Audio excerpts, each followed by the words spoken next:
Chapter 1. Dual Cultivation with Nüwa.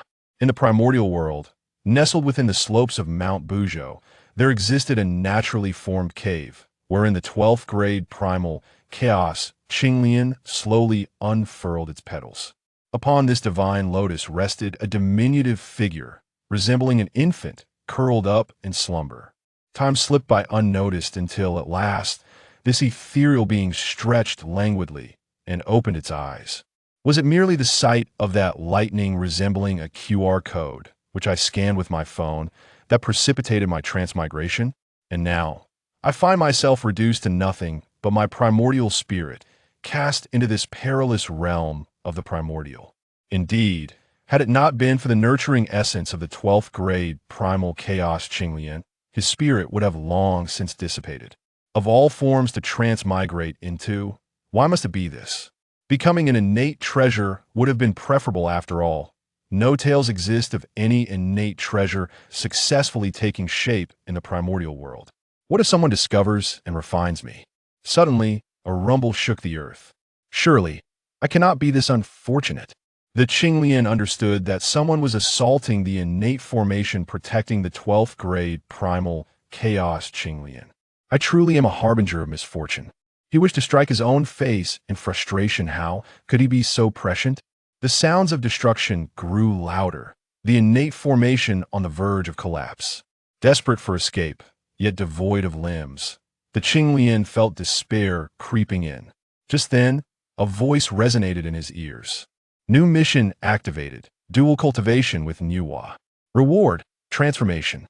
Simultaneously, a vision materialized before Hema, breathtakingly beautiful woman, was assaulting the innate formation. This woman was none other than Nüwa, seemingly embodying the very essence of creation, her stunning visage defying time itself. Yet with each strike she delivered, the ground trembled. How formidable, if she were to become violent in the future. The Qinglian shivered and murmured, "System, is there a chance I can refuse?" Affirmative, the system replied with certainty. Truly? Should the host decline, they will be refined into their original form, their souls scattered. Then perhaps I shall refrain, primarily because I rather enjoy the sensation of being subjected to violence. With another rumble, he declared, "I consent. Let us commence." As his words fell, a pink energy suddenly coalesced in the void, ethereal and dreamlike, as his physical form began to coalesce from the void. In tandem, Nüwa shattered the innate formation. What a magnificent formation, yet I am even more formidable. Nüwa flickered and entered the cave, while the pink mist surged toward her. Divine water of creation, crystallized from the power of creation, imbued with the innate principles of the Tao. If I were to refine this divine water, my mastery over the laws of creation would surely reach unprecedented heights. At that moment, Nüwa's gaze was solely fixed on the divine water, oblivious to the inexplicable heat building within her. Do not approach. This was your choice. Having absorbed a considerable amount of the pink energy, the Qinglian felt his consciousness begin to blur.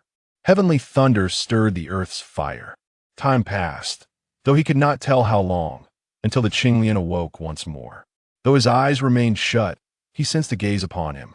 Perhaps I should continue feigning death. As this thought crossed his mind, a resplendent treasure chest appeared before him. What is this? A large question mark loomed in his mind. The primordial world randomly generates treasure chests should the host open them. Various items will be obtained. So this is my golden finger understood. I shall open the chest. Opening the chest, failed a corresponding key is required. The Qinglian sighed. I knew it wouldn't be that simple. How does one obtain the key? The power of Nüwa serves as the key to opening the chest the host may attempt to provoke her. System, I am gravely suspicious that you are leading me to my demise. Friendly reminder, the resplendent treasure chest is of high grade. Does the host truly wish to forfeit? Opening treasure chests brings me joy. As the Qinglian opened his eyes, he found himself locked in Nüwa's complex stare. Instinctively, he spoke. Earlier, I actually declined. As soon as he uttered these words, he felt an ominous shift. Sure enough, Nüwa's voice, laced with venom, followed. What did you say? I said it was your choice. Only by flirting with death can one grasp the essence of life. A surge of immense power erupted from Nüwa, enveloping the cave in its wake. Upon the treasure chest, a progress bar materialized. 1248. The Kinglian's form was akin to a fragile boat amidst a turbulent sea, on the brink of capsizing. Yet, perhaps by Nüwa's design, he remained unharmed, merely teetering on the edge of death. 100. Congratulations, host, you have opened the resplendent treasure chest, obtaining Pangu's Essence 1. Random Teleportation 3. To his astonishment, it was Pangu's Essence. The Qinglian was taken aback. After all, the 12 ancestor witches were birthed from Pangu's blood. Will the host integrate the Pangu Essence? Integrate. Without a moment's hesitation, the Qinglian chose to merge with the Pangu Essence. In an instant, his cultivation soared at an astonishing pace. Human immortal, earth immortal, heaven immortal, true immortal, mysterious immortal, golden immortal. From the initial stage to mid-stage, and finally reaching the late stage of golden immortal. His cultivation ceased to grow once it reached the late stage of golden immortal. Yet the Qinglian could still sense a vast reservoir of energy within that drop of Pangu Essence. Unbeknownst to the Qinglian, as his cultivation advanced, Nüwa was utterly bewildered. She had never witnessed anyone's cultivation rise at such an extraordinary rate. It was as if he were destined for greatness. I know I am quite handsome, but your unwavering gaze makes me feel rather bashful. The Qinglian coughed lightly. Umph. Do you believe that possessing golden, immortal level cultivation makes you formidable? Nüwa extended her hand toward the Qinglian, causing the very air to tremble beneath her palm. Wait, the Qinglian hastily interjected. Are you begging for mercy? Nüwa's hand hovered in midair as she regarded the Qinglian. Not all, I have a gift for you. With a flourish, the Qinglian conjured a 9th grade Qinglian, sending it soaring toward Nüwa. What pure energy of creation! Nüwa's gaze was riveted upon the 9th grade Qinglian, unable to tear herself away. She practiced the laws of creation, and the pure energy radiating from the 9th grade Qinglian held an unparalleled allure for her.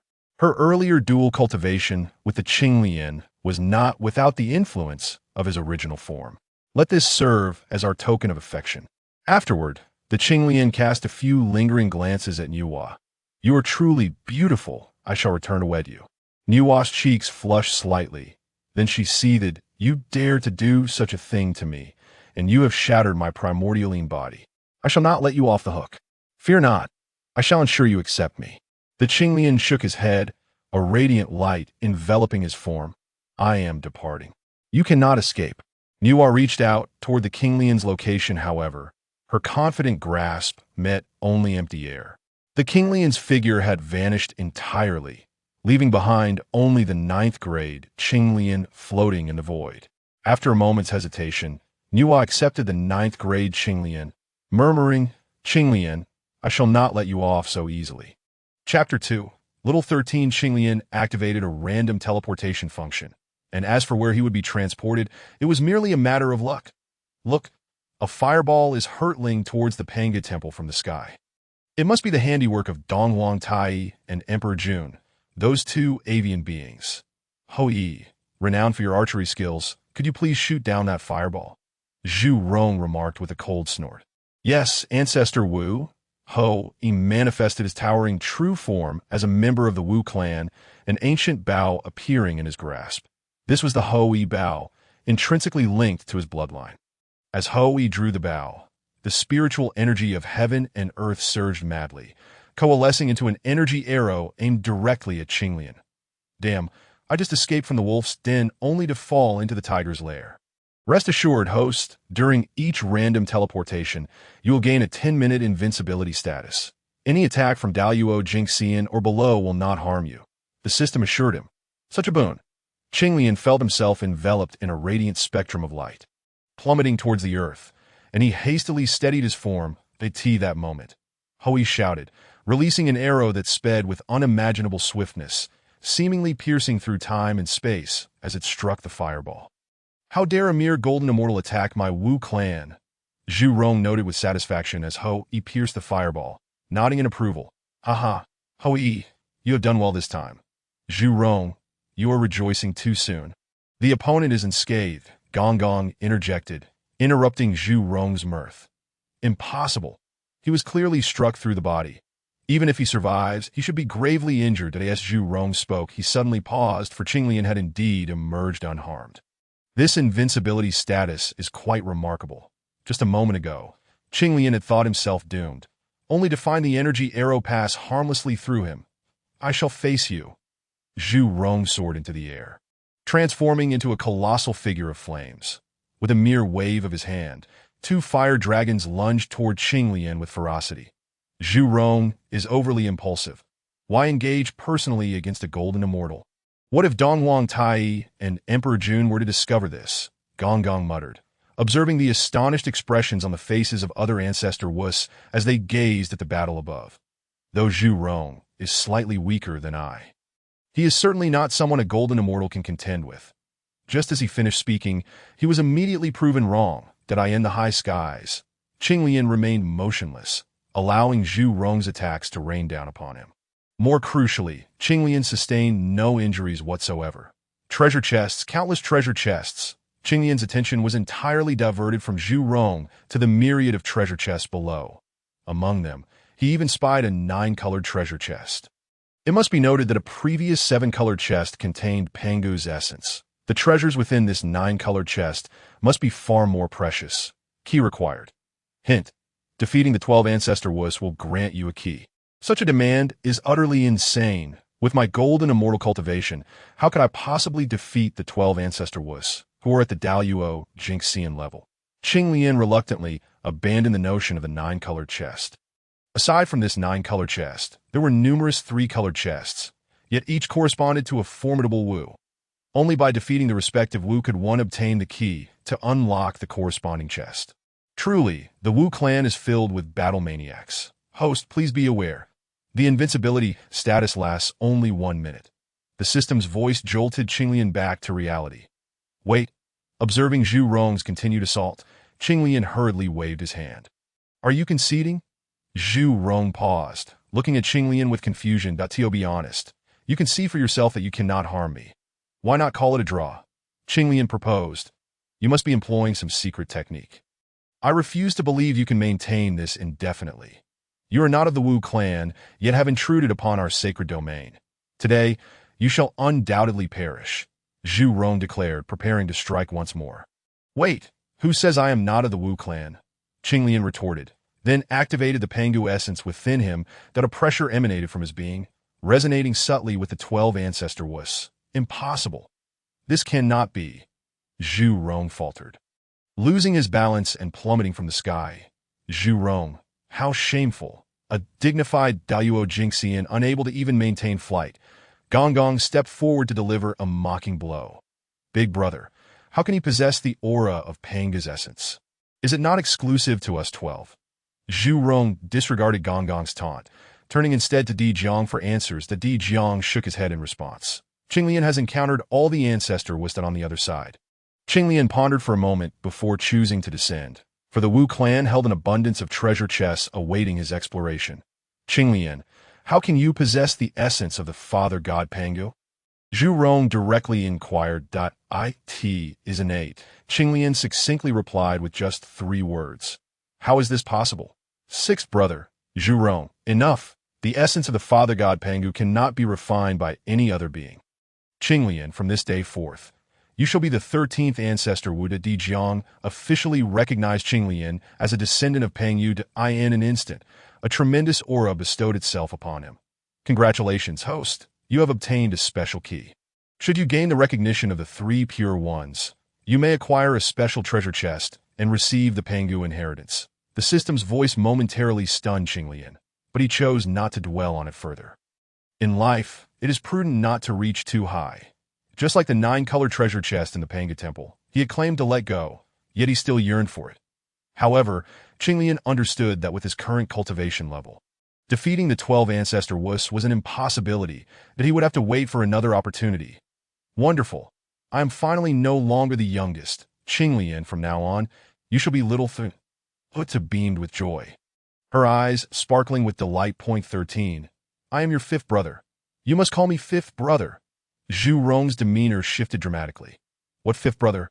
Zhu, I rank 5th, you rank 6th, Gong interjected, appearing between Zhu and Qinglian. We were born simultaneously. Why should I rank 6th while you rank 5th? Do you dare to compete with me? Whoever wins ranks 5th, the loser 6th. Let us compete, as if you could defeat me. Zhu and Gong argued while soaring into the distance, water and fire clashing in the sky. Little 13, don't mind them. That's just how 5th brother and 6th brother are.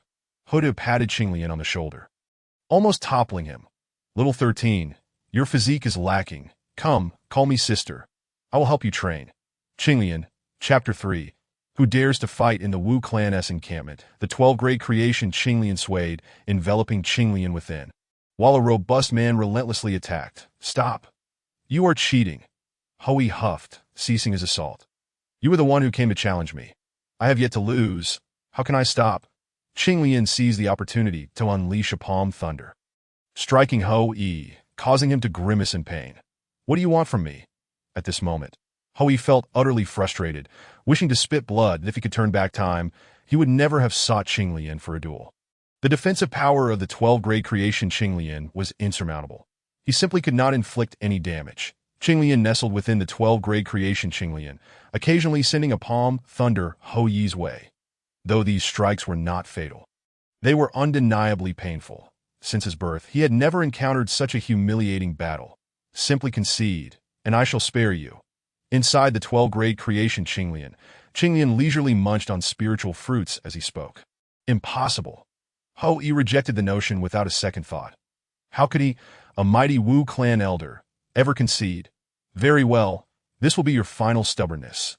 Hui, I shall pry open your treasure chest. Qinglian waved his hand, surrounding Hui with several palm thunders that I will fight you. Hui roared, revealing his true form as a Wu. Drawing the Hui bow to its full moon shape, he aimed it at Qinglian, resembling a comet crashing to the earth. Has that guy resorted to his ultimate move? Little 13 is merely at the late golden immortal stage. Will he be all right? On the other side, Hutu, who had been observing the battle, was about to intervene to stop Hui, but quickly halted. Creation Qinglian, defend. As the mana surged from Qinglian's body, it was absorbed by the 12-grade creation Qinglian, manifesting a sea of lotuses in the void. The energy arrows obliterated countless lotus flowers before ultimately dissipating. His trump card was utterly useless against Qinglian. Little 13 has withstood even Hui's ultimate move. At that moment, shock rippled not only through Hudu but also among the other 11 ancestor Wus. Qinglian's cultivation was at the late golden immortal stage, while Hui was at the late Tai golden immortal stage, an entire realm apart that I wish to compete with Little 13 once more, to see if my fists are harder or his defense is stronger. Zhu clenched his fists, casting a gaze toward the core of the 12-grade creation Azure Lotus. Zhu, you are a late-stage Deluo golden immortal, towering 2 great realms above Xiao Shisan. Should you dare to bully him, I shall seek vengeance on his behalf, Huda threatened, her eyes fixed on Zhu. Among the 12 ancestor witches, Huda being the last to emerge, ranked 12th. Yet, if strength were to be considered, she was not necessarily the weakest. Xiao Shisan is unlike any of us. He carries the divine blood of the Father God and possesses a primordial spirit. Perhaps he is the hope for our witch clan's future, and we must safeguard him well, Di Jiang remarked, gazing toward the Azure Lotus. Brother, with our prowess, who among the witch clan could rival us?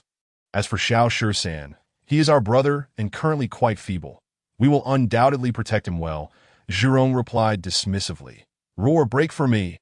On the other side, Hui unleashed his ultimate move, shooting 3 arrows in rapid succession. The arrows plunged into the Lotus Sea, akin to the detonation of thousands of tons of atomic bombs that a colossal mushroom cloud materialized above the firmament. This is bad. Huta's expression shifted, yearning to rush into the explosion center, only to be restrained by Di Jiang. Brother, Xiao Shisan, he's fine. Di Jiang gently shook his head. Fine? Huda found it hard to believe. The ultimate move he had just unleashed had subtly reached the level of a Deluo golden immortal. Such an attack was sufficient to breach the defenses of the 12-grade creation Azure Lotus. As the terrifying storm of destruction dissipated, a tranquil figure emerged, beneath which the radiance of the 12-grade creation Azure Lotus dimmed considerably. I concede that that moment, Hui staggered back 2 steps, his true form as a witch dissipating in an instant, but he had sustained injuries from his own attack, caught in the maelstrom of destruction he had conjured. Congratulations, host, you have obtained a key. Would you like to open the treasure chest? Just as Hui admitted defeat, a key visible only to the azure lotus coalesced in the void, that it radiated with a 3-colored luminescence. Open it, the azure lotus declared without hesitation. For this key was the very reason he had fought so fiercely against Hui. Congratulations, host. You have acquired the divine ability of the All-Heavenly Thunder. The All-Heavenly Thunder. The azure lotus was somewhat taken aback, for it was known that Pangu had employed the All-Heavenly Thunder to create the heavens that end the world of the Primordial. Many considered the purple cloud's divine thunder to be the most formidable. However, in truth, the All-Heavenly Thunder was by no means inferior, and perhaps even superior. Without a moment's hesitation, he chose to learn the All-Heavenly Thunder. With a thought, he withdrew the 12-grade creation azure lotus into his body and soared toward Hui. What do you intend to do? Hui felt an inexplicable tension, as if a ferocious beast were approaching, an unsettling sensation previously absent. That don't be alarmed. The azure lotus waved his hand, sending a beam of light toward Hui, who instinctively evaded, believing it to be another palm thunder. However, he did not escape. Instead of the anticipated pain, a wave of comfort enveloped him. Are you healing my wounds? Hui marveled as the light merged with his being, visibly accelerating the recovery of his injuries. What else? The azure lotus retorted with a hint of irritation. Having defeated you, you are now my subordinate. I pay my respects to the 13th ancestor witch. Hui responded hastily. Did I end that moment? He surrendered completely, both physically and spiritually. I initially intended to test the might of the all-heavenly thunder against you. Observing Hui's swift acquiescence, the azure lotus felt a pang of reluctance to continue his teasing. Mission triggered. The witch clan battles against the heavens. Host, defeat 81 great witches to obtain the witch clan's fortune treasure chest, which can yield the source divine ability of the fight secret. 9-fold combat power. The prospect of triggering 9-fold combat power, a divine ability of such caliber, filled the azure lotus with astonishment, quickly igniting a fervor in his eyes. Such a formidable divine ability must be mine. His gaze flickered toward Hui, whose injuries had nearly healed. You may take your leave. As Hui departed, the onlookers initially believed the battle had concluded. However, none anticipated that this was merely the beginning. All great witches of the Witch Clan, I extend a challenge to you. Should anyone be capable of besting me, I shall willingly relinquish the position of the 13th Ancestor Witch. The Azure Lotus's voice, amplified by his mystical power, resonated across a vast expanse of tens of thousands of miles. Who dares to engage in battle? Brother, remain composed. I shall step forth, a robust figure declared, his eyes gleaming as he fixed his gaze upon the Azure Lotus. It was Kuo Fu, whose strength was comparable to Hui's. Despite having witnessed Hui's defeat, he still dared to challenge the 13th Ancestor Witch. Everyone is aware of how Hui fell. Did you not notice? One great witch's eyes sparkled with insight. Notice what? The protective spiritual treasure of the 13th Ancestor, which was damaged in the previous battle and has since been retracted into his body. You are correct.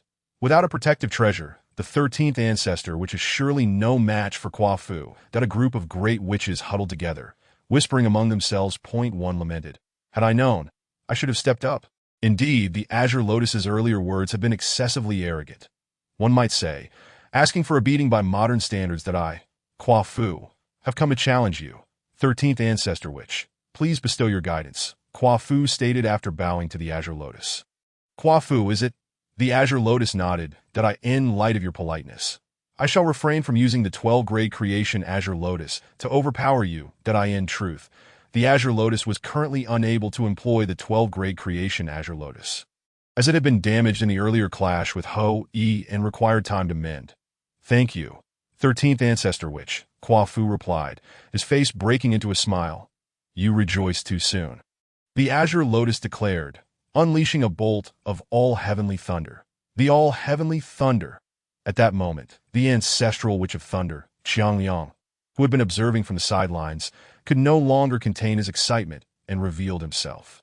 He, known as the Ancestral Witch of Thunder, had been striving to master the all-heavenly thunder, but had only grasped a mere fraction of its might thus far.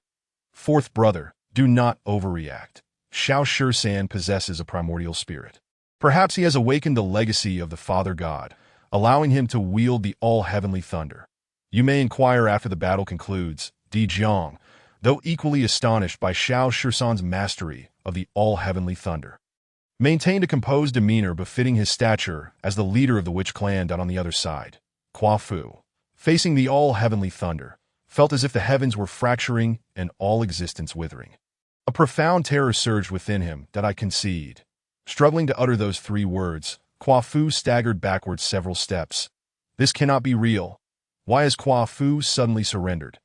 Murmured the surrounding great witches, bewildered by the turn of events. They had not faced the all-heavenly thunder directly and were unaware of its terrifying nature. The all-heavenly thunder did not assault the body, but rather targeted the spirit. In that brief moment, Kwa Fu confronted the annihilation of the world. Escaping from such a fate was a commendable feat. This technique is indeed powerful, yet it does consume considerable energy. The azure lotus retracted the all-heavenly thunder. His complexion slightly pale, yet upon witnessing the 3-colored key forming before Kwa Fu, a smile broke upon his face. Open the treasure chest. Congratulations, host, you have acquired the divine ability of From Here to Eternity. Another divine ability? The azure lotus was momentarily taken aback, but chose to learn it. A wave of 3-colored light merging into his being, that he sensed a new understanding blossoming in his mind.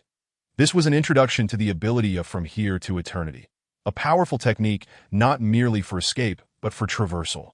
In the future, when confronted by an insurmountable opponent, he could effortlessly retreat, declaring, "Though I cannot defeat you, I can certainly outpace you."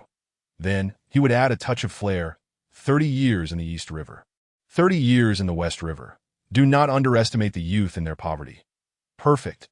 Kwa Fu pays his respects to the 13th ancestor, which did I thank you for your mercy. Kwa Fu's voice brought the azure lotus back from his daydream. You may leave. Hands clasped behind his back, the azure lotus surveyed the assembled great witches, his tone dripping with arrogance. Who else dares to challenge? Kwa Fu, you are a great witch, yet you yield without a fight. I am ashamed to stand with you. That a woman's voice rang out, followed by the appearance of a figure.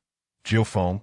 I. Kwa Fu gazed at Jiufeng, feeling a wave of indignation wash over him. Jiufeng scoffed, casting not a single glance at Kwa Fu as she strode toward the center of the battlefield. The great witch of the witch clan, Jiufeng, has come to seek guidance from the 13th ancestor witch. Jiufeng, the azure lotus regarded her thoughtfully.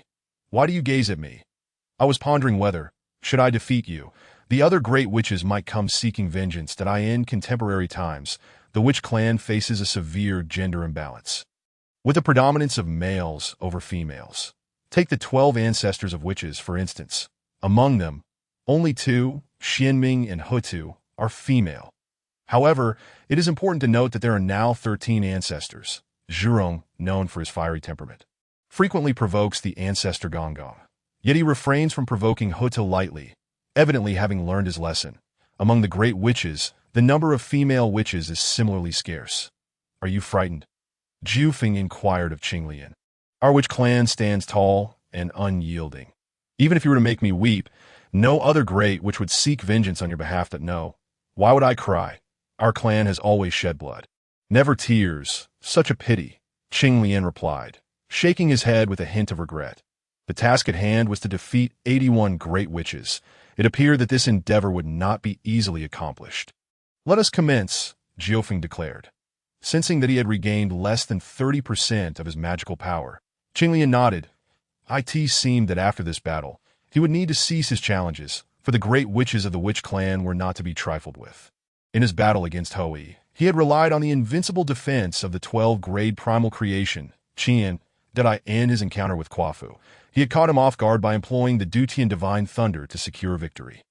While the Dutian Divine Thunder was indeed formidable, it also consumed a tremendous amount of magical energy, which he could not currently afford. In this battle, he could only utilize the recently acquired divine ability. Jiqi Tianwai, an idea sparked in Qinglian's mind. I am not one to bully women. How about this? Let us change the method of our competition. How would the 13 ancestors like to compete? Jiufeng queried. Within the span of 15 minutes, I shall not retaliate. That if you can strike me, I shall consider myself defeated. What say you? Very well, but should I fail to strike you, I shall concede defeat. And you must not employ any spirit treasures that a glimmer of cunning flashed in Jiufeng's eyes. Shall we begin? Qinglian clasped his hands behind his back, appearing genuinely resolved not to fight back. Here I come. Jiufeng moved with lightning speed, her palm striking Qinglian's chest in the blink of an eye. I win. Yet as soon as she uttered those two words, her countenance changed. She realized that her hand had not made contact with a solid form. Spatial divine ability. Meanwhile, Emperor Jiang, filled with excitement, revealed himself. Eldest brother, remain calm and composed, Qiangliang said with a smile, a sense of vindication welling up within him. Chapter 5. The Blood of the Witch Clan on the Battlefield. Qinglian stood with his hands behind his back, seemingly strolling leisurely, radiating a sense of contentment. Behind him, Jiufeng moved like a flash, her strikes relentless, yet she could not even graze the hem of Qinglian's garment. After a stick of incense had burned, Qinglian slowly spoke. Time is up. Upon hearing this, Jiufeng halted, her gaze shifting several times before she lowered her head and admitted, I concede that a key emitting a tricolored radiance materialized. And before Qinglian could unlock the treasure chest, a ripple in the void heralded Emperor Jiang's arrival. Let the contest end here. You have successfully defeated 3 great witches in succession, thus earning your place among the 13 ancestors. Emperor Jiang clearly chose to overlook the disgruntled glances of the surrounding great witches.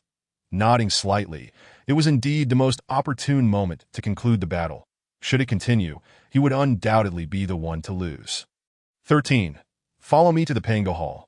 There are matters I wish to discuss with you.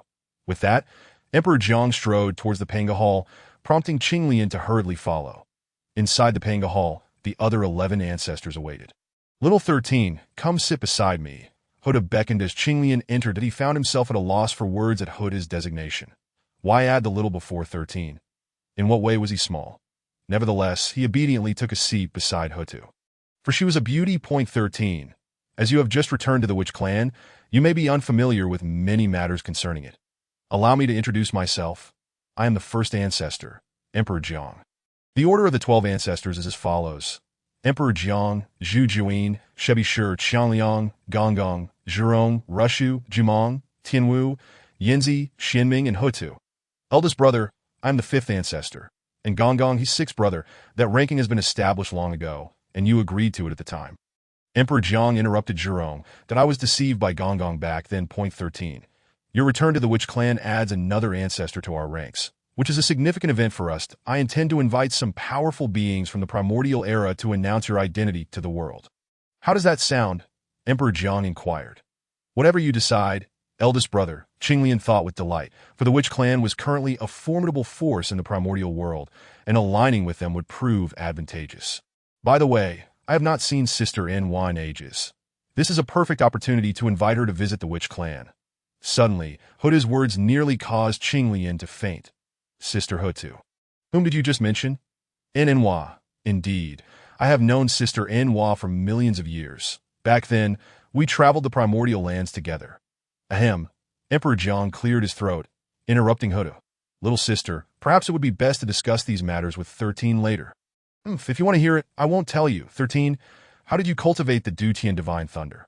Finally, the long-suffering Qiangliang could no longer contain himself. Rising to face Qinglian with eager anticipation, is the Donghuang divine thunder difficult to learn? Difficult? Extremely so, Qiangliang replied, his head drooping as if struck by a blow. Qinglian, looking innocent, felt as if he had merely opened a treasure chest and learned it that, of course, the tale of opening treasure chests was not something he could divulge. In response to Qinglian's inquiry, Qiangliang nodded earnestly. 13. I too have received a fragment of the Donghuang divine thunder's inheritance. However, it took me millions of years to grasp even 1,000th of it. Qinglian pondered. System. Is the Donghuang divine thunder truly so arduous to master? He summoned inwardly. Naturally, the Donghuang divine thunder is a divine ability of the level of laws. Upon reaching the 9th layer, one can directly comprehend the laws of thunder. What layer am I currently at? Qinglian asked. You are at the 1st layer. If the host can acquire lost seeds, they can be used to upgrade the divine ability S level. The higher the level, the more lost seeds are required for the upgrade. How does one obtain lost seeds? Qinglian pressed further. By opening treasure chests. but I have opened 3 treasure chests. The first yielded Pangu's essence, and the subsequent 2 were law divine abilities. Yet I have not encountered any lost seeds, the system replied. Due to the fact that these were the first 3 treasure chests opened, the rewards were upgraded, which is why the host received Pangu's essence and 2 law divine abilities. Subsequent treasure chests will revert to their original rewards. Qinglian sighed. Little 13, why are you slapping yourself? Huda seized Qinglian's hands that I spoke thoughtlessly. Had he known, he would not have inquired about the system. Point 13. You need not feel this way. Perhaps it is truly my talent that is lacking. Qiangliang hastily offered comfort, believing Qinglian felt guilty. Qinglian nodded, tears brimming in his eyes. System, is there a way for me to pass on the Dutian Divine Thunder to others? Yes, as long as the host cultivates the Dutian Divine Thunder to the 9th layer, you can condense the essence of the Dutian Divine Thunder and impart it to others. That sounds promising. Qinglian nodded in satisfaction. 4th brother, do not despair. Once I have cultivated the Dutian Divine Thunder to a deeper level, I will be able to refine its essence and pass it on to you. Really? That would be splendid. 13. You must strive to cultivate. 4th brother eagerly awaits that day. Emperor Jiang. 13. Do you possess another spatial divine ability? Indeed, eldest brother. Should you desire, I will certainly impart it to you when I am able to condense the essence of that divine ability. I am indeed very interested. Emperor Jiang nodded, suddenly forming a sword with his right index and middle fingers, slicing open a small cut on his forehead. Eldest brother. Instantly, the other ancestors stood in shock. I am fine. Emperor Jiang waved his hand, drawing forth a drop of essence blood from his forehead, sending it flying towards Qinglian. This drop of essence blood contains my comprehension of the laws of space. Congratulations, host, you have obtained the special item, Emperor Jiang's essence blood. This essence blood encapsulated Emperor Jiang's understanding of the laws of space. Absorbing it would directly elevate any spatial divine ability below the 7th layer by 1 level. Will you absorb it? I will not, Qinglian decisively rejected, aware that the increase in level was only beneficial once he reached the 6th level of Zhiqi Tianya to truly maximize its effectiveness.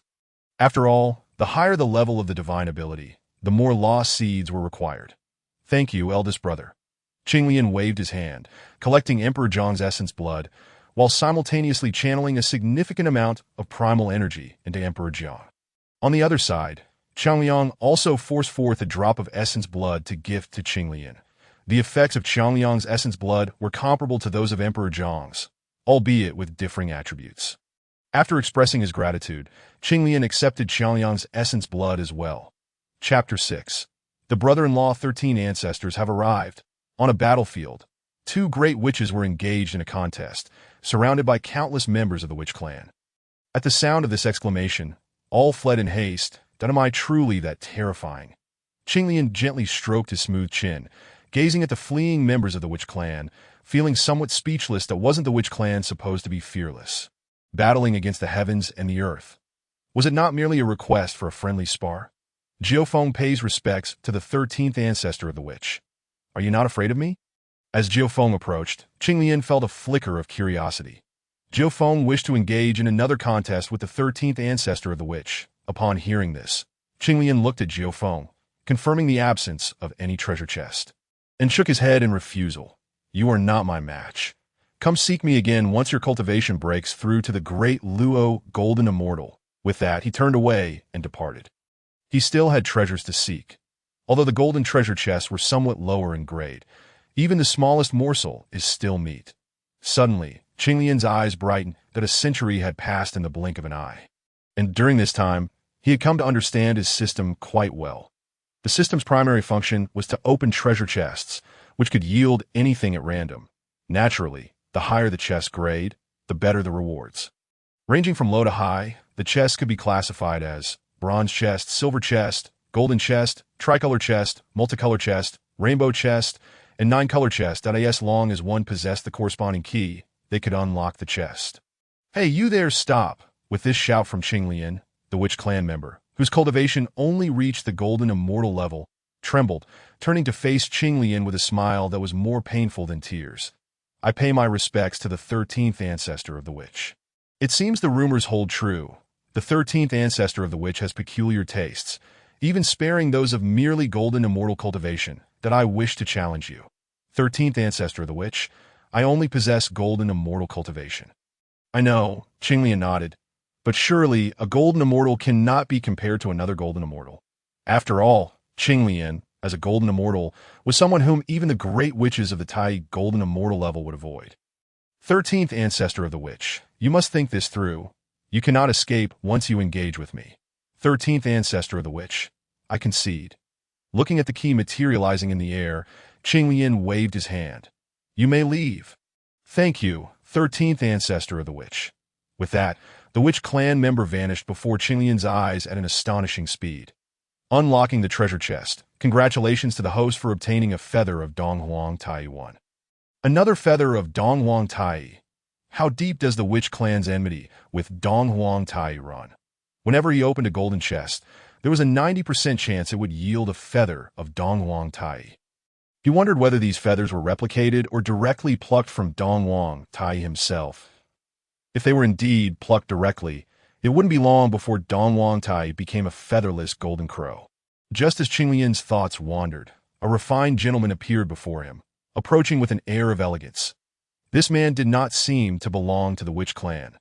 Qinglian regarded him, unable to articulate why. But he felt an inexplicable sense of familiarity. While he pondered, the refined gentleman continued to walk towards him. I am Fuxi. Pleased to meet you. Fellow Taoist. Fuxi, big brother-in-law. Qinglian instinctively uttered those three words. Big brother-in-law.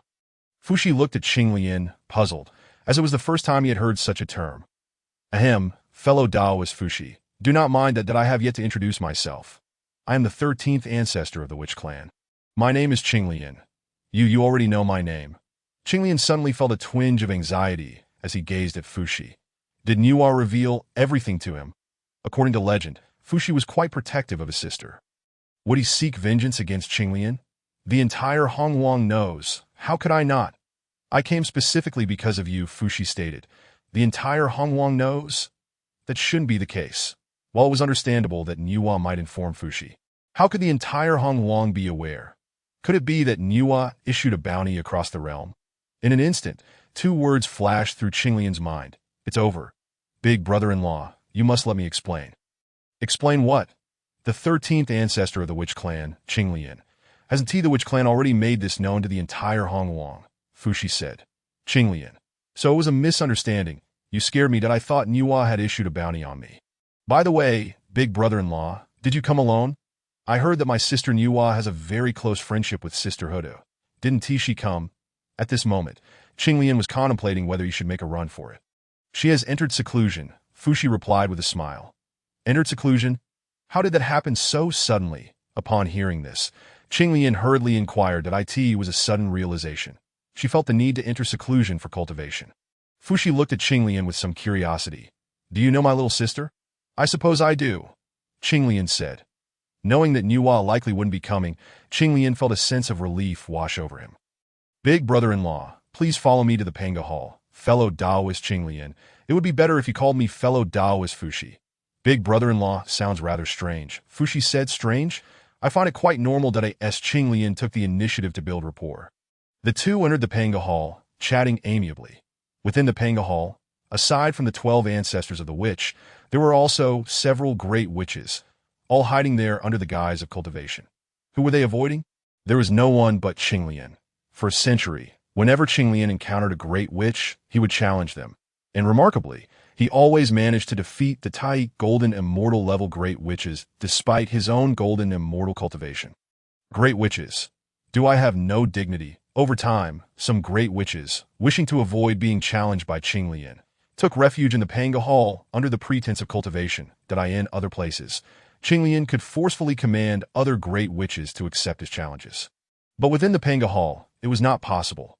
For the Witch clan, the Pangu Hall was the most sacred of places, where combat was strictly forbidden. So it is fellow Taoist Fuxi who has arrived. Jiang stood to greet Qinglian and Fuxi. Fuxi greeted Ancestor Jiang, remarking that it had been tens of thousands of years since their last meeting, and Ancestor Jiang appeared to have grown even stronger in cultivation. Once one reaches our current level, advancing further is no easy feat. Jiang shook his head. Currently, Hongjun has yet to deliver his teachings, and the most elite beings in the Donghuang world, like Fuxi and others, are still only at the great Luo Golden Immortal level. Their cultivation progresses solely through their innate gifts and gradual exploration. Each step forward demands great determination, wisdom, and opportunity. Chapter 7. Digging underfoot as time passed. Some well-known figures from the Donghuang era began to emerge, such as Hongyun, Xinyuanzi, and Zhuangmu. The Witch clan, with the 12 ancestors, had already dominated a large portion of the Donghuang. Now, with the emergence of a 13th ancestor, it naturally attracted countless gazes. Of course, the most significant reaction came from the Sun Star, particularly from the Demon Emperor Dijuan and the Demon Sovereign Donghuang Tai. The witches and demons stood in opposition, much like the ancient Dragon, Phoenix, and Qilin clans. Why has there suddenly appeared a 13th ancestor of the witch? Is the heavens trying to wipe out my demon clan? Dijuan roared in anger. Brother, I have heard that the 13th ancestor of the witch is not particularly strong. Why don't we take advantage of his weakness and eliminate him? Donghuang Tai suggested that, in a way. Dijuan shook his head. If we kill the 13th ancestor of the witch, we will be in a state of perpetual enmity with the Witch clan. Currently, the Demon clan has no chance of victory against the Witch clan. Unintentionally, Dijuan's gaze fell upon Donghuang Tai, suddenly pausing. Second brother, what is going on with the feathers on you? I don't know. For some reason, my feathers have been mysteriously disappearing. Hiding in the Donghuang bell doesn't help at all, Donghuang Tai said with some irritation. The true body of Donghuang Tai, the Golden Crow, is one of the top divine beasts in the Donghuang world. Each of his feathers is forged through countless trials, and to call them divine weapons would not be an exaggeration. Each loss requires tens of thousands of years to regrow. If I find out who is stealing my feathers, I will ensure they meet a gruesome end. Donghuang Tai gritted his teeth. Dijuan looked at Donghuang Tai with a mix of sympathy and fear, relieved that it was not he who lost feathers. Otherwise, how could the dignified Demon Emperor face the world as a featherless bird? Second brother, you must visit the Dragon clan. Whatever means necessary, ensure the Dragon clan joins our Demon clan, Dijuan said, his eyes flashing with a cold glint. Rest assured, brother, I will accomplish the task, Donghuang Tai replied eagerly. Wait, take Bays with you as well. Meanwhile, within the Pangu Hall, another figure arrived. Tongtian from the upper clear greeted everyone present. The appearance of Tongtian caused expressions of surprise among the many ancestors of the witch. Though the 3 pure ones and the 12 ancestors of the witch both originated from Pangu, their relationship was far from friendly. Each side believed itself to be the true inheritor of Pangu, and neither could persuade the other that in the past, the 3 pure ones and the 12 ancestors of the witch had almost no interaction. Thus, Tongtian's arrival was truly astonishing. Could it be that the 3 pure ones have finally yielded? All present cast puzzled glances at Tongtian. I have been traveling through the Donghuang and happened to pass nearby. Upon hearing that the Witch clan has produced another ancestor, I came to extend my congratulations. Tongtian smiled. Everyone, fellow Taoist Tongtian, please come in, that as the saying goes, one should not strike at those who greet with a smile. Between the Witch clan and the 3 purities, aside from the contention over the true lineage of Pangu, there exists no other discord. With Emperor Zhang's declaration, Tongtian generously stepped into the Pangu Hall. You are the 13th ancestor of the witches. Your cultivation seems somewhat lacking. Ditto, how comes it that you possess a primordial spirit? Tongtian advanced directly towards Qinglian, regarding him with astonishment. That it is well known that the Witch clan lacks primordial spirits. Indeed, while other powerful beings of the Donghuang have also noticed this anomaly, none have dared to inquire as boldly as Tongtian. Tongtian the 13th not only inherited the essence of his divine father, but also the primordial spirit. He is the true heir of Pangu, a genuine descendant. Before Qinglian could respond, the hot-tempered Zhurong interjected on his behalf. So it is. Tongtian nodded, his gaze fixed on Qinglian, his eyes sparkling. Qinglian, my friend, may I inquire if you would accompany me to Kunlun Mountain? I, Tongtian, would be honored. However, it was Emperor Zhang who interrupted Tongtian's proposal, exclaiming, I have seen those who undermine others, yet none have done so brazenly. Yet a glimmer of brilliance flashed in Qinglian's eyes. He had just received a system notification indicating that he had completed 1/3 of the task of gaining the recognition of the 3 purities. Was this task truly so simple? Completing it would grant him access to a 9-colored treasure chest, which in contrast to a 7-color chest that could yield Pangu's essence, promised even greater rewards. Regrettably, only Tongtian from the 3 purities had arrived today. Both Taching Laozu and Yuqing Yuanshi were absent. Otherwise, he would have sought their approval to unlock that 9-colored chest. All of us share the legacy of Pangu. We are indeed one family, in the future. As Qinglian traverses the Donghuang, he shall surely pay his respects to the 3 senior brothers at Kunlun Mountain. Rising to his feet, Qinglian offered a slight bow towards Tongtian. Just moments ago, he had felt a stirring in his heart.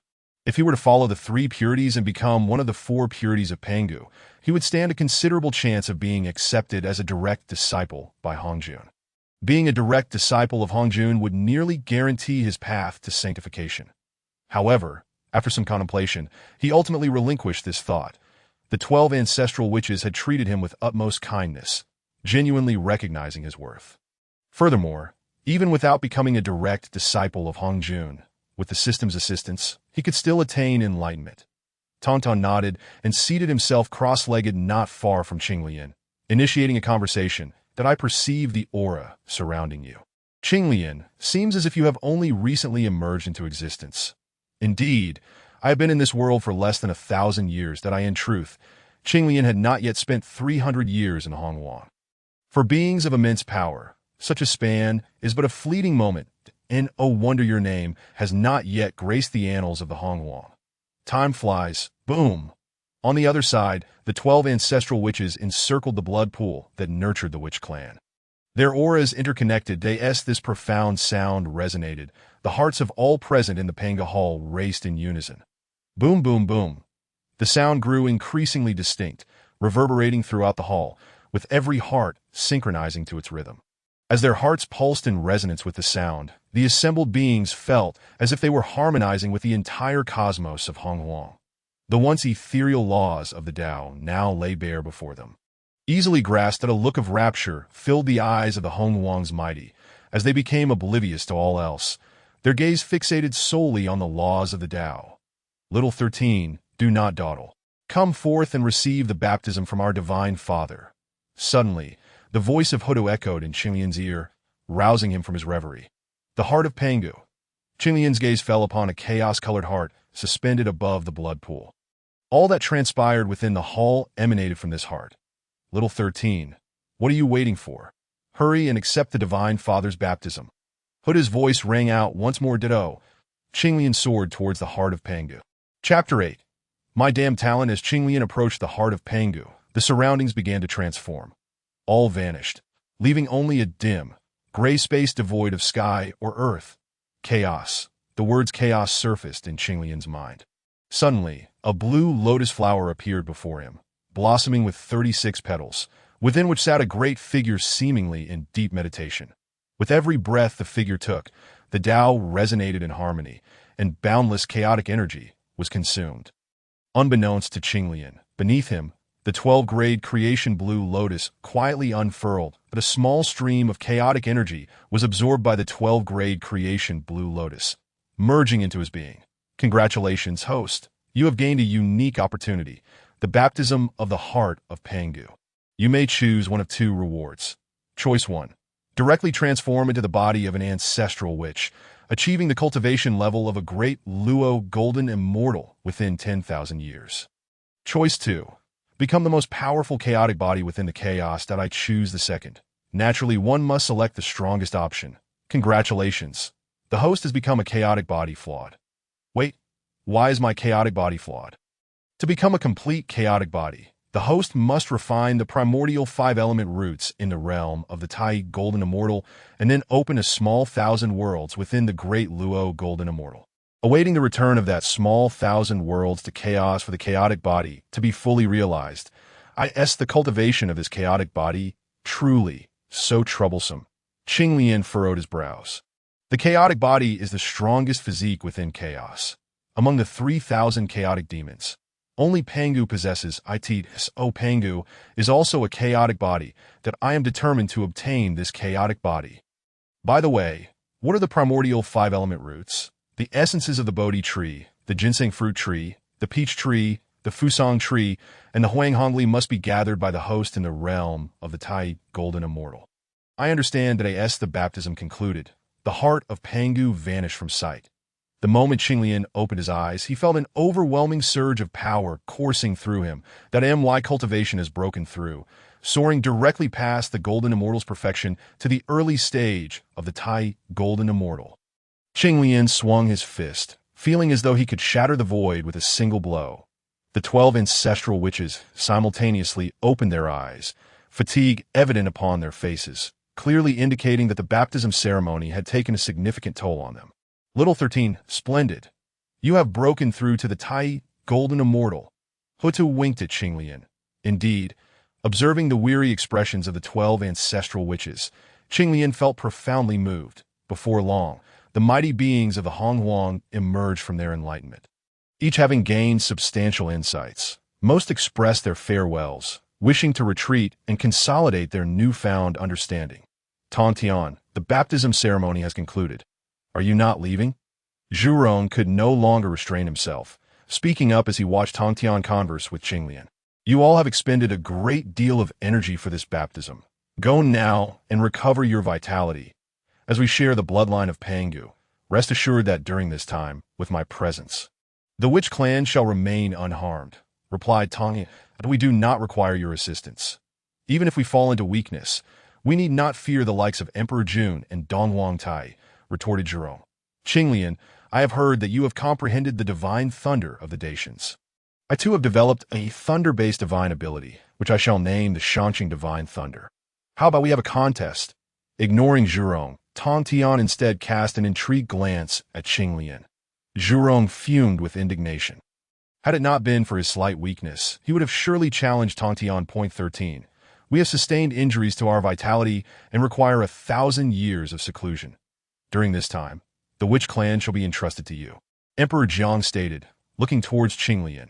Elder brother, do not worry. I will guard the witch clan well. Qinglian couldn't help but smile at the thought of the 12 ancestral witches entrusting the entire clan to him. Now, none of the great witches could escape his grasp. Little 13, should you encounter any danger, you may awaken us early. With Hutu's words, Qinglian, Tongtian, and all the great witches were transported out of the Pangu Hall. Qinglian, my younger sister is still in seclusion. I must return to protect her, declared the brother-in-law as he prepared to depart. Hurry back, Qinglian urged, understanding that while no one would likely disturb Nüwa's seclusion, having an additional guardian would certainly enhance safety. Following Fuxi's departure, the others also left in succession, for they were not Tongtian and lacked his connections with Pangu. The divine thunder of the Dacians is indeed the divine thunder used by our divine Father to create the heavens and the earth. It vastly surpasses my creation of the Shangqing Divine Thunder. Were their cultivation levels equal, the Shangqing Divine Thunder would undoubtedly be suppressed by the Divine Thunder of the Detians, in the skies above. After another round of competition between Qinglian and Tongtian, Tongtian could not help but sigh. Over the past century, they had clashed 10 times. Aside from the first bout, where the disparity in cultivation levels gave Shangqing Divine Thunder a slight edge. In the remaining 9 encounters, the Shangqing Divine Thunder was consistently subdued by the Divine Thunder of the Dacians, and each time it became easier for Tongtian. Tongtian, your Shangqing Divine Thunder still possesses ample room for improvement.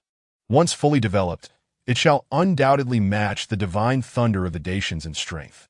Qinglian gazed into the distance, the corners of his mouth involuntarily curling into a slight smile. Over the course of a century, he had challenged nearly all the great shamans of the witch clan, acquiring numerous seeds of laws from these treasure chests.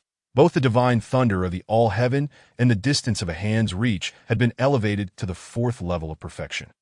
The reason he did not continue to advance was not due to a lack of law seeds, but rather because he had reached a plateau in his own progression. Upgrading the divine thunder of the all-heaven to the 5th level would grant him insight into the laws of thunder, while elevating the distance of a hand's reach to the 5th level would bestow upon him the understanding of spatial laws. Once he comprehended these laws, his cultivation, bolstered by the forces of heaven and earth, would swiftly ascend to the realm of the great Luo Golden Immortal. At this juncture, Qinglian absolutely could not afford to break through to the great Luo Golden Immortal, for he had yet to refine the primordial essence of the innate 5 elements spiritual roots. Should he breach that threshold now, he would forever be unable to complete his chaotic body. While others fretted over the slow pace of their cultivation, he found himself troubled by the rapidity of his own advancement. Since reaching the 4th level of perfection with the divine thunder of the all-heaven and the distance of a hand's reach, his cultivation had naturally progressed to the mid-stage of the Tai Golden Immortal. Moreover, even if he refrained from training, his body was incessantly devouring the spiritual energy of heaven and earth, resulting in a swift enhancement of his abilities. All of this was due to that accursed talent. After a long pause, Qinglian let out a soft sigh.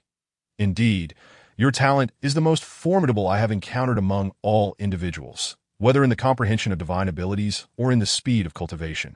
You are truly deserving of being the heir of the blood and primordial spirit of the Father God, Tongtian remarked earnestly. Qinglian replied, Do you believe me when I say I have not inherited Pangu's primordial spirit? Chapter 9 The Last Great Shaman. O great shaman, do come forth that if I defeat you, I shall grant you a wish. Qinglian strolled leisurely through the Witch Clan's tribe, humming softly to himself.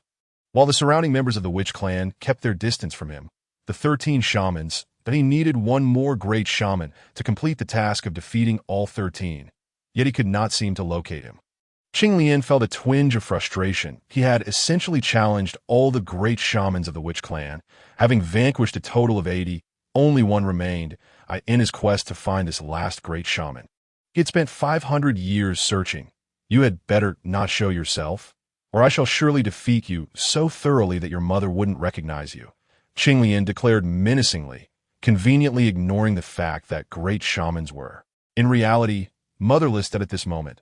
He felt akin to a story he had once read in a previous life. The demon in the bottle. Deep beneath the sea lay a bottle containing a giant troll, imprisoned 500 years ago by a celestial being. The troll had once made a wish. Whoever could retrieve the bottle, uncork it, and free him would be granted a mountain of gold. Yet 5 centuries had passed with no one having retrieved it. The troll was incensed and cursed. From now on, if anyone saves me, I shall swallow them whole. 13th Ancestor Shaman, trouble is afoot. A burly man sprinted toward him, his speed surpassing even that of flight. Kwafu, what has happened? Is the demon race attacking our Witch Clan? Upon observing Kwafu's anxious demeanor, Qinglian utilized a force of creation to help calm his internal turmoil. 13th Ancestor Shaman, Xingtian is in peril. Kwafu gasped between breaths. Xingtian, he is our Witch Clan's mightiest great shaman. He ventured out for training after breaking through to the great Luo Golden Immortal. Kwafu explained that, I see he is not within the Witch Clan that I thought I had challenged all the great shamans. There couldn't possibly be any left. 13th Ancestor Shaman, Xingtian is in peril. Seeing Qinglian still preoccupied with his earlier thoughts, Kwafu felt compelled to reiterate. What danger has he encountered? He has been cornered by the Dragon Clan into the ECI. The Dragon Clan dares to oppose us. The Witch Clan? Qinglian instinctively sensed something amiss.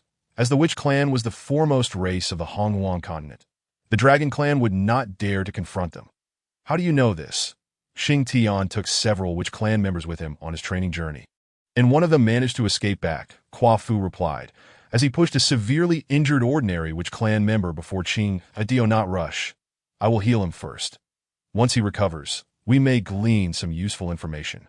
Qinglian placed a hand on the wounded Witch Clan member, channeling the force of creation into him. The force of creation possesses the miraculous ability to transform decay into wonder, in terms of healing. It was hardly inferior to the legendary healing elixir, the Sanguang Divine Water. Throughout the entire Donghuang world, only Nüwa and Qinglian could summon the force of creation. Before long, under the healing influence of the force of creation, the injured Witch Clan member's physical wounds were completely restored, that he opened his eyes and gazed at Qinglian with a hint of confusion. This is the 13th Ancestor Shaman, newly birthed from the Ancestral Shamans. Kwafu pointed out, Indeed, I am the 13th Ancestor Shaman. The other Ancestral Shamans are in closed-door cultivation. If you have matters to discuss, speak to me directly. 13th Ancestor Shaman, you must save Great Shaman Xingtian. He has been cast into the ECI by the Dragon Clan, who intend to utilize it to kill him. Task triggered. Rescue Xingtian from the ECI. Reward: 1 innate spiritual treasure. As the young shaman recounted the tale, Qinglian's mind resonated with the system's voice, that it seemed that Xingtian was indeed trapped in the ECI. Qinglian mused. Regardless of the circumstances, the system would not deceive him. I accept this task, he declared, only to notice the young shaman and Kwa Fu looking at him with puzzled expressions that he cleared his throat and added, what I mean to say is, rest assured. I will definitely rescue Xingtian from the ECI. 13th Ancestor Shaman. Should we inform the other ancestral shamans about this matter? Kwa Fu inquired that no need. Qinglian shook his head, that my elder brothers are in closed-door cultivation. I can handle this alone. Qinglian, you must carefully consider this matter. Tongtian appeared nearby, his tone grave. Perhaps you are unaware of the terrors of the ECEYE. Is the ECI truly formidable? Qinglian inquired, perplexed. It is said that the ECI connects to the Guishu. It is the battlefield where the Father God fought the 3,000 chaotic demons during the creation of the world. Once one enters, it is impossible to return. Tongtian elucidated as dangerous. Qinglian exclaimed. Indeed, even a great Luo golden immortal would find it impossible to escape once inside, Tongtian confirmed with a nod. Just because others cannot escape does not mean I cannot. Qinglian asserted confidently. His confidence stemmed not from his own abilities, but from the system, which granted him 2 random teleportations. The system had made it clear that he could teleport from any location. Were he to find himself trapped, he could simply waste one of those random teleports. Since the ECI is so perilous, I shall set off immediately. Tongtian, during my absence, I entrust the witch clan to your care. Qinglian resolved to depart at once, for, as Tongtian pointed out, the ECI was indeed a perilous place. Should he delay and Xingtian perish, he would not only fail this task but also another one. One innate spiritual treasure was trivial. The other task involved a primordial divine ability that could amplify battle prowess several-fold when executed. Though I, Tongtian, am free-spirited and seldom admire anyone, Qinglian, you are certainly one of those few. Tongtian assured him. Fear not, for the witch clan shall be in good hands with me, that I will ensure no harm befalls them, that I am merely going to save one person. Qinglian replied, your words imply that I might not return. No, it is not merely an implication. Tongtian truly believes that once I enter the ECI, I shall never return, Qinglian mused. After all, it was rumored that no one had ever entered the ECI and emerged alive. Even those who died could not return. Qinglian pondered making a bold statement about bringing Xingtian back alive, but ultimately refrained, that in the online novels he had read in his previous life. Such declarations often led to dire consequences. Making a bold statement had, in his past, become an ominous signal. Even a minor goal could turn out to be disastrous. The most classic line was, I will definitely return alive. And then, there was no further continuation. Chapter 10, The Little Turtle. Though Qinglian possessed only the early-stage cultivation of the Tai Golden Immortal, he could still contend with ordinary great Luo Golden Immortals. Even if he were to lose, he had the divine ability distance of a hand's reach for escape. As long as he did not encounter abilities capable of sealing space, no one could catch him. At present, the Dragon Clan of the EC had at most 2 or 3 ordinary great Luo Golden Immortals stationed there. Of course, Qinglian had no intention of provoking the Dragon Clan. He would leave that matter to the other ancestral shamans, that he merely wished to quietly rescue Xingtian. He flew at incredible speed, taking 3 years to journey from the Pangu Hall to the EC. Standing at the shore, gazing out at the boundless ocean, Qinglian could not help but feel a sense of insignificance wash over him. After a long moment, he finally exclaimed, Oh, vast ocean, you are but water. All the ambience was shattered by his single utterance. Where is the eye of the EC? Suddenly, Qinglian discovered an embarrassing dilemma. He did not know the location of the eye of the EC. He commenced to employ his somewhat rudimentary divination skills to deduce the direction of the eye. After a considerable time, he pondered where the flaw lay, for he could not derive a conclusion. Host, I suggest you inquire with the creature of the EC. The system interjected unexpectedly. Qinglian replied, that is indeed reasonable, quite reasonable, that in the vast ocean, life forms are not fewer than those on land. Though most possess limited intelligence, after a lengthy search, Qinglian finally encountered a suitable candidate, a turtle of golden immortal caliber. In Qinglian's understanding, turtles inherently possess spiritual essence, and upon gaining intelligence, they should be even more astute. Of course, the fundamental reason was that after wandering for a while, he found this turtle to be the only one with acceptable cultivation.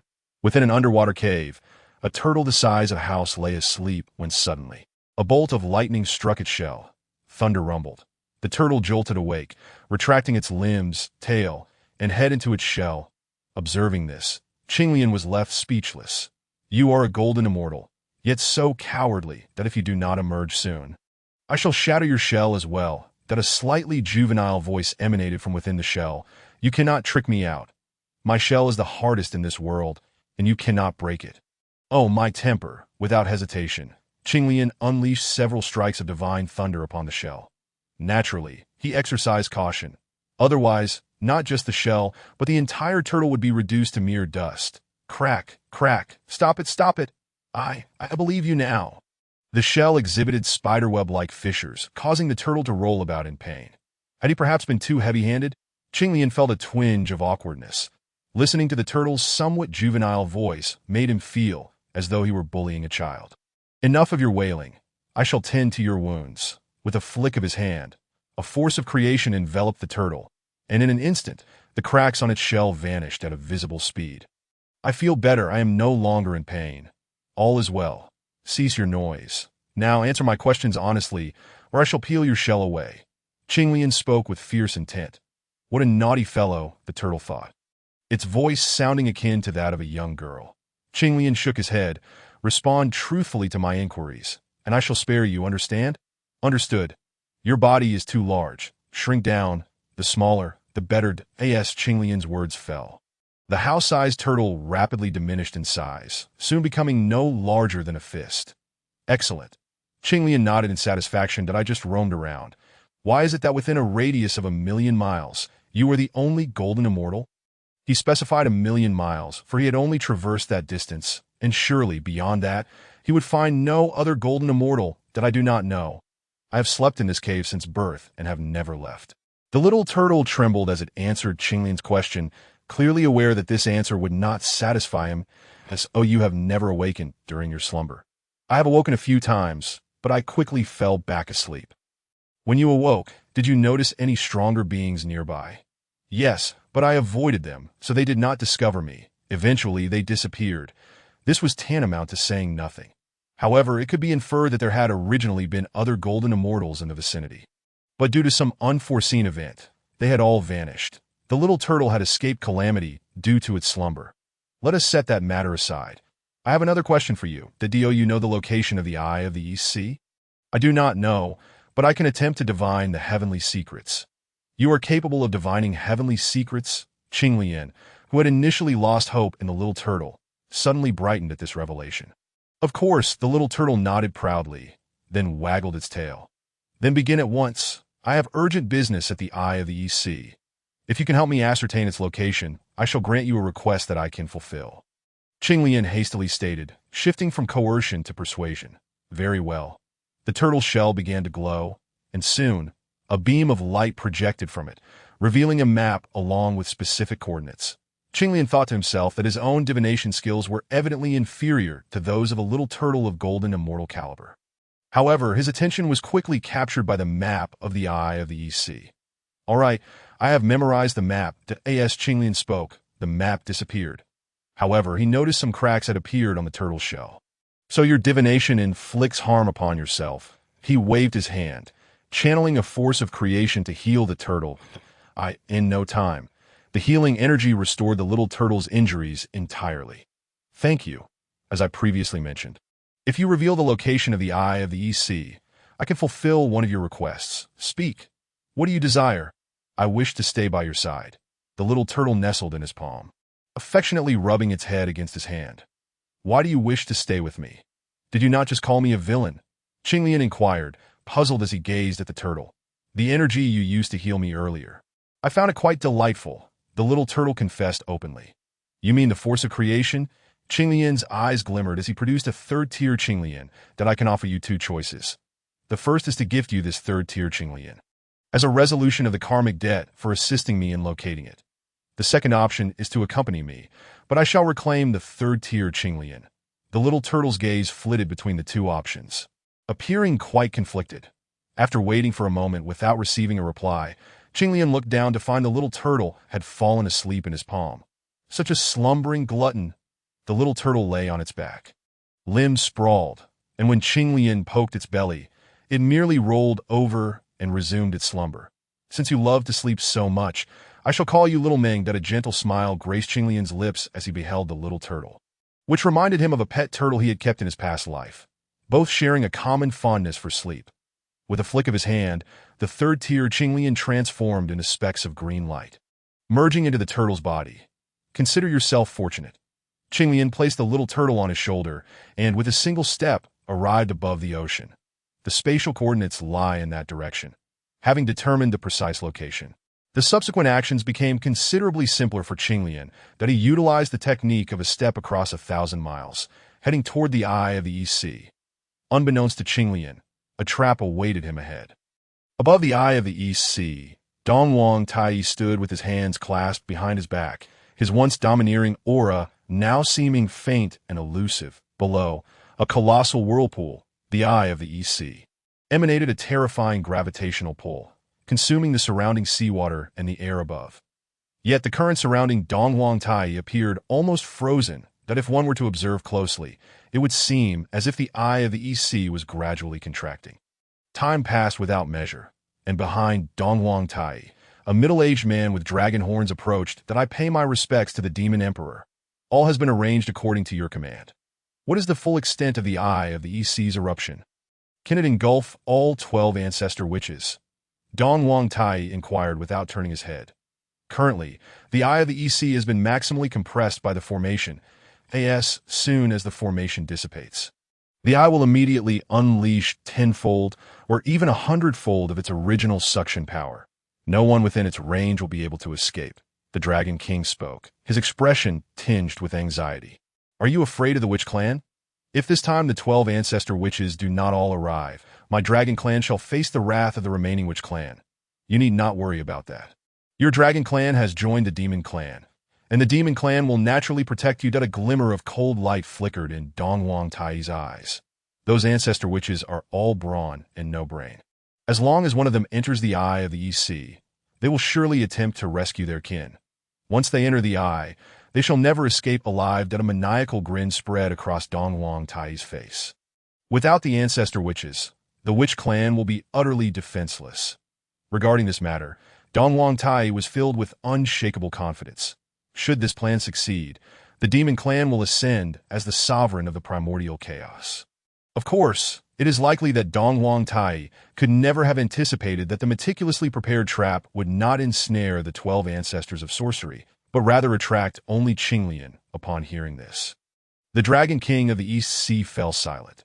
Ever since he was compelled by Donghuang Tai to cast Tongtian into the eye of the East Sea, the Dragon King had realized that he had no path of retreat left. Suddenly, Donghuang Tai turned his gaze towards the northwest, his figure flickering before vanishing entirely. The eye of the East Sea lay just ahead. After uttering these words, Qinglian inexplicably felt a chill run down his spine. A profound sense of danger surfacing in his mind. However, this feeling was fleeting, dissipating almost as quickly as it had arrived. Where is this place? On his shoulder, Xiaoming opened her drowsy eyes, curiously surveying her surroundings. You reawake. Have you finally had enough sleep? Qinglian remarked somewhat irritably. This little tortoise had been dozing on his shoulder the entire journey and chose to awaken just as they reached their destination. Did she consider herself a mount? Ahead loomed danger. Suddenly, Xiaoming fixed her gaze forward, her limbs gripping tightly onto his shoulder, revealing a fearful expression. Can you foresee danger?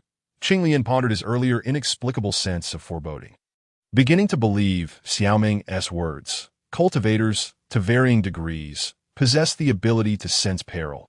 The distinction lies in the strength of that foresight. Clearly, Xiaoming belonged to the former category, her awareness of danger exceptionally keen. Qinglian halted, studying the path ahead. Initially, he had thought the ominous sensation stemmed from the eye of the East Sea, but it now seemed there was more to it than that. Surrounding the eye of the East Sea was a meticulously arranged formation. In terms of formation mastery, Tongtian could undoubtedly rank among the top 5 in all of primordial chaos. During discussions with Tongtian, Qinglian had acquired considerable knowledge regarding formations. after observing for a moment. Qinglian had nearly confirmed that he was at the edge of this formation. One more step forward would plunge him into the great array. This was a trap. Qinglian had all but ascertained that a scheme lay ahead. A trap laid in wait for the ancestors of sorcery, but he gazed with glinting eyes, piecing together the various legends surrounding the Eye of the East Sea, and deduced the adversary's intentions. Had it not been him who had come, but rather another ancestor, they would undoubtedly have failed to detect this formation. Once ensnared within, they would surely be cast into the Eye of the East Sea.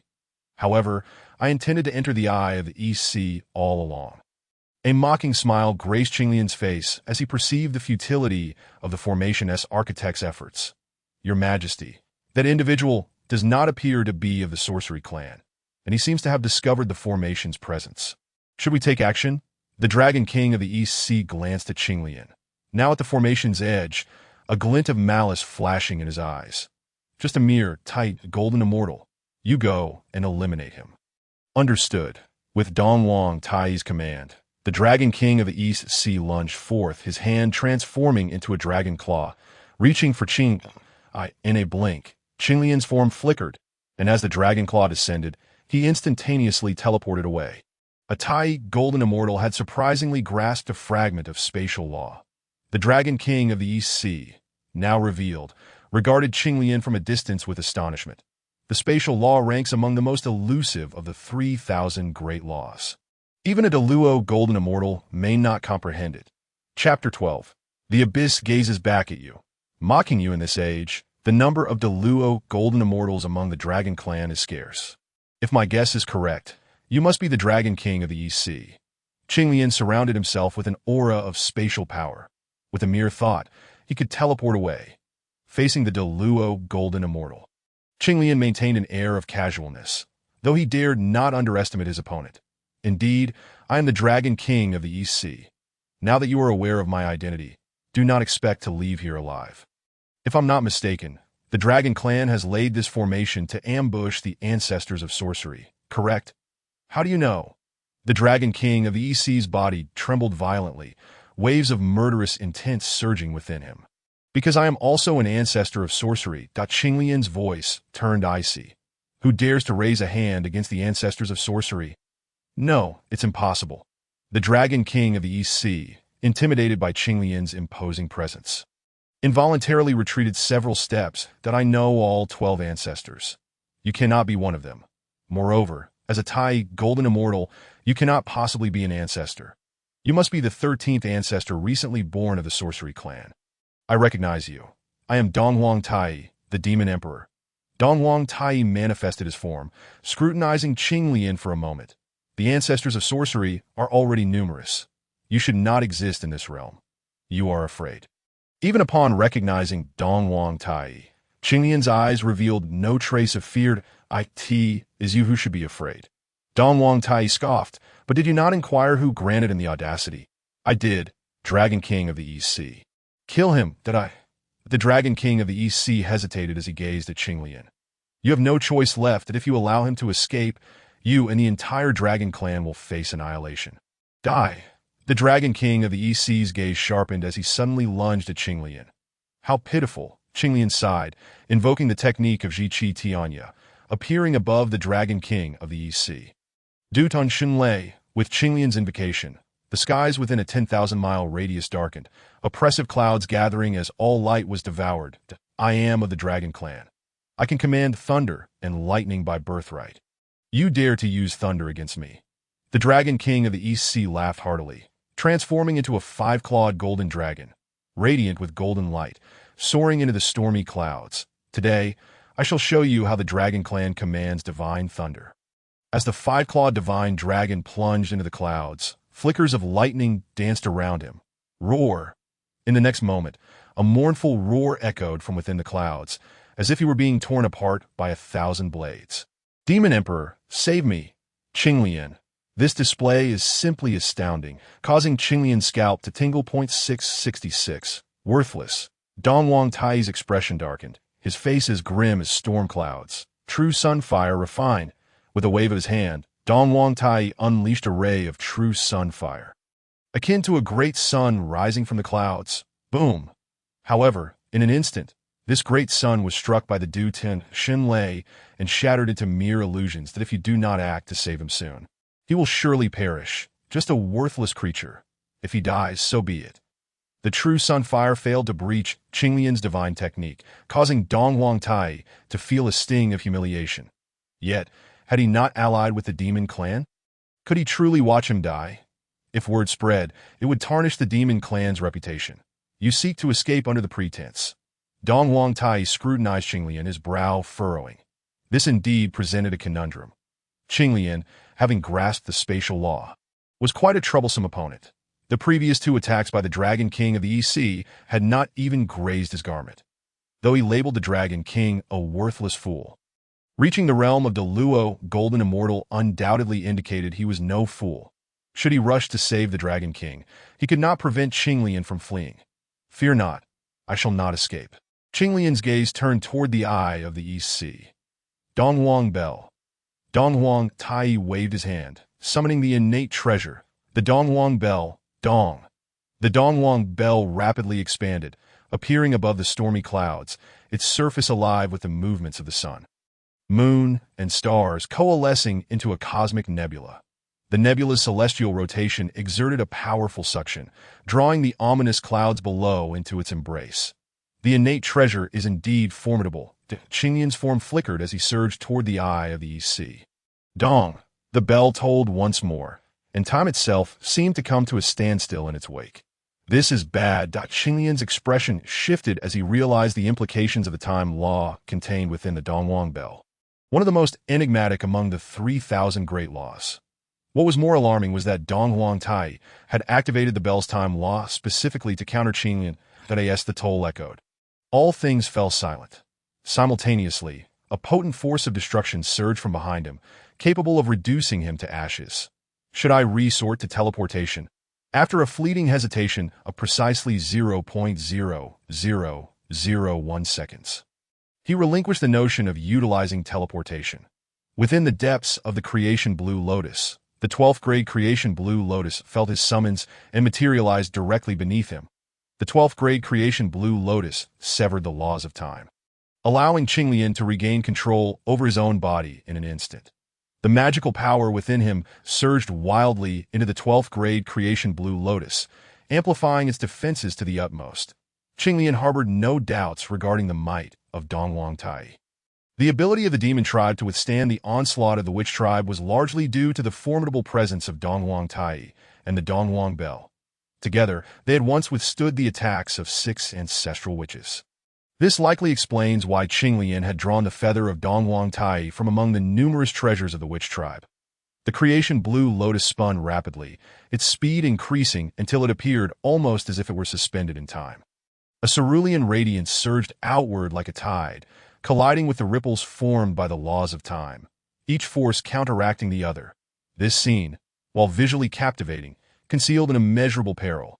Should anyone find themselves at the epicenter of this collision, they would be instantaneously disassembled into fragments. How could the witch tribe possibly wield innate spiritual treasures?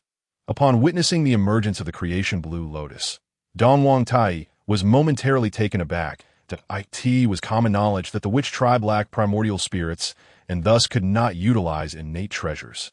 A mere stone's throw away, Qinglian seized the opportunity during Donghuang Tai's moment of distraction, activating his divine abilities to appear directly above the EC. In an instant, the EC devoured Qinglian, as if plunging him into an abyss. You truly have come to court death, Donghuang Tai observed from his elevated position, gazing down at Qinglian. This is the first time I have encountered a witch tribe with a primordial spirit, and I have never before seen a Jinwu without feathers from the depths of the abyss like CI. Qinglian's laughter echoed. When you gaze into the abyss gazes back at you. Moreover, it does not merely gaze. It mocks you. Chapter 13. The chaos demon craves my body. Donghuang Tai's nostrils flared with indignation. Were his gaze capable of inflicting harm, Qinglian would have been sliced into 1,000 pieces by now. The thief who pilfered my feather had better hope I do not catch you. For if I do, I shall reduce you to ashes. Unbeknownst to him, the thief who had stolen his feather and the one who mocked him were, in fact, the same individual. the demon emperor, the dragon king of the East Sea, cautiously lifted his gaze to donghuang tai, his expression oddly peculiar. At this moment, the dragon king was hardly faring better. After all, it was the divine thunder of the heavens, and even as a great Luo golden immortal, he had suffered considerable damage. He was, in truth, to blame for his own arrogance in daring to rush into the thunderclouds. However, it must be said that arrogance had always been a traditional virtue of the Dragon Clan. Return and tend to your wounds. Although we have not drawn the 12 ancestral witches this time, we have driven the 13th ancestral witch into the ECI. The other ancestral witches will surely come to rescue him. Donghuang Tai waved his hand dismissively, wishing to avoid the presence of the Dragon King, whom he regarded as a foolish ally. It would be a laughingstock if word got out that a Grand Luo Golden Immortal had nearly been slain by a Tai Golden Immortal. In reality, he had activated the innate treasure, the Donghuang Bell, yet still failed to capture Qinglian. He and the Dragon King were equally matched. Demon Emperor, what shall we do if the ancestral witches target the Dragon Clan? The Dragon King of the East Sea inquired cautiously, for this matter pertained to the very survival of the Dragon Clan. The Dragon tribe could not withstand the wrath of the ancestral witches. Simply instruct some of the Dragon Clan to hide in advance. The East Sea is vast, and do you think they can find you? As long as we can drive all 12 ancestral witches into the ECI. We need not fear the mere witch tribe. That a frenzied expression crossed Donghuang Tai's face, that on the other side, the ECI appeared as an endless vortex, with Qinglian's body plunging into the boundless darkness. Time passed, though how long, he could not tell.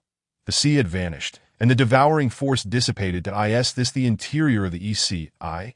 Qinglian curiously surveyed his surroundings, finding only darkness and emptiness within his line of sight.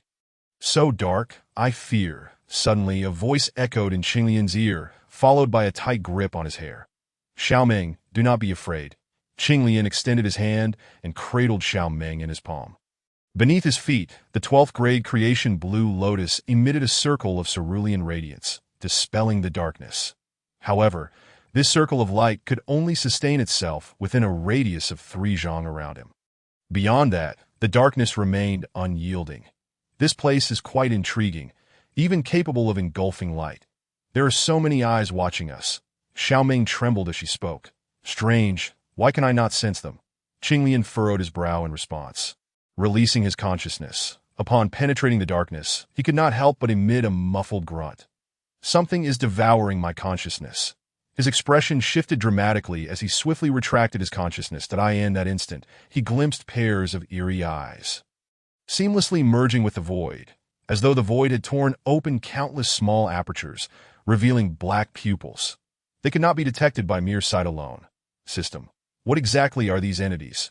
These are the eyes of the dark demon god, one of the 3,000 chaos demons, and it has set its sights on the host's physical form. Physical form. What is special about my physical form? Do not forget, host, that you are currently a chaos body, the most powerful physical form within the chaos realm, particularly alluring to the chaos demon gods. Qinglian mused, did not Pangu slay all the chaos demon gods? Have you heard of the saints? Of course. The primordial spirits of the saints are entrusted to the heavenly Tao, rendering them immortal and indestructible. Qinglian replied with a hint of envy. Immortality is the ultimate pursuit of nearly all practitioners. Chaos demon gods are birthed from the laws of the great Tao. They embody the great Tao's principles, akin to the saints of the Donghuang realm, that as long as the great Tao persists. They shall not truly perish, the system explained. This place is the Guishu.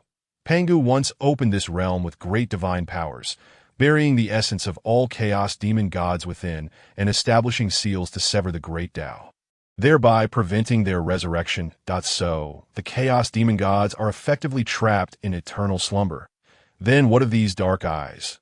Long ago, Luo Ho self-destructed within the western earth veins, causing the seals to weaken.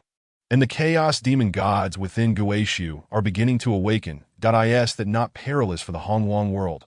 When the chaos demon gods awaken, the first to be targeted will undoubtedly be the Donghuang realm. Pangu's initial victory over the 3,000 chaos demon gods will not be forgotten.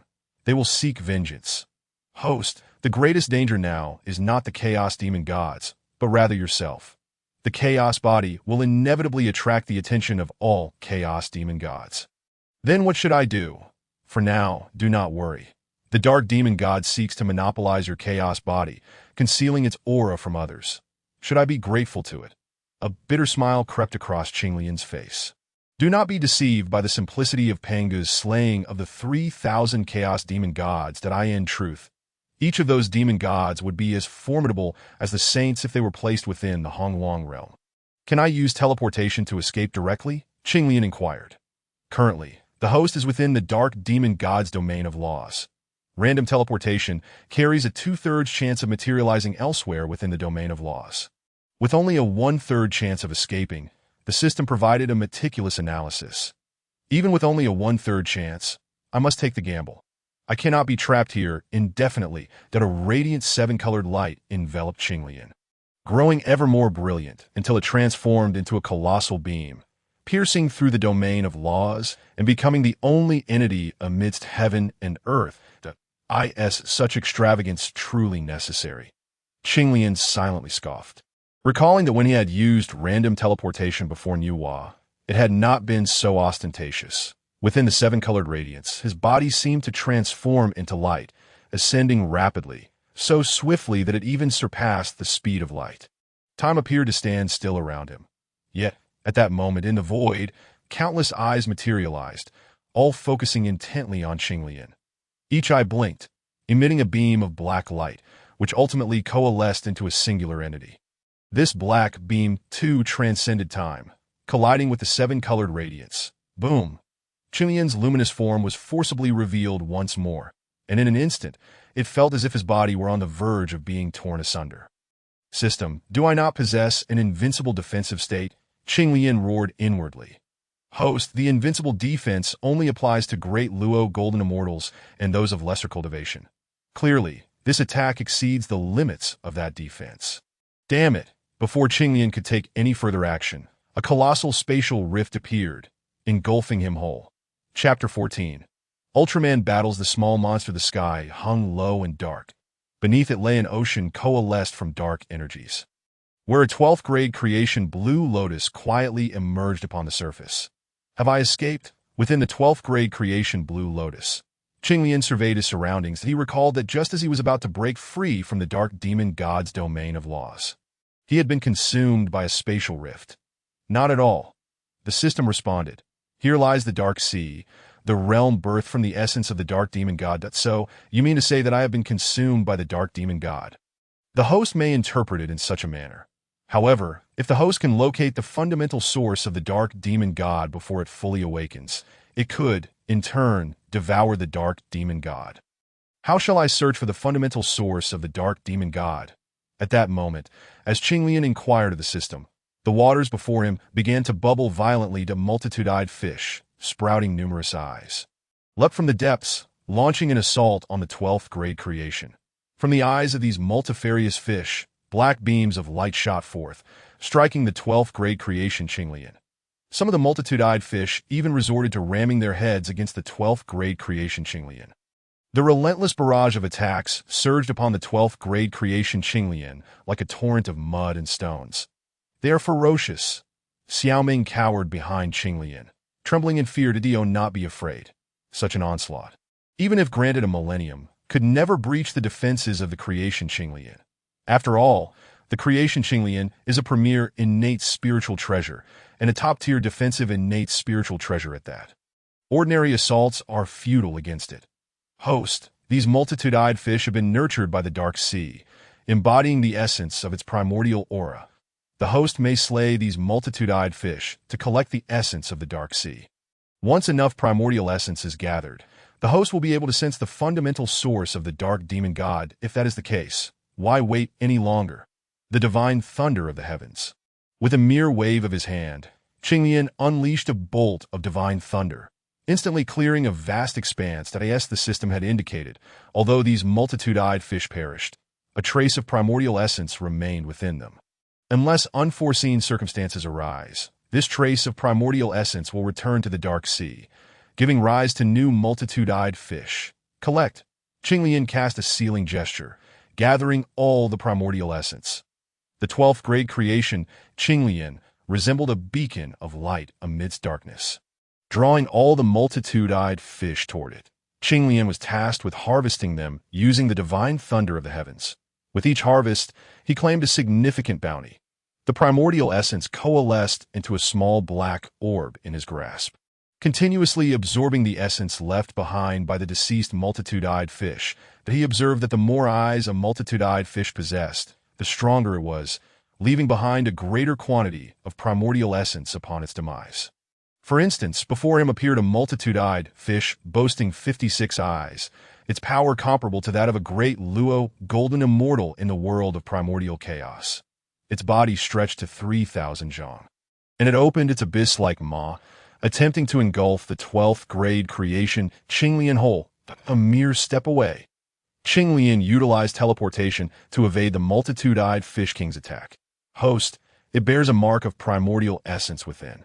Should you slay it and obtain the mark, you shall sense the fundamental source of the dark demon god. This creature bears a resemblance to the monsters from the dramas of my past life. Qinglian observed from a distance as the multitude-eyed Fish King bit into the void, silently thanking his quick escape.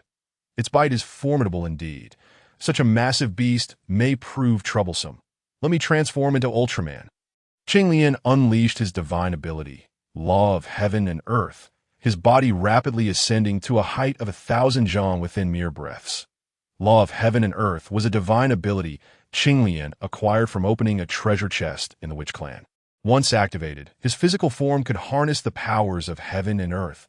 This was his first time employing it.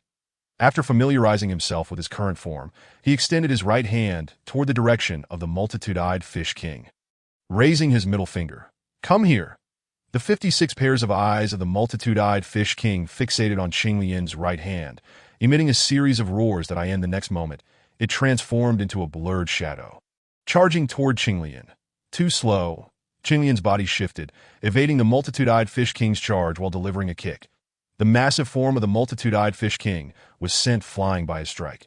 The spectacle of Ultraman battling a monster had officially commenced. Qinglian teleported, appearing before, behind, and beside the multitude-eyed Fish King, delivering a flurry of kicks as if playing a game of soccer. The multitude-eyed Fish King had no time to retaliate. Qinglian's speed was simply too swift. After all, he was utilizing teleportation, akin to having an unfair advantage. Such a hideous cry. Perhaps it would be wise to silence you. Suddenly, he landed a kick on the multitude-eyed Fish King's mouth, plunging the world into silence. An hour later, Qinglian came to a halt to bewie the heavens. There appears to be not a single weakness on its body. Throughout the previous hour, he had attacked every conceivable spot on the multitude-eyed Fish King. Yet none had inflicted fatal damage. Its black scales were exceedingly resilient at this moment. Qinglian yearned for a formidable offensive innate spiritual treasure. Were he to possess such a powerful weapon, the multitude-eyed Fish King would have perished countless times over. Meanwhile, the multitude-eyed Fish King, having been thoroughly beaten, lost its temper and made a swift retreat. Attempting to flee, Qinglian, observing the small black orb containing the essence of the dark sea in his hand, suddenly conceived an idea. The exterior of the multitude-eyed Fish King bore no weaknesses, yet it surely had vulnerabilities within that a glimmer of brilliance flashed in his eyes as he pursued, transformed into a giant. Each step Qinglian took seemed to chase the stars and moon, swiftly closing the gap between himself and the multitude-eyed Fish King. Meanwhile, the black orb in his right hand shimmered with the ominous light of the divine thunder of the heavens, threatening to detonate at any moment. That creature ahead. Have you ever heard of the technique known as the heavenly descending palm? With the teleportation, Qinglian appeared atop the multitude-eyed Fish King, activating the destructive aura of the divine thunder within the black orb. In an instant, an overwhelming pressure descended upon the multitude-eyed Fish King, akin to a divine mountain pressing down upon it. The water surrounding the multitude-eyed Fish King violently parted, and its body began to sink. Unable to continue its flight, the multitude-eyed Fish King raised its head, glaring at Qinglian with a furious roar. Now is the moment. Just as the multitude-eyed Fish King opened its massive jaws, Qinglian's eyes sparkled, and he hurled the black orb into its mouth. It struck true, and in the next instant, the multitude-eyed Fish King's body went rigid, then began to thrash violently. The divine thunder erupted within the multitude-eyed Fish King. its might surpassing that of the divine thunder tribulation faced by the Eastern Sea Dragon King. Moreover, this explosion occurred within the multitude-eyed fish king's very body. Chapter 15. Eye of Darkness. The divine thunder burst forth, tearing the multitude-eyed fish king apart from the inside, reducing it to a myriad of fragments that in the next moment. Those countless fragments disintegrated into nothingness under the onslaught of the divine thunder. This was true annihilation to the point of ash. The divine thunder proved astonishingly powerful. Qinglian was taken aback by the destructive spectacle wrought by the divine thunder. In that moment, he suddenly comprehended that the use of divine abilities need not follow a prescribed method. One could innovate as well. Within that thunderous sphere, he had fused 7 bolts of divine thunder. Any ordinary great Luo golden immortal, lacking an innate spiritual treasure, would undoubtedly perish if struck directly. Moreover, this was not his limit. As his understanding of the divine thunder deepened and his strength increased, he could incorporate even more divine thunder. Qinglian envisioned the ultimate might of this technique, which he would name Thunder Extreme Purgatory, to serve as his trump card. Suddenly, a dark light shot forth from below, warping the void, revealing a faint ripple of spatial disturbance. Attempting to escape, Qinglian waved his hand, capturing the dark light that writhed like a living entity in his grasp, yet could not break free. That a force of attraction drew it forward. It must be the fundamental source of the dark demon god. That a glimmer of determination shone in Qinglian's eyes as he relinquished resistance.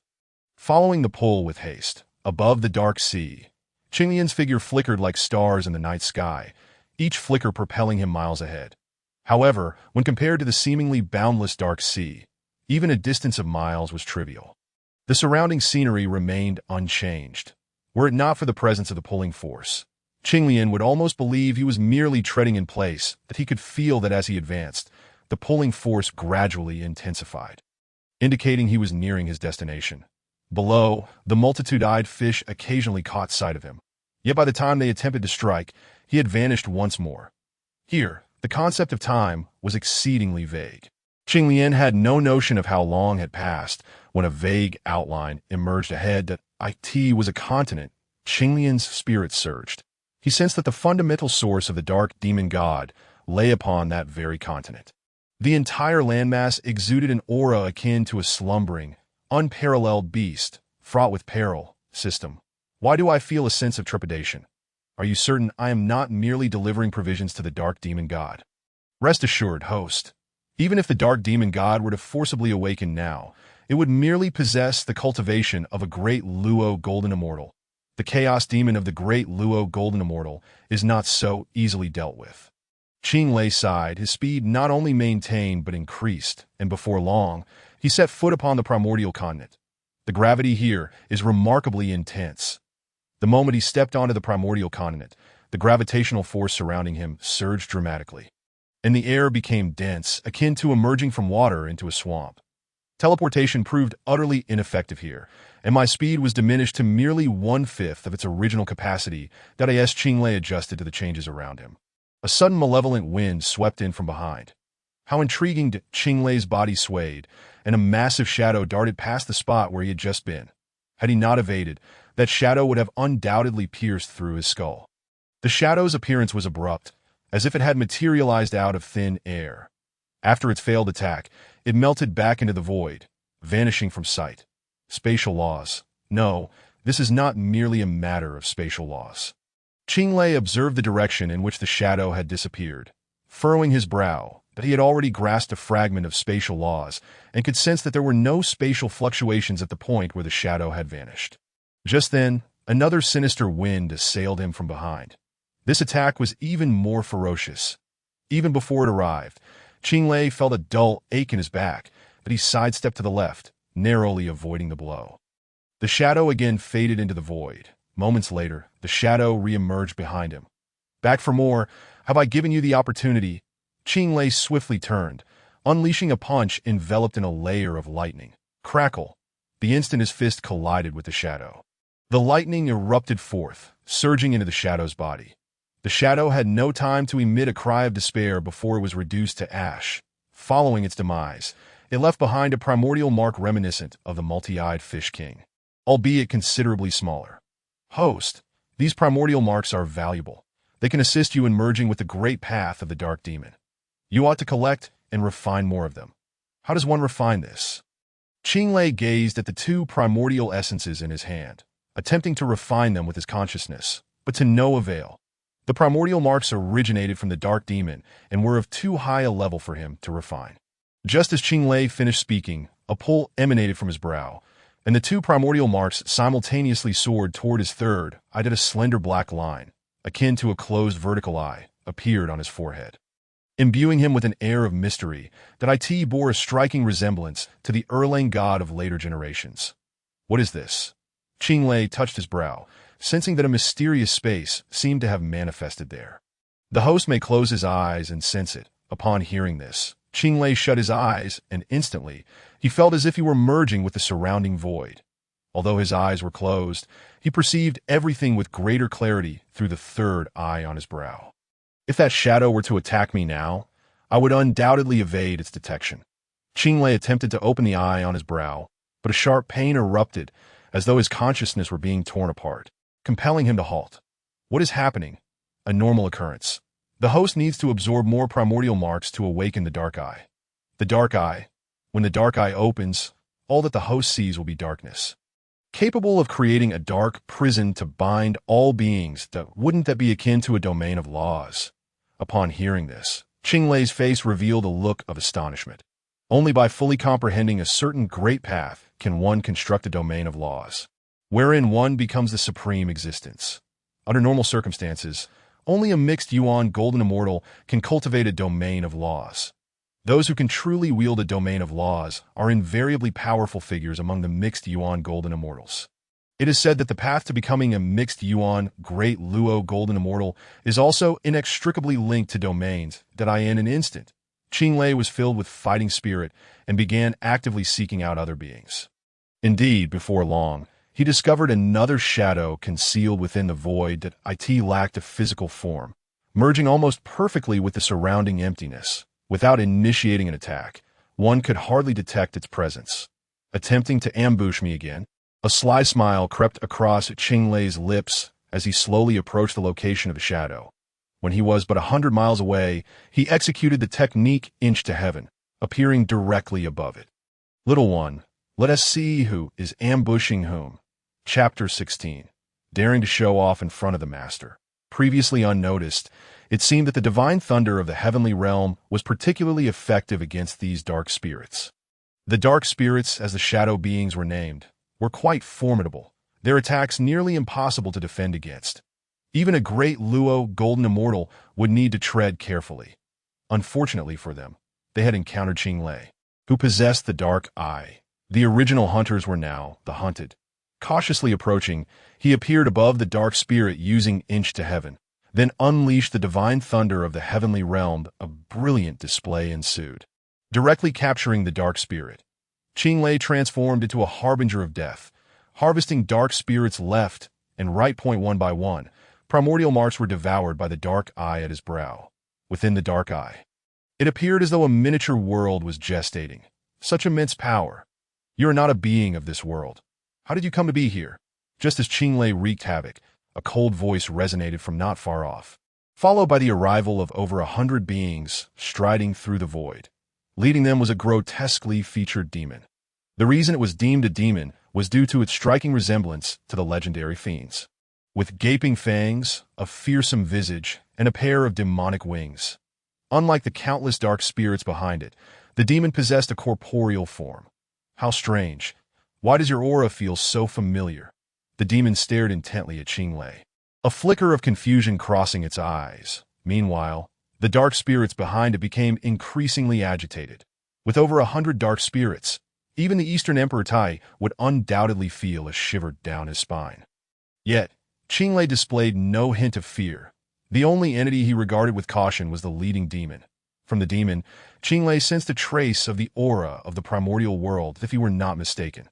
This demon was originally a being of the primordial world. After entering the Eastern CSI, it had been captured by the dark demon and transformed into a fiend. Suddenly, the dark spirits behind the demon surged forth, charging toward Qinglei all at once. Come at me together. It saves me the trouble of wasting time. Faced with the onslaught of numerous dark spirits, Qinglei remained unfazed, allowing the vertical eye on his brow to crack open slightly. Instantly, an inexplicable energy surged through the void, seemingly freezing the bodies of all the dark spirits. Taste my ultimate technique, Thunder Extreme Purgatory. Qinglei soared into the sky, tossing a lightning sphere into the midst of the multitude of dark spirits. The sphere detonated, and countless tiny divine thunder of the heavenly realm engulfed all the dark spirits, transforming the void within 1,000 miles into a true thunder purgatory. You actually killed them all. The demon stared at Qinglei in shock that IT had yet to process the situation when Qinglei had already obliterated all its subordinates. What else would you leave for the new year? Qinglei mocked as he joyfully collected the primordial marks. You seek death. The demon's eyes fixed firmly on Qinglei, its hands morphing into pitch-black demonic blades, exuding a terrifying aura. With a flap of its demonic wings, it surged toward Qinglei like a bolt of black lightning. The demon was now thoroughly enraged. As the demonic blade struck, a fearsome radiance targeted Qinglei's head. Unfazed, Qinglei transformed the divine thunder of the heavenly realm into a thunder spear, sweeping forward. Clang, with a crisp sound. The demonic blade collided with the thunder spear, unleashing a violent explosion. The demon's body quaked violently, and it was knocked back, dark lightning dancing across its surface. You actually launched a sneak attack. What do you mean by sneak attack? We are clearly engaging in a frontal confrontation. Indeed, it was a frontal confrontation, and at the moment of impact between the demonic blade and the thunder spear, Qinglei was at a disadvantage. Thus, he caused the thunder spear to explode, unleashing the divine thunder of the heavenly realm toward the demon. The demon, which had believed victory was assured, was caught off guard by this sudden turn of events and sustained severe injuries. Come again, Qinglei shouted, once more condensing a thunder spear, his figure darting like lightning toward the wounded demon. Demon, I have a phrase that I am unsure whether to speak or not, faced with Qinglei's relentless assault. The demon had no choice but to divert some of its power to suppress the divine thunder within itself and began to counterattack. The demon possessed an invisibility ability similar to that of the dark spirits. After evading Qinglei's attacks, it instantly activated its stealth. Little did it know, its invisibility held no sway before Qinglei. He could clearly sense the demon's trajectory as it moved from in front of him to behind. The demon's hands transformed once more into two pitch-black demonic blades, preparing to launch a sneak attack. Truly naive, daring to showcase such trivial skills before me. Qinglei silently gathered the divine thunder of the heavenly realm. Preparing his ultimate technique, Thunder Extreme Purgatory, Die. The demon appeared above Qinglei, swinging down two massive blades of darkness that seemed to slice through space itself. The one who will die is you. The formidable ultimate move. The Thunder Extreme Purgatory was hurled towards the demon with great force. The blade of light cleaved through the thunderball, releasing the heavenly god thunder within, which instantly erupted, engulfing the demon in its wrath. The demon emitted a terrified wail, desperately wielding its demonic blade in a futile attempt to withstand the onslaught of the Thunder Purgatory. Ultimately, the blade of light was shattered by the heavenly god thunder, and the lightning consumed the demon whole. The demon's true strength was equivalent to that of a mid-stage Great Luo Golden Immortal, making it exceedingly difficult for Qinglian to emerge victorious in a fair fight. Fortunately, taking the demon by surprise and delivering a heavy blow had instilled fear in it, prompting the demon to avoid direct confrontation, seeking instead to launch a sneak attack, which ultimately led to its demise due to its own cunning backfiring. Qinglian's gaze was fixed on the center of the Thunder Purgatory, from which a primal mark soared forth from the demon's body. This primal essence felt more tangible than the primal marks Qinglian had previously collected. Typically, a primal mark exists as an ethereal entity. However, this particular mark exuded a semblance of reality. To illustrate, ordinary primal marks are but wisps of consciousness released by the primordial spirit, whereas this primal mark resembled the primordial spirit itself. Albeit perhaps just a fragment that had split from it, he sensed a yearning emotion radiating from the dark eye at his forehead. Upon realizing this, Qinglian no longer hesitated and integrated the primal mark into his third eye. In an instant, the dark eye distorted slightly, as if it had come to life. That eye opened wide, absorbing the unique energies that permeated the void. Upon closer inspection, one could observe several tadpole-like entities swimming within the dark eye, which were the runes of the Great Tao. Qinglian was immersed in this experience, feeling as though he grasped some profound understanding, yet simultaneously felt as if he comprehended nothing at all. He drifted in a state of confusion. Devoid of thought, it was unclear how much time passed before the dark eye closed, and Qinglian regained his clarity. His eyes, once dim, shone bright once more. The dark eye seemed to have grown stronger. You actually absorbed the essence of darkness without any mutation. How is it that you are still alive? Chapter 17. The little princess of the Phoenix tribe, Qinglian, looked on, observing that the heavenly god Thunder had dissipated significantly, revealing the figure within. The demon. No, it was no longer appropriate to refer to it as a demon. Had shed its grotesque and fearsome visage, replaced instead by a noble and striking red-haired maiden. The red-haired girl was slender, her skin smooth as jade, and her long red hair flowed like dancing flames, illuminating her fair, oval face. The contrast in her appearance was nothing short of astounding. Are you the demon I just fought? Indeed, it is I. The two stood in astonishment, Qinglian shocked by the transformation of the red-haired maiden, while she was equally taken aback by Qinglian's ability to refine the essence of darkness without any adverse effects. You just mentioned the essence of darkness and mutation. Is it possible that you transformed into your previous form due to the absorption of that fragment of dark essence? Suddenly, a glimmer of insight sparked in Qinglian's eyes. Indeed, I owe my gratitude to you for helping expel that fragment of dark essence from my body, allowing me to regain my clarity. The red-haired maiden expressed her gratitude, but soon sighed. Alas, I am nearing death and can never return to the primordial era. Upon hearing this, Qinglian focused intently on the aura of the red-haired maiden. The fragment of dark essence had already eroded her primal essence, and now that it had detached from her corporeal form, she was left with nothing but exhaustion. He extended his hand, infusing her with a surge of transformative power. You can actually condense transformative power. The red-haired maiden regarded Qinglian with surprise, then shook her head. It's futile. Even transformative power cannot save me. I will save those I wish to save. Qinglian's thoughts shifted, and a third-grade Qinglian flower materialized above the red-haired maiden, emanating a rich, transformative power, a torrent of transformative energy. Akin to a mighty river, cascaded into her body from above, revitalizing her physical form. That it's futile. My wounds are to my essence. The red-haired maiden's voice trailed off as the third-grade Qinglian flower seemed to dissolve, merging into her being and replacing her lost essence. How can this be possible? Her eyes widened as she gazed at Qinglian. There is nothing impossible about it. I told you, I will save those I wish to save. In later times, Tai Jinren could revive Neza using a lotus flower. Although the situation with the red-haired maiden was more complex, he was using the innate spiritual object, the third-grade Qinglian. Thank you, fellow Taoist, for saving my life. Yuan Wong? Could it be that your true form is that of a phoenix? Qinglian scrutinized Yuan Wong closely and discovered a strong wave of fire attribute energy emanating from her. I am the princess of the Phoenix tribe, Yuan Wong replied proudly. Has our Phoenix tribe not unified the primordial era? In this current world of the primordial era, the Phoenix tribe is on the verge of extinction. Could it be that the dragon tribe has triumphed? At the sight of Qinglian's hesitation, Yuan Wong's expression paled. The dragon tribe has not emerged victorious. Qinglian shook his head. Neither the dragon, phoenix, nor Qilin tribes have achieved victory. By the way, how did you end up here? Fearing Yuan Wong's probing, Qinglian swiftly shifted the topic. I was lured here by the dragon tribe's schemes. How did you arrive? If that is the case, we are both bound by misfortune. Ensnared by the dragon tribe's deceit, that I, in truth, Qinglian could not be considered deceived. He had entered voluntarily, that he had initially come to rescue Xingtian. But who could have anticipated that the Eye of the East Sea would lead to such a situation? The battlefield of Pangu and the Chaos Demon God was a terrifying thought.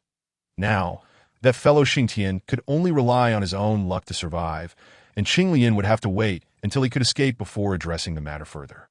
Yuan Wong, how much do you know about the Dark Sea and this continent? Do you intend to leave? Yuan Wong gazed at Qinglian in astonishment. Do you not wish to leave? I do.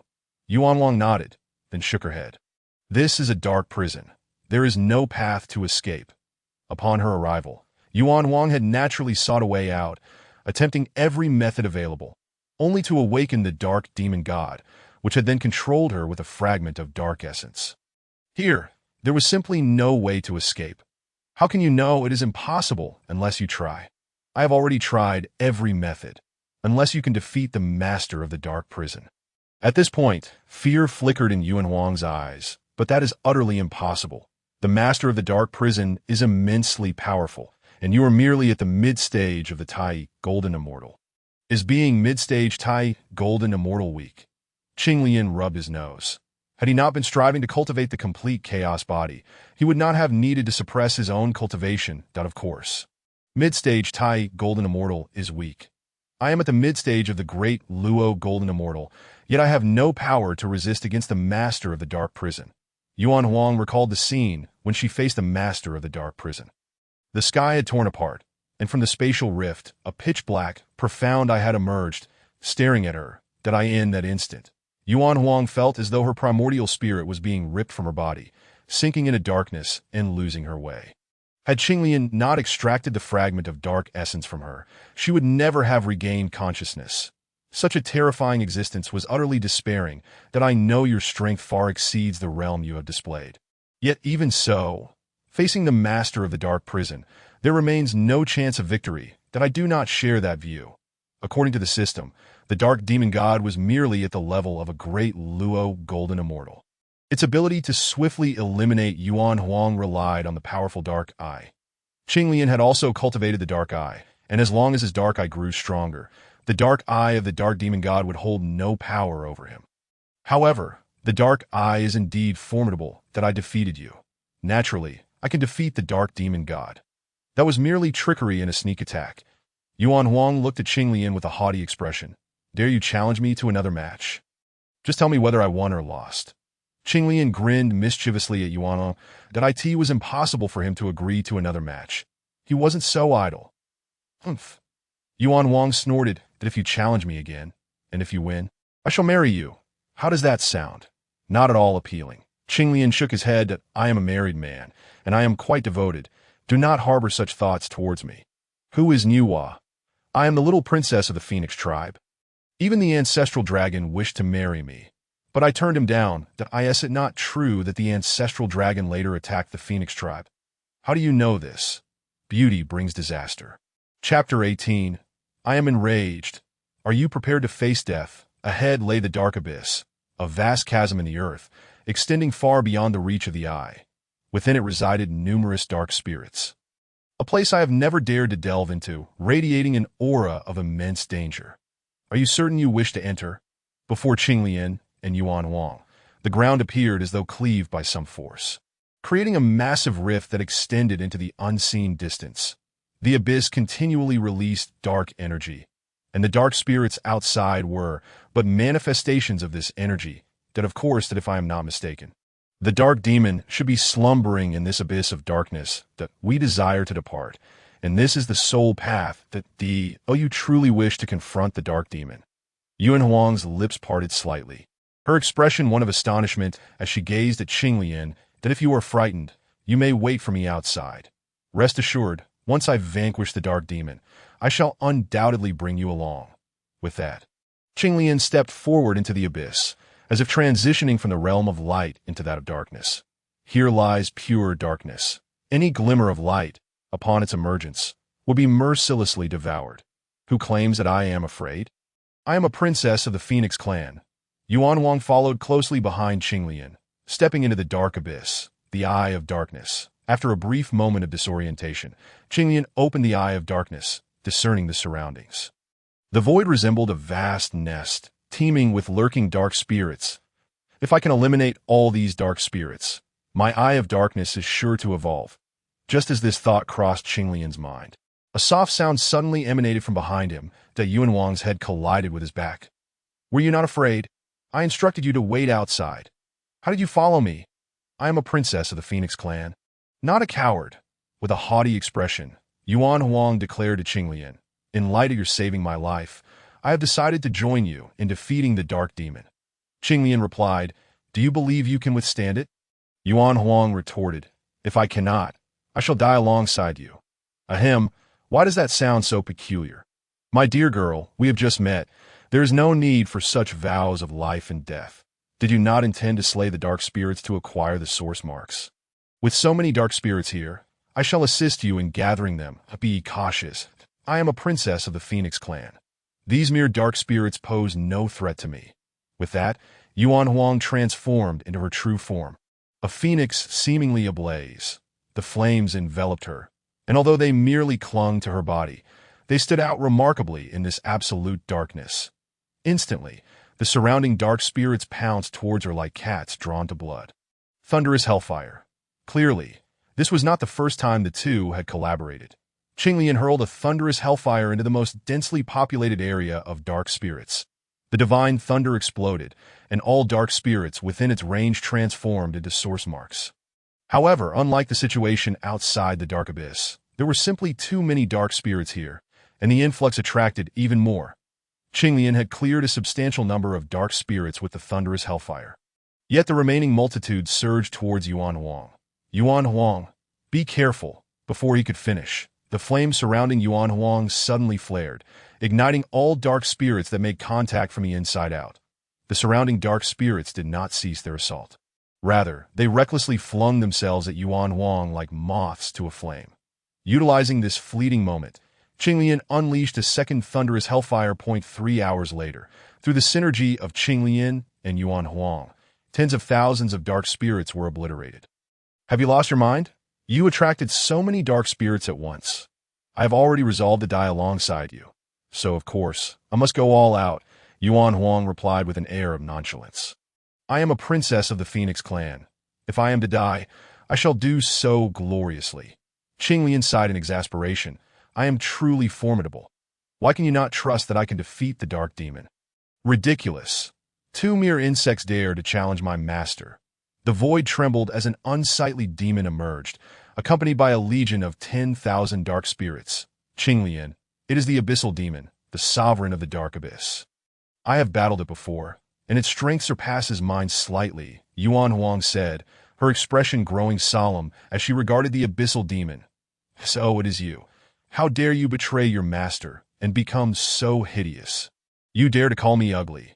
Had Qinglian not firmly restrained Yuan, she would have charged at the abyssal demon in a fit of rage. You are not ugly.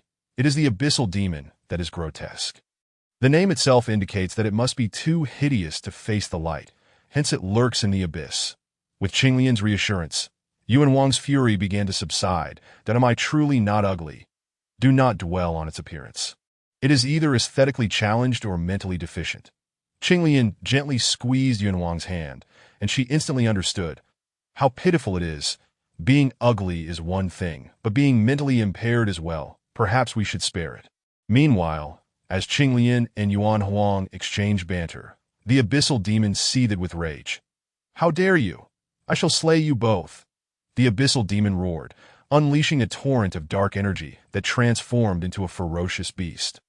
Charging at the two, that the beast was covered in countless eyes, all blinking in unison, emitting beams of destructive light that converged into one. That this strike rivaled the full force of a late-stage Great Luo Golden Immortal. I will hold it off. You find the right moment to strike. Yuan transformed into a blazing red flame, colliding with the black beam of destruction. Boom! Boom! Boom! Violent explosions erupted in the void, as if the entire dark abyss trembled. Qinglian's figure flickered, catching the flung Yuan. Did I not instruct you to wait for the opportunity to attack the abyssal demon? Why did you? Do not worry. I can defeat it. As Qinglian spoke, he channeled the power of creation into Yuan to aid her recovery. I am fine. I can still fight. Yuan insisted, attempting to break free from his embrace to be obedient and heal. Otherwise, Qinglian's gaze roamed over Yuan's form. Disobedience will lead to consequences. That I am a princess of the Phoenix clan. Even if you are a princess, disobedience will result in punishment. No one can save you. Yuan felt an inexplicable sweetness welling up within her. Qinglian placed Yuan within the 12th rank lotus of creation to heal her. Then turned to face the abyssal demon. That I am already enraged. Are you prepared to meet your demise? Chapter 19. I killed myself. The eye of darkness at Qinglian's brow opened, a terrifying aura spreading outward. Having just absorbed the source marks of over 10,000 dark spirits, the Eye of Darkness had grown even more formidable. "How can you possess my master's aura?" The abyssal demon faltered, nearly collapsing to its knees. The aura emanating from Qinglian bore an uncanny resemblance to the one imprinted deep within its soul. "Kill him and bring me his corpse." At that moment, a cold voice echoed in the abyssal demon's mind, enabling it to overcome its fear of Qinglian Dai. The abyssal demon roared, its numerous eyes blinking in unison once more, unleashing a black beam as powerful as before, akin to a laser cannon, aimed directly at Qinglian. Dark Canopy. The Eye of Darkness blinked once. Such a simple action nearly drained Qinglian of all his magical energy. Before him, a dark barrier emerged, darker than darkness itself, strikingly apparent in the boundless void. When an even darker entity appears within the darkness, the original darkness becomes light. Observing Qinglian standing unwavering, the abyssal demon suddenly felt regret. Its master had commanded it to bring Qinglian's physical body back. If Qinglian's body were destroyed by its hand, it would surely face punishment. Yet, the attack had already been launched and could not be retracted in that moment. It desperately wished for Qinglian to evade. However, Qinglian remained still, unflinching. The black beam collided with the dark canopy, as if a stone had been cast into water. Ripples spread across the surface of the dark canopy, and then it vanished. The abyssal demon found it hard to believe that its strongest attack had simply dissipated. As if consumed by the dark canopy, the IT was thwarted. On the other side, upon witnessing this, Wong couldn't help but breathe a sigh of relief, and One understood the power of that attack better than she, for she had experienced it firsthand. "You truly are more formidable than I had imagined," Huang murmured to herself. She had thought that during their last confrontation, Qinglian had revealed all his strength. However, she now realized that he was even more powerful. "What is this? How could you withstand my attack when your cultivation is clearly a whole realm lower than mine? Dead men need not know so much. Arrogant." The abyssal demon scoffed. "Do you not think I am unaware?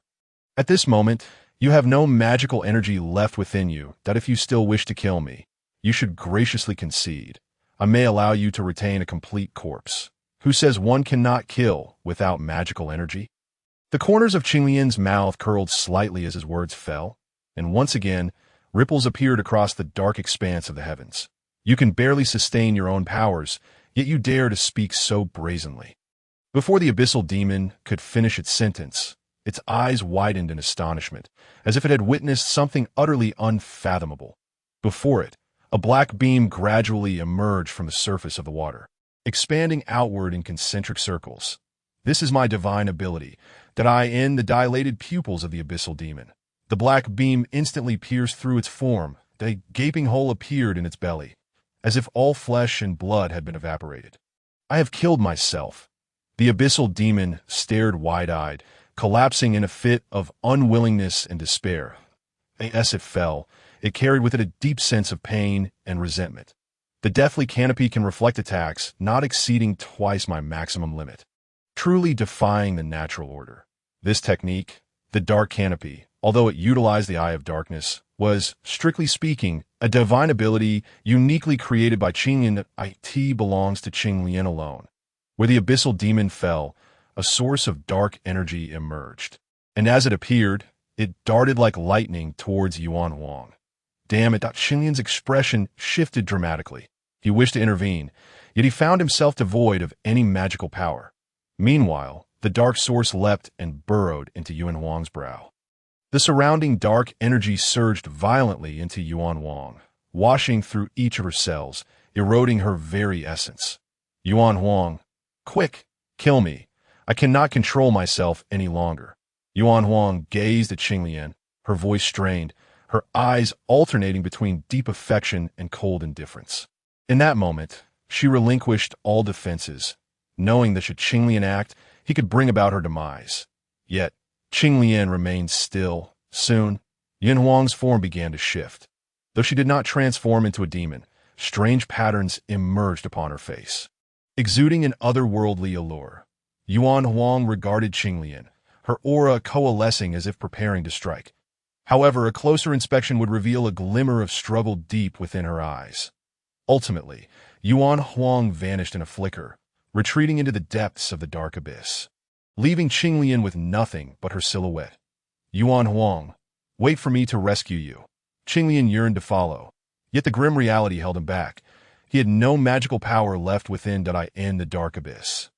There existed no ordinary spiritual energy, and the only way to swiftly regain his power was through a singular method. A flicker of resolve crossed Qinglian's eyes. He sat cross-legged in the void, employing the Eye of Darkness to commune with the surrounding dark energy. Moments later, the dark energy responded to his summons, forming a funnel-like vortex above his head. The dark energy surged into the vortex, flowing through his brow and circulating throughout his being. As he absorbed the dark energy, Qinglian felt an overwhelming desire to annihilate the heavens and obliterate the earth welling up within him. Everything radiant in this world, every being not belonging to the darkness, all energy must be destroyed, eradicated. Dark energy can influence the intellect of living beings. Qinglian could have countered this influence with the Eye of Darkness. Yet he chose not to. He absorbed the dark energy at an ever-increasing pace, his body seemingly transforming into a black hole, ravenously devouring all. This process resembled the legendary descent into madness. Shadows of dark spirits sought to ambush him. Yet as they approached, their forms were disintegrated into pure, dark energy, consumed by him without a need for him to lift a finger. Suddenly, Qinglian rose, gazing at the throngs of dark spirits before him. The surrounding dark energy continued to pour into him ceaselessly. Kill. His voice was steeped in cold detachment. With that command, he charged towards the 100,000 dark spirits. These 100,000 dark spirits were the same ones previously brought by the abyssal demon. And after its demise, they had not fled. He surged forth like a dark tornado, formed from dark energy, hurtling towards the multitude of dark spirits. Chapter 20. She is unworthy of you. Wherever the dark tornado passed, every dark spirit was torn asunder, transformed into pure dark energy, which Qinglian absorbed in that moment. Qinglian resembled a relentless meat grinder. Any dark spirit that encountered him would be mercilessly slaughtered. Only the mindless dark spirits would dare to rush towards him. Any other sentient beings would undoubtedly flee at the first sight of him. An insatiable thirst for killing surged within him. Kill! Kill! Kill! Kill! Kill! Kill! Kill! It was impossible to ascertain how much dark energy he had absorbed. His aura surged dramatically, reaching the late stage of the Tai Golden Immortal. With him at the center, there were no living dark spirits within 100 miles. Kill! The murderous intent in Qinglian's eyes did not wane in the slightest. Rather, it intensified. The dark tornado carried him towards the abyss, tearing apart everything in its wake, converting it into primordial dark energy. His cultivation soared with each passing moment in this state that no one could impede his advance. Time became a blur until he arrived at the origin of the dark abyss. Good, splendid, your current body is exceptionally perfect. Now, hand it over to me. In the void floated a black orb, radiating light akin to the sun, albeit a black light. This orb was the eye of the dark demon god, birthed from the essence of dark laws, and was the very embodiment of the dark demon god. And one could have imagined that the true form of the dark demon god was, in fact, a chaotic body. Astonishingly, a second chaotic body has emerged in this world. You are mine now. From this moment forth, I shall be the foremost among the 3,000 chaotic demon gods. The dark demon god surged towards Qinglian, the black orb embedding itself into his brow. It sought to usurp Qinglian's corporeal form. What is this place? Suddenly, a terrified voice resonated from the depths of Qinglian's brow. The Eye of Darkness, this is the prison I have prepared for you. Surprising, I assent it. Qinglian's voice echoed within the dark space forged by the Eye of Darkness. Impossible. You have been eroded by dark energy. How can you remain conscious? It seems you still do not comprehend the true might of the chaotic body. You think mere dark energy can truly corrupt my chaotic body in the external realm. Qinglian's aura as a great Luo golden immortal suddenly dissipated, leaving only the presence of a late-stage Tai golden immortal. In that instant, all dark energy surrounding him converged into the Eye of Darkness. Impossible! This cannot be. How could you deceive me? You wished to usurp me, did you not? Then remain here. Qinglian formed seals with his hands, and within the space manifested by the Eye of Darkness, great law runes appeared, encircling the dark demon god. With just a petty tie, golden immortal. You think you can keep me here? The dark demon god charged outward, yet a net of law formed from the runes blocked its path. Impossible! The dark demon god shifted directions, only to find another net of law composed of great runes materializing before it. It attempted to change directions several times, yet to no avail. That I told you. This is a prison specifically prepared for you. You cannot escape. Qinglian spoke calmly. The Eye of Darkness severed the dark demon god's connection to the outside world, reducing its full strength to a mere fraction. Even if you can find me, what of it? I am immortal and indestructible. Even Pangu could not kill me, and you certainly cannot point one day. I shall escape. The dark demon god retorted coldly. Your chaotic body will eventually belong to me. It appears you have yet to grasp reality. Even now, you still covet my chaotic body. Qinglian shook his head, swiftly forming seals with his hands as the net of law firmly ensnared the dark demon god. Before long, the dark demon god sank into silence, compelled into a deep slumber. Though I cannot kill you now, once I open my small world, you shall become the nourishment for it. The vertical eye in the center of Qinglian's brow gradually closed and vanished, leaving no trace behind. Yuan Wong. Qinglian shut his eyes, concentrating to sense Yuan Huang's position. After all, Yuan Huang had integrated a third-grade Qinglian within her, allowing for a strong connection between them. In truth, the moment Qinglian sealed the dark demon god, Yuan Huang regained her full consciousness that he truly defeated the dark demon god. Yuan Huang murmured in astonishment, a smile breaking forth on her face. What are you grinning about? Are you thinking of me? Qinglian chuckled, waving his hand before her. Indeed, this princess was thinking of you. Are you happy about it? Qinglian replied. You are a girl. You ought to be a bit more reserved. Reserved? Yuan Huang feigned ignorance, saying, You saved this princess, and she has decided to dedicate herself to you. Are you certain this isn't a case of ingratitude? Qinglian sighed, placing a hand to his forehead. I have told you, I am already taken. Please do not harbor such intentions towards me. Is it about that woman, Nüwa, whom you mentioned before? Indeed, she is unworthy of you. Qinglian replied, How can you determine that she is unworthy of me when you do not even know her? Because only this princess is deserving of you. All right, such narcissism is truly unparalleled, Qinglian thought to herself. She decided it best not to continue entangling herself with Yuan Huang on this matter and said, The dark demon god has been defeated by me. We can leave now. Do you not wish to depart? Of course I do. I've been trapped here for millions of years. How can I leave? There is no exit here. Yuan Huang looked at Qinglian in confusion. After all, Qinglian had stated that once the dark demon god was vanquished, a path would be opened. Yet now, there was none. This world initially has no paths. As more tread upon it, paths are forged. Qinglian explained. What do you mean? My meaning is that if there is no path, one must carve out their own. With that, Qinglian waved his right hand, and a portal materialized before them. Take my hand, and I shall lead you away.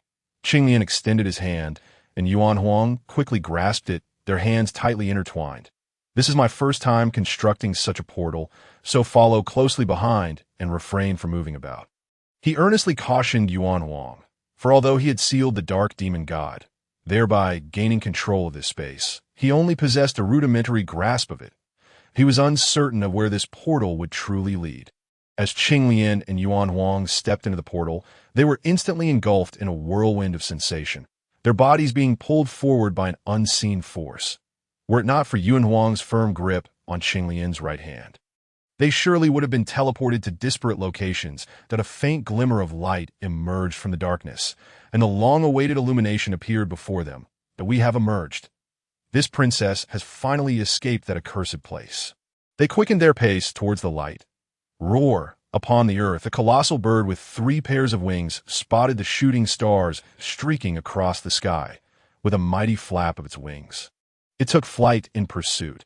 Opening its beak, it emitted a forceful pull, capturing 2 shooting stars, drawing them towards its maw. I am a princess of the Phoenix clan. Dare you to consume me? Yuan Huang seethed with rage at the sight. The Phoenix clan is the sovereign of birds, the king of all aviates. Had this foolish bird consumed the heart of a dragon or the gall of a qilin? She unleashed her aura, aiming to intimidate the foolish creature before her. However, the foolish bird, as expected, exhibited no reaction whatsoever. You need not attempt it. This is not the primordial chaos. Your aura holds no sway over them, Qinglian declared, effortlessly striking the foolish bird, reducing it to mush. You killed it. Yuan Wong stared at Qinglian in astonishment. This is a ferocious beast, born of the blood and flesh of the chaos demon gods, not one of your kin. Qinglian spoke slowly. Ferocious beast? Were they not all exterminated? Yuan Wang's voice held an unusual tone when she mentioned the term ferocious beast. You are aware of ferocious beasts? Of course, my father spoke of them, before the rise of the dragon. Phoenix and Qilin clans, ferocious beasts ravaged the world, devoid of intellect, only knowing slaughter and destruction. Countless beings perished at their hands. Eventually, numerous beings formed alliances to hunt the ferocious beasts, of which one of the 10 fiercest. The bone carving was slain by my father, Yuan Huang proclaimed with pride. As they spoke, the ground below began to tremble, and colossal ferocious beasts, resembling mountains, came charging towards them, drawn by the scent of blood that we must depart swiftly. Qinglian's expression changed as he grasped Yuan Wang's hand, invoking his powers to swiftly escape. He was not foolish enough to remain and confront these ferocious beasts I have probed with my divine sense. There are no ferocious beasts within 1,000 miles of here. Qinglian and Yuan Wang descended into a valley. The environment here is abysmal. There are no celestial materials or earthly treasures, Yuan Wang remarked disdainfully as she surveyed her surroundings. Why must there be celestial materials or earthly treasures? Qinglian asked, bewildered. Our Phoenix clan never dwells in places devoid of treasures. That a few moments later, Qinglian summoned the 12-petaled Qinglian. Is this acceptable? Yes, this is somewhat better. Yuan Wang nodded and added, by the way, you mentioned that this is not the primordial world. What did you mean? Have we not escaped? Qinglian looked at Yuan Huang in disbelief. Her comprehension was rather slowed. We have merely escaped from the realm of the dark demon god. The place we currently inhabit is called the Guaishu. I know of Guaishu. My father spoke of it as the battlefield of the Pangu god and the 3,000 chaos demon gods. A place of sealing. It is said that once one enters Guaishu, there is no possibility of exit. That is indeed correct, Qinglian affirmed. Since we cannot leave, will you marry me? Yuan Huang shook Qinglian's arm, causing his thoughts to waver. That is not possible. I already have a wife. Qinglian quickly turned his head away. Pray tell, what aspect of this princess is inferior to Nüwa? Yuan Wang demanded angrily. You are quite admirable. However, I am already married. Fear not. I shall take you back to the primordial world, and then you shall. Qinglian paused, as he originally intended to say Yuan Huang could seek out her kin. However, now, Yuan Huang's parents had already transcended into the cosmos, and the remaining members of the Phoenix clan had vanished from existence. Could Yuan Huang truly find her kin? She had entered the Eastern Sea before the Great War among the clans, and she remained oblivious to the current state of the world. Why did you suddenly stop mid-sentence? I see. You are afraid of my father and mother. My parents are the mightiest beings in the primordial world. Upon our return, I shall have them capture you for our wedding. Yuan Huang seemed to envision some delightful scenario, laughing heartily as she spoke. Seeing Qinglian's silence, Yuan Huang grew even more triumphant. What say you? Are you frightened? You might as well yield to this princess now. Let us return to the primordial world first. Qinglian sighed slightly. Matters of the future will be addressed in due time. You surely know the way to leave. Do you not? Yuan Huang gazed at Qinglian, her tone tinged with impatience. Yes, Qinglian nodded, but I must find someone first. The individual Qinglian sought was none other than Xingtian. His primary purpose for entering Guaishu was to locate Xingtian. Finding him would yield 2 treasure chests. What are we waiting for? Let us seek him out. The sooner we find the person you're looking for, the sooner we can return to the primordial world together. At this moment, Yuan Wang regarded Qinglian with sudden suspicion. You did not enter Guaishu merely to search for Nüwa, did you? After all, Guaishu is exceedingly perilous. Only for someone of utmost importance would one dare to venture in. Not at all, Qinglian shook his head. Could it be that aside from Nüwa, you harbor affections for another? Did you not claim you only desired one wife? It is a man. What? You like men? What nonsense are you imagining? Qinglian lightly tapped Wong on the head, that I do not fancy men. You dare strike the head of this princess? And what of it? Qinglian replied, striking Yuan's head once more, that I shall fight you. The two playfully tussled for a while, successfully diverting Yuan's attention. Subsequently, Qinglian employed his divination technique to ascertain Xing Tian's location. In the void, various runes whirled and collided, then erupted explosively. The divination skills are even more abysmal than this princess's. You have me in stitches. Yuan laughed heartily, clutching her stomach as she observed Qinglian, who looked disheveled. It was merely an accident, a pure accident. Qinglian attempted again, only to prove that the first failure was not an anomaly. He felt quite embarrassed. This was an enormous blunder. His divination skills, though indeed lacking, should not have been this inept. There must be some underlying issue. It matters not. I have assistance, Qinglian declared, summoning Xiaoming, or rather, the sleeping Xiaoming. This little one was either asleep or on the verge of slumber, and Qinglian questioned how it had managed to cultivate to the golden immortal stage. What an adorable little turtle. My father says turtles possess formidable defenses. The moment Yuan cradled Xiaoming in her hands, it awakened. How curious. This creature cannot be roused even by thunder, yet awakens upon your touch? Qinglian observed with puzzlement as he shifted his gaze between Xiaoming and Yuan. Perhaps it simply likes me, right, little one? Yuan gently petted the little turtle's head, which remained still, gazing at Qinglian. If you're being kidnapped, blink your eyes, Qinglian suggested. Ahem, Yuan, please set her down.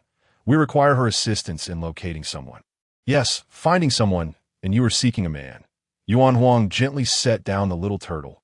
Qinglian, why does what you say sound so peculiar to me? Xiaoming, assist me in deducing the location of an individual. Certainly, Xiaoming nodded, but then appeared somewhat troubled. This is not the Donghuang world. The heavenly Tao cannot reach here, so we cannot perform a deduction through the heavenly Tao, that we can only utilize secret methods for the calculation. Now it makes sense. I wondered why the previous 3 deductions led to unexpected outcomes. Qinglian exclaimed, enlightened, I require a drop of the blood essence of the person you wish to deduce, or your own blood essence. Xiaoming stated that I can understand the need for the other person's blood essence, but what use is my blood essence? You possess no blood essence of the individual in question. My intuition tells me that your blood essence can also be utilized for the deduction. Xiaoming regarded Qinglian earnestly, her tone grave.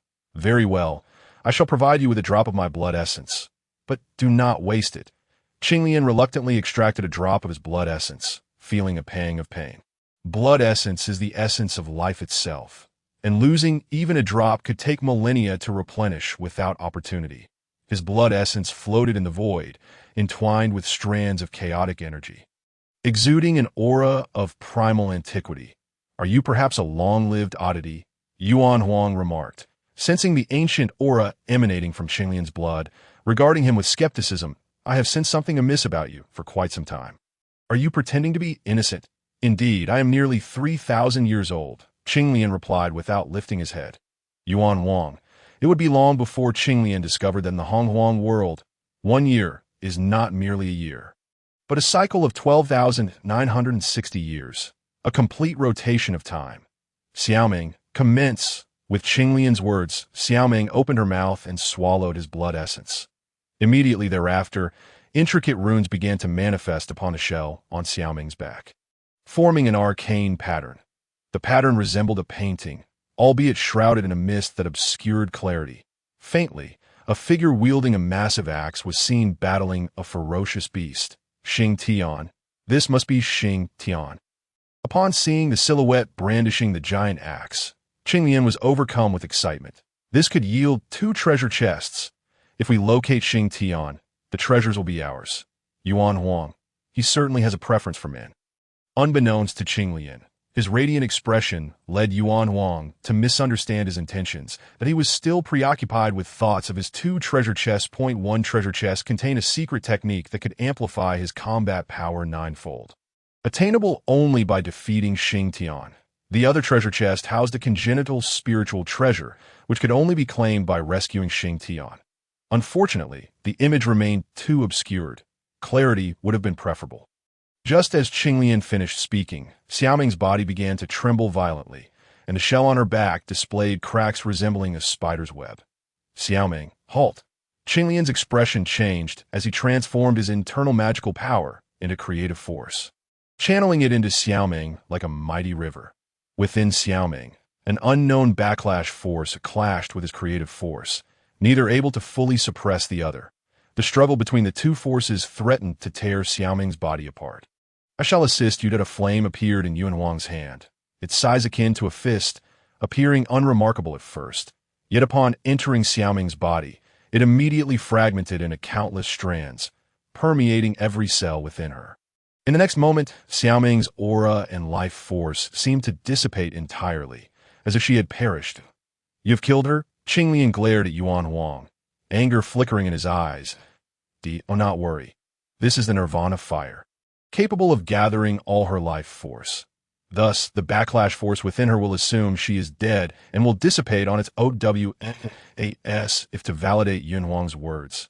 The backlash force swirling within Xiaoming's body circled once before vanishing. "What now? What must we do?" "Do not rush," Wong replied, pointing to Xiaoming's forehead, which seemed to serve as a signal. The strands of Nirvana fire scattered throughout Xiaoming's cells began to converge towards her fingertips. Soon, the fist-sized Nirvana fire reappeared in Yuan's hand. Meanwhile, Qinglian noticed that the life force within Xiaoming reignited. "This Nirvana fire is truly impressive," Qinglian remarked, somewhat begrudgingly, as he had just been somewhat critical of Yuan. "Indeed, it is a precious treasure of the Phoenix clan, a gift from my father for my protection." Yuan gazed at Qinglian with her large, watery eyes, holding the Nirvana fire aloft before him, as if she would willingly offer it to him at a moment's notice. "Ahem, since this item is so precious, you should keep it safe, preferably out of others' sight." Qinglian touched his nose, avoiding Yuan's gaze. "But you are not just anyone," Yuan declared, as if it were a matter of course. "I, the princess, intend to marry you. Thus, my possession shall also belong to you. How does that sound?" If this were during the peak of the three clans, Qinglian's agreement would have spared him several billion years of struggle. However, even in those times, Qinglian would have declined. After all, he was already married. Having cultivated with Nüwa, he felt a responsibility towards her. He was a man of commitment. Nonetheless, there lingered a flicker of temptation. Just then, Xiaoming stirred, opening her eyes. Qinglian, witnessing this, felt a surge of joy and inquired, "Xiaoming, have you deduced the precise location of Tongtian?" Wong. "He certainly has a preference for men." Chapter 23. Are you bullying me for my lack of knowledge? I only managed to find a rough location, but I suffered a backlash at the critical moment. You have done remarkably well. A rough location is sufficient. Please share it with me. Qinglian replied that he had not anticipated that a mere deduction of a location could be so perilous, nearly costing Xiaoming her life. If given another chance, he would undoubtedly opt for a more prudent approach. The spatial dimensions here are somewhat peculiar, making it impossible to determine the location using spatial coordinates. Then what shall we do? I can utilize another method to convey the location to you. As Xiaoming spoke, she extended her right forepaw. Qinglian hesitated for a moment before extending his right hand. Touching Xiaoming's paw with his index finger, in an instant, an electric current surged through his body, and images of Tongtian's approximate location appeared before him. After a while, Xiaoming withdrew her paw and yawned. "I'm feeling tired. I need to sleep. Sleep well. With me here, no one shall disturb you." Qinglian reassured her with a smile. "It seems that apart from you, no one else would disturb my slumber." Nonetheless, Xiaoming obediently succumbed to sleep, quickly entering a deep slumber. "How about you? Have you discerned the location?" Huang inquired, her eagerness to leave palpable. Upon realizing they were in the Gui Su, she had lost hope of escaping, yet Qinglian claimed he could lead her out. She placed her faith in him. "Yes, I have ascertained the approximate location. Let us depart." Qinglian guided Huang in a specific direction, maintaining an exceptionally swift pace. Below them, colossal ferocious beasts occasionally appeared, instinctively reaching out to grasp the flickering light passing overhead.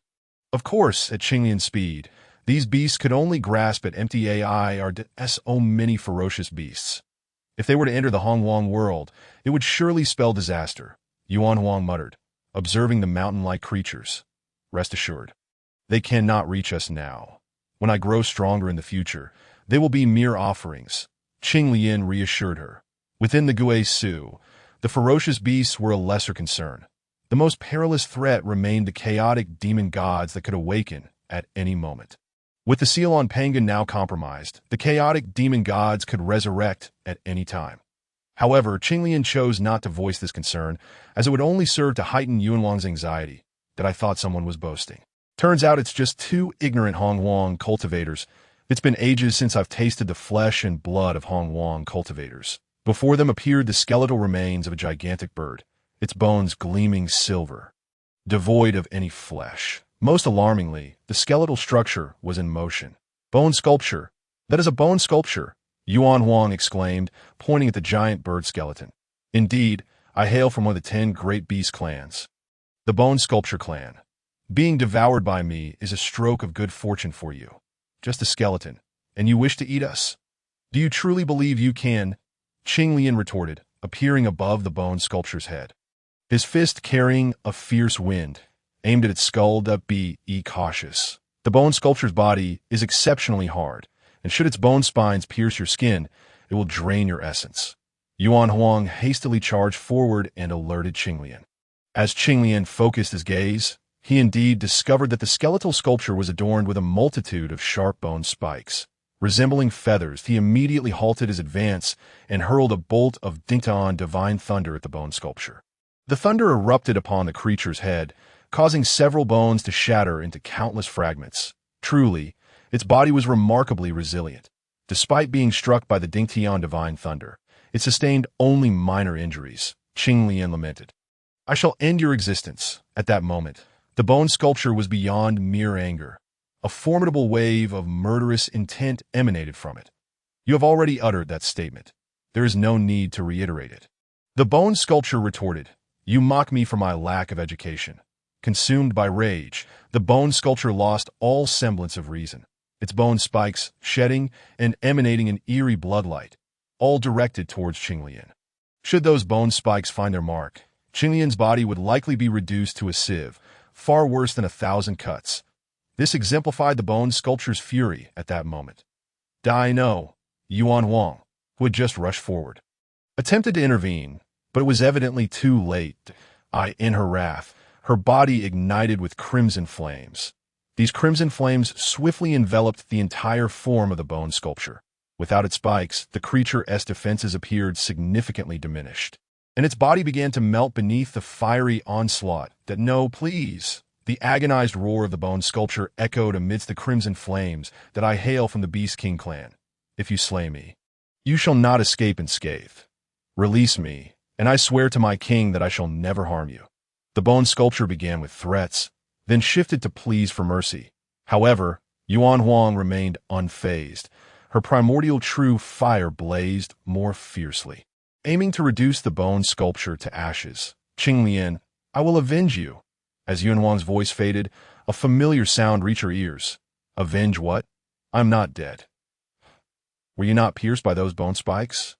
Yuan gazed in astonishment at the unharmed Qinglian not far away, a look of joy spreading across her face. You underestimate me. Mere bone spikes are nothing I cannot handle. In truth, Qinglian had initially employed instantaneous movement, and what Yuan had witnessed were the bone spikes piercing through his afterimage. Subsequently, Qinglian realized that the instantaneous movement had been ineffective, as the bone spikes possessed an automatic tracking function. Thus, he invoked the Eye of Darkness to unleash a dark canopy, consuming most of the bone spikes. Ultimately, he summoned the 12th grade creation Qinglian, which successfully blocked the remaining spikes. The bone sculpture's assault was indeed formidable, breaking through the defensive limits of the dark canopy. Nevertheless, Qinglian's skill surpassed that of the creature. This lethal strike failed to inflict any damage upon him. I come from the Beast King clan. If you kill me, you too shall not escape. The bone sculpture, now devoid of strength, cursed from within the flames. You have already said that. There is no need to repeat it. Yuan mimicked Qinglian's tone. The bone sculpture replied, You too mock me for my lack of education. While I may not be human, you are truly akin to dogs. With a final flicker of defiance, The life force of the bone sculpture was extinguished. Yuan Wong smiled at Qinglian, who stood dumbfounded before her. So, what do you think? Am I impressive? I was the one who vanquished it. Impressive indeed.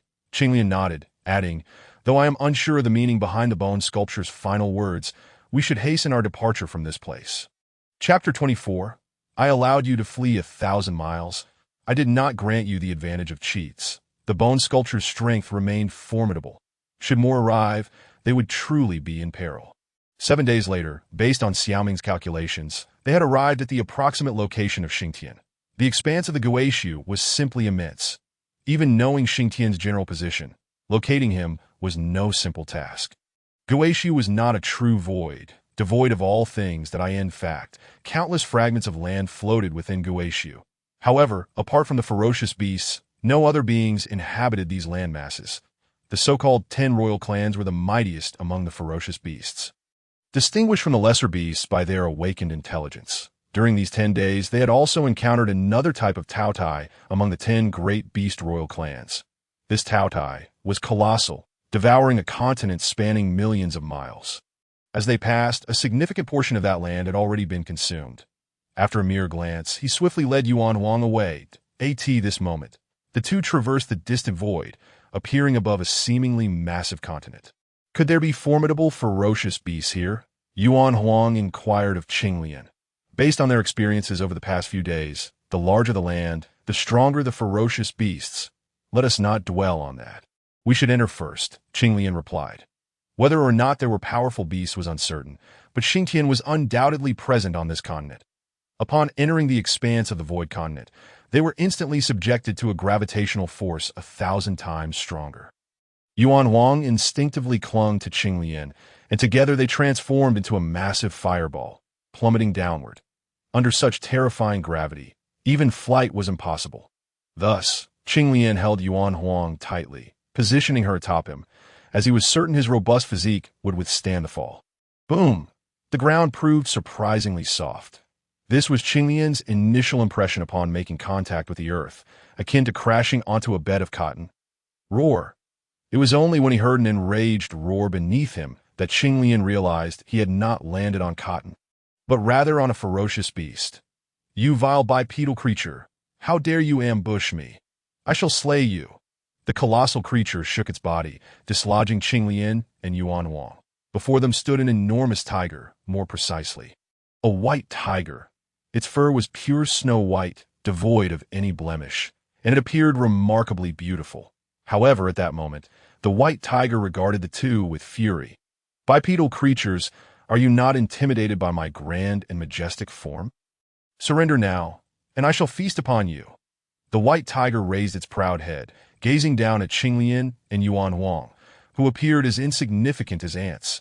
Its cultivation undoubtedly surpassed that of a late-stage Deluo Jinxian. Yuan Wang silently conveyed to Qinglian. Qinglian focused intently on the white tiger, feeling an immense pressure emanating from it, reminiscent of his previous encounter with Donghuang Tai wielding the donghuang bell. Run! Qinglian grasped Yuan's hand and took off flying. Haha! Such foolish bipedal creatures. I possess 4 legs, while you only have 2. Do you think you can outrun me? The white tiger, having grown weary of its prolonged stay, found amusement in the sight of their escape. Laughing heartily, IT intended to allow them a head start of 1,000 miles before pursuing them. The thought alone delighted it. However, on the other side, after Qinglian and Yuan Huang had covered 100 miles, they employed their divine powers and vanished from sight. Where did those 2 bipedal creatures go? The white tiger, taken aback, appeared at the spot where Qinglian and Yuan Wang had disappeared, sniffing the air intently. They cannot be found. How could this be? Roar! The white tiger roared to the heavens, its furious voice echoing far and wide, that I allowed you to flee 1,000 miles. I did not grant you the advantage of cheats. 300,000 miles away, ripples like waves in water undulated through the space as Qinglian, pale-faced, emerged with Yuan Wang. Qinglian, are you all right? I am fine. I merely expended too much energy. The consumption incurred from utilizing the technique of 1,000 miles in an instant had indeed exceeded Qinglian's expectations, depleting his magical energy to a level 100 times greater than normal. Consequently, his internal energy was entirely drained. Upon finishing his words, Qinglian felt a shadow overhead. A bird-like ferocious beast circled above them. Roar! Their luck was not particularly favorable, as they encountered yet another ferocious beast, which evidently regarded the two as potential prey. Do not worry about regaining your magical energy. I will handle this, Yuan Wong exclaimed as a red glow enveloped her. Transforming into her phoenix form, soaring into the sky to engage the descending beast in battle. This ferocious beast possessed strength only at the initial stage of the Luo Jingxian, and during their clash, Yuan Wong clearly held the advantage. After observing for a moment, Qinglian, seeing that Yuan Wong was in no danger, began to absorb the spiritual energy of heaven and earth to replenish his magical energy. Meanwhile, the battle between Yuan Wong and the ferocious beast soon reached its conclusion. Yuan Wong descended not far from Qinglian, standing guard over him. The spiritual energy within 1,000 miles was drawn to Qinglian, forming a tidal wave of energy that converged upon him, creating a remarkable spectacle. A day later, he inhaled deeply, and the tidal wave of energy transformed into a river, which he consumed entirely. Exhaling, he released a ray of brilliance that vanished into the void. How are you faring? Yuan Huang inquired with concern. Qinglian shook his head, chuckling. It is merely a matter of expended magical energy. There is no need for concern. I have fully recovered. This princess is worried about you. How dare you mock me? Yuan Wang retorted, her dissatisfaction evident. Qinglian replied, Indeed, women change their expressions more swiftly than one can turn a page. What should we do next? Continue the search for Xingtian. How to search? I have my own methods. In truth, when I previously restored my powers, I faintly sensed a resonance of bloodline. Clearly, it was Xingtian who, in the heat of battle, had activated the power of his bloodline, which triggered my own resonance. Within Xingtian, there exists a fragment of the Pangu bloodline, albeit a tier lower than that of the ancestral shaman, in contrast, the Pangu bloodline within Qinglian is equivalent to that of the ancestral shaman. Thus, after Xingtian activated his bloodline power, I was able to sense him. Indeed, whether it is the Pangu bloodline within the ancestral shamans, or that of great shamans like Xingtian, both have been eroded by the laws of heaven and earth. Only the Pangu bloodline within Qinglian remains pristine and untainted. The erosion by the laws of heaven and earth is beneficial for the ancestral shamans at lower cultivation levels, but once their cultivation reaches a certain threshold, it results in a confinement by the heavenly path. Breaking free from this confinement to continue progressing becomes exceedingly arduous. You do not intend to rely on your unreliable divination techniques to locate Xingtian, do you? Yuan Huang mocked that I mentioned before. The last time was an accident. Chapter 25. Clear the way. Let me pass. Xingtian was oblivious to how long he had been fighting. He did not understand why a relentless stream of ferocious beasts sought him out, engaging him in a life-and-death struggle. The ceaseless combat had left him utterly fatigued, both physically and mentally. Had it not been for the mysterious energy absorbed by the Pangu axe in his hand with each ferocious beast he vanquished, he would have long since succumbed. Of course, the Pangu axe in his possession was not the legendary axe used by Pangu to create the world.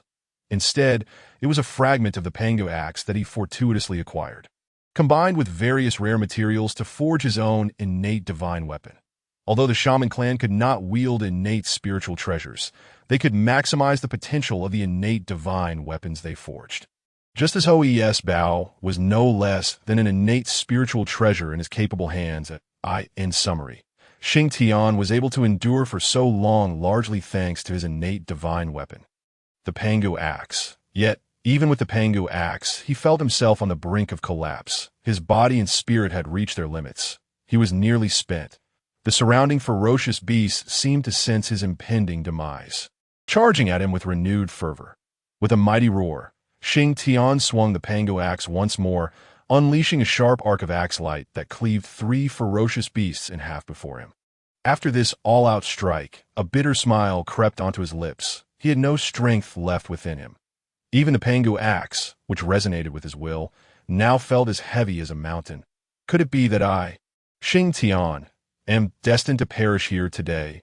As the saying goes, with strength that can uproot mountains and a spirit that can overshadow the world, Yet the time is not right, and the steed cannot gallop. A flicker of unwillingness and regret flashed in Tongtian's eyes. Suddenly, astonishment and disbelief filled his gaze. There was a resonance of bloodline energy nearby. He joyfully raised his head, hope igniting within his eyes, and his fighting spirit rekindled. The previously advancing ferocious beasts appeared to be startled, retreating a step back. Tongtian's fighting spirit surged stronger and stronger, causing the surrounding beasts to hesitate in their advance. They regarded him warily, fearing he was about to unleash a powerful attack. Soon, the aura emanating from Tongtian reached its zenith. "Help!" This cry was truly earth-shattering. The ferocious beasts, feeling insulted in their intelligence, became even more frenzied, charging at Tongtian once more. "Clear the way! Let me through!" At last, the elder of the shaman clan had arrived. Tongtian exhaled a sigh of relief. Many of the ferocious beasts turned their gaze toward the suddenly appeared Yuan, who swiftly plunged into their midst. Bang! Before the smile on Tongtian's lips could fully form, he was suddenly knocked down by a punch, leaving him dazed. Tongtian, ferocious beasts. Yuan Huang, congratulations, host, for completing the task of defeating 81 great shamans of the shaman clan, unlocking the shaman clan's fortune treasure chest, and receiving the reward. Dozi secret.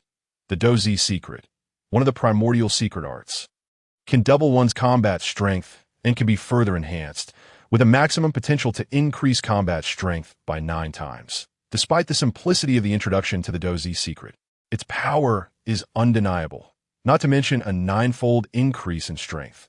Even a doubling of strength would render one invincible at the same level, while a 9-fold increase could allow for challenges against higher tiers. Of course, Yuan, who is inherently capable of challenging higher tiers, is not included in this. However, with his innate ability to challenge higher tiers, combined with 9-fold strength, he becomes even more formidable.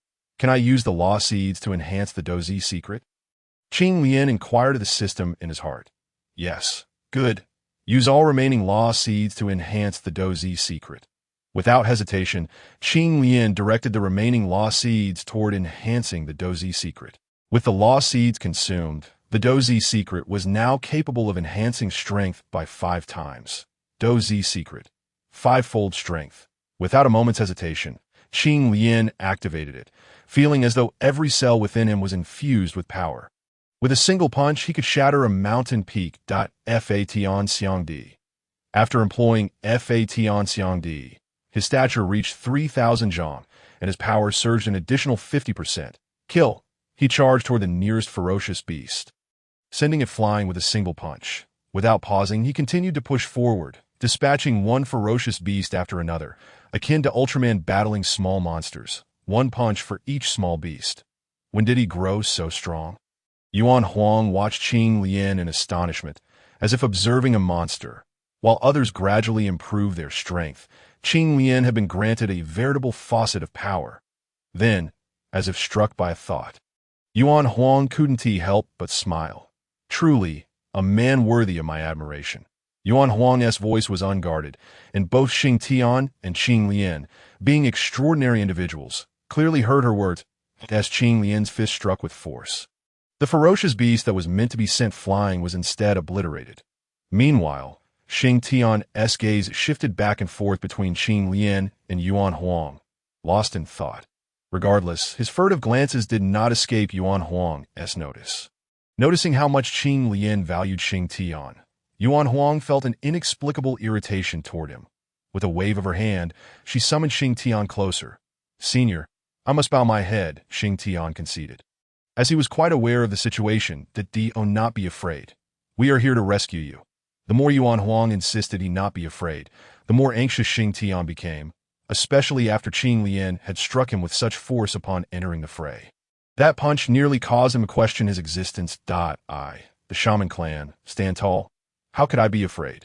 Just as Tongtian puffed out his chest, he suddenly witnessed Yuan Huang dispatch a ferocious beast that had attempted to ambush him, causing him to deflate once more. After all, he currently lacked the strength to retaliate. As the saying goes, even a great man must bow for 5 pecks of rice, and those who do not bow often find themselves famished. "Are the two of you seniors partners?"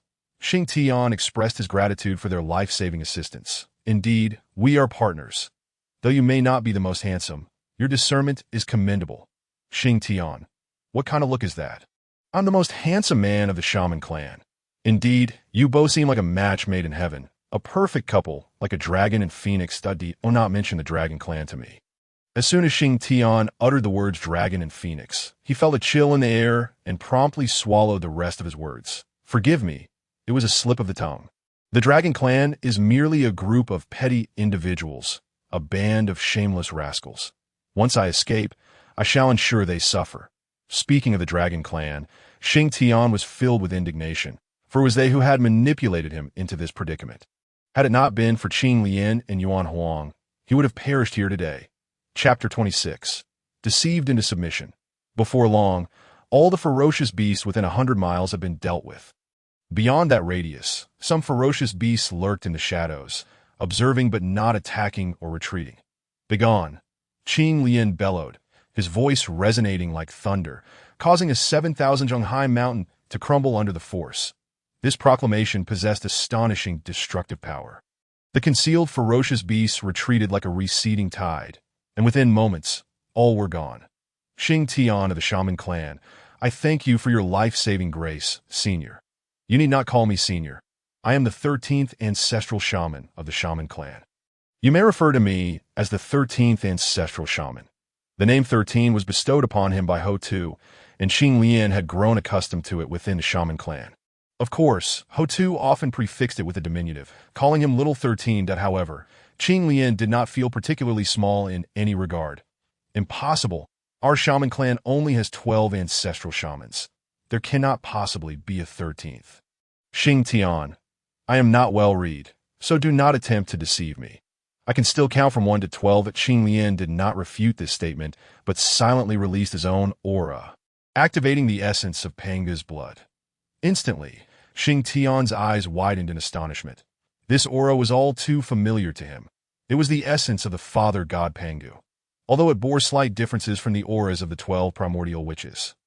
It was remarkably close. Such a sensation of bloodline resonance was unmistakable. So, do you believe me now? I believe.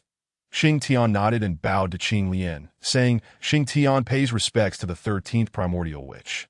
No need for such formalities, rise. Upon standing, Xing Tian suddenly inquired, 13th primordial witch, why did you attack me just now? Are you foolish? I was saving you. Saving me. Xing Tian still wore a bewildered expression. Well, you know why those ferocious beasts keep attacking you? Qing Lian asked, then continued without waiting for his response. It's because you incessantly activated your bloodline power. What does activating my bloodline power have to do with the ferocious beasts? I ask you. Are you truly ignorant? Do you know the origins of those ferocious beasts? They are descendants of the chaos demon gods. 13th primordial witch, I still do not understand. Qing Lian rubbed his forehead, feeling that this young man was beyond saving. The ferocious beasts possess the bloodline of the chaos demon gods, while you carry the bloodline of Pangu. The chaos demon gods were all slain by Pangu. Do you understand now? I see, I understand. Xing Tian nodded excitedly. So that is why you attacked me. The primordial witch was teaching me this lesson, so I would not act so recklessly in the future. Indeed. Qing Lian nodded in satisfaction, appearing as if he had found a promising disciple. Truly, aside from themselves, the Wu clan members were all brawny yet simple-minded. Yet again, he had successfully led one astray. Xing Tian, you should tend to your injuries. Once you have healed, we shall depart from this place. There was still one more opportunity for random teleportation, and Qing Lian was uncertain whether he could truly bring both Yuan Huang and Xing Tian along. Should they be transported to a perilous location, it would be prudent for Xing Tian to recover his strength for self-preservation as Xing Tian healed. Qing Lian and Yuan Huang stood guard over him.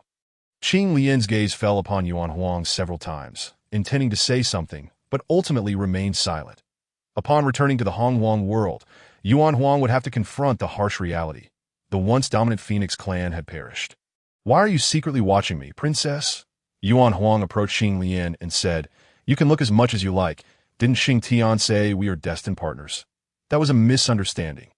Qing Lian took a step back, feeling overwhelmed by Yuan Huang's enthusiasm. However, this did not deter Yuan Huang. With each step Qing Lian retreated, she advanced, maintaining an ambiguous distance between them. Would you be my destined partner? Yuan Huang gazed intently at Qing Lian, awaiting his response to I. Ha ha ha, Val bipedal creature, I have finally found you. Upon hearing that familiar voice, both Qing Lian and Yuan Huang's expressions changed. They looked up to see a massive white tiger materializing before them. How did you find me? Qing Lian asked in a low voice. I followed the scent you left behind. You cannot escape my grasp. The white tiger fully unleashed its aura, causing the surrounding void to feel as if it were sinking into a quagmire. I will hold it off. You two should leave first. Yuan Huang transformed into a streak of fire and charged toward the white tiger, but a blaze ignited upon the tiger's back, instantly engulfing it in flames. You dare burn my fur? How dare you? The white tiger roared in fury, abandoning Qing Lian in pursuit of Yuan Huang.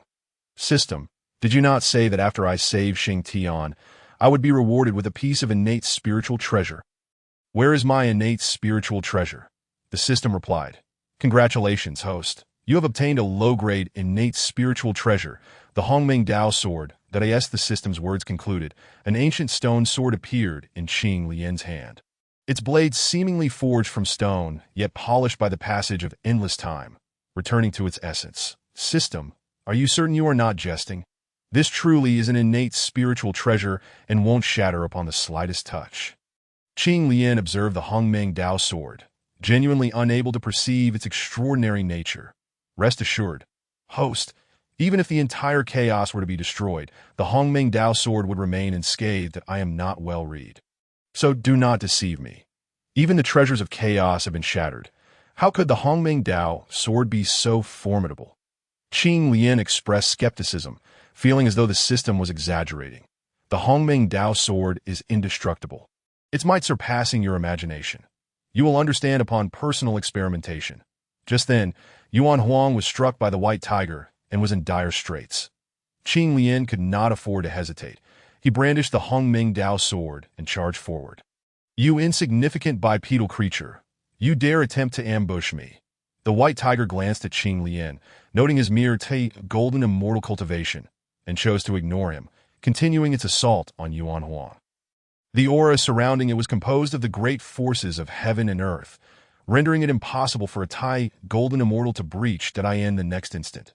Qing Lian, wielding the Hongmeng Dao sword, was obstructed by an invisible barrier, reminiscent of the dark celestial curtain he had previously conjured.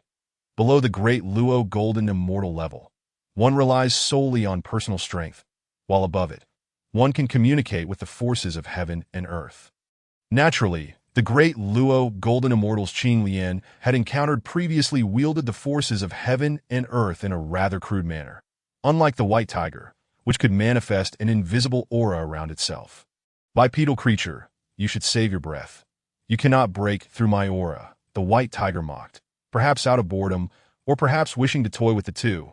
The white tiger, after defeating Yuan Huang, chose not to pursue further, but instead turned its gaze toward Qing Lian, who was attacking it. Chapter 27. I acknowledge defeat. As the white tiger spoke, Qing Lian felt a powerful backlash emanating from the Hongmeng Dao sword, sending him flying. System, is this what you refer to as the indestructible Hongmeng Dao sword? If the system had a physical form, I would surely give it a thorough beating. The previous strike had not allowed the Hongmeng Dao sword to showcase even a fraction of its power. And yet the system had claimed it was superior to the treasures of chaos that he had foolishly believed the system's nonsense. Had he seized the opportunity to unleash a thunder extreme purgatory strike on the white tiger, even if it did not severely wound it, it would have certainly bought enough time for the three to escape. Truly, the cycle of heaven is relentless. Having just deceived Xingtian, he was now being deceived by the system. Host, all you need to do is declare its indestructibility to AT this. Qing Lian glanced at the Hongmeng Dao sword in his hand.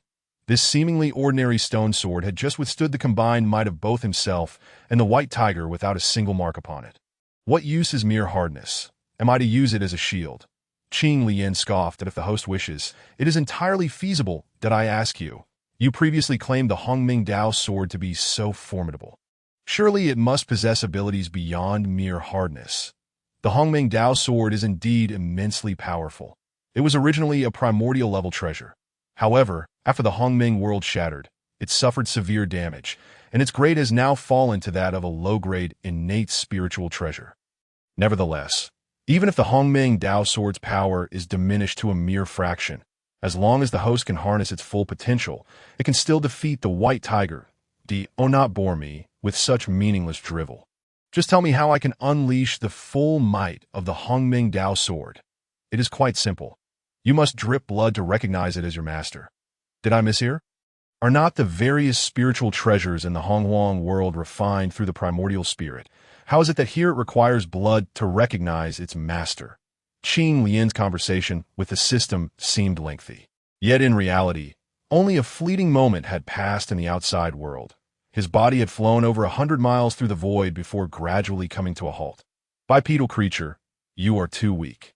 I could slay you with a mere breath. The White Tiger regarded Qing Lian with a shake of its head, seemingly losing interest in him. Dare you face my sword?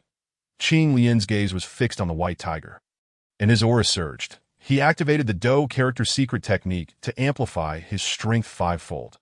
The White Tiger looked at Qing Lian in surprise. The sudden surge in his combat power piqued its interest once more. However, despite Qing Lian's newfound strength, the White Tiger still regarded him with disdain.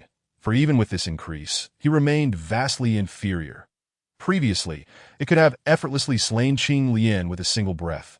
Now, it would likely only require a casual swipe of its paw. Bipedal creature, you wish to challenge me? Are you afraid? A smirk played on Qing Lian's lips as he looked at the White Tiger, instantly provoking its fury.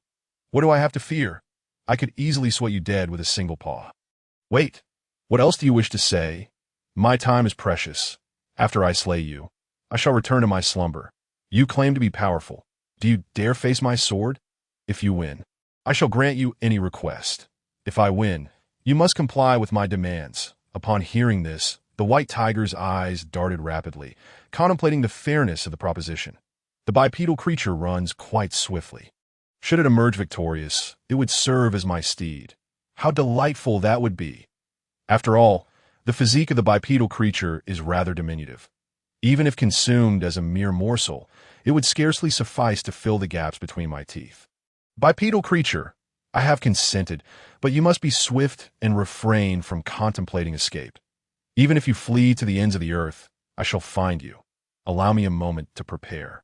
Upon finishing, Qing Lian used the Hongmeng Dao sword to slice open his finger. His physical form was immensely robust, yet before the Hongmeng Dao sword, it was inconsequential that a droplet of crimson blood trickled from his finger. Absorbed by the Hongmeng Dao sword, after a few breaths, the sword remained utterly unresponsive. System, did you not claim that blood would establish a bond? Why does the Hongmeng Dao sword show no reaction? Host, I specified that blood is required for recognition, not merely a single drop. What do you mean? A sense of foreboding suddenly washed over Qingyan that it requires half of the host's essence blood to complete the blood recognition ritual. Qingyan exclaimed, System, come forth. I assure you, I will not harm you. Host, please remain calm. The Hongmeng Dao sword is a unique treasure within the entirety of chaos. By refining it with your essence blood, it shall become your life's spiritual treasure, capable of growing alongside you to become the mightiest. What a splendid prospect! Can the Hongmeng Dao sword truly be further enhanced? Qing Lian inquired skeptically. After all, innate spiritual treasures are naturally birthed by heaven and earth. I have yet to hear of any innate spiritual treasure that can elevate in rank. Indeed, the Hongmeng Dao sword is originally a treasure of the Hongmeng tier. It has merely fallen to the lower grade of innate spiritual treasure and can absolutely grow to surpass the treasures of chaos. In that case, my 12th rank creation Qinglian should also be able to ascend. A glimmer of brilliance flickered in Qinglian's eyes. The 12th rank creation Qinglian inherited a fragment of the 36th rank chaos Qinglian's origin. It should possess the potential to evolve into a chaos treasure. Host, it would be prudent to swiftly refine the Hongmeng Dao sword, the system advised. Qinglian regained focus, gazing at the Hongmeng Dao sword in his hand. Determination flashing in his eyes. With a swift motion, he thrust the Hongmeng Dao sword toward his chest. Qinglian, don't, below, Yuan Huang cried out in alarm, struggling to fly towards him with her severely injured form. Do not approach. Qinglian raised his gaze to the white tiger, his eyes a fierce crimson. Under Qinglian's penetrating gaze, the white tiger felt a sudden chill. This bipedal creature is terrifying, capable of even striking itself. Simultaneously, Qinglian felt his blood coalescing towards the Hongmeng Dao sword, that a connection formed between him and the sword, sensing it as an extension of his own body. Bipedal creature, be swift. I am about to strike. Are you prepared? The Hongmeng Dao sword in Qinglian's hand radiated a soft purple glow. Preparation is unnecessary. You may begin at once, that I shall show you what true power entails. Qinglian slowly raised the Hongmeng Dao sword, and before him materialized an ancient and timeless world, neither born nor extinguished, neither increased nor diminished, neither gathered nor dispersed. In an instant, eternity was encapsulated. Time passed, and Qinglian, inspired, struck forth into the void that a beam of purple sword light shattered the void, disrupted the Hongmeng, and fractured eternity itself. That I concede. Chapter 28. You are so impressive. Why not be my disciple? When the million-meter-long purple sword light manifested, the white tiger sensed the specter of death looming. Thus, it decisively uttered those 4 words. The purple sword light now lingered a mere 0.01 centimeters from its head. The white tiger was relieved as the purple sword light halted. Had it descended further, it would have transformed from white tiger to dead tiger. This purple sword light emanated an overwhelming sense of danger. The grand aura it had constructed with the might of heaven and earth was but a flimsy facade before the Hongmeng Dao sword. What did you say? I said I concede. And then, what follows? Do you intend to breach our previous wager? The white tiger genuinely wished not to concede, yet the purple sword light hovering above forbade it. What would you have me do? The white tiger inquired. That I find you quite formidable. Why not become my disciple? You wish for me to be your disciple. The white tiger's eyes widened in astonishment as it regarded Qinglian. Are you unwilling? The purple sword light exuded an imposing chill. That I am willing. I accept. I happen to be in need of a master. Thud. The white tiger knelt, bowing its head before Qinglian. Meanwhile, system, why do you urge me to take this white tiger as a disciple? It has already awakened the legacy of the sacred beast, which will prove invaluable to future hosts. However, its power far surpasses my own. I fear it might secretly eliminate me. Qinglian felt that his relationship with the white tiger bore resemblance to the initial dynamic between Duan Yu and Yu Laosan and demigods and semi-devils. I must devise a method to control the white tiger. The host can incorporate a drop of the white tiger's essence blood into the Hongmeng Dao sword. This not only grants mastery over the white tiger's life and death, but also facilitates the evolution of the Hongmeng Dao sword. The system explained. Since you sincerely wish to be my disciple, I shall not refuse. However, a formal initiation gift is essential. Qinglian appeared to ponder briefly before nodding. The white tiger thought inwardly, I have never encountered such brazen individuals. Yet, when it spoke, it declared, Master, I possess nothing of value. Let us forego the initiation gift. That is unacceptable. Qinglian shook his head. You are my first disciple. How could we omit the initiation gift? But, truly, I have nothing to offer. I require nothing else. Simply provide me with a drop of your essence blood as a token of our bond. Feeling the impending threat of the sword light overhead, the white tiger dared not resist and promptly forced forth a drop of its essence blood to present to Qinglian. Receiving the essence blood, Qinglian swiftly infused it into the Hongmeng Dao sword. The blood-colored glow coalesced into the phantom of the white tiger, swirling around the sword. After a few breaths, the white tiger's phantom vanished, and the Hongmeng Dao sword ascended from a lower-grade innate spiritual treasure to a middle-grade innate spiritual treasure. Master, could you please retract that sword light? If it were to harm your disciple, it would be quite unfortunate, the white tiger said cautiously. That it was my oversight. Qinglian replied with a smile. With a mere thought, the purple sword light vanished, and the Hongmeng Dao sword returned to its unremarkable state. Roar! Qinglian, be cautious. Yuan Huang appeared before Qinglian, her primal flame blazing around her, causing the temperature of the void to soar. Rest assured, it would not dare to attack me, Qinglian asserted confidently, now freed from the threat of death. The white tiger fixed its gaze intently upon Qinglian, poised as though ready to pounce. Dear disciple, why do you stare at me so? Qinglian inquired as the phantom of the white tiger flickered upon the Hongmeng Dao sword. And simultaneously, the white tiger sensed an immense life-and-death crisis once more. Master, master, I merely wish to jest with you. Please spare me. Fear not. I am merely jesting as well, Qinglian replied with a gentle smile, causing the overwhelming sense of peril to dissipate around the white tiger. My master, truly an invincible powerhouse. The white tiger pondered silently. By the way, little white, since you have become my disciple, you ought to meet your elder sister. Elder sister? The white tiger turned its gaze towards Yuan Huang. That is for Qinglian's prior declaration of being the first disciple. It was conveniently disregarded. One must bow when beneath a low eave. Such is the way of the world. You are fully aware that this princess harbors feelings for you, yet you desire me to serve as your disciple. Yuan Huang glared at Qinglian, only to suddenly seem to recall something. Could it be that you... Cough, cough. Noting that Yuan Huang's words were spiraling into absurdity, Qinglian hastily feigned a cough to interrupt her. With a wave of his hand, a verdant radiance enveloped Xiao Meng. Manifesting in the void, he had intended to take Xiao Meng as a disciple, originally planning to wait until returning to the witch clan to have the other ancestral witches witness the moment. However, having now accepted the white tiger as a disciple, he felt compelled to present Xiao Meng. The white tiger was foolish and reckless. Should he become the eldest disciple, it would likely lead others astray. Conversely, Xiao Meng, despite her penchant for slumber, appeared to possess no significant flaws that if the white tiger were aware of Qinglian's assessment of him, he would likely be reduced to tears. He gazed at Xiao Meng in the void, indignant, exclaiming, "She is but a little one. Why should she be the elder sister?" In the void, Xiao Meng shivered, abruptly awakening. She had always been sensitive to danger. Upon opening her adorable eyes, she met the frightening gaze of the white tiger, causing her to feel even colder, wishing to retreat into her shell. Suddenly, she spotted Qinglian not far away. With a flash, she leapt onto his shoulder. From that moment on, who would dare claim that a turtle was slow? The imposing aura of the white tiger faltered momentarily. This little one dared to ascend to the master's shoulder. Could it be that her strength was formidable as well? After all, Qinglian's strength did not appear to be particularly formidable, resulting in Baihu descending into deep self-doubt. Senior sister. Ultimately, Baihu conceded.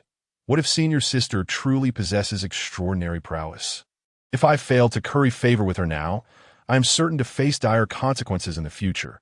Xiaoming gazed innocently with her large eyes, first at Baihu, then at Qinglian. From this moment forth, you shall be my foremost disciple, Qinglian declared, affectionately patting Xiaoming's head with a smile. That I pay my respects to my master, Xiaoming replied. Though she appeared somewhat dazed, she was not lacking in intelligence. Her innate talent lay in the art of divination. However, Qinglian seemed to present a flaw within her predictive abilities. Prior to Qinglian's arrival, she had successfully evaded countless dangers through her skill, always staying one step ahead. Yet, when Qinglian appeared, there was no prior warning, and her gift offered no assistance whatsoever. She soon discovered that Qinglian possessed neither a past nor a future, rendering any foresight impossible. This was precisely why she initially wished to follow Qinglian. Her intuition suggested that aligning herself with Qinglian was the right choice. Chapter 29. The Rebellious Disciple Xiaobai. You must heed your senior sister's words from now on. Upon hearing this name, Baihu felt a surge of indignation. Why should he, with his imposing stature, be called Xiaobai? One could only imagine the embarrassment he would feel in battle when Qinglian called out Xiaobai, instantly undermining his grand image. Master, might I request a different name? Baihu implored with a grimace. No, Baihu thought to himself. Had he known it would come to this, he would have never sought trouble with Qinglian, but of course, it was too late for regrets now. Qinglian, how did you manage this? Yuan Huang was astonished to discover that Baihu was actually afraid of Qinglian. After all, with Baihu's strength, even if she were to join forces with Qinglian, they would still not stand a chance to know. Just moments ago, it seemed Baihu had indeed begged for mercy. The stunning purple sword light, spanning thousands of meters, was indeed awe-inspiring. It should not have been enough to completely subdue Baihu, a strong being. Should one not possess the pride befitting their strength? Yuan Huang, failing to see things from Baihu's perspective, remained unaware of the sheer terror he felt in the face of that purple sword light. Pride. Let it go to hell. Moreover, Baihu's life and death were now entirely in Qinglian's hands. What other choice did he have but to concede? Speaking of pride, this once-renowned beauty of the primordial world, now chasing after Qinglian, was the epitome of a lack of pride. Perhaps it is due to the regal aura I emanate that has captivated him, mused Qinglian. Baihu, can your face be any thicker? Xiaobai, shrink your form a little that I am naturally grand and imposing. I cannot change. Baihu huffed, clearly displeased with the name Qinglian had chosen for him. Yes, that's so. Qinglian replied with a cryptic smile. I had originally intended to take you away from Guishu, but now it seems that will not be possible. Upon hearing this, Baihu's eyes widened like a dog spotting a bone, fixated on Qinglian. You can take me away from Guishu. You are too large and imposing. I cannot carry you, Qinglian lamented, shaking her head. Master, how about this? Where are you?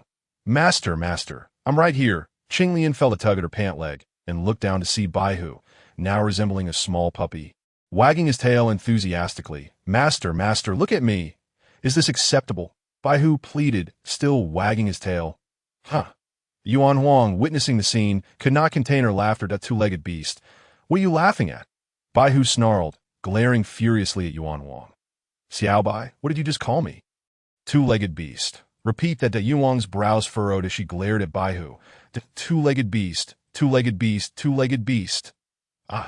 You infuriate this princess. Yuan Wong erupted in frustration, flames igniting around her.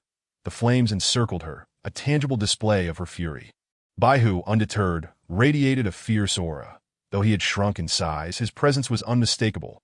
Xiaobai, Yuan Wong is a friend of my master.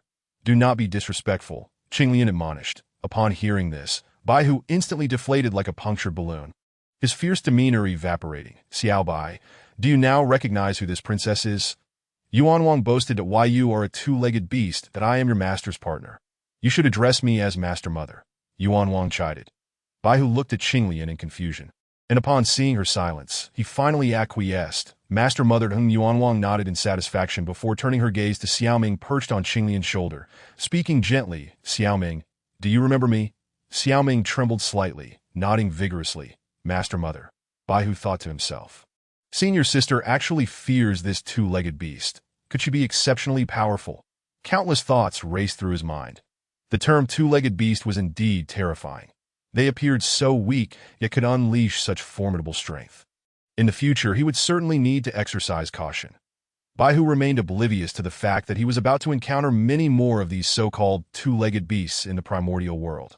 Master, when shall we leave Guishu? Baihu inquired, his eyes brimming with longing as he gazed at Qinglian. He was no fierce beast.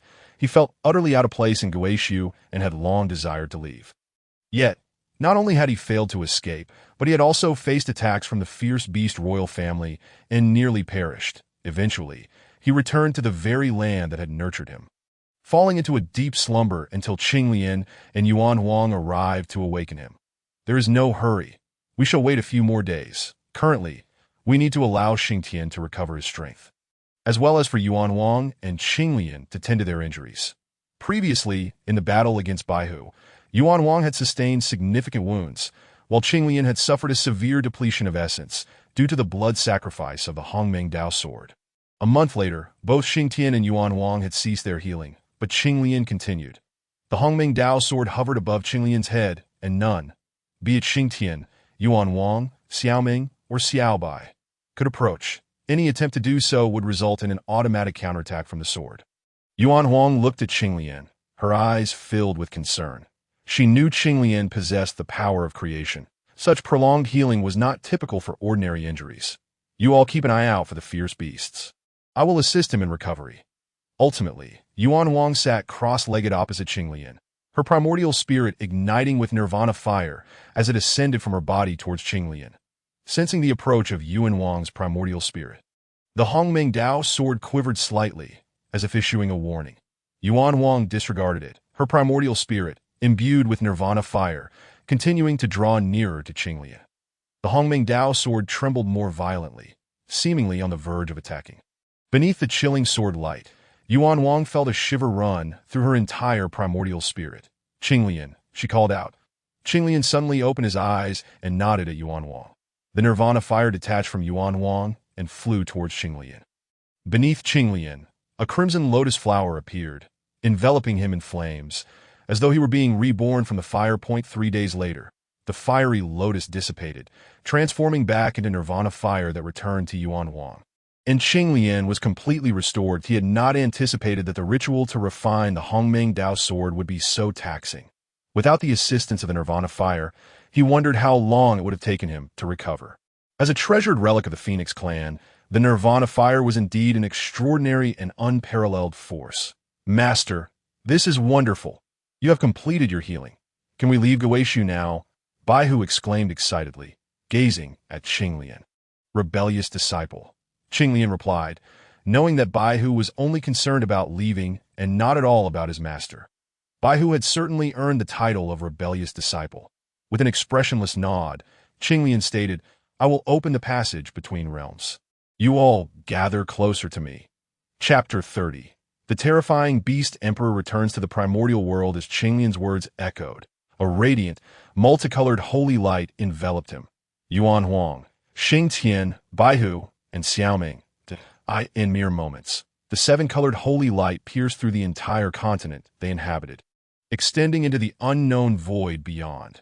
This marked Qinglian's most powerful use of teleportation. This moment, the seven-colored holy light became the singular focus of the universe. The entire Goeishu could behold this extraordinary spectacle. Remarkable, truly impressive. In this instant, Baihu gazed at Qinglian with admiration, believing that this was a pathway Qinglian had forged with her own power, and he felt certain that his master had previously concealed her strength. Playing the role of a humble being. Wait, doesn't that make me the tiger? In truth, Baihu was not alone in this thought. Yuan Wong, Xingtian, and Xiaoming shared the same sentiment that I asked for the concept of a system. It was beyond their comprehension. Someone had forged a passage linking to the primordial world. Meanwhile, on the side of the ferocious beasts, the situation stirred like a stone cast into a tranquil pond. As the 10 royal clans of the ferocious beasts raced towards the radiant seven-colored holy light, the most fervent desire of the ferocious beasts was to launch an assault on the primordial world. However, on the side of Qinglian and his companions, the process of teleportation had already commenced, causing the seven-colored holy light to swiftly vanish from beneath them. Roaring in fury, the 10 royal clans of the ferocious beasts witnessed this scene. Their enraged howls echoing through the air, yet they could only watch helplessly as the passage disappeared. You shall not catch me this time, laughed the white tiger, glancing towards the direction of the 10 royal clans. He had once been grievously injured by the speed-renowned bone-carving clan. Since they had come to the Goeishu, they would not be allowed to leave unscathed. That moment, a powerful roar resonated, seemingly vibrating within the very souls of those present. Surrounding the holy light, several minor void continents were shattered into fragments. The Beast Emperor had arrived. The Beast Emperor. The many ferocious beasts of the 10 royal clans paled in terror, while those outside the 10 clans had already knelt in reverence. That a man clad in a blood-red robe appeared, his entire being enveloped in bloodlight and malevolent energy, instilling fear in those who dared to gaze upon him. A formidable aura radiated from him, surging outward like a torrential river, undulating across the expanse of heaven and earth.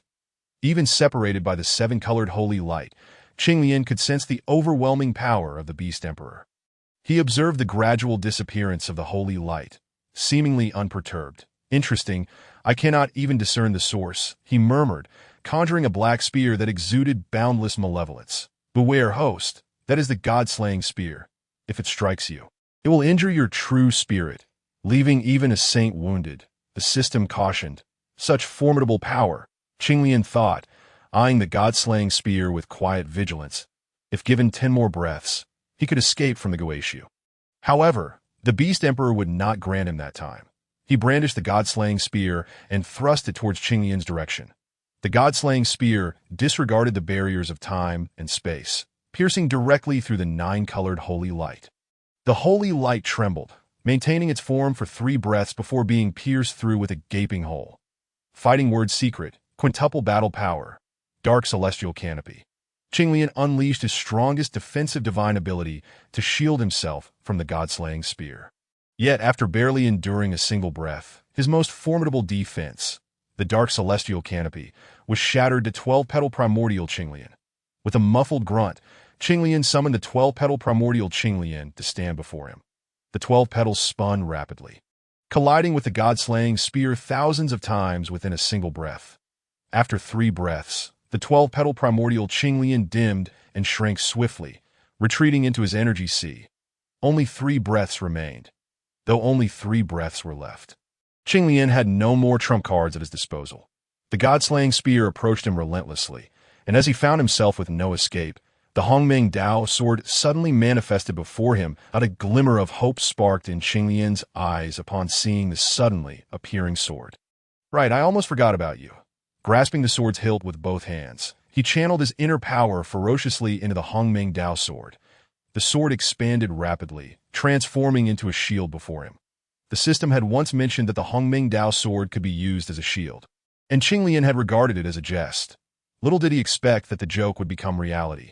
The god-slaying spear collided with the Hongmeng Dao sword, which quivered fiercely yet remained unscathed. 1, 2, 3. After 3 breaths, the 9-colored holy light, along with Qinglian and his 5 companions, completely vanished from the realm. What on earth could have thwarted my god-slaying spear? The Beast Emperor withdrew the spear, gazing thoughtfully in the direction of Qinglian's disappearance. This time, he had intervened personally, believing he could capture Qinglian and his companions, only to discover the multitude of their hidden cards. Beast Emperor, how did that individual manage to open the passage between the Guishu and the primordial world? Can we employ the same method to breach into the primordial world and invade it? Inquired a member of the Taotai clan, a creature as vast as a star, despite its colossal size compared to the Beast Emperor. It approached with utmost caution, fearing to overstep its bounds. The nature of that 7-colored holy light eludes even my understanding, the Beast Emperor replied, shaking his head slightly. Had he managed to detain Qinglian and his companions, he might have unraveled the secrets of the 7-colored holy light from them. Yet now, they had escaped. Even the Beast Emperor cannot comprehend this moment. Many within the 10 royal clans exhibited flickering gazes, hinting at ulterior motives. Enough! Disperse! The Beast Emperor waved his hand, withdrawing his gaze. One day, we shall breach the primordial world. The multitude of ferocious beasts, upon hearing the Beast Emperor's command, dared not dissent and swiftly dispersed, returning from whence they came. However, many within the 10 royal clans began to harbor other thoughts. Since someone had successfully traversed between the Guishu and the primordial world, perhaps they could devise alternative means to enter the primordial realm. After all, the progenitor, the chaos demon god, had once promised that whoever first invaded the primordial world would be rewarded with the blood of the demon god. In that case, they too could seize the opportunity to become beast kings. On the other side, the moment Qinglian was teleported, he felt a release of tension and promptly lost consciousness. Above a peak in the primordial world, Qinglian's body plummeted from the sky, crashing down and causing the mountain to collapse. Could it be that a treasure has emerged? A golden immortal level demon, witnessing the mountain's collapse, flew over swiftly. How pure the spirit energy of this cultivator? Could it be a wood spirit taking form? It certainly appears delectable. This demon gazed hungrily at the unconscious Qinglian, saliva dripping from its mouth. With a flash of ferocity in its eyes, it lunged at Qinglian, its right hand transforming into a sharp claw aimed at his head. Buzz, a 7-colored holy light erupted around Qinglian, expanding rapidly. The golden immortal demon's claw struck the holy light, only to be repelled violently. But a treasure, a congenital spiritual treasure. He must possess one. The golden immortal demon's eyes brimmed with greed as it gazed at Qinglian. Summoning a golden bone that still retained a trace of the aura of a great Luo golden immortal, it declared, "This is a treasure I obtained with great difficulty. I refuse to believe I cannot breach your defenses." The golden immortal demon channeled all its power into the golden bone, which instantly radiated a blinding golden light. "Die!" it shouted, swinging the golden bone down towards Qinglian. Boom! It was as if a star had fallen, creating a bottomless pit in the ground. Surely he's dead now. The golden immortal demon peered into the pit, and to its astonishment, it glimpsed the 7-colored holy light and the unscathed figure within. No, impossible! Even a great Luo golden immortal would be injured by my artifact in such a manner. How could you remain unscathed? The golden immortal demon felt a surge of frustration. It was unaware that Qinglian was currently enveloped in a 10-minute invincibility defense. Not even the Eastern Emperor Tai could harm him during this time, that a congenital spiritual treasure. Yes, you must possess a formidable one. The golden immortal demon's greed surged once more as it gazed at Qinglian in the pit. Akin to beholding a vast treasure, mine all mine. The demon lunged into the pit wielding the golden bone, only to be repelled once more, yet it persisted in its attempts, repeating the cycle. This golden immortal demon indeed possessed remarkable perseverance. Despite being thwarted time and again, it refused to relent. 10 minutes later, the seven-colored holy light vanished. The seven-colored holy light is gone. I have one. The golden immortal demon cackled as it beheld the defenseless Qinglian. In the next moment, it once again channeled its power into the golden bone, snarling, "Die." Like the first time, the golden bone emanated wild energy, plummeting towards the pit like a meteor. However, at that instant, a purple sword light surged forth. Colliding with the golden bone, crack, my treasure is gone." A wail of anguish erupted from the golden immortal demon as it lamented the loss of the precious artifact it had toiled so hard to acquire. The golden bone, after clashing with the purple sword light, rapidly lost its golden radiance. 3 breaths later, the golden bone ceased to emit any spiritual fluctuations. A mere gust of wind scattered its remnants. The golden immortal demon, now with both hands cupping the falling ashes, bore a pained expression, as though mourning the loss of its own progenitor's remains. "That I will kill you. I will kill you. I shall ensure your demise." The golden immortal demon glared into the pit, madness glimmering in its eyes. "You audacious little beast. How dare you lay hands on my master's disciple?" The icy aura of murderous intent emanating from the white tiger caused the golden immortal of the demon clan to tremble uncontrollably. Swiftly regaining his senses, "You are his disciple. I shall take the liberty of eliminating you first." The golden immortal turned to face the suddenly appearing white tiger, and his body began to quiver violently, as though he had encountered something utterly unfathomable. A great Luo golden immortal. You are a great Luo golden immortal. That a trace of the great Luo golden immortal's essence lingered upon his precious golden bone.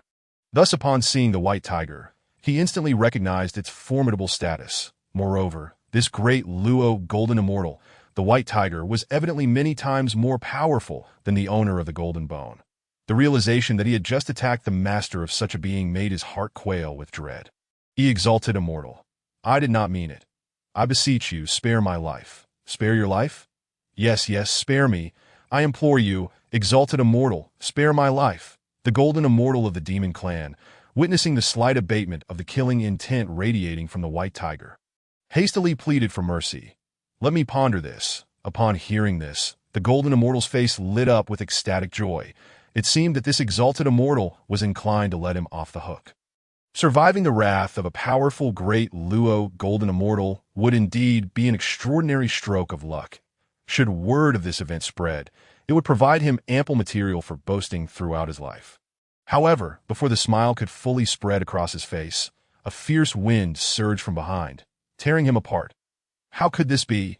"You insignificant bipedal beast dare to play the part of a cunning predator?" "Fortunately, this seat is astute," the white tiger declared with triumphant laughter. Had the golden immortal heard those words, he might have been driven to despair.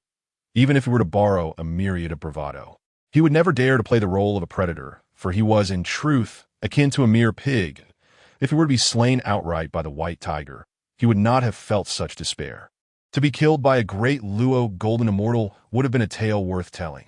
Yet, in truth, he had no opportunity even to become a ghost.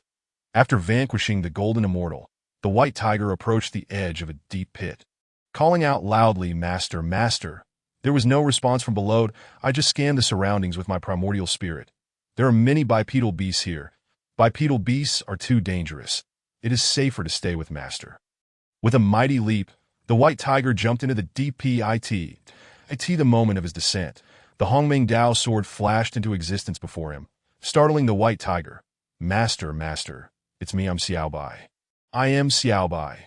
A fleeting white shadow of the white tiger vanished within the Hongmeng Dao sword, fading into silence. Upon witnessing this, the white tiger sighed in relief, discovering the unconscious Qinglian at the bottom of the pit. Master, master, please awaken. The white tiger circled around Qinglian a few times before channeling his spiritual energy into Qinglian's body. An hour later, Qinglian regained a semblance of consciousness, forcing his eyes open to survey his surroundings and then glancing at the white tiger beside him. Master, how wonderful! You have finally awakened. You cannot imagine. I encountered a bipedal beast earlier. It attempted to play the fool, but fortunately, your disciple was clever and killed it. However, I noticed there are still many bipedal beasts around. Cough, cough, take me away from here. Before he could finish his sentence, Qinglian fainted once more. Chapter 32. When Kong is truly a pig, master is indeed formidable. With you here, these bipedal beasts do not dare to approach me. The white tiger, now reduced to the size of an ordinary tiger, carried Qinglian upon his back, wandering aimlessly. Qinglian had not specified a destination, and the white tiger had no idea where to go. Even if Qinglian had mentioned a place, the white tiger would have been none the wiser. Outside, numerous bipedal beasts roamed, and the white tiger navigated cautiously among those who fancied themselves cunning predators. However, he soon realized that these bipedal creatures kept their distance, too fearful to come near him. Naturally, the white tiger attributed this to Qinglian's prowess. Since these beasts are so afraid of master, I need not fear them. Pleased with his own cleverness, he remained blissfully unaware that the reason those cultivators avoided him was due to the powerful aura of a late-stage great Luo golden immortal emanating from him. Presently, aside from the reclusive Hongjun, the late-stage great Luo golden immortal stood as the mightiest presence in the primordial world. Ordinary golden immortals and even Tai golden immortals, upon encountering him, would naturally take a wide berth, avoiding him as much as possible. Half a month later, Master, why do you still not awaken? Where are we actually headed? The white tiger began to mutter to himself, having honed his ability to converse with himself during his prolonged stay in the ruins. If Qinglian were awake at this moment, he would have surely urged the white tiger to silence himself. Help! Help! Just then, two young Taoist children appeared ahead, both possessing the cultivation of golden immortals. They ran towards the white tiger in a panic, crying out for assistance. Instantly, the white tiger's body shuddered, his instincts on high alert as he observed the two approaching bipedal creatures.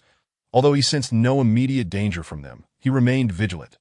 Bipedal beasts were notorious for their cunning tactics. Why, of all creatures, must he be a tiger? Senior, please save us. We are disciples of Wuzhuang Temple. If you rescue us, our master will surely reward you handsomely. The boy and girl Taoist children bowed repeatedly to the white tiger.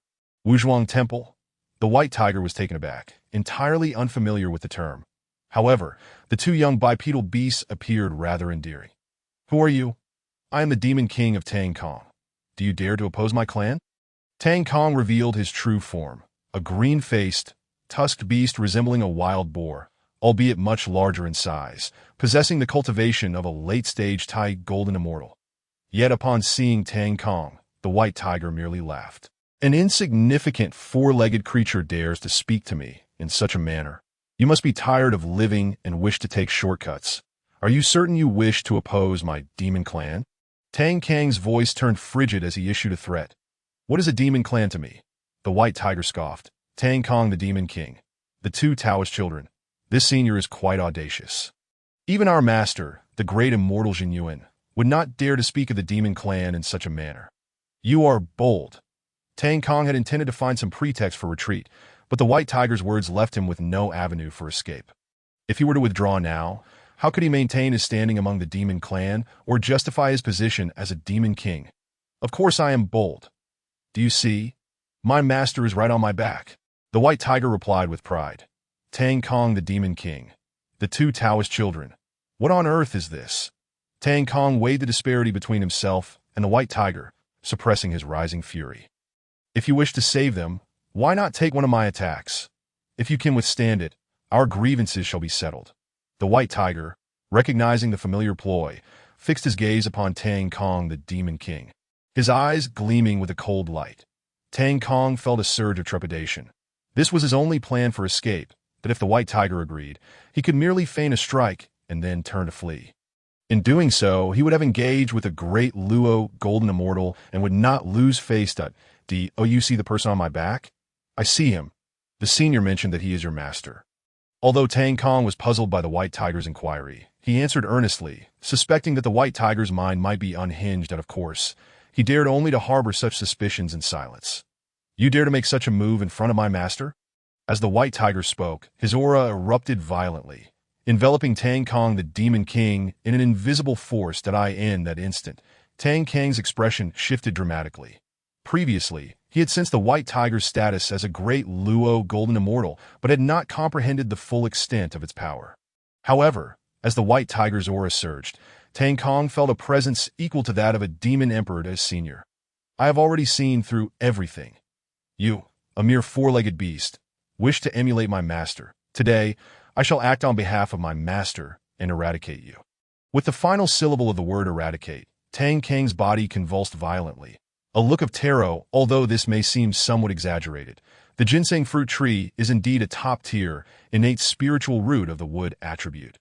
And the ginseng fruits it bears can truly heal most injuries. That is what you say true. Upon hearing this, the white tiger lowered its head, bringing its snout closer to the boy. Indeed, truly, everything I say is authentic. If you do not believe me, you may inquire with Nüwa. Though his chin trembled, the boy managed to articulate his words that it is true. What Qing Feng says is genuine. Nüwa quickly nodded in agreement. The white tiger absorbed this information. It withdrew its head. Senior, you have saved us. My master will surely reward you with ginseng fruits to heal his injuries. Qing Feng spoke. He discreetly observed Qinglian. If the disciple was so formidable, then surely the master. Qinglian must be even more impressive. This elder was already nearly as powerful as his master. Where's Wuzhuang Temple? I demand ginseng fruits. You two little bipeds, lead me there at once. Yes, senior, please follow us. Qing Feng and Nüwa exchanged glances and nodded in unison. Chapter 33. Unique Titles. Mount Wanshou Wuzhuang Temple. The abode of immortality, where one shares longevity with the heavens. Senior, this is Wuzhuang Temple. Qing Feng announced. I see. Where are the ginseng fruits? Qing Feng, momentarily taken aback by the inquiry, replied, Senior, if you wish for ginseng fruits, we must first meet with my master. Fortunately, along the way, Qing Feng and Nüwa had already grasped the white tiger's temperament. They merely felt a bit of apprehension about how the white tiger would behave upon meeting their master. The white tiger had a penchant for referring to their transformed forms as bipedal beasts. For themselves, it was one thing, but their master's gentle demeanor should prevent any altercations, right? Just as Qing Feng and Nüwa arrived at the entrance of Wuzhuang Temple, Yuan came out to greet them. I sensed a disturbance in my tranquility. It appears that esteemed guests have arrived. Yuan bowed respectfully to the white tiger. Upon seeing Yuan, the white tiger became instantly alert. Unlike other bipeds, it could distinctly sense an aura of danger emanating from Yuan. Master, did you not see that I have esteemed guests? Yuan frowned slightly, casting a glance at Qing Feng and Nüwa, and was momentarily taken aback. Did I not instruct you to venture out in search of fortuitous encounters? Why have you returned so swiftly and in such disarray? Master, we were pursued by the Demon King, and had it not been for this senior's timely rescue, we would never have had the chance to see you again. Qing Feng and Nüwa recounted, in detail, their harrowing encounter with the Demon King and their subsequent rescue by the white tiger. The demon tribe has indeed become increasingly audacious. Alas, if not for the three shamanic tribes entering the Guishu realm, they would not dare to be so brazen. Yuan sighed. Suddenly, Yuan's gaze fixated on the white tiger's back, his expression shifting to one of disbelief. Dao is Qinglian's 13th ancestor of the shamanic tribe. Do you know my master? Upon hearing this, the white tiger's gaze softened slightly. Yuan nodded, then regarded the white tiger with an exceedingly peculiar expression. Qinglian Daoist is your master? I cannot fathom why, given your prowess, you would still choose to take Qinglian as your teacher. But he recalled that during the last shamanic gathering, when he departed, Qinglian had only just broken through to the initial stage of Tai Golden Immortal. However, upon closer inspection now, Qinglian had already reached the late stage of Tai Golden Immortal, an astonishing rate of advancement. Of course, what was even more remarkable was that a late-stage Tai Golden Immortal, like the white tiger, had chosen Qinglian. Also at the late stage of Tai Golden Immortal, as his mentor. This was likely unprecedented in the entire primordial world. Suddenly, Yuan seemed to realize something, exclaiming, it is rumored that the 13th ancestor of the shamanic tribe has entered Guishu. You all emerged alive from there. It was my master who opened the passage and brought us out, the white tiger replied, brimming with pride. Taoist Qinglian possesses such remarkable abilities, Xinyuanzi gasped in astonishment. After all, it was well known that once one entered Guishu, returning alive was nearly impossible. The My master was wounded in battle against the fierce beast king, and I have heard that you possess ginseng fruits that can heal him. Might I request to examine Taoist Qinglian's injuries? After a moment's hesitation, the white tiger nodded. Xinyuanzi infused a strand of ethereal with spiritual energy into Qinglian's body, allowing it to circulate for a brief time before being absorbed by Qinglian's physical form. Taoist Qinglian harbors the power of creation within. It is unable to heal due to his depleted magical energy, Xinyuanzi concluded, nodding slightly. The ethereal wood energy had been effortlessly converted into creative power upon entering Qinglian's body due to the compatibility of their attributes. However, the white tiger's spiritual energy contained a malevolent aura, making the conversion into creative power far more challenging for Qinglian. Why do you, bipedal beast, prattle on so? Just tell me if you can save my master. The white tiger could no longer contain its impatience. Xinyuanzi, undeterred, responded, if it were anyone else, they would surely be infuriated by your words, but I, Xinyuanzi, am not so easily ruffled. He paused briefly, then added, that title, Taoist friend, is quite unique. Quickly, tell me whether you can save my master. After all, I rescued your two little bipeds. The white tiger cast a fierce glare at Xingfeng and Mingyue, yet they showed no signs of fear. They had come to understand the white tiger's nature during their journey. It appeared intimidating, but was often quite endearing. Of course, such thoughts remained unspoken. That I can save him. I can. Xinyuanzi nodded vigorously. Xingfeng, Mingyue, you two must fetch 9 ginseng fruits at once. Yes, they replied, immediately turning to leave. This was perhaps the most joyous occasion for them to retrieve ginseng fruits that I in the past, whenever the elder Hongyun visited and requested ginseng fruits. They would often grumble about it in private. They were not stingy. It was just that Hongyun came too frequently, and essentially half of every harvest ended up in his possession. However, given that the elder would likely not get to eat any this time around, Qingfeng and Mingyue could not help but chuckle at the thought. Esteemed friend, why not accompany your master into Wuzhuang Temple? Healing takes time, Xinyuanzi suggested to the white tiger. After a moment's contemplation, the white tiger nodded in agreement. The reasoning was sound. It followed Xinyuanzi into Wuzhuang Temple, entering the main hall. Before long, Qingfeng and Mingyue returned, bearing 9 ginseng fruits. The white tiger's eyes widened at the fragrant ginseng fruits. They looked utterly delectable. Qingfeng and Mingyue approached Xinyuanzi with the tray. Master, we have retrieved 9 ginseng fruits. Xinyuanzi nodded, waving his sleeve as the 9 ginseng fruits floated into the air. The first fruit burst open, transforming into a pure surge of innate ethereal wood energy. Go! As Xinyuanzi commanded, this pure ethereal wood energy surged toward Qing. To Xinyuanzi's surprise, upon nearing, Qinglian's body unleashed an overwhelming force of attraction, rapidly absorbing the energy. That was quick, Xinyuanzi exclaimed, astonished, and with a wave of his hand. 2 more ginseng fruits exploded, sending their ethereal wood energy towards Qing in mere breaths. Qinglian had absorbed every last drop, leaving nothing behind. Still not enough, Xinyuanzi sighed. Typically, even a severely injured Deluo Golden Immortal would find 3 ginseng fruits worth of ethereal wood energy sufficient for recovery. Yet, from Qinglian's current condition, it was clear that this was still far from adequate. He waved his hand once more, and the remaining 6 ginseng fruits burst open, releasing 6 waves of pure ethereal wood energy directed at Qinglian.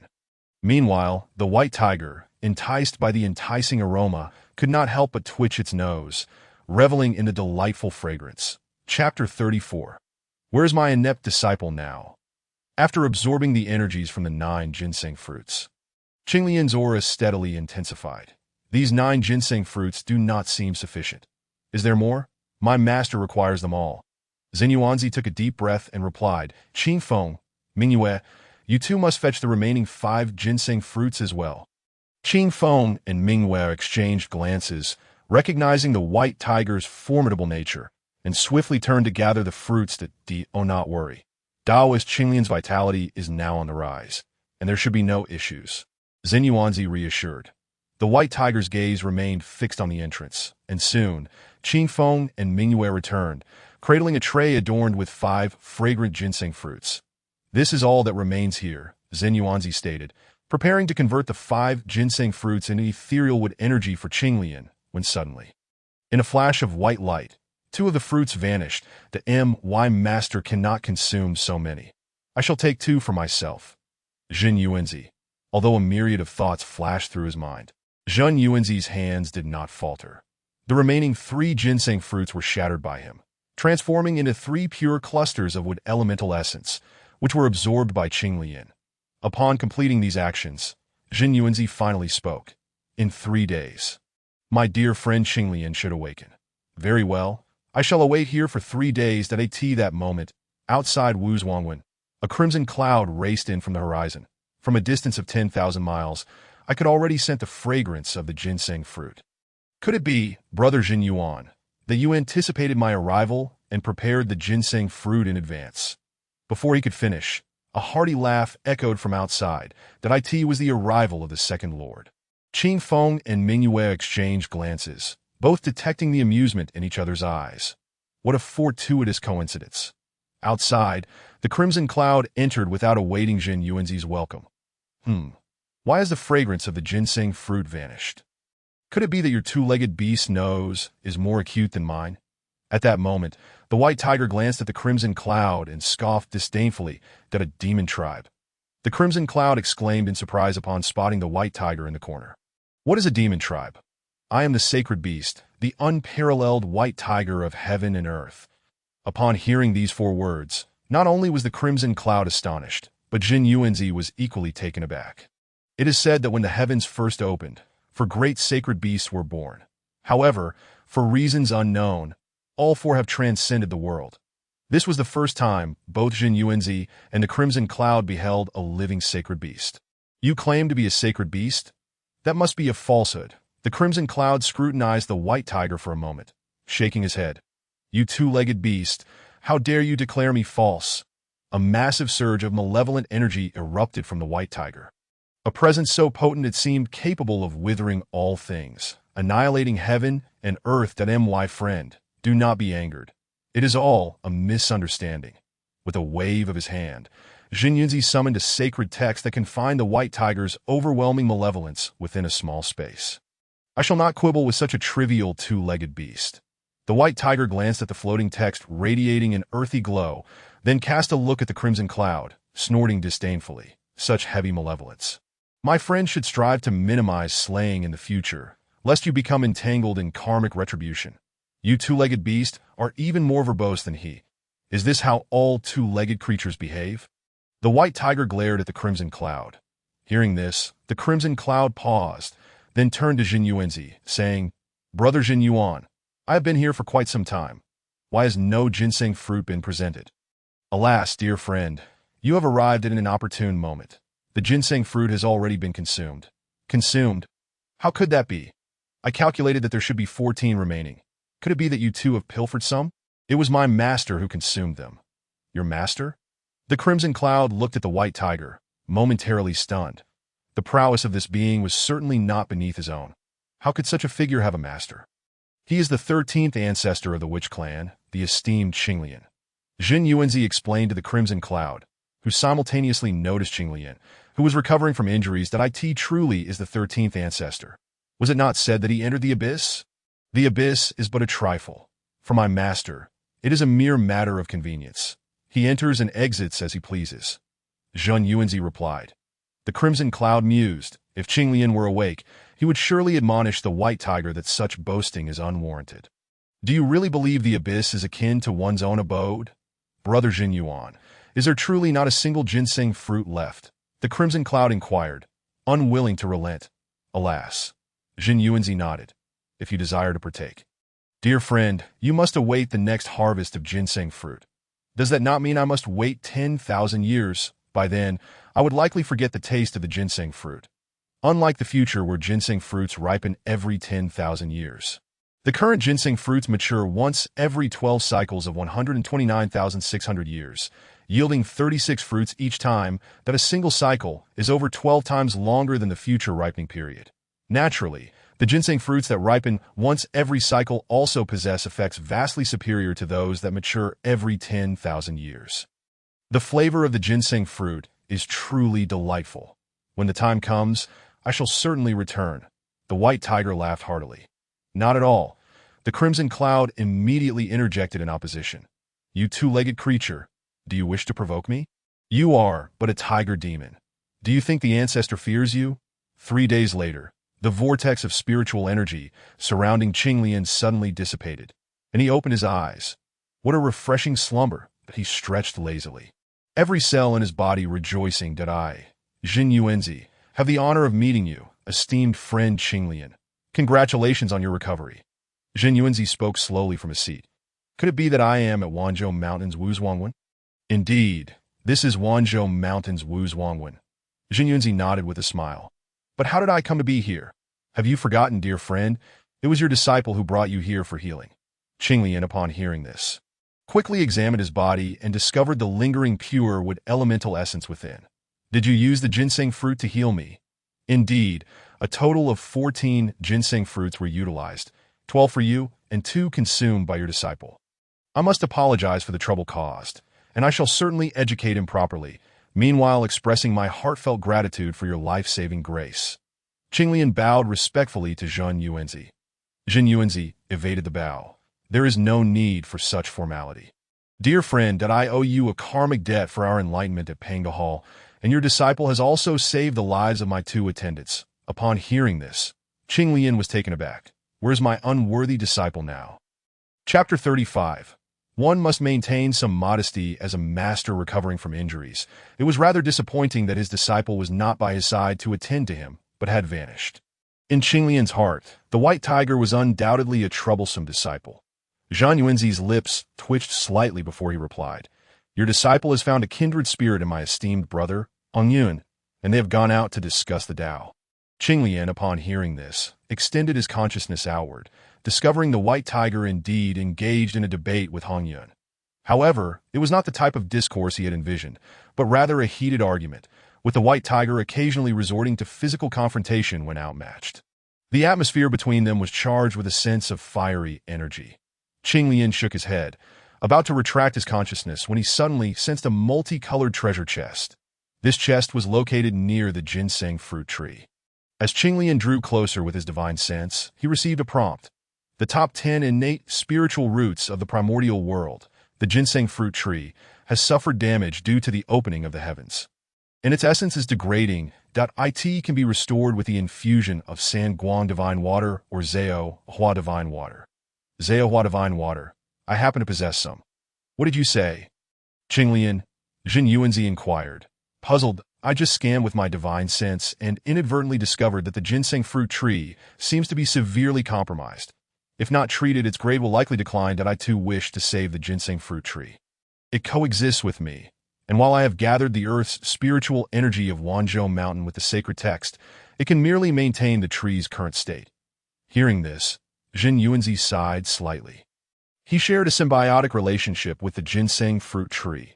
When one flourished, the other prospered, and when one faltered, the other suffered. Thus, he naturally wished to restore the ginseng fruit tree's essence. However, as a top-tier, innate spiritual root of the primordial world, the ginseng fruit tree was largely impervious to external aid. That I possess an item that can restore the damaged essence of the ginseng fruit tree. Really? Jin Yuanzi's eyes sparkled with surprise. What is this item you speak of? Zhao Hua divine water. Qinglian waved his hand, and a vibrant, multicolored radiance of Zhao Hua divine water appeared in the void. Bathed in this resplendent light, Jin Yuanzi felt every cell in his being revitalized. This item, Jin Yuanzi's lips trembled, staring at the Zhao Hua divine water in the void, unable to articulate his excitement. This shall be gifted to you, dear friend Jin Yuan.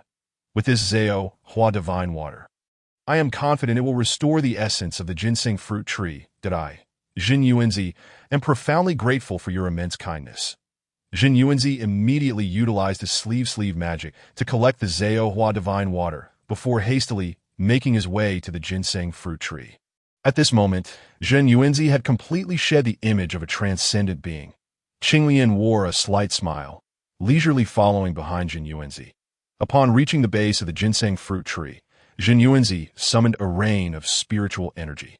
However, the ginseng fruit tree showed no interest in this rain, composed of innate spiritual energy, allowing it to fall to the ground and dissipate. Your magical prowess is remarkable. Qingyan couldn't help but exclaim. With a mere wave, you can transform the spiritual energy of an entire realm into spiritual rain. I have yet to reach that level. Once you break through to the great Luo golden immortal realm and comprehend the grand trends of heaven and earth, you too shall accomplish this effortlessly. Zhen Yuanzi, with great caution, extracted the divine transformation water and divided it in half, infusing it into the spirit rain. Suddenly, the entire ginseng fruit tree began to sway, as if each leaf were a gaping mouth. Devouring the spirit rain enriched with the divine transformation water, it works. Indeed it works. Zhen Yuanzi was overjoyed, gathering a vast amount of heavenly and earthly spiritual energy through the earth book in an instant. The entire Wuzhuang temple was enveloped in swirling mists, transforming into a celestial paradise. Congratulations, host, you have obtained a key. Would you like to open the treasure chest? Open it. Congratulations, host, you have acquired 36 ginseng fruits. 1 essence of the ginseng fruit tree, and 1 seed of the ginseng fruit tree. To Zhejiang's astonishment, a seed of the ginseng fruit tree had been revealed as well. The first 2 items were within his expectations. But the seed of the ginseng fruit tree was unexpected. In the world of the primordial chaos, the heavenly Tao imposes restrictions. For instance, the 10 innate spiritual roots are unique, and it is utterly impossible for 2 identical supreme innate spiritual roots to exist unless they are automatically downgraded. Much like the peach tree of immortality in later celestial courts, as Xiaoyang gazed at the seed of the ginseng fruit tree in the spatial realm, he fell into contemplation. Xiaoyang, my friend, Xiaoyang. It was only upon Zhen Yuanzi's repeated calls that Xiaoyang returned to his senses. Thank you, Xiaoyang, for bestowing the divine transformation water. I, too, have a gift to offer. You are too kind, Zhen Yuanzi. Had it not been for your use of ginseng fruit to heal my wounds, I would not know how long I would have remained in a daze.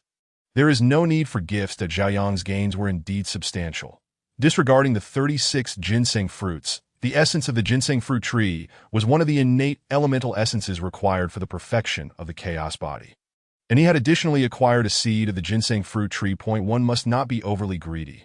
Xiaoyang, there is no need to hastily refuse if I do not give this to you. It would merely be wasted in my possession. Zhen Yuanzi gestured towards the earth book, which emanated a beam of earthen yellow light, revealing a half of a tree trunk. This half of the trunk, having endured some calamity, retained only a faint glimmer of life. Although it was on the verge of extinction, Xiaoyang sensed within it a presence comparable to that of the ginseng fruit tree. Could this also be one of the 10 supreme, innate, spiritual roots? Yet, it appears to be in a dire state. Xiaoyang turned his gaze towards Zhen Yuanzi, who bore a look of lamentation.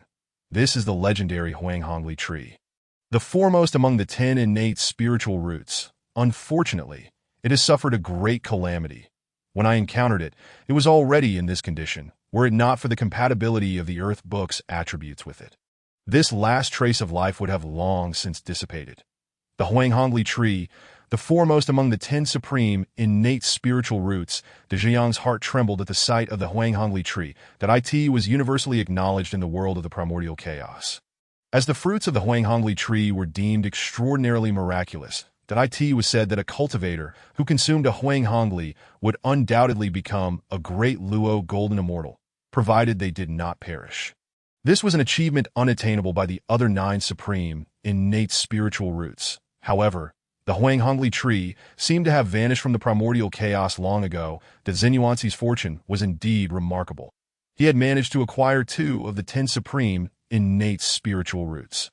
The divine transformation water, of which I had previously heard nothing, must be unique to Xiaoyang. Now, only Xiaoyang could save the Huanghongli tree in the entire primordial chaos. Regrettably, the Huanghongli was too severely damaged. Even if it were revived, it would be challenging for it to regrow into a supreme, innate spiritual root. Chapter 36. Wealthy and willful Xiaoyang retracted his earlier words that it is sometimes better to be a bit greedy. How could I possibly accept this? Xiaoyang said, already approaching the nearly withered Huang Hongli tree, pouring a small amount of divine transformation water into it. Instantly, the vitality of the Huang Hongli tree surged slightly. Yuan, witnessing this, felt a twitch at the corner of his mouth. The divine transformation water should be combined with innate spiritual energy to achieve its maximum efficacy, and using it this way was indeed somewhat wasteful. Yuan felt a twinge of sympathy for Xiaoyang. However, for Xiaoyang, he still had plenty of divine transformation water, and it could also be produced using the 12th rank divine transformation Qinglian. Wealthy and willful. System, is there a way to fully restore the Huang Hongli tree? The Huang Hongli tree is the foremost among the 10 supreme innate spiritual roots that if it were to be completely restored, it would undoubtedly surpass the other 9 supreme innate spiritual roots. There is a method that can not only fully restore the Huang Hongli tree, but also elevate it beyond the realm of supreme innate spiritual roots. What method? Xiaoyang's heart leaped with joy at the prospect that To surpass the supreme innate spiritual roots was exhilarating to contemplate. The world of the primordial chaos is fundamentally defined by the 10 supreme innate spiritual roots. Should the Huang Hongli tree transcend this, it would become the strongest of all. Yet, it seems that the Huang Hongli is already the strongest. Naturally, as his own innate spiritual root, the stronger it is, the better. The host must obtain the seeds of the ginseng fruit tree, the peach tree of immortality, the Bodhi tree, and the Fusang tree, and send them into the Huang Hongli tree to enable its evolution into the world tree. System, first you wanted me to acquire the essence of the 5 innate elemental roots. And now you are asking me to obtain their seeds. You won't expect me to seize their actual bodies as well, will you? If the host wishes, it is entirely possible that I have no such desire. Xiaoyang unhesitatingly refused. The Bodhi tree had already taken form, and it was associated with the future Western sages, while the peach tree of immortality was currently in the hands of Hongjun, making it impossible for him to seize it. In any case, should the host obtain the world tree, it would greatly benefit the host in opening up an internal world. After the system concluded, it fell silent, no longer regarding Xiaoyang. Xiaoyang and the system communicated in their minds. Unaware to Yuan, who observed the Huang Hongli tree's vitality strengthening and nodded in approval, that it seems the divine transformation water can indeed bring it back to life, that in that case, I can entrust it to you. My friend, Yuan need not worry. I can not only revive it, but also advance it further. Just watch. Do not be surprised in the future that Xiaoyang's latter statement was taken lightly by Yuan, yet he would be left utterly astonished when he encountered the Huang Hongli tree again many years later. He summoned the 12th rank divine transformation Qinglian and placed the Huang Hongli tree within the essence space of the 12th rank divine transformation Qinglian for nurturing. On another front, 2 streaks of light, one white and one red, descended in succession. 2-legged beast C. I told you the ginseng fruits had ripened, yet you did not believe me. It seems your sense of smell pales in comparison to mine. How is this possible? Hongyun gazed at the 36 ginseng fruits shimmering like stars on the tree. Muttering, wasn't it supposed to take another 30,000 years to ripen? How could it mature so much earlier? 2-legged beast, a bet is a bet. From now on, you shall be both my mount and my disciple. Baihu exclaimed, stretching his neck with a hearty laugh. Xiao Bai, do not be insolent. Xiaoyang stood below, his face darkening as he could no longer bear to listen, and interjected sternly, Master. Seeing Xiaoyang below, Baihu instinctively retracted his extended neck and descended. Master, you have awakened. Hongyun also landed, casting an awkward glance at Xiaoyang, especially when Baihu chimed in, Master, I just made a bet with him, and he lost. From now on, he is my disciple. That moment, Hongyun wished he could vanish into a crack in the ground. Silence. Xiaoyang swatted Baihu on the head, then nodded towards Hongyun. Hongyun, my friend, there is no need to take offense. My unruly disciple is merely jesting with you. I was not jesting, Baihu retorted softly, though his voice was low. It could not escape the ears of those present, all of whom were formidable beings, that Hongyun's expression shifted several times before he gritted his teeth and declared, A bet is a bet from this day forth. You shall be my master. Master, please accept your disciple's bow. Wait, you have yet to offer me your apprenticeship gift. Qing Feng Mingyue, Yuan, as he felt the peculiar gazes of Yuan, Hongyun, and Qing Feng Mingyue upon him. Even Zhiyang's thick skin felt a twinge of embarrassment I did not learn from you. I did not learn from you. I did not learn from you. He repeatedly chanted this in his heart. Yet, Baihu chimed in, Master, did I not also present my apprenticeship gift when I took you as my master? In that moment, Zhayang's stature grew immensely in the eyes of the others that it was truly remarkable for a late-stage Tai Golden Immortal to receive an apprenticeship gift from a late-stage Great Luo Golden Immortal. Such an act was incredibly audacious. Of course, for Han Yuan, the more critical issue was that he genuinely possessed nothing that in the realm of the primordial chaos. Han Yuan was considered a pauper, which is why he could not produce anything. Yuan, since the ginseng fruits have matured, why not pick a few to taste? I was in a daze earlier and completely missed the flavor of the ginseng fruits in an effort to alleviate the growing awkwardness. Qinglian decided to shift the conversation that I, too, wished to partake. Until now, I have yet to savor the flavor of the ginseng fruit. Very well, Yuan replied. Qingfeng and Mingyue, go and procure 14 ginseng fruits. After issuing this command, he turned to Qinglian, Hongyun, and Baihu, saying, my dear friends, why don't we dine in the hall and engage in some philosophical discourse? Qinglian nodded in agreement, following Yuan and Hongyun, while casting a warning glance at Baihu, silently admonishing it to refrain from speaking out of turn. Before long, each of the four found 3 ginseng fruits placed before them, marking Yuan's most lavish hospitality yet. The remaining 2 fruits were graciously bestowed upon Qingfeng and Mingyue. Thank you, Master, they exclaimed, overwhelmed with joy, as it was their first time tasting the fruit after such a long endeavor. Previously, your cultivation was too low. Consuming the ginseng fruit would have been detrimental. However, having ventured forth and made progress in both cultivation and temperament, you are now capable of refining a ginseng fruit. Yuan spoke. Baihu had already devoured all 3 ginseng fruits in one swift motion. Smacking his lips, he surveyed the others, ultimately resting his gaze upon Hongyun. Disciple, I consumed my fruits too hastily and did not truly savor their essence. Might you spare me 2 of yours? Chapter 37. No turning back. Seeing the peculiar expressions on Yuan, Hongyun, and Qingfeng and Mingyue's faces, Qinglian's heart skipped a beat. This is not my doing. I refuse to take the blame. Just then, noticing Hongyun's reluctant demeanor, Baihu added, Disciple, you have yet to present me with a token of apprenticeship. Why not offer me 2 ginseng fruits as a gesture of respect? With this mention of apprenticeship, Qinglian found it impossible to extricate himself from the situation. Ultimately, Hongyun relented and handed over 2 ginseng fruits to Baihu. Master, I wish to offer you one as well. No need, Qinglian thought, yearning to feign ignorance of Baihu's existence. Since the master declines, I shall consume them all. Baihu took 2 fruits in one bite, while Hongyun hastily swallowed the last one whole, redirecting his attention from Hongyun. Baihu then turned to Qingfeng and Mingyue. Sensing the impending trouble, Qingfeng and Mingyue hastily bit into their ginseng fruits, gulping them down. Baihu, slightly disappointed, withdrew his gaze, realizing that Qinglian was the only one among them still with fruits before him. Meanwhile, Yuan had discreetly stowed away the 3 ginseng fruits in his sleeve while Baihu was distracted. The legendary artifact, the Sleeve of Wonders, was now being used to conceal one's own possessions, prompting Qinglian to stifle a laugh. Baihu's gaze fixed upon the 3 ginseng fruits in front of Qinglian, a look of longing evident upon his face. However, when Qinglian merely glanced at him, Baihu immediately averted his gaze.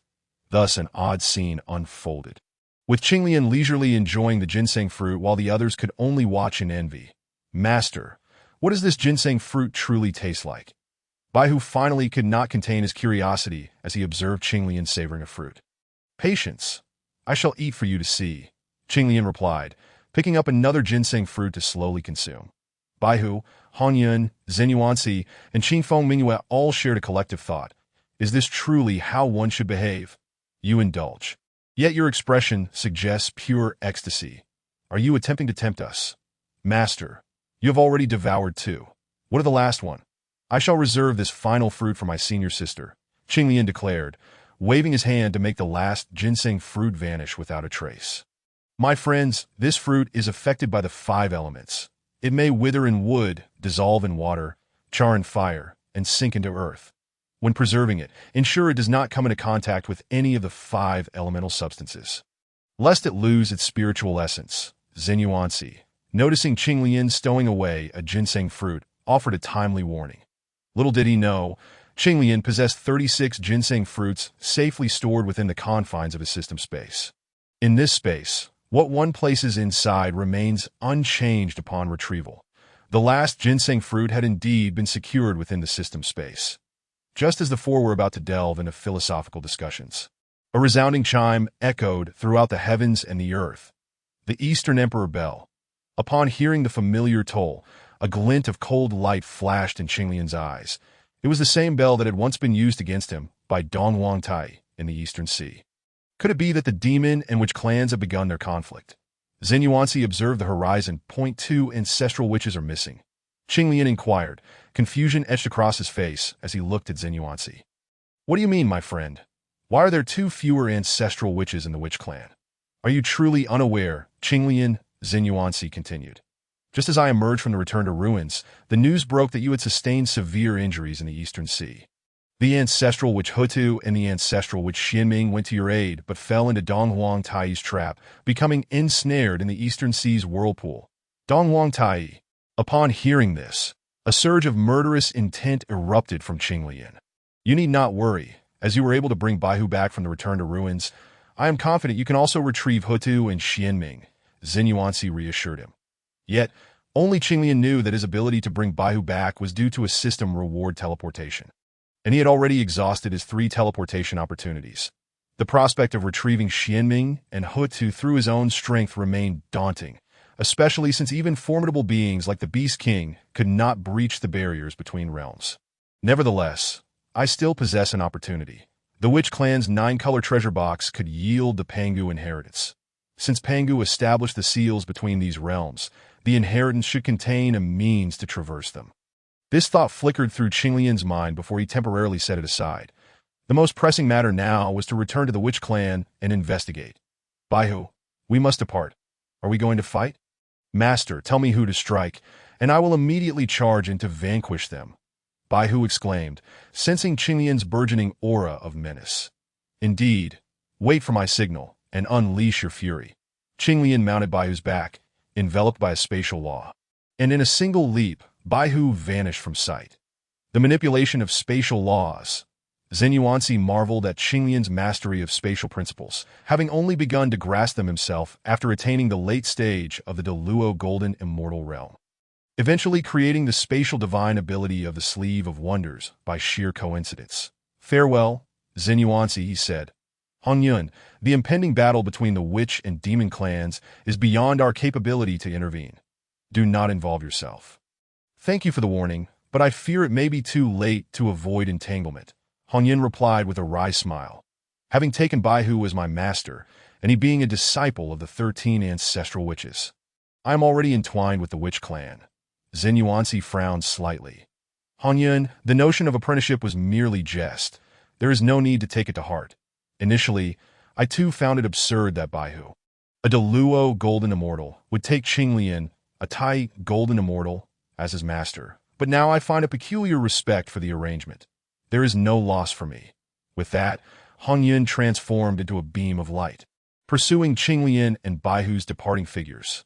Hongyun, dear disciple, why must you be so resolute? Yuan watched the retreating light with a sense of melancholy, though we both understand that the conflict between the witch and demon clans is a calamity of cosmic proportions. Once ensnared, there is no escape. Yuan recognized that Hongyun's departure meant he could never return. Chapter 38, The Battle of the Witch and Demon Clans at this moment, on the battlefield between the witch and demon clans. Emperor Jun and donghuang had allied with 3 powerful Deluo Golden Immortals to encircle 10 ancestral witches. 1. Remaining Deluo Golden Immortal of the demon clan wreaked havoc upon the witch clan below. Previously, the top-tier forces had predominantly belonged to the witch clan.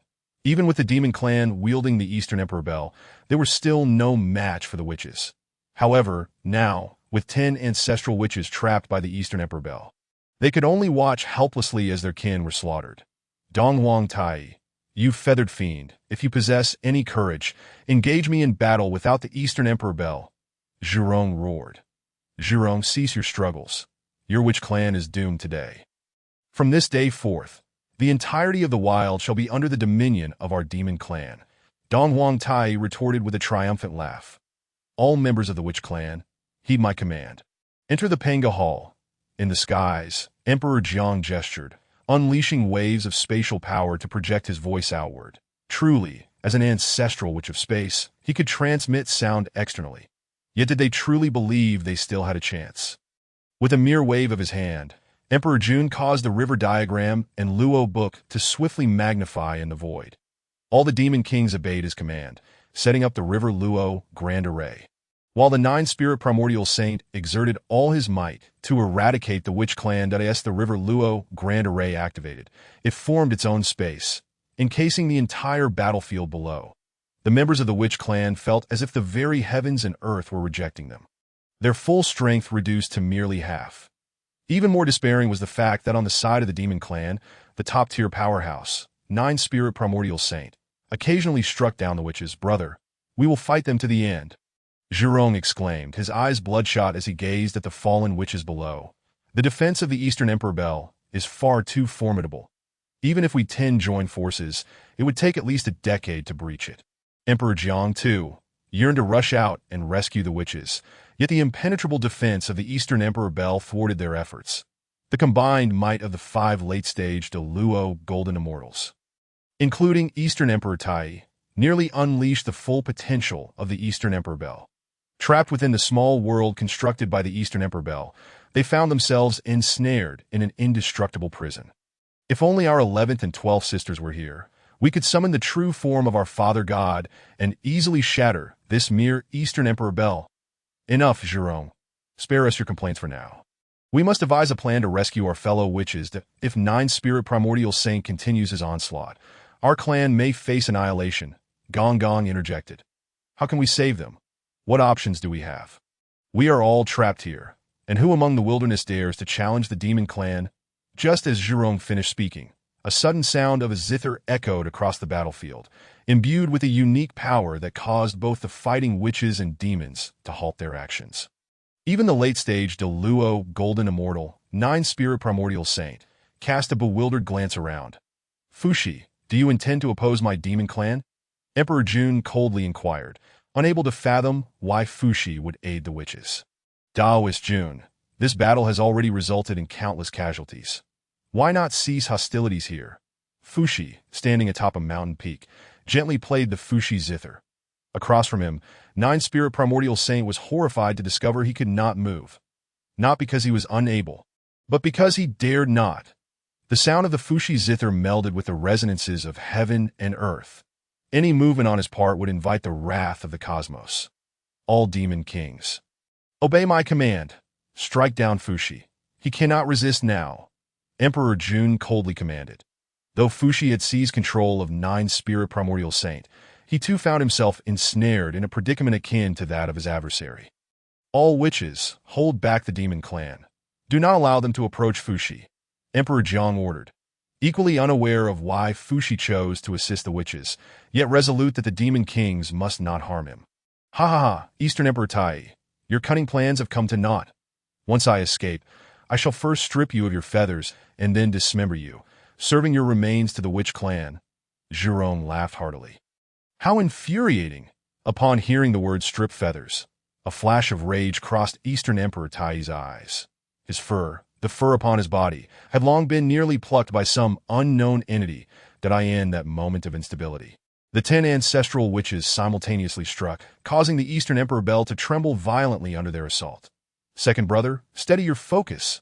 Emperor Jun bellowed, at his command. Eastern Emperor Tai hastily regained his composure, and the Eastern Emperor Bell shimmered with golden radiance. Its fragile little world nearly shattered by the 10 ancestral witches, only to revert to its former state as if time had flowed backward. What a pity, Zhurong lamented. Had Eastern Emperor Tai taken just a breath longer to recover, we could have breached this small world. Zhurong, keep provoking Eastern Emperor Tai. Perhaps we will find our way out, Gong suggested. Zhurong. Eastern Emperor Tai, you are undeniably more powerful than Emperor Jun, yet you willingly follow in his footsteps. I hear it is because of your fondness for him. Zhurong unleashed his verbal barrage, causing not only Eastern Emperor Tai's complexion to darken, but also Emperor Jun's to cloud over. Second brother. Maintain your composure. Do not let his words distract you. The elder brother commanded. I understand.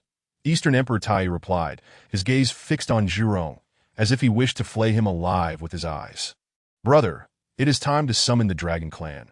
Observing the stalemate on the battlefield, Eastern Emperor Tai spoke to Emperor Jun. The latter nodded slightly. He had not intended for the Dragon Clan to reveal their trump cards so soon. Yet now they had no choice but to bring them forth. With a wave of his hand, Emperor Jun conjured a burst of solar flame that shot into the sky, exploding above like a celestial firework. Of course, the explosive force of the solar flame far surpassed that of mere fireworks, transmitting its power across great distances that a quarter of an hour later. From the horizon, enormous five-clawed divine dragons soared through the clouds, with the foremost for exuding the aura of Deluo golden immortals. Among them, two five-clawed divine dragons of Deluo golden immortal cultivation charged directly toward Fu 11. I end this battle.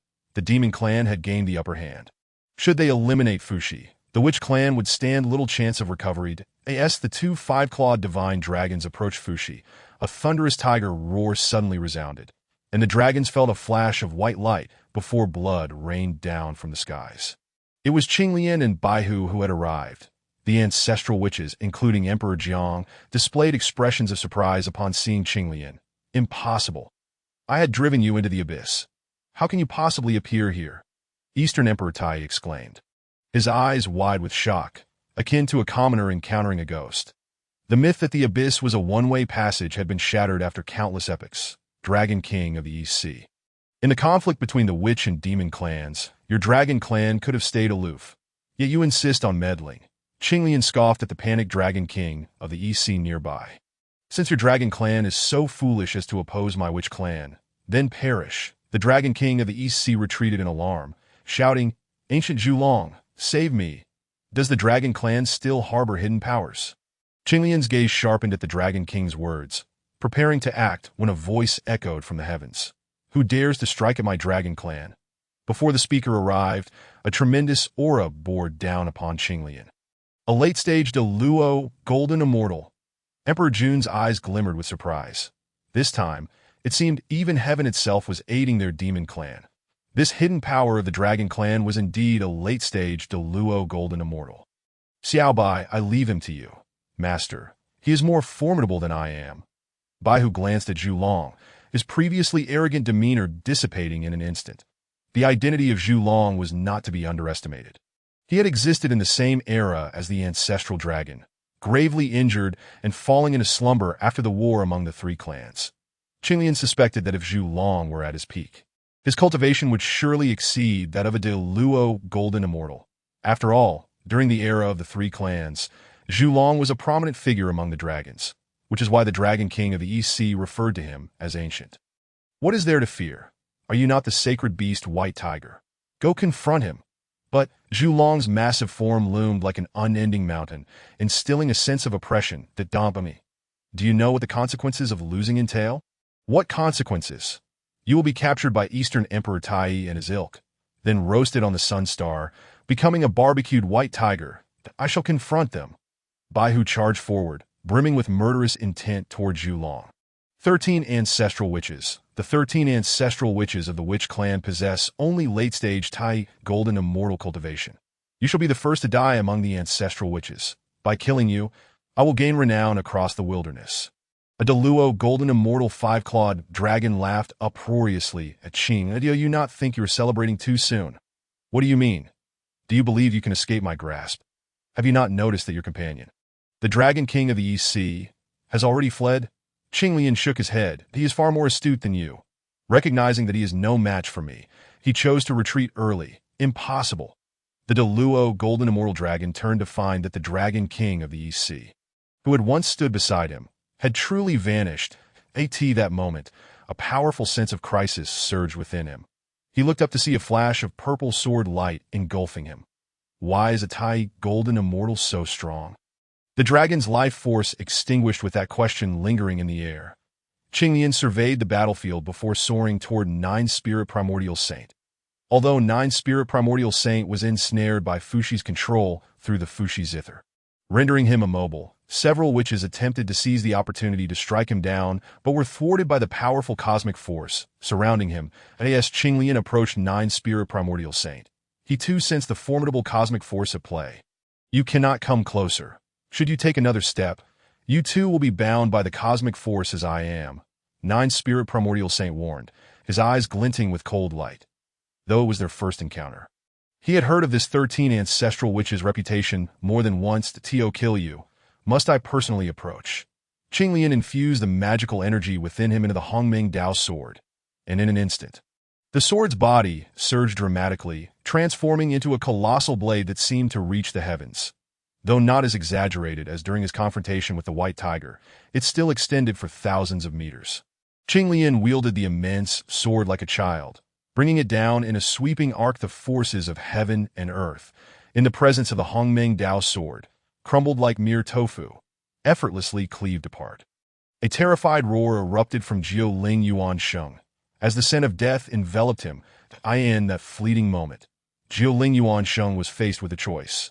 He risked being rebuffed by the heavenly laws and deftly evaded the descending blade.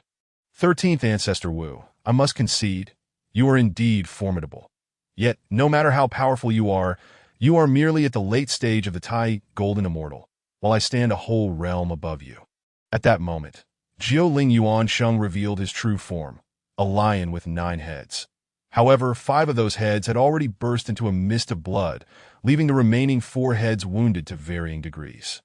As Jiuling Yuan Sheng approached, a unique aura enveloped Qinglian, a field of power constructed from the forces of heaven and earth by a Deluo Golden Immortal, a nascent form of the realm of laws.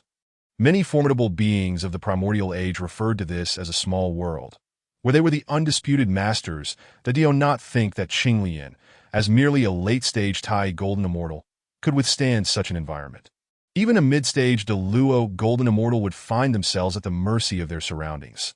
The very space around him repelled Qinglian, strange forces tearing at his body. How does it feel? Do you sense despair? You have damaged my essence, and I shall ensure you perish in boundless agony. Did I ask that all? A cold smirk graced Qinglian's lips. The aura Jiuling Yuan Sheng had constructed was vastly inferior to that of the white tiger. In a flash, Qinglian appeared behind Jiuling Yuan Sheng, and the Hongming Dao sword struck at the most heavily injured head. Roar! By the time Jiuling Yuan Sheng reacted, that head had already been severed by the Hongming Dao sword. Impossible! How could you comprehend the laws of space as a late-stage Tai Golden Immortal, especially within my constructed small world, where your spatial laws should be suppressed?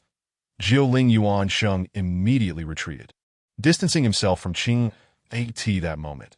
He even felt that Qinglian's cultivation was not merely that of a late-stage Tai Golden Immortal, but rather akin to a peer of his own caliber. You dare to present such a flawed small world. How shameless! Qinglian scoffed, having discovered a remarkable utility of the Eye of Darkness, capable of piercing through illusions and striking at the very core.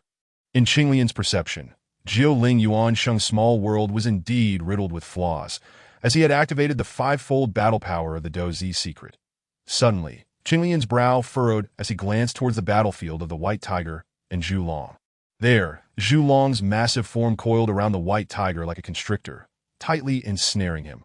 Master, master, are you ready? Hurry and save your disciple. The white tiger shouted amidst his struggles. That I ask that truly your disciple. Jiuling Yuan Sheng gazed at Qinglian in astonishment, then shook his head, lamenting, alas, he appears to be on the verge of death. Fear not. Even should you perish, he shall remain vibrant and full of life. Qinglian said, his aura sharpening as he regarded Jiuling Yuan Sheng. Chapter 40. The defiant chaos body Jiuling Yuan Sheng was horrified to sense a presence emanating from Qinglian that filled him with dread. The Hongming Dao sword shattered. This was a technique Qinglian had comprehended when he recognized the sword with his blood, having only employed it once in his battle against the white tiger. Circles of purple light spread out from Qinglian like a tidal wave. Soon, Jiuling Yuan Sheng realized that the small world he had created was no longer under his control. The entire realm began to reject and imprison him, with strands of purple light weighing down upon him like mountains. Impossible! This cannot be! Jiuling Yuan Sheng roared, striving to regain dominion over the small world. However, it began to fracture and crumble. The destructive force of the collapsing space engulfed Yuan Sheng. The entire small world imploded around him, and as he attempted to flee, his body was ensnared by the purple light. After a dozen breaths, as the space continued to collapse, a black hole emerged at Yuan Sheng's location. Swallowing him whole, he dead. Qinglian's gaze fell towards the black hole, his brow furrowing slightly. Before being consumed by the black hole, Yuan Sheng had not been slain. Yet, the black hole itself was a terrifying existence. Even if Yuan Sheng remained alive, entering it would be akin to facing certain death. Damn it, this 13th ancestor Wu is exceedingly powerful. I should have gone all out to eliminate him when we first encountered him in the Eastern Sea. Donghuang lamented, filled with regret. When he had first met Qinglian, he had underestimated him. Had he utilized the donghuang bell and the array laid by the Dragon Clan from the very beginning, he could have surely contained Qinglian.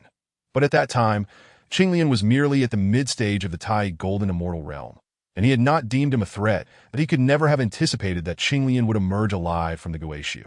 And with the cultivation of a late-stage Tai Golden Immortal, would slay the late-stage Deluo Golden Immortal Yuan Sheng. Brother, this individual must not be allowed to live. Donghuang Tai turned to Dijun, saying, Brother, should we not employ the ultimate trump card of the Demon Clan? A flicker of hesitation crossed Dijun's eyes before he shook his head, responding, Let us wait and see. Zhulong's strength is not to be underestimated. Perhaps he can deal with him. After resolving the situation with Yuan Sheng, Qinglian's gaze shifted to the battlefield between Zhulong and the White Tiger. The White Tiger's body was tightly ensnared by Zhulong, and as the White Tiger struggled, he was propelled through the air, crashing into mountain peaks which collapsed under the impact. Xiaobai, Master, hurry and save me. I am on the verge of death. The White Tiger rejoiced upon hearing Qinglian's call. Do not fear. I shall impart a method to you. Master, please speak quickly. Carry Zhulong and crash into the donghuang bell. That will allow you to break free from Zhulong's grip. Crash into the donghuang bell. The White Tiger hesitated briefly before choosing to obey Qinglian's command, charging towards the donghuang bell. Not good. Dijun was the first to perceive the White Tiger's intentions, his expression shifting dramatically. Simultaneously, Qinglian once again executed the technique of shattering, targeting the donghuang bell. Within the small world of the donghuang bell, Dijong's eyes lit up. Little 13 is attempting to rescue us. Let us unleash our full strength and assault the donghuang bell. Boom! 3 immensely powerful forces struck the donghuang bell almost simultaneously. The void shattered, transforming into a chaotic expanse, from which Dijong and the others surged forth. Ha! Zhu Rong, have emerged. Donghuang Tai, prepare to meet your demise. The instant Zhu Rong burst forth from the small world, he lunged towards Donghuang Tai. Be careful, second brother. Dijun raised his hand, placing the He Tu and Luo Shu before Donghuang Tai. With the donghuang bell shattered, Donghuang Tai was currently suffering a backlash. Utterly defenseless, the other ancestor was also joined the fray, and chaos erupted above.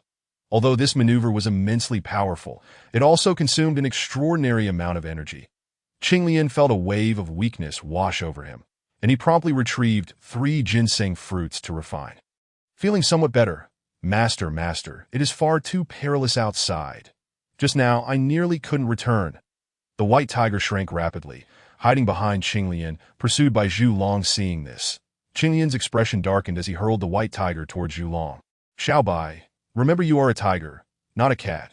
Be braver, roar. With a swift swipe, Zhulong struck the White Tiger into the ground, pinning him down so thoroughly that he could not escape. The aura Zhulong exhibited was more formidable than that of any other present. The aura of Pangu is truly insufferable. Zhulong's gaze fixated on Qinglian, as if he could see through all the secrets hidden within him.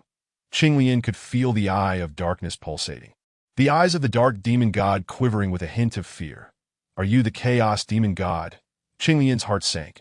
Only beings of their kind could instill such fear in the chaos demon god, particularly the most powerful among them, a chaos body. No wonder you are able to perfectly fuse with Pangu's bloodline. It is a pity that your chaos body is incomplete. A peculiar light flickered in Zhulong's eyes, and Qinglian suddenly felt as if something within him was being forcibly extracted. Host, be cautious. Your chaos body is being forcibly stripped away. What? Qinglian was taken aback. The chaos body could be forcibly removed? What would happen if it were? Once the chaos body is stripped away, the host's cultivation will vanish entirely, rendering them incapable of further cultivation. What must I do to prevent this? Qinglian had never anticipated that the stripping of his chaos body would result in such severe punishment. Akin to death itself, the opponent exists at the origin realm, unless the host can fully activate Pangu's bloodline to summon Pangu's true form. What is the origin realm? This marks the first occasion for Qinglian to hear the term origin realm. For the chaos demon gods, the true starting point lies within the Deluo Golden Immortal. Above this tier exists the Hunyuan Golden Immortal, followed by the Hunyuan Deluo Golden Immortal, and then the Hunyuan Great Path Demon God. At the pinnacle of these realms stands the Chaos Origin Realm. Each of these 5 grand realms comprises 9 stages, and for the Chaos Demon Gods, given sufficient time, they could ascend to the Hunyuan Great Path Demon God level. However, only a select few among them can attain the Chaos Origin Realm. Qinglian was utterly bewildered at this moment, realizing that the Zhulong before him was such a formidable entity. The host need not worry. What lies before you is not the true form of the Chaos Demon God, but merely a remnant of its soul residing within. This in itself is already quite terrifying. System, is my chaos body truly so extraordinary that even such a being covets it? A complete chaos body can undoubtedly break through to the chaos origin realm and even strive for higher realms. Chapter 41. The true form of Pangu, the complete chaos body, is indeed astonishing. Qinglian finally comprehended why those chaos demon gods were so envious of his physique. Taking a deep breath, Qinglian inquired, "How can I activate the blood of Pangu and summon his true form?" With the host's current strength, it is insufficient. Assistance from the bloodlines of the 10 ancestral witches is needed for success. Begin activating the blood of Pangu for me. As Qinglian felt the chaos body being stripped away, he addressed the system. Forcing the activation of Pangu's blood without aid from other ancestral witches will undoubtedly lead to the host's demise. Upon uttering these words, Qinglian sensed his blood boiling within, a vast and profound aura awakening inside him. His physical form grew rapidly, reaching heights that soon surpassed 10,000 zhang. Simultaneously, Qinglian seemed to hit a bottleneck, despite the continuous release of Pangu's blood power. The speed of his physical growth began to slow. "Brothers, lend me your strength," Qinglian bellowed, exuding an aura comparable to that of a late-stage Deluo Golden Immortal. 13 is forcibly summoning Pangu's true form. Di Zhang's countenance shifted, abandoning his assault on Di Jun and the others as he shouted, "Let us hasten to aid 13. With that, he surged toward Qinglian, and the other witches followed suit.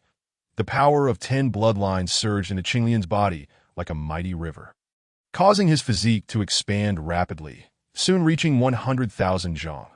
The Hongmeng Dao sword shattered. Qinglian swung the Hongmeng Dao sword toward Zhulong, enveloping him in a miniature world that in an instant, this small realm collapsed into a singular point, engulfing Zhulong. However, time seemed to reverse, returning to the moment before Qinglian's attack. Zhulong's figure flickered and evaded Qinglian's strike. The law of time. Qinglian's pupils narrowed slightly. Among the 3,000 great avenues, the law of time is the most enigmatic and difficult to comprehend. Within the entirety of the Donghuang world, those who grasp the law of time do not exceed 3. Observing Zhulong's effortless manipulation of the law of time, a bold thought surfaced in Qinglian's mind. The remnant soul of the chaos demon god within Zhulong likely masters the law of time. Pangu's true form is regrettably still too weak, Zhulong remarked, gazing at Qinglian. "You shall soon change your mind." Qinglian reached out toward the Pangu Hall, seizing a chaos heart that fell into his grasp. This heart was indeed Pangu's, and he pressed it against his chest. In an instant, a tremendous aura swept across the entire Donghuang. Pangu. The beings of the Donghuang world simultaneously perceived these two characters, and all below the Deluo Golden Immortal level found themselves uncontrollably kneeling to the ground. On Yujing Mountain, Hongjun, who was in seclusion to break through to the Saint Realm, suddenly changed countenance as the Pangu banner and the Taiji diagram manifested from within him, attempting to break free. How is this possible? Hongjun was stunned. These two innate treasures had long been refined by him. Unless Pangu revived, no one could forcibly summon them away. Could it be that Pangu has resurrected? A preposterous thought flashed through Hong Jun's mind. This is utterly impossible.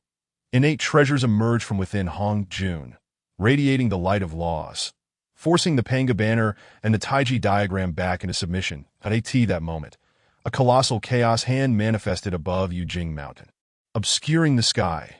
Who are you? Do you intend to oppose me?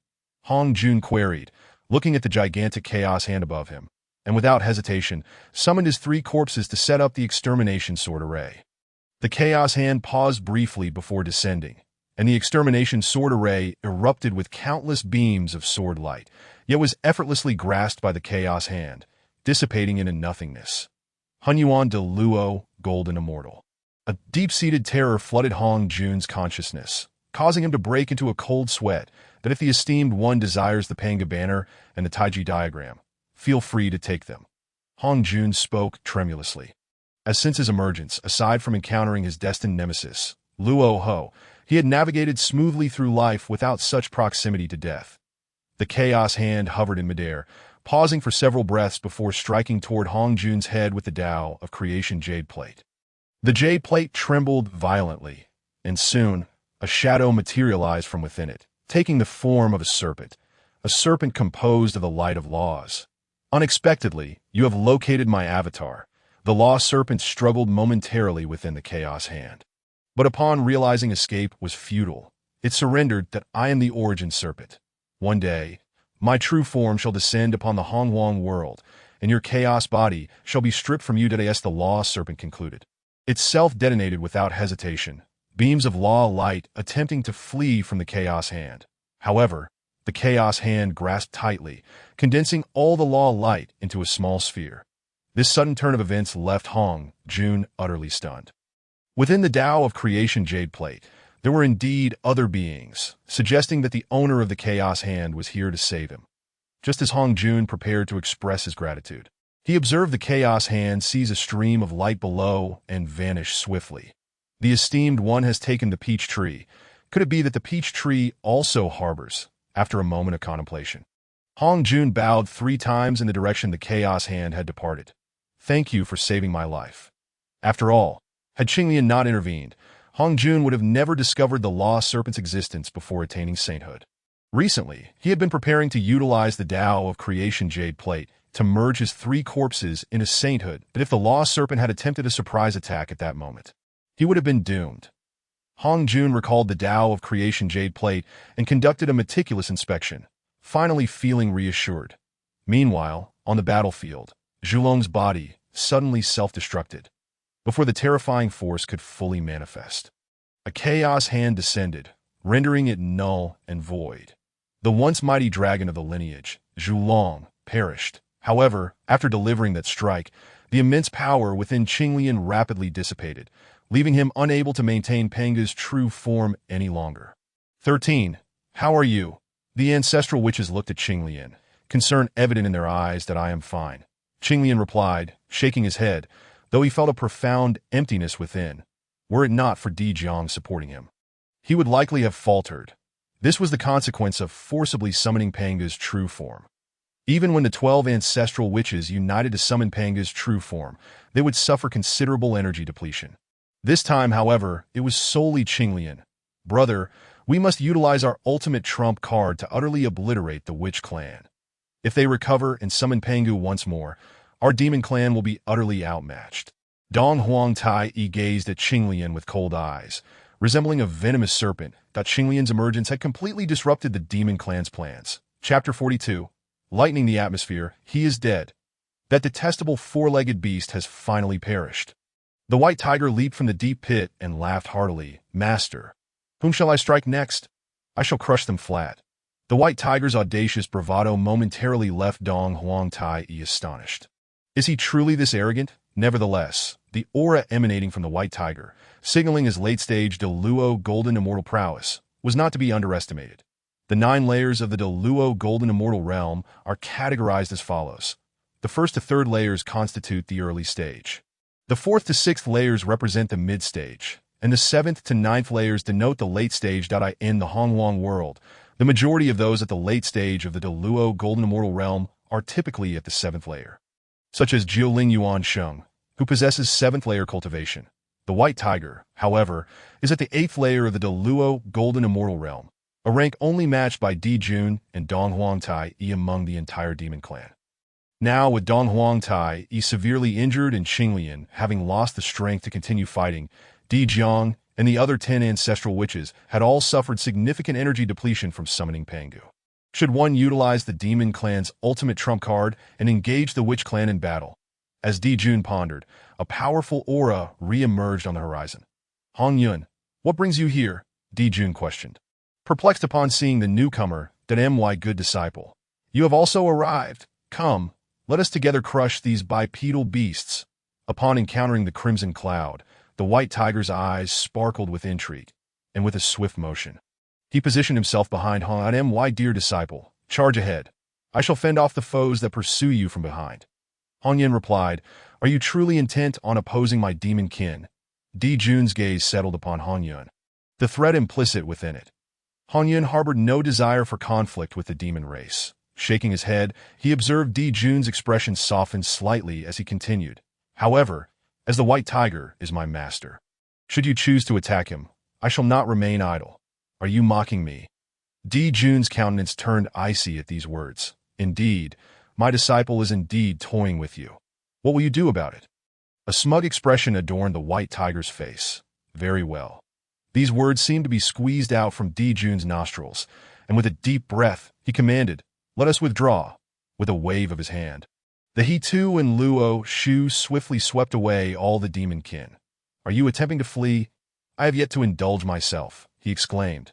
Those bipedal beasts, do they dare remain and engage in a battle of 300 rounds with me? Meanwhile, Dijun utilized the Golden Crow transformation technique to depart, fearing that remaining any longer would compel him to clash with the White Tiger.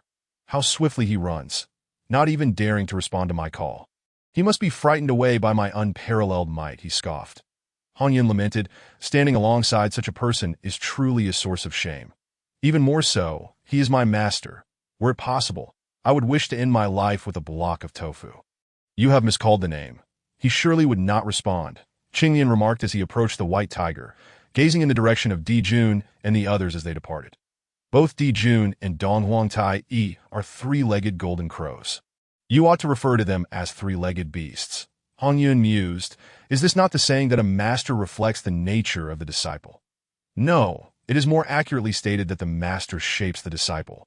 Ahem, my friend Han Yun, there is no need for such scrutiny. I merely jest to lighten the mood. Zhu Rong interjected with a hearty laugh. The name Shirsan is quite splendid, far more melodious than my scruffy bird. His gaze shifted to the White Tiger beside him, questioning, Is this your disciple? Why, it is a tiger demon. What nonsense are you uttering, bipedal beast? I am the sacred beast, the White Tiger. How can you equate me with mere demons? What? You, a tiger demon, dare to call me a bipedal beast? Do you not fear that I might roast you and consume you? Bipedal beast, do you think I fear you? Tiger demon, bipedal beast. Ha! Zhu Rong shall never be lonely again. Gong Gong bellowed with laughter. In the past, Zhu Rong would have retaliated with sharp words, but now he had no time for such banter. The atmosphere among the Wu tribe seemed to ease considerably with their bickering. My friend Han Yun, why not accompany us to the Wu tribe's hall? Shirsan has invented a delightful concoction known as wine.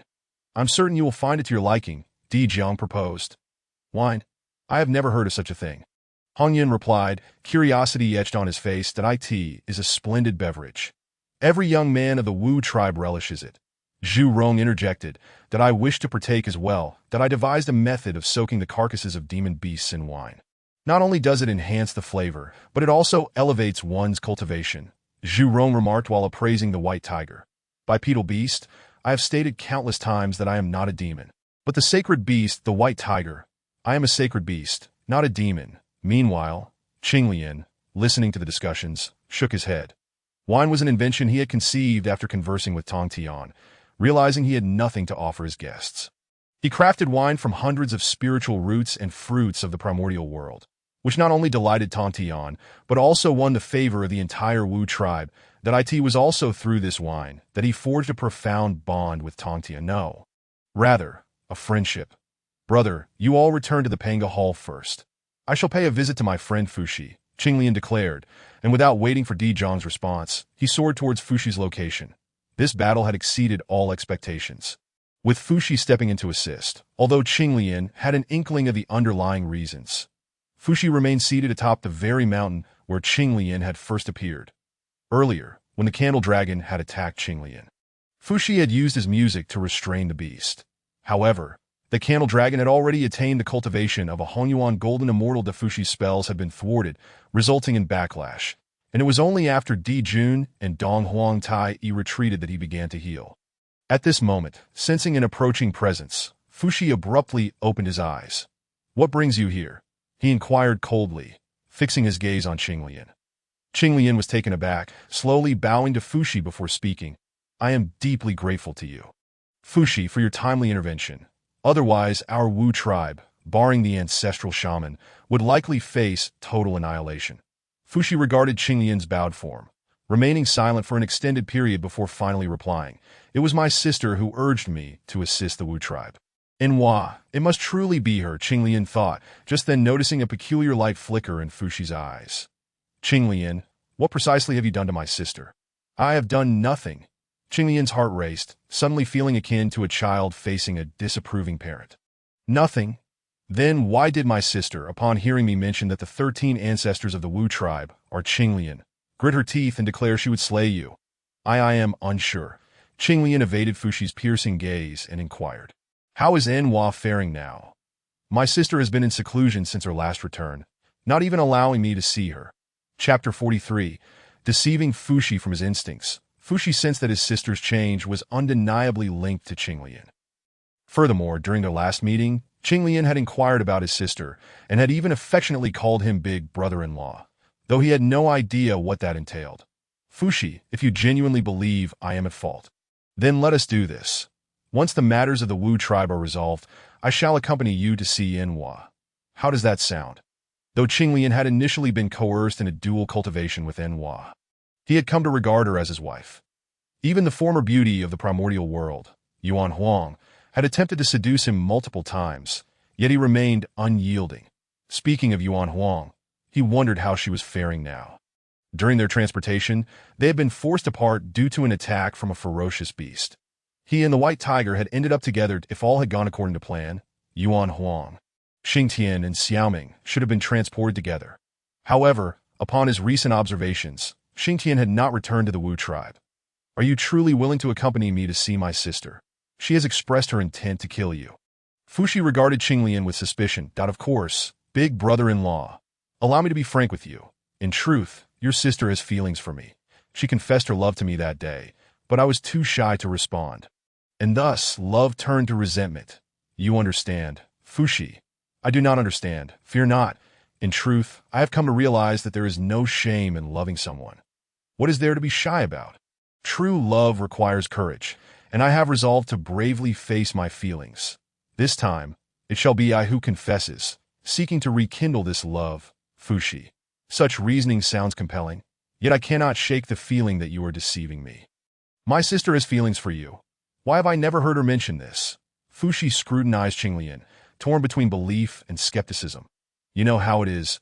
Girls can be quite bashful." As he spoke, Qinglian's mind conjured the image of Yuan, who seemed to have never known shyness. "I swear, if I am lying, let donghuang Tai lose all his feathers." In the heavenly realm, donghuang Tai, who was presently healing, abruptly sensed an overwhelming wave of malice wash over him, causing him to shudder involuntarily.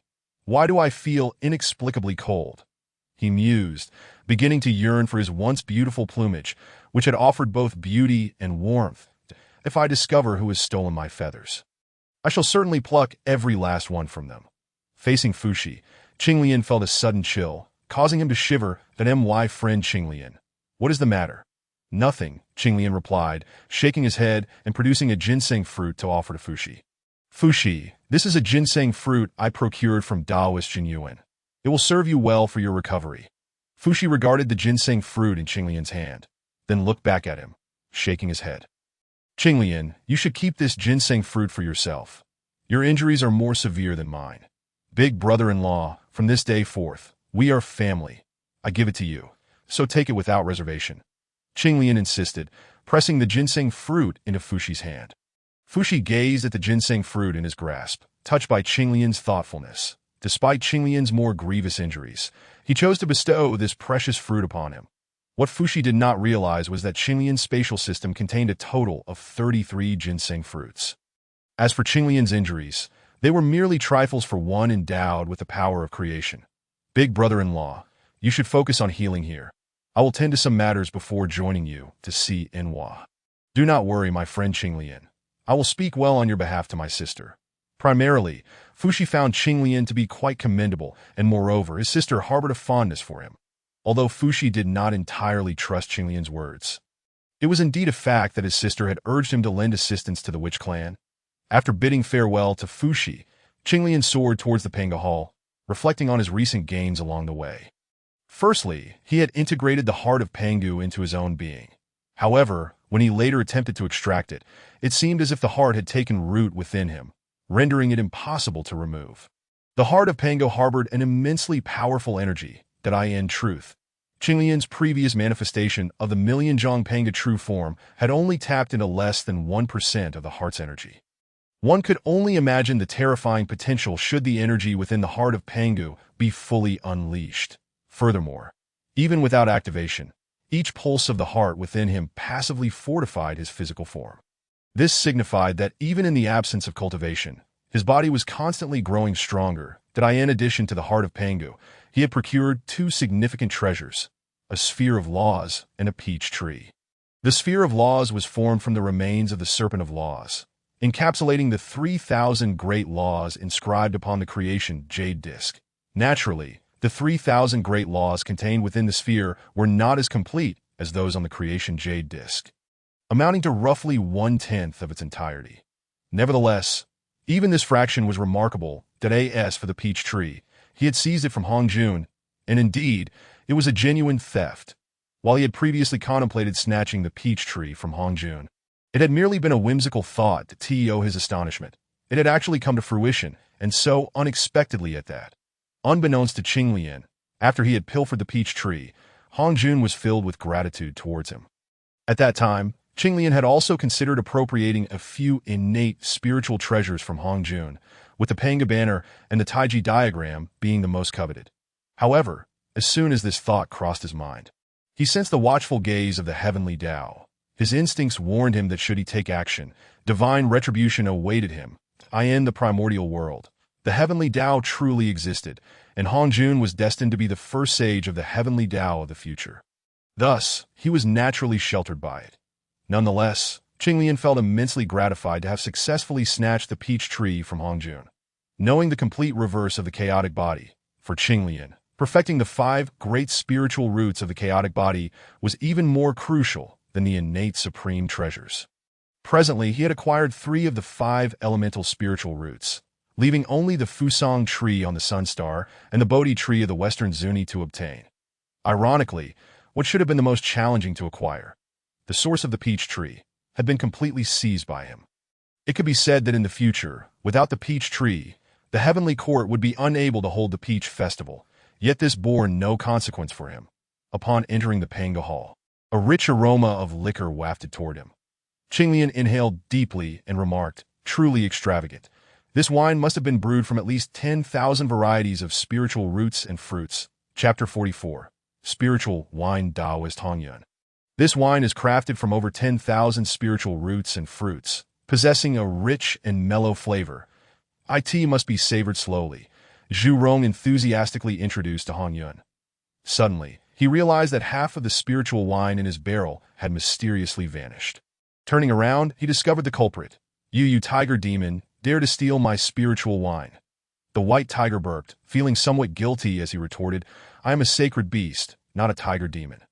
Zhu Rong chuckled while flexing his wrist. "I've long wanted to try brewing wine using the flesh of the Daoyojin immortal demon race to see if it would yield a better flavor." "Do you think I am afraid of you, you two-legged beast?" the white tiger declared before inhaling deeply, completely emptying the wine barrel in front of Zhu Rong that he then turned and fled. Zhu Rong was instantly enraged, his eyes aflame, and he gave chase. "Master, save me! Someone is trying to kill your disciple." The white tiger swiftly hid behind Qinglian, who had just stepped into the Pangu Hall. 13. Step aside. Today I shall engage this tiger demon in a life-or-death battle. Master, your disciple was wounded previously while saving you. Qinglian squatted down and affectionately patted the white tiger's head, saying, "You are already a mature tiger. You cannot hide behind your master when faced with difficulties. You must confront them bravely." With that, he vanished in an instant. "Haha, tiger demon, this time there is no one to save you. You shall obediently return with me to brew wine. Let us see if you can catch up to me." The figures of the white tiger and Zhu Rong soon faded from view. Qinglian greets my esteemed brothers. Point 13. It is thanks to your timely arrival that we, the Witch Clan, have been spared from calamity. Gong Gong approached, holding a wine barrel, which he presented to Qinglian. Point 13. This is the spiritual wine we brewed based on your method, using over 10,000 types of spiritual herbs and fruits. Do give it a taste. Qinglian accepted the wine barrel and took a sip. Instantly his eyes brightened, and as the spiritual wine entered his mouth, it transformed into pure spiritual power, circulating through his limbs, enveloping him in a sensation akin to soaking in a hot spring. Utterly refreshing. Most importantly, the magical power within him was rapidly replenishing. Qinglian felt that the effects of this barrel of spiritual wine nearly rivaled that of a ginseng fruit. It is worth noting that a top-tier, innate spiritual root ginseng fruit only yielded 36 fruits in a Yuan meeting. No wonder the Witch Clan had rushed to drink after their fierce battle. It seemed this spiritual wine could be used for healing. In fact, this spiritual wine was not only excellent for healing, but also for cultivation, particularly for those of the Witch Clan below the Tai Golden Immortal level. For ancestral witches and the like, it could primarily serve to restore magical power, with minimal enhancement to cultivation. Good wine. After setting down the wine barrel, Qinglian nodded appreciatively at Gong Gong that I had initially found that once the spiritual roots and fruits surpassed a certain limit, the brewed spiritual wine would lose effectiveness. Why is it that this spiritual wine can incorporate over 10,000 types? 13. You are unaware of the secret. It is thanks to me. I collected the primordial liquid of heaven and earth using the laws of water, which is how it can merge so many spiritual roots and fruits that it was a matter of water. Qinglian's eyes sparkled with insight, pondering how the effect would differ if he were to brew wine using creation divine water alongside top-tier, innate spiritual fruits such as ginseng fruits and peaches. 13. Come here. I have something to discuss with you this moment. Di Jiang spoke up. Eldest brother. Qinglian approached Di Jiang and offered a slight bow to him. Di Jiang nodded, his gaze on Qinglian filled with excitement. 13. I have heard that you were also cast into the Guishu by the Eastern Emperor Tai. Indeed, however, I was not cast in by the Eastern Emperor Tai. I entered voluntarily. Upon hearing that Xingtian had been thrown into the Guishu, I ventured to rescue him. Did you manage to save Xingtian? I did, Qinglian confirmed with a nod. However, upon our exit, we were attacked by the Beast Emperor and became separated. Wonderful. Then can you enter the Guishu once more to rescue the ancestral witches Xianming and Hudu? At this moment, all the ancestral witches gazed at Qinglian with eager anticipation, awaiting his response. Task triggered. Journey to the Guishu to rescue the ancestral witch Xianming and the ancestral witch Hudu. Successfully retrieving them will reward a 7-colored treasure chest. The system's voice echoed in Qinglian's mind. He had no reason to refuse that I employed a special secret method to extract Xingtian and the others from the Guishu. This method can only be executed once per Yuan meeting. Qinglian refrained from mentioning that he had exhausted all 3 of his random teleportations and could no longer traverse between the Guishu and the primordial realm. He felt it necessary to offer the ancestral witches a glimmer of hope that in any case, once he obtained the Pangu inheritance, he would undoubtedly acquire the means to travel between the Guishu and the primordial realm. Qinglian's gaze inadvertently shifted toward the depths of the Witch Clan, where a resplendent 7-colored treasure chest awaited. Within this treasure chest lay the Pangu inheritance, yet to unlock it, he needed the approval of the 12 ancestral witches and the 3 pure ones. At present, the 12 ancestral witches had fully recognized Qinglian, and the upper pure Tongtian among the 3 pure ones had also acknowledged him. The remaining ones, Laozi of the Taiji and Yuanshi of the Yuqing.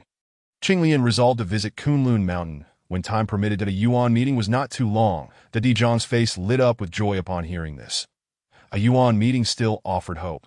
When the news of the ancestral witches Xianming and Hutu being cast into the Guishu by the Eastern Emperor Tai reached them, despair had settled over the other ancestral witches. Had it not been for Di Zhang's intervention, the others would have already prepared to enter the Guishu in search of Xianming and Hutu. Before long, the white tiger stealthily returned. He eyed the wine barrel in front of Qinglian, his eyes darting as he prepared to sneak a sip. However, a swift slap landed on his head. "Master, I merely drank too quickly just now and couldn't savor the flavor. May I have a sip? I promise. Just one sip. One sip." Qinglian regarded the white tiger with an amused smile. "That do you think I did not see you guzzle down 2 sips and finish Zhu Rong's spiritual wine? Who is it that refers to me as the tiger demon and harbors intentions of confronting me? By the way, where is Zhu Rong? Did he not pursue you? That 2-legged beast was far too slow, and I effortlessly evaded him. He is likely now scouring the area for me.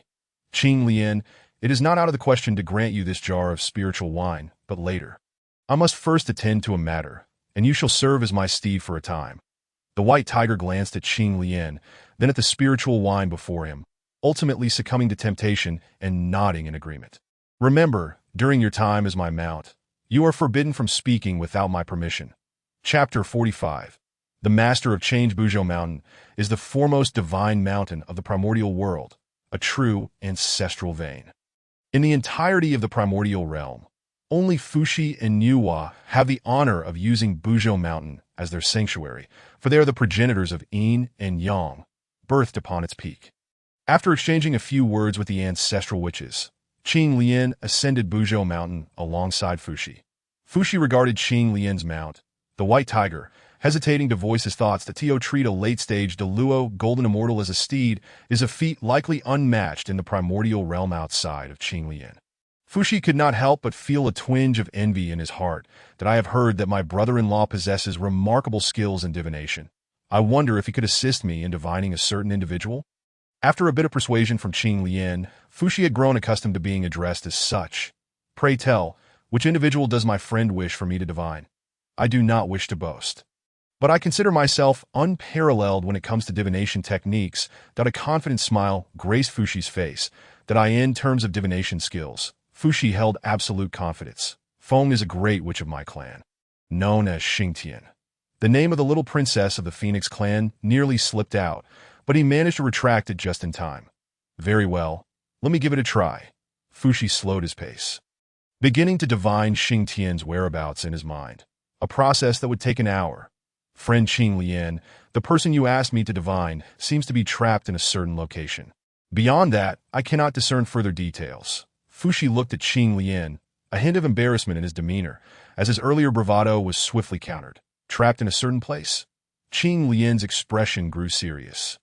"A location capable of ensnaring a Deluo golden immortal is certainly not ordinary, and no wonder Xingtian has yet to return to the witch clan. Alas, if only I had the assistance of the river diagram and the Luo book, I could surely pinpoint the exact location." Fuxi sighed. The river diagram and the Luo book are treasures of the Tao of Change, yet they are firmly in the possession of Emperor Jun. Upon hearing this, Qinglian felt a stir in his heart. It is said that in later years, Fuxi created the innate 8 trigrams based on the river diagram and the Luo book. Why not bestow the innate 8 trigrams upon Fuxi in advance? Although Qinglian comprehended the 8 trigrams only superficially, he believed Fuxi would grasp its profound intricacies. To brother-in-law, I too possess a modicum of expertise in divination. Perhaps you could enlighten me. You are skilled in divination? Fuxi regarded Qinglian with some disbelief. Divination is a more advanced art than mere prediction, for while prediction can only divine what is known in this world, divination can unravel the past and future. Moreover, the true power of divination lies in the word change. It not only aids in foreseeing the future, but can also alter it in the face of Fuxi's skepticism. Qinglian offered no explanation. With a wave of his hand, the void before them birthed the energies of Yin and Yang, which intertwined and collided, giving rise to the 4 symbols.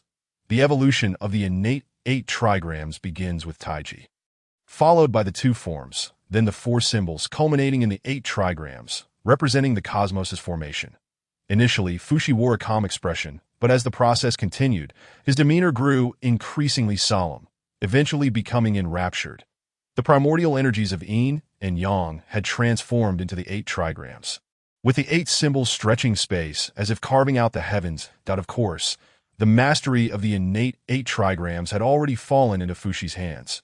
Qing Lian could not achieve this feat. Truly, one worthy of being the creator of the innate 8 trigrams. He grasped the concept with remarkable swiftness.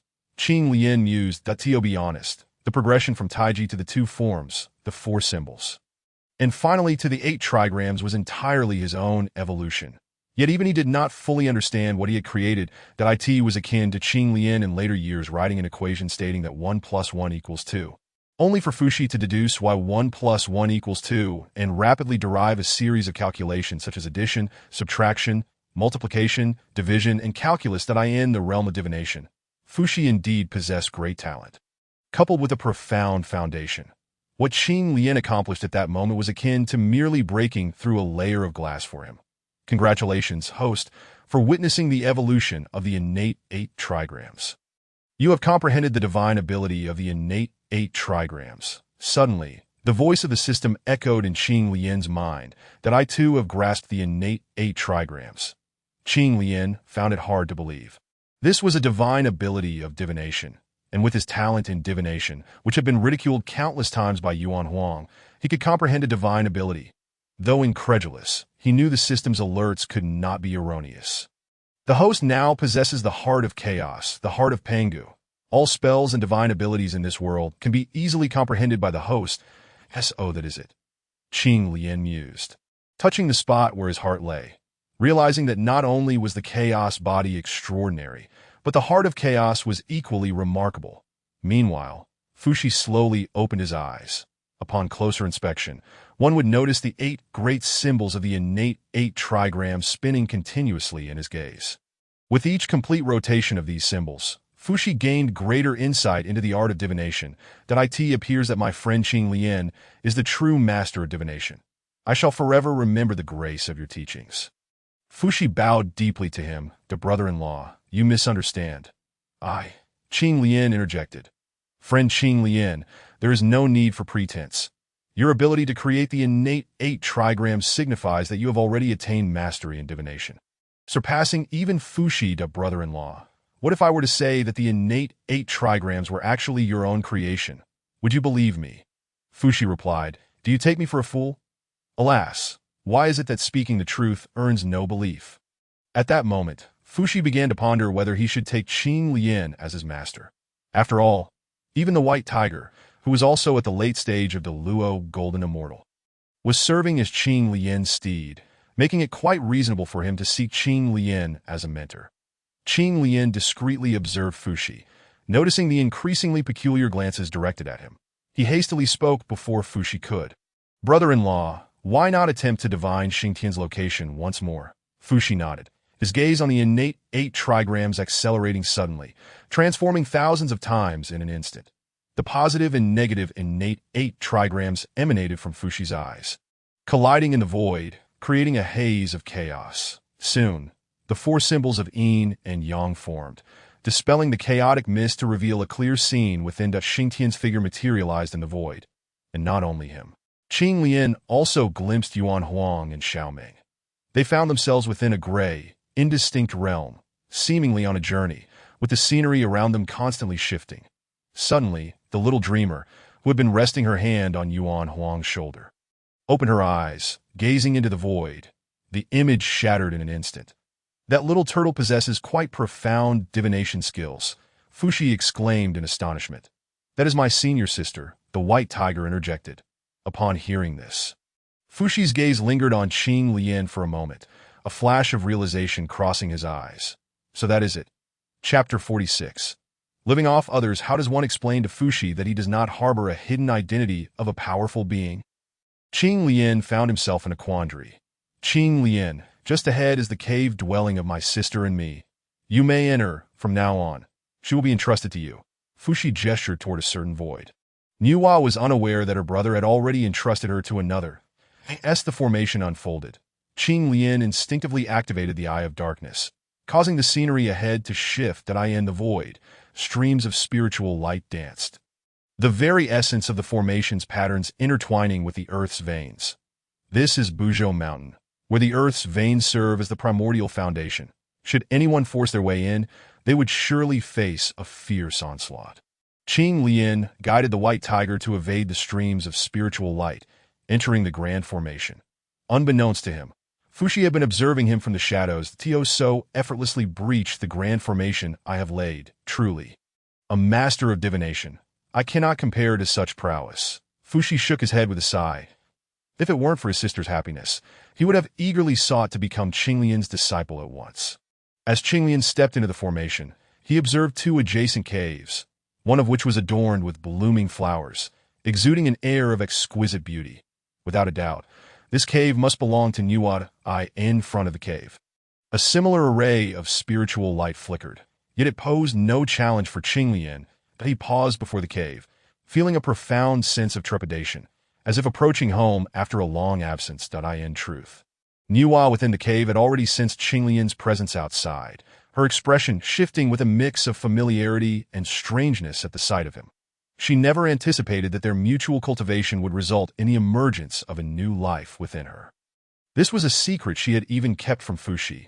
Initially, Nuwa was engulfed in confusion, uncertain of how to proceed, but as time passed, she gradually found herself growing fond of the little being inside her. The sudden appearance of Qinglian stirred her emotions, and at that moment, the life within her stirred as well. Lowering her gaze, she tenderly caressed her belly. Ling, do you sense his arrival? It seemed as if the little life within her responded, moving with even greater vigor. After a moment's hesitation, Nuwa waved her hand, dispelling the formation outside the cave. Come in. She endeavored to keep her voice light and airy. Outside the cave, Qinglian took a deep breath. Leaving the white tiger to wait outside as he entered, he had much to say, yet upon seeing Nuwa, he was rendered speechless. Nuwa was pregnant. In that moment of astonishment, a faint call emanated from within Nuwa. This is my child. Qinglian was initially taken aback, but then elated. He approached Nuwa in this life and the next. This was his first child, and his emotions were a tumultuous blend of excitement, anxiety, and trepidation. Stop, you shall not come any closer. Nuwa's expression was as frosty as ice. Qinglian hesitated for a moment, but continued forward, detecting the slight tremor and hesitation in her voice despite her icy demeanor. If he were to remain motionless now, he would be a fool. He stepped closer without hesitation, enveloping Nuwa in his arms, forgetting the words he had prepared. That moment, silence spoke volumes. After a few breaths, Nuwa suddenly bit into his shoulder. Qinglian instinctively withdrew his physical defenses, a trickle of blood seeping forth. Yet he felt no pain, only chuckled. I am of the witch clan. My flesh is quite resilient. Next time you bite me, do give me a heads up, lest your teeth suffer. Nuwa released her grip on Qinglian's shoulder and feigned calmness as she said, I told you not to come closer. That bite was worth it. In truth, the wound on Qinglian's shoulder was not severe, and he could heal it in an instant if he wished, yet he chose not to. Let me see our child. Outside, Fuxi anxiously observed the cave, finally exhaling a sigh of relief. They did not come to blows. It seemed his sister was merely expressing herself. After speaking, he intended to enter the cave, but at that moment, the white tiger blocked his path. Bipedal beast, what do you intend? Fuxi took a deep breath, suppressing the urge to strike the white tiger. The term bipedal beast was enough to infuriate anyone. I am, of course, going in to find my sister. Why do you obstruct me? The white tiger's eyes darted, and he replied, my master instructed me that without his command, no outsiders are permitted inside. I am not an outsider. Step aside and let me in. No, you truly will not allow it. No, are you certain? No, very well. If you refuse me entry, I shall wait here until they emerge. Fuxi sat cross-legged outside Nuwa's cave, yet he was too distracted to cultivate, his gaze frequently drifting toward the cave's entrance. What could Qinglian be doing inside? Why hasn't he come out yet? Meanwhile, within Nuwa's cave, she had extricated herself from Qinglian's embrace and regained a semblance of composure. Did you not say you would only seek me out after defeating me? Why have you come now, with merely the cultivation of a late-stage golden immortal? Are you not afraid I might slay you? At this moment, Nuwa had already managed to free herself from Qinglian's hold, her cool demeanor returning. In truth, I could defeat you now. Of course, Qinglian would not voice this, for he feared inciting her ire again. After all, a pregnant woman's emotions can be quite volatile. And this held true even in the primordial world, that a multitude of thoughts raced through his mind. And with a playful grin, he declared, "The outside world is too perilous that I no longer wish to struggle, so I have come to seek refuge with you. Kindly take me in." Upon hearing this, Nüwa couldn't help but chuckle softly. However, she quickly regained her serious demeanor, stating, "Who said I would take you in? If it weren't for our daughter, I would have long since While you may not wish to take me in, it seems our daughter does not want me to leave." Qinglian teased, "Please allow me to stay." "Why should I let you stay? I shall care for the child. You surely wouldn't manage a little one, would you? Allow me to inform you, newborns can be quite mischievous."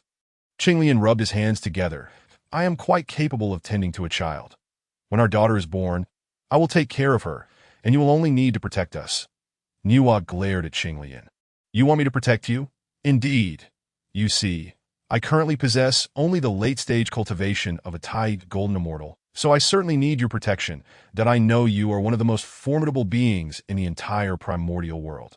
Qinglian spread his hands, a look of helplessness on his face, and no one else in the primordial world could so boldly declare themselves a dependent as Qinglian did. Chapter 47. Has the world truly changed? "Linger, did you name our daughter? It's such a lovely name. I am Qinglian, and our daughter's full name shall be Qingling, with her nickname being Linger to my dear wife. What do you think of the name Qingling?" "Isn't it beautiful?" Qinglian gazed at Nüwa with tenderness, and under his shameless advances, she gradually yielded. She shot him a glare before saying, "For the sake of Linger, I shall refrain from driving you away for now. But if you upset Linger, I will send you away immediately." "I won't. Qinglian exclaimed joyfully. Relieved that his initial strategy had succeeded, he quickly promised, "I will ensure that both you and Linger are always happy and joyful." He slowly drew closer to Nüwa, subtly wrapping her in his embrace. And this time, she did not resist. She gently closed her eyes, resting her head on Qinglian's shoulder, as if finding solace. The uncertainties and confusion that had plagued her for so long dissipated, and the corners of Nüwa's mouth lifted slightly. Task triggered. Seek a new place of cultivation together with Nüwa. The pressure from Pangu atop Buzhou Mountain is detrimental to the child's development. The host and Nüwa must promptly seek a new place of cultivation. Qinglian, who had initially intended to ignore the system, found its words impossible to overlook. Detrimental to the child's development. This simply cannot stand. We must find a new place of cultivation. Immediately, without delay, we shall depart. My dear wife. Have you noticed that our child's development seems rather slow?" With Qinglian's words shattering the tranquility, Nüwa opened her eyes, withdrawing her head from his shoulder, and shot him a glare. "I did not wish to disturb you, but for the sake of our daughter, how would I know? Linger has always been healthy." Nüwa gently touched her belly, constantly monitoring Linger's life force to ensure the child was safe. Linger's development seems slow. "Look, you have been pregnant for almost 7,000 years. Have you not sensed anything amiss?" After all, it had been nearly 7,000 years since their joint cultivation. Of course, Qinglian's inquiry fell into a blind spot for Nüwa. Upon hearing him, Nüwa began to consider that he might have a point, and a pang of worry crept into her heart. How could this be?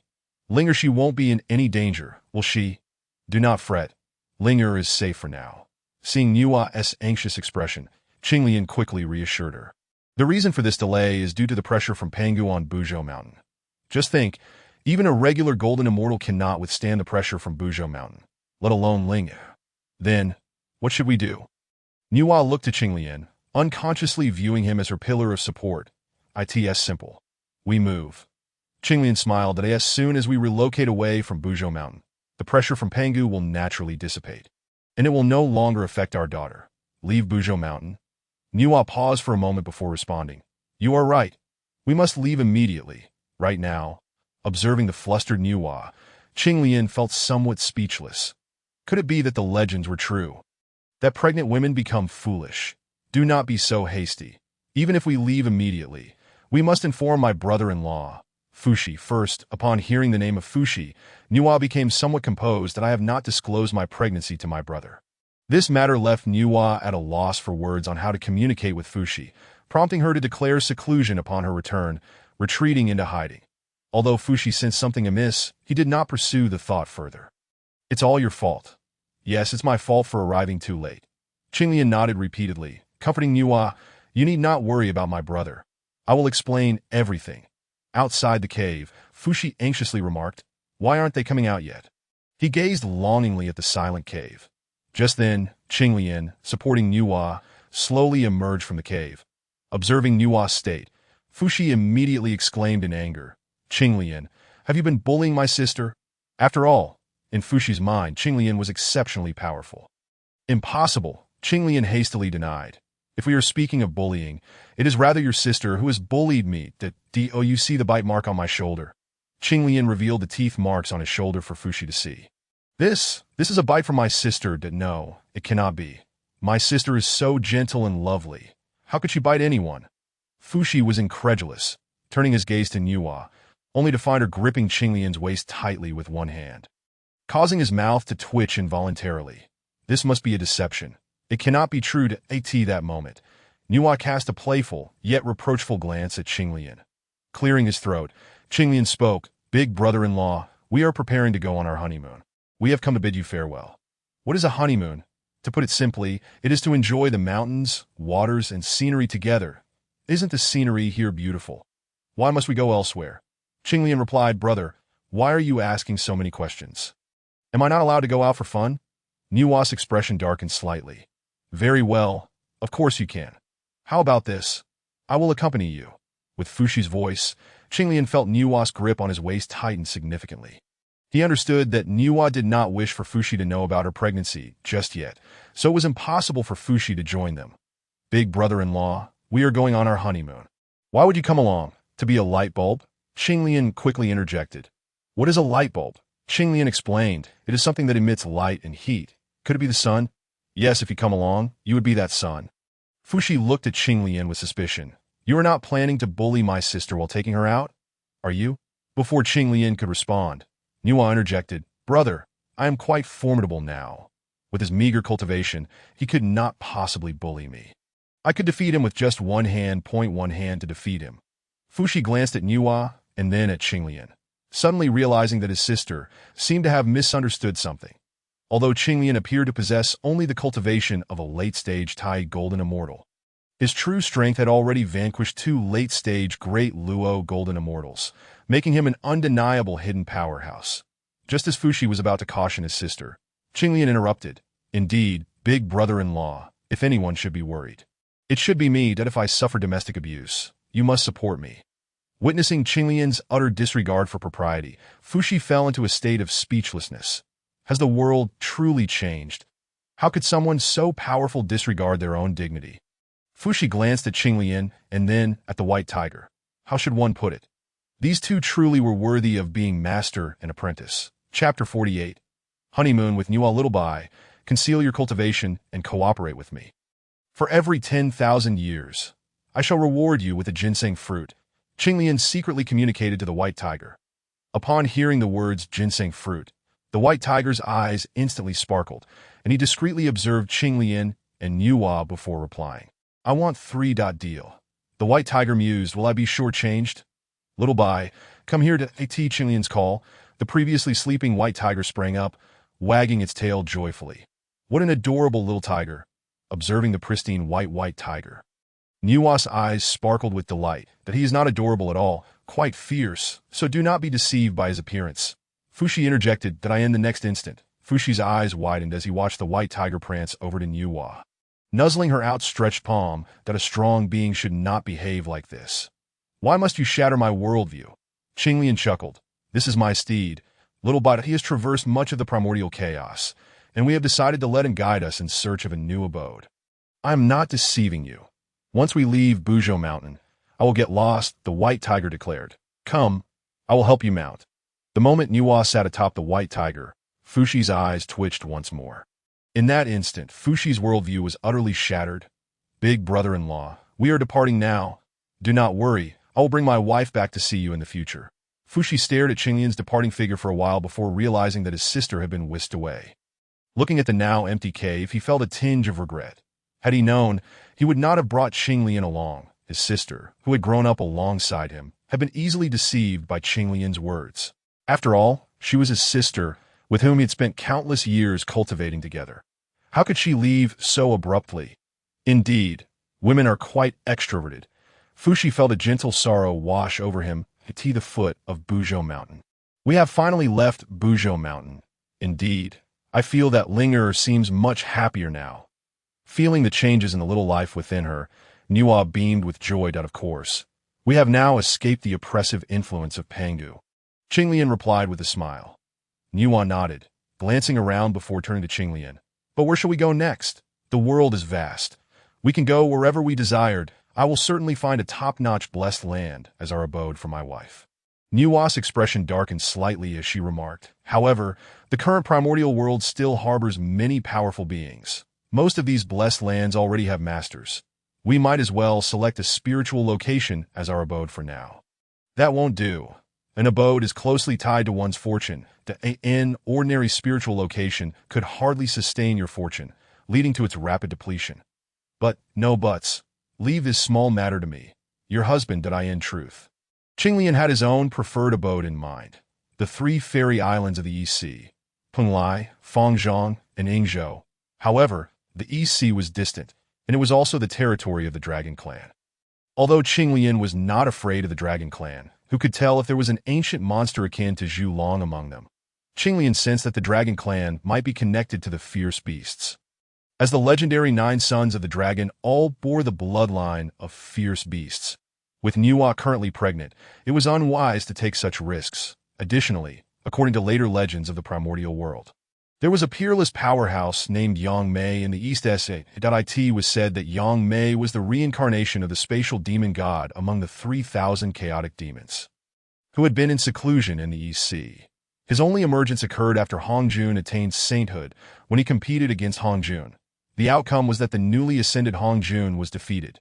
Therefore, although the East Sea initially came to mind, Qinglian quickly abandoned the idea that in fact, aside from the 3 fairy islands of the East Sea, there was another place quite suitable for Nüwa. Qinglian's thoughts flashed with an idea. According to myth, since Buzhou Mountain was the epicenter of the Wu and Yao War, Fuxi and Nüwa left Buzhou Mountain after the outbreak of the conflict to select a new abode. Qinglian recalled that the abode they chose was called Fuxi Mountain, being chosen by Fuxi and Nüwa as their abode. Fuxi Mountain was undoubtedly one of the top blessed lands in the primordial world. Then it is settled. We shall go to Fuxi Mountain. Qinglian resolved in his heart and began to perform the innate 8 trigrams divination. Regrettably, he had used all the law seeds he previously obtained to enhance the Duzi secret. Otherwise, he would have enhanced the innate 8 trigrams properly. After a while, the 8 trigram symbols in Qinglian's eyes dissipated, and he frowned slightly. Even possessing the top-tier divination technique of innate 8 trigrams, he could only deduce a rough location. This was still aided by the original causality between Nüwa and Fuxi Mountain. Perhaps he truly lacked any talent for divination. Qinglian informed the White Tiger of the location he had deduced, instructing it to proceed accordingly. Time passed, and 3 months flew by, with the intention of enjoying the scenery during their honeymoon. Qinglian slowed down the White Tiger's pace that in those 3 months, they had not traveled very far. Of course, this not very far was relative. If measured by the standards of later mortals, it would be a distance they could never traverse in their lifetimes. Husband, what cultivation level does Little Bai possess? Why can I not see through him? Under Qinglian's persuasion, Nüwa had successfully begun to refer to him as her husband. He is merely a little celestial immortal. Qinglian replied calmly, glancing at the White Tiger beneath him. You cannot discern his cultivation level, perhaps because his bloodline is rather unique. White Tiger. I remained silent, merely gazing upon you. What a celestial being. Nüwa gently stroked White Tiger's head. Little Bai must strive diligently in cultivation from now on. White Tiger relished this tender caress from Nüwa, obediently bowing its head. Celestial beings are indeed celestial. My master's wife is far more gentle than my master. However, it seems I have another master's wife. Should I confide this matter to her? White Tiger found itself in a quandary. That master's wife, like the master, is quite formidable to this moment. Qinglian was oblivious to White Tiger's inner turmoil. Had he been aware, he might have preemptively silenced it. Just then, the ground trembled violently, and a colossal figure appeared ahead. Careful, my dear, Qinglian warned without hesitation, swiftly positioning himself before Nüwa, only to discover that it was merely a demon beast of golden immortal cultivation. This beast appeared massive, yet its strength was rather feeble. Even with Qinglian concealing his power, it stood no chance against him. However, Qinglian's eyes brightened at the sight of a golden treasure chest upon this bovine-like demon beast. Even the smallest mosquito leg is still meat. Chapter 49, Culinary Arts. Qinglian's spiritual sense swept across, revealing pertinent information. Defeating the yak will yield a key. Defeating it seems too arduous. With a wave of his hand, a simplified version of the heavenly thunder descended. And the yak collapsed. It's much simpler to slay it directly. Congratulations, host. You have obtained the corresponding key. Would you like to open the treasure chest? Open it. The golden chest was unlocked. Qinglian received the divine culinary arts. Culinary arts? This can be obtained. And what use does it hold in the primordial world? This was the first time Qinglian had unearthed something other than the feather of the Eastern Emperor Tai and the seed of laws from a golden treasure chest. The term culinary arts left him somewhat perplexed. In a world where the essence of heaven and earth is consumed, it seemed one need not eat. Yet, reminiscing about meals, Qinglian suddenly felt a wave of nostalgia as his gaze fell upon the yak's carcass. And his eyes sparkled. Perfect ingredients. Perhaps I should give it a tea, or white it might even win over my daughter's favor. Husband, what are you doing? Upon seeing Qinglian standing still after slaying the demon beast, Nüwa grew concerned, fearing he had been injured, and hurried over to inspect. That I'm fine, Qinglian replied, shaking his head, then gestured toward the yak's body. Wait a moment, my dear, I shall prepare a meal from it for you. Nüwa glanced at the carcass, her brow slightly furrowing. She understood that the witch clan consumed demon beast corpses, yet she held no appetite for such fare. Husband, perhaps we should reconsider. I have never partaken in such things. How can we reconsider? Qinglian smiled at Nüwa. Just watch, I assure you, it will be delicious. With that, Qinglian commenced his preparations. Upon acquiring the divine culinary arts, a mere glance conjured over 1,000 methods of preparing the yak in his mind. Lacking tools, he opted for the simplest method, grilling. Let us begin with a barbecue, he muttered to himself. Meanwhile, Nüwa, noticing Qinglian's enthusiasm, refrained from interrupting and began to converse with Linger. Before long, an enticing aroma wafted into Nüwa's nostrils, distinct from any she had encountered before. Upon inhaling this fragrance, she felt her mouth water and a peculiar emptiness settle in her stomach. Unbeknownst to her, this sensation was simply hunger. She lifted her gaze and discovered the delightful scent emanated from Qinglian's direction. Suddenly, Nüwa furrowed her brow, sensing several formidable demon beasts approaching. Clearly, they too were drawn by this extraordinary aroma. Observing Qinglian, who was engrossed in grilling, Nüwa released her aura, causing the approaching beasts to stop in their tracks and flee. Though the food was enticing, their lives were far more precious than my dear. I've selected this especially for you. Do try it. Qinglian presented a piece of golden-hued, fragrant grilled meat before Nüwa's delicate nose twitched. The emptiness in her stomach became even more pronounced. Can this truly be eaten? To be honest, as a practitioner of the Tao of creation, Nüwa held a slight aversion to meat. Yet, do not underestimate this piece of grilled meat. It is infused with my affection for you. Under Qinglian's persuasion, Nüwa accepted the grilled meat and took a small bite, her eyes instantly lighting up. She felt that from the moment of her creation, she had never tasted anything so delectable. In that moment, her spirit, body, and soul were enveloped in a wondrous satisfaction that was beyond verbal expression. Before she knew it, the piece of grilled meat was entirely consumed. How was it?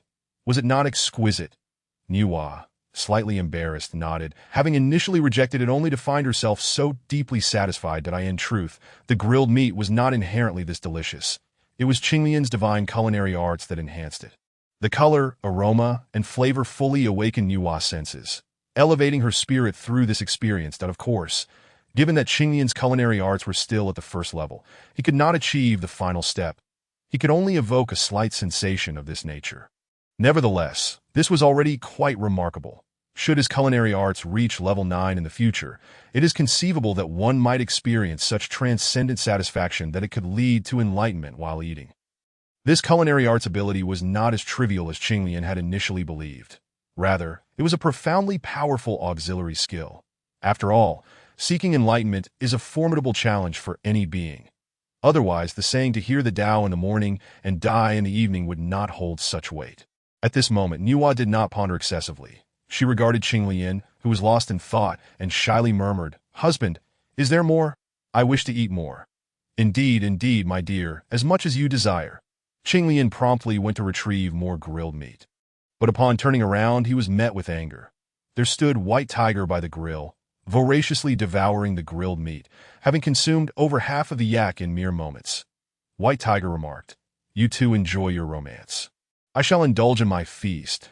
As White Tiger prepared to snatch the last remnants of grilled meat, Qinglian shouted angrily, "Dare you touch my remaining grilled meat? Do you believe I won't roast you?" White Tiger cast a glance at Qinglian, reluctantly retracting its outstretched paw. "Husband, do not be so harsh on little Bai. He is but a child. In that instant, Qinglian truly wished for White Tiger to reveal its true form. Allowing Nüwa to see, "Have you ever encountered such a large child?" However, Qinglian merely thought this, knowing he could not act on it, for Nüwa still held a hostage. That he nodded and then added, "My dear, you are aware that little Bai is merely at the celestial level, while this demon beast is at the golden immortal level. Its flesh contains a vast amount of spiritual energy. I am merely looking out for little Bai. What if it overeats and cannot bear the burden? Would it not lead to its demise?" White Tiger rolled its eyes at this, thinking, "Do you believe I am made of tofu? I could consume 1,000 of these and remain unscathed." Naturally, Nüwa was unaware of White Tiger's true cultivation level, believing it to be merely celestial. She nodded in agreement, acknowledging that indeed, the immense spiritual energy within the golden immortal beast was something little Bai could not digest. "Little Bai, you must refrain from such eating habits in the future. Be cautious not to explode." White Tiger protested vehemently, "I strongly object." At this moment, White Tiger eyed Qinglian suspiciously, suspecting that Qinglian had premeditated this all along, assigning him a celestial cultivation level. "Little Bai, you must strive to cultivate diligently. One day you will be able to." Chapter 50. The grilled meat suddenly lost its appeal. Ever since acquiring the culinary arts, Qinglian frequently captured 1 or 2 demon beasts to feast upon. Demon beasts differ from the demon race. They lack awakened intelligence, roaming the primordial realm merely in their primal forms, driven by instinct. In contrast, the demon race mostly consists of those who have transformed. Perhaps it is a psychological barrier, but Qinglian simply could not bring himself to harm the transformed demon race. Thus, he typically sought out demon beasts or the untransformed members of the demon race. 60 years passed in the blink of an eye, and Qinglian had amassed quite a collection of golden treasure chests. Among those at the golden immortal level, 1 in 10 would carry a treasure chest. And these chests would not exceed the golden level. Aside from some rare materials and treasures, the most beneficial items from golden treasure chests for Qinglian were the seeds of laws. After obtaining yet another golden treasure chest, he wondered what it might contain. Each treasure chest opening filled Qinglian with excitement that a flash of golden light revealed a seed, the size of a fist, radiating profound energy, floating in the void. Qinglian nodded slightly. A seed of laws, quite good. With this seed of laws, along with the previous ones he had acquired, my innate 8 trigrams can finally be elevated to level 3 during this period. The law seed he obtained was entirely utilized to enhance his innate 8 trigrams and culinary skills. Among the two, Qinglian prioritized the improvement of his culinary prowess, as he needed to cater to Nüwa. His culinary skills had already reached the 3rd level, resulting in dishes of exquisite flavor. Silently and without notice, he consumed the law seed, which quietly elevated his innate 8 trigrams to the 3rd level. Achieving the 3rd level of the innate 8 trigrams in such a short span of time indicates that I possess some innate talent in this regard. System. With the 3rd level of the innate 8 trigrams, I can finally deduce the precise location of Fuxi Mountain in recent days. With each distance traversed, Qinglian would reevaluate the approximate position of Fuxi Mountain to ensure he did not stray from his path. Now, with the 3rd level of the innate 8 trigrams, Qinglian discovered that they were indeed not far from Fuxi Mountain. Qinglian glanced at the 2 demon beasts, one large and one small, on the ground and decided to bring them both back, especially considering the insatiable appetite of the White Tiger. Previously, he had ventured out to pursue a small demon beast that resembled a rabbit after spotting a golden treasure chest, only to encounter a larger demon beast instead. Realizing that one small demon beast would not suffice, he resolved to tackle both larger ones together. Roar! Upon seeing Qinglian return with the 2 demon beasts, The white tiger let out an excited roar. Does my husband have a pattern when it comes to hunting demon beasts? Clearly, there are demon beasts nearby. Why venture so far to hunt? Nüwa asked, puzzled, as she looked at Qinglian. You do not understand. Qinglian replied, shaking his head with an air of mystery, that I am selecting ingredients that I in truth. He was searching for treasure chests that T.O. Qinglian. There was little difference in the demon beasts. Their flesh, after being purified by spiritual energy. Made for exceptional ingredients. Nüwa nodded, seemingly understanding, and added, Today, my husband has brought back 2 demon beasts. Indeed, the larger one is for Xiao Bai, while the smaller one is for us, Qinglian said, glancing at Nüwa as she blinked. Meanwhile, the white tiger, upon hearing that it could feast on an entire large demon beast, growled excitedly that a golden immortal demon beast, and such a large one at that. Will it truly be safe for Xiao Bai to consume? Nüwa asked, glancing with concern at the golden immortal demon beast, which was 10 times the size of the white tiger. The smile on the white tiger's face faltered. Had it not been for Qinglian's warning to remain silent, it would have spoken already. Rest assured I can handle it, Qinglian replied, casting a sidelong glance at the white tiger, who was nodding vigorously, that my dear, please rest here for a moment, Qinglian said gently, laying down a piece of beast hide and assisting Nüwa to sit. He then turned to the white tiger. Xiao Bai, come here and help me. Why the disparity in treatment? I want to rest too, the white tiger protested. However, thinking of the roasted meat awaiting him, an entire demon beast, he quickly regained his motivation and followed Qinglian closely. With their combined efforts, the entire demon beast was soon roasted to perfection, and the white tiger gazed longingly at the succulent meat, drooling to go ahead and eat. Qinglian tossed the entire demon beast to the white tiger and remarked, This large demon beast is all yours. The smaller one, however, does not concern you. The white tiger glanced at the remaining small demon beast, disdainfully curling its lip. The small beast was hardly enough to satisfy its hunger. Firmly grasping the large demon beast, as if fearing Qinglian might change his mind, it soared into the sky. Qinglian chuckled, shaking his head, and then took out a large cauldron, which he had recently seized from a demon clan member who attempted to attack him. Later, he reforged it using the culinary principles contained within, barely elevating it to the status of a low-grade postnatal spiritual treasure. He named it the Divine Chef Cauldron. After retrieving the Divine Chef Cauldron, he began adding creation divine water, followed by a ginseng fruit and 3 peaches, all placed inside the cauldron, that if any other great powers of the primordial world were to witness this scene, they would undoubtedly scold him for squandering precious resources to at last. He prepared the demon beast, placing it into the Divine Chef Cauldron, and began to simmer it over a flame. This time, rather than roasting, he decided to concoct a nourishing soup for Nüwa. That a gentle simmer ensued. Before long, an indescribable aroma wafted from the Divine Chef Cauldron, causing the surrounding trees to rustle, as if breathing in deeply. In the distance, the white tiger, happily devouring its roasted meat, twitched its nose, glancing toward Qinglian's direction, then back at its roast. Suddenly, the roasted meat in its hand seemed rather unappealing than on the other side. Nüwa was equally captivated by the sudden fragrance, fixating on Qinglian's location, her beautiful eyes flashing with surprise and curiosity. What on earth is my husband making that smells so enticing? No, I am a great power at the late stage of the great Luo Golden Immortal Realm, a top-tier stronghold in the primordial world. I must maintain my composure, Nüwa said, yet her feet unconsciously moved toward Qing. My dear, why have you come over? This nourishing soup will take a while longer to finish. Aye. Nüwa shot Qinglian a fierce glare before saying, I'm not the one who wants to eat. It's Linger who misses you, really? Qinglian's eyes lit up as he looked at Nüwa's belly. Does our precious daughter also yearn to taste the food prepared by her father?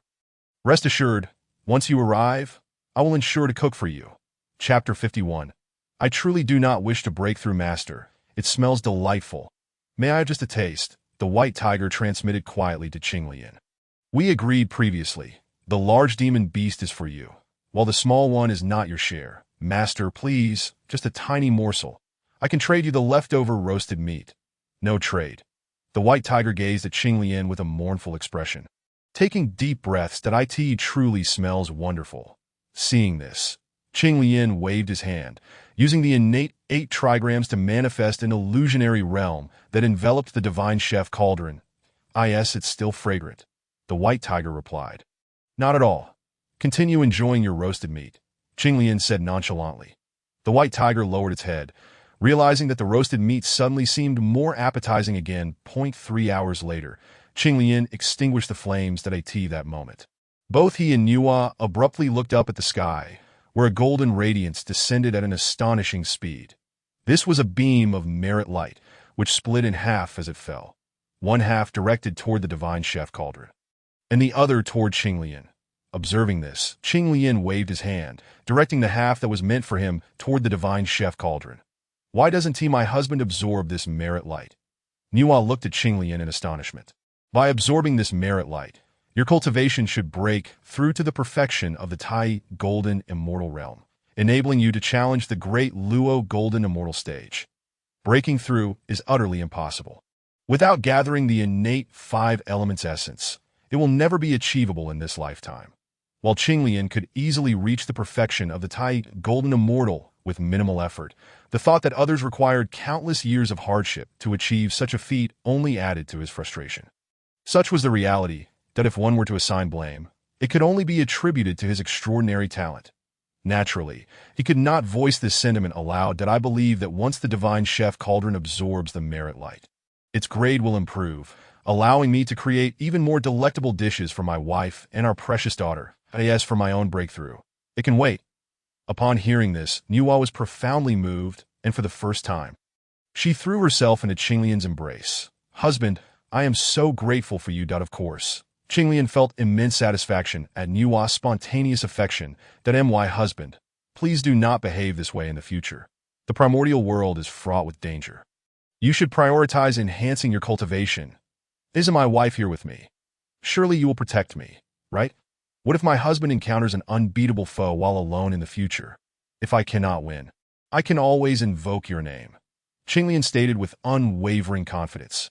Why does my husband's reasoning always diverge from that of others?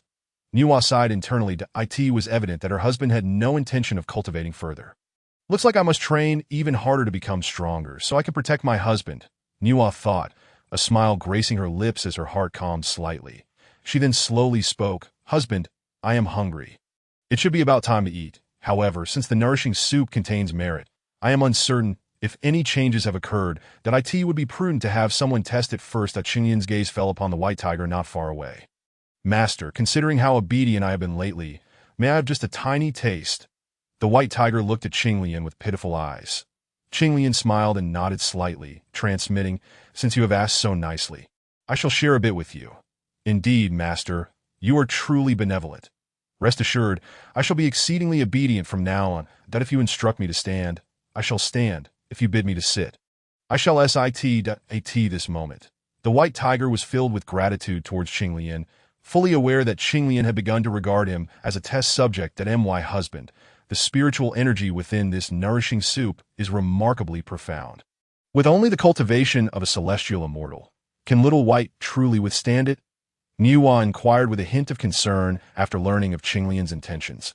Although she was unaware that Qinglian had added top-tier spiritual materials, such as creation divine water, ginseng fruit, and peaches of immortality, she could still sense the exquisite purity of the spiritual energy contained within the nourishing soup. Do not worry. This nourishing soup has been meticulously prepared for you. The spiritual energy is quite gentle, though it does contain a slight infusion of merit, but it should not cause any significant alterations, Qinglian reassured her. Given Nüwa's pregnancy, he had deliberately infused the nourishing soup with creation divine water to ensure its utmost gentleness. However, after absorbing some merit, the soup underwent some changes that even Qinglian could not fully comprehend, which was why the white tiger was chosen for this trial. Regardless, even if the soup's spiritual energy turned chaotic, the white tiger's cultivation level would prevent any fatal consequences. Qinglian cast a seal towards the food god cauldron, and instantly, a brilliant light erupted, piercing the heavens. Within the cauldron, it was as if a sun had emerged. After several breaths, tranquility returned. Unbeknownst to Qinglian, at that moment when the light shot into the sky, all living beings who beheld it were enveloped by an inexplicable fragrance. What is this? Such a commotion. Even the 10 most prestigious innate spiritual roots and fruits could not produce such an effect. A Tai Golden Immortal remarked in awe that I sense a fragrance that elevates the very essence of my soul. Though sadly, it was fleeting, another Tai golden immortal practitioner noted. The emergence of a treasure was indeed upon them, and countless beings became frenzied, rushing towards the source. After all, the extraordinary phenomenon was unmistakably a sign of a treasure's arrival. Naturally, Qinglian was unconcerned with the external changes. He was intently observing the white tiger's reaction after consuming the nourishing soup. Since partaking of the soup, the white tiger had closed his eyes in utter contentment, seemingly immersed in another realm, floating as if transcending. What has become of little white? Nüwa observed with curiosity, noting the unusual state of the white tiger, whose spiritual energy remained calm. Perhaps he is dreaming of a mother tiger. Qinglian speculated, shaking his head before adding, "Pay him no mind. It appears that the nourishing soup has no side effects. You may drink it with peace of mind." Should the white tiger have overheard Qinglian's words, he might have felt a twinge of discontent. That is it true that once one has a wife, they forget their disciples? This nourishing soup, brimming with spiritual energy, must have required considerable effort from my husband to gather such heavenly treasures. Nuwa gazed at the nourishing soup within the food god cauldron, feeling deeply moved. "Husband, you should partake in some as well. It could enhance your cultivation, and no need. This is prepared solely for you and our daughter. I truly have no desire to raise my own cultivation." Chapter 52. I am indeed a good father. Qinglian poured the remaining nourishing soup into a jade bowl crafted from precious stone and offered it to Nuwa. "Drink up." Inhaling the aromatic vapors of the soup, Nuwa hesitated no longer. She took a small sip, and a wave of sweetness cascaded through her, permeating her very being. Before long, she had consumed the entire bowl. An enigmatic aura began to emanate from Nuwa, as if she were entering a state of enlightenment. It seemed that this nourishing soup was exceptionally effective. Qinglian nodded in satisfaction, standing guard beside Nuwa. However, after a brief period, he furrowed his brow and gazed towards the east. The presence of a Tai golden immortal was rapidly approaching. "White tiger, stay here and protect Master Mother. Do not leave until she awakens." "Understood," Qinglian commanded upon noticing the awakening white tiger, who promptly nodded in compliance. Qinglian stepped into the air, commanding, "Halt." He flicked his fingers to unleash a bolt of lightning, intercepting the oncoming light of escape. "Why do you impede me, fellow Taoist?" The middle-aged man, a Tai golden immortal, regarded Qinglian with a hint of trepidation. My wife is resting ahead. "No trespassers are allowed," Qinglian replied coolly. There was a manifestation of a treasure's emergence just ahead. "Do you intend to monopolize it?" The middle-aged man scoffed at the notion. "Many Taoists have come. Do you think you can block us all alone? Why not join me in defeating the others first, and then leave?" Qinglian spat out the word, and a tempest arose, sending the middle-aged man tumbling several times backward. "Impressive," the middle-aged man thought to himself, hastily bowing to Qinglian. "Thank you for your mercy, esteemed senior. I shall take my leave."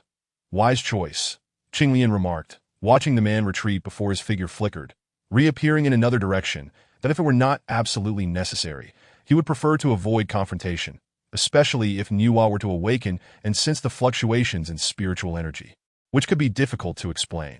Once again, he encountered another Tai golden immortal, whose heightened cultivation granted him remarkable speed. That a Tai golden immortal beast. Qinglian's mind swept over it, a glimmer of surprise crossing his eyes. He had encountered numerous golden immortal beasts along the way, but this was his first encounter with one of Tai golden immortal rank.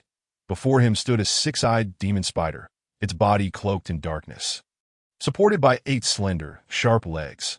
How fortunate to encounter a Tai golden immortal grade beast. Yet regrettably, it was not suitable for consumption. Qinglian sighed in disappointment. The six-eyed demon spider, upon spotting Qinglian, showed no sign of hesitation. Lunging forth with its sharp legs, Qinglian deftly evaded its strike with a slight shift.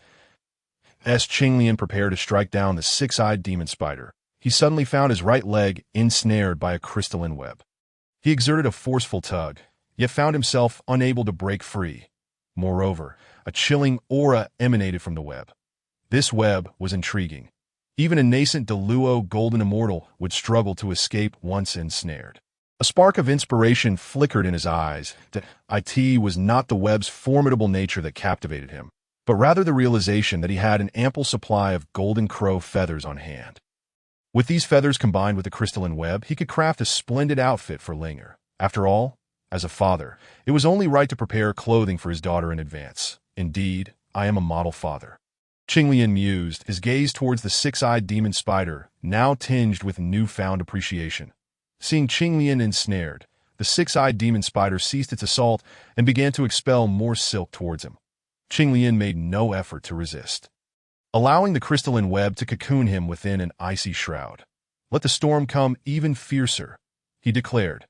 The six-eyed demon spider rapidly spun its web, and before long, the cocoon was fully formed.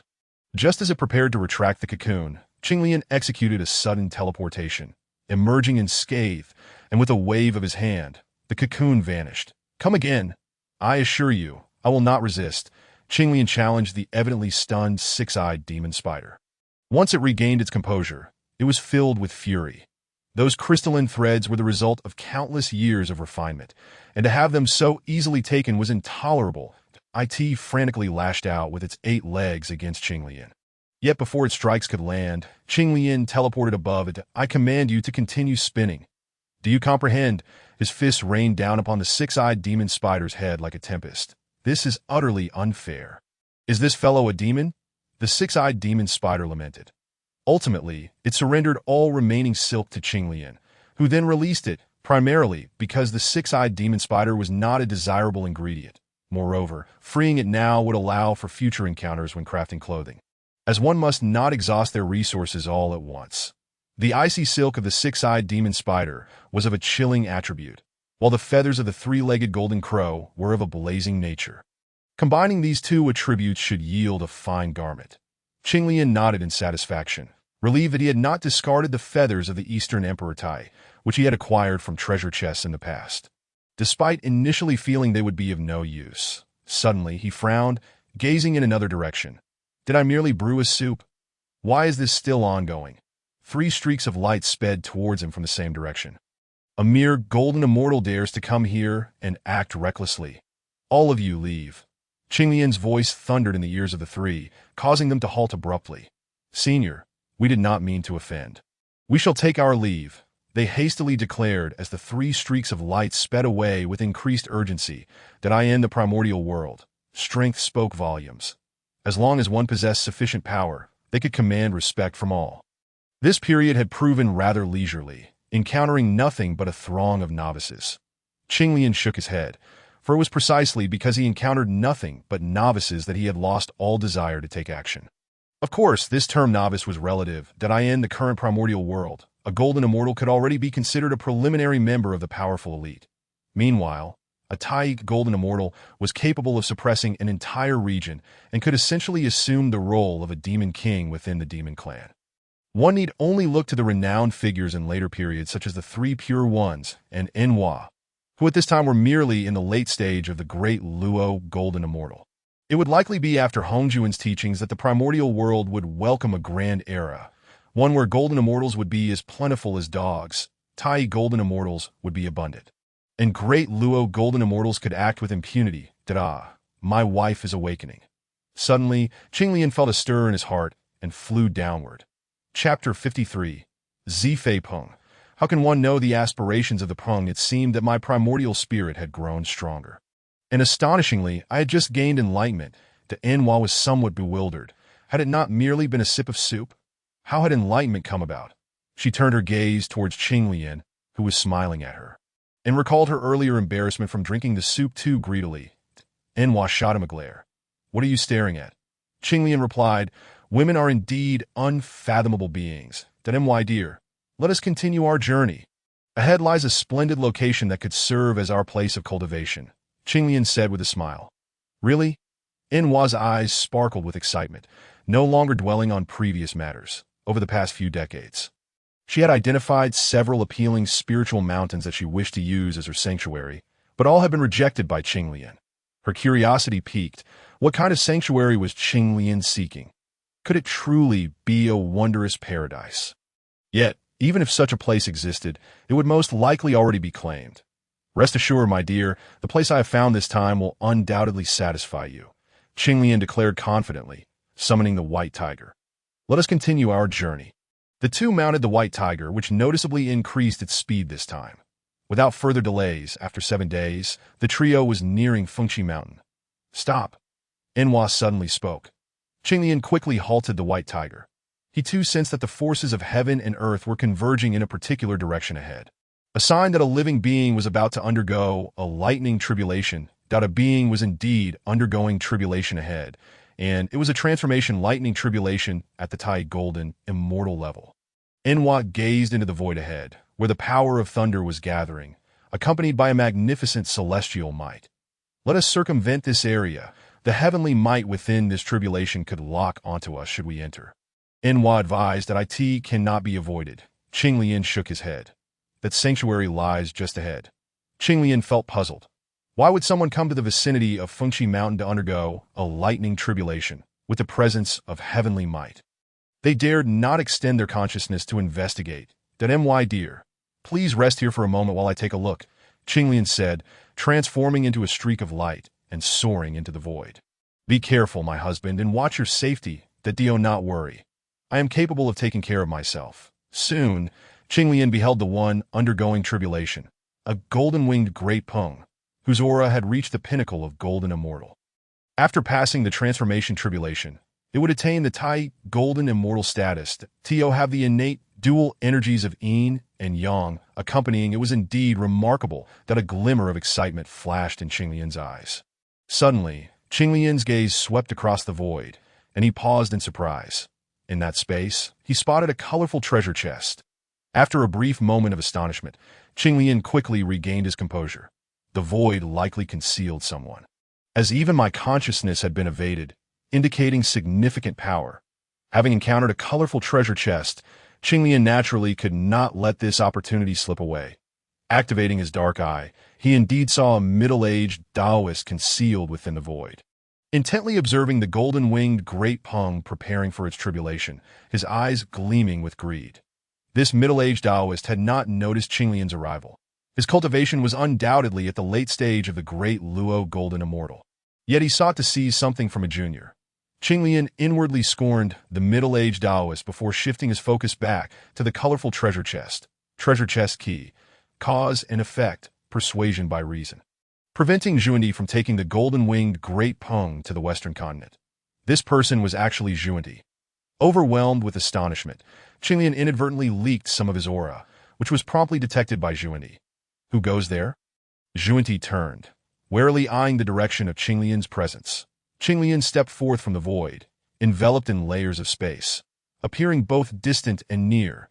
Dark lightning crackled around him, exuding a terrifying aura of destruction, causing Yuan's heart to tremble. "Who are you?" "Who am I?" Qinglian smiled slightly. "You may refer to me as the Azure Emperor." "The Azure Emperor?" Yuan's mind raced as he confirmed he had never heard of this title. However, it sounded formidable, perhaps a hidden power. He was somewhat intimidated by Qinglian's dramatic entrance. Such abilities were simply otherworldly, in truth. Qinglian had employed multiple techniques to create a grand entrance. The dark eye. The innate 8 trigrams, the distance of a finger, the heavenly lightning of the universe. And the secret of the Do character, that Yuan's expression shifted as he regarded Qinglian, clearly not welcoming. "I wonder what advice you have." "Friend?" "Yuan, this is the Eastern Continent. You should return whence you came." "You know me?" Yuan was taken aback, for this was his first venture beyond the Western Continent to the Eastern Continent. Upon arriving, he was astounded. The spiritual energy, treasures, and resources of the Eastern Continent exceeded those of the Western Continent by at least tenfold. Compared to the Eastern Continent, the Western Continent appeared barren. It was no wonder Yuan thought thus. After all, who could forget the madness of Luo Ho, who had detonated the Western veins, resulting in such a dire situation? During this trip, sensing the transformation of a being, he had come to take a look.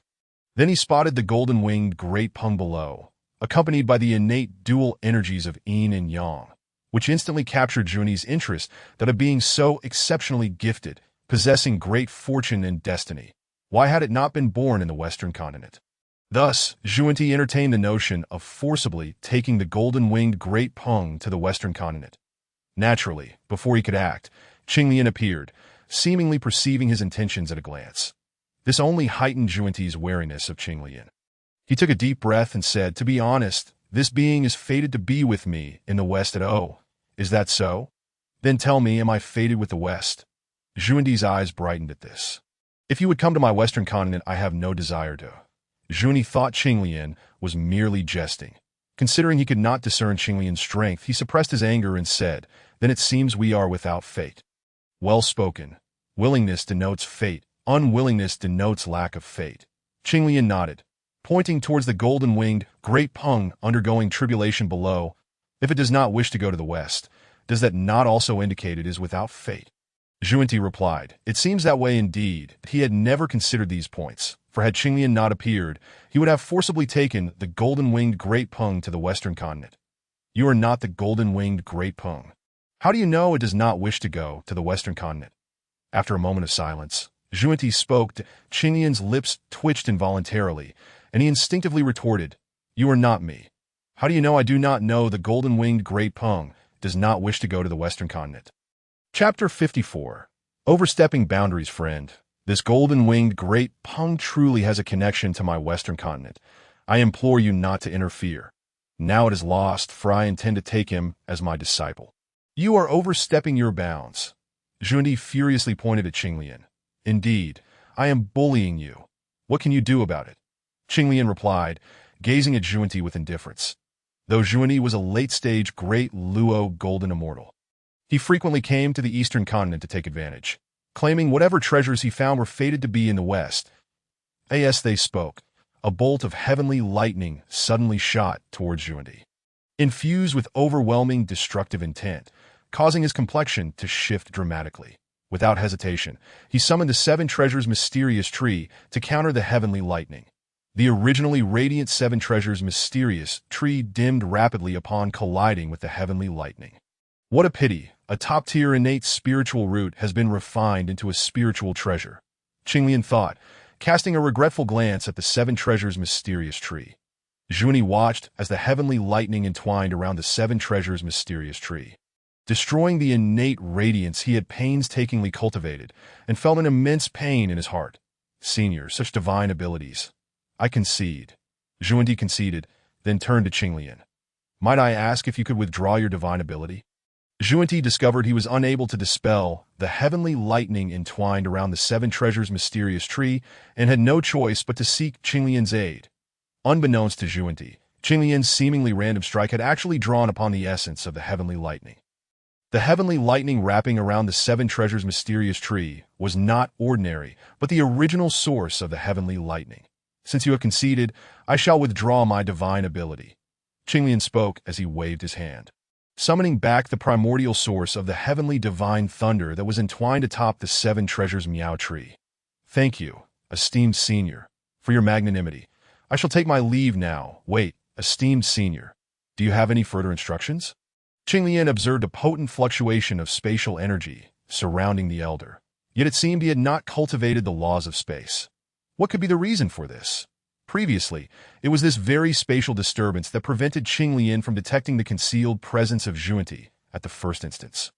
Xuandi's expression instantly turned grave, reluctant to disclose anything, yet compelled by Qinglian's inquiry. "By a stroke of fortune, I once acquired a willow leaf imbued with the laws of space." After a moment's hesitation, Xuandi summoned forth a lush, verdant willow leaf.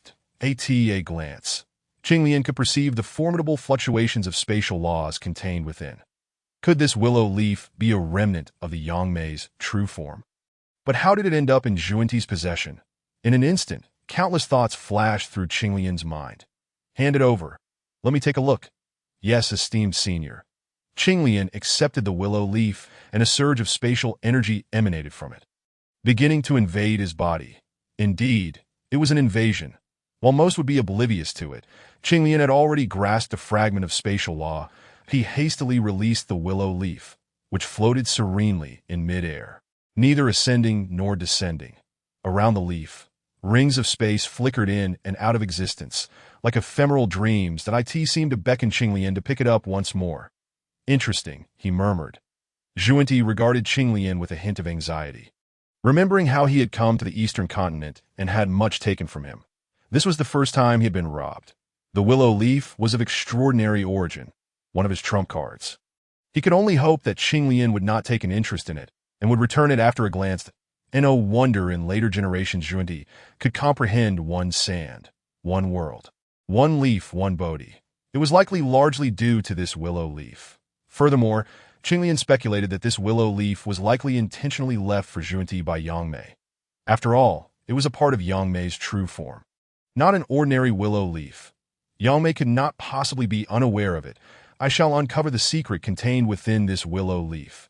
Curiosity flickered in Qinglian's eyes as he activated the Eye of Darkness to gaze upon the leaf. In a realm of darkness, only the willow leaf continued to radiate a vibrant green glow, appearing delicate yet unyielding. The Eye of Darkness unexpectedly faltered. Undeterred, Qinglian thought that the very failure only underscored the extraordinary nature of the concealed essence within the willow leaf.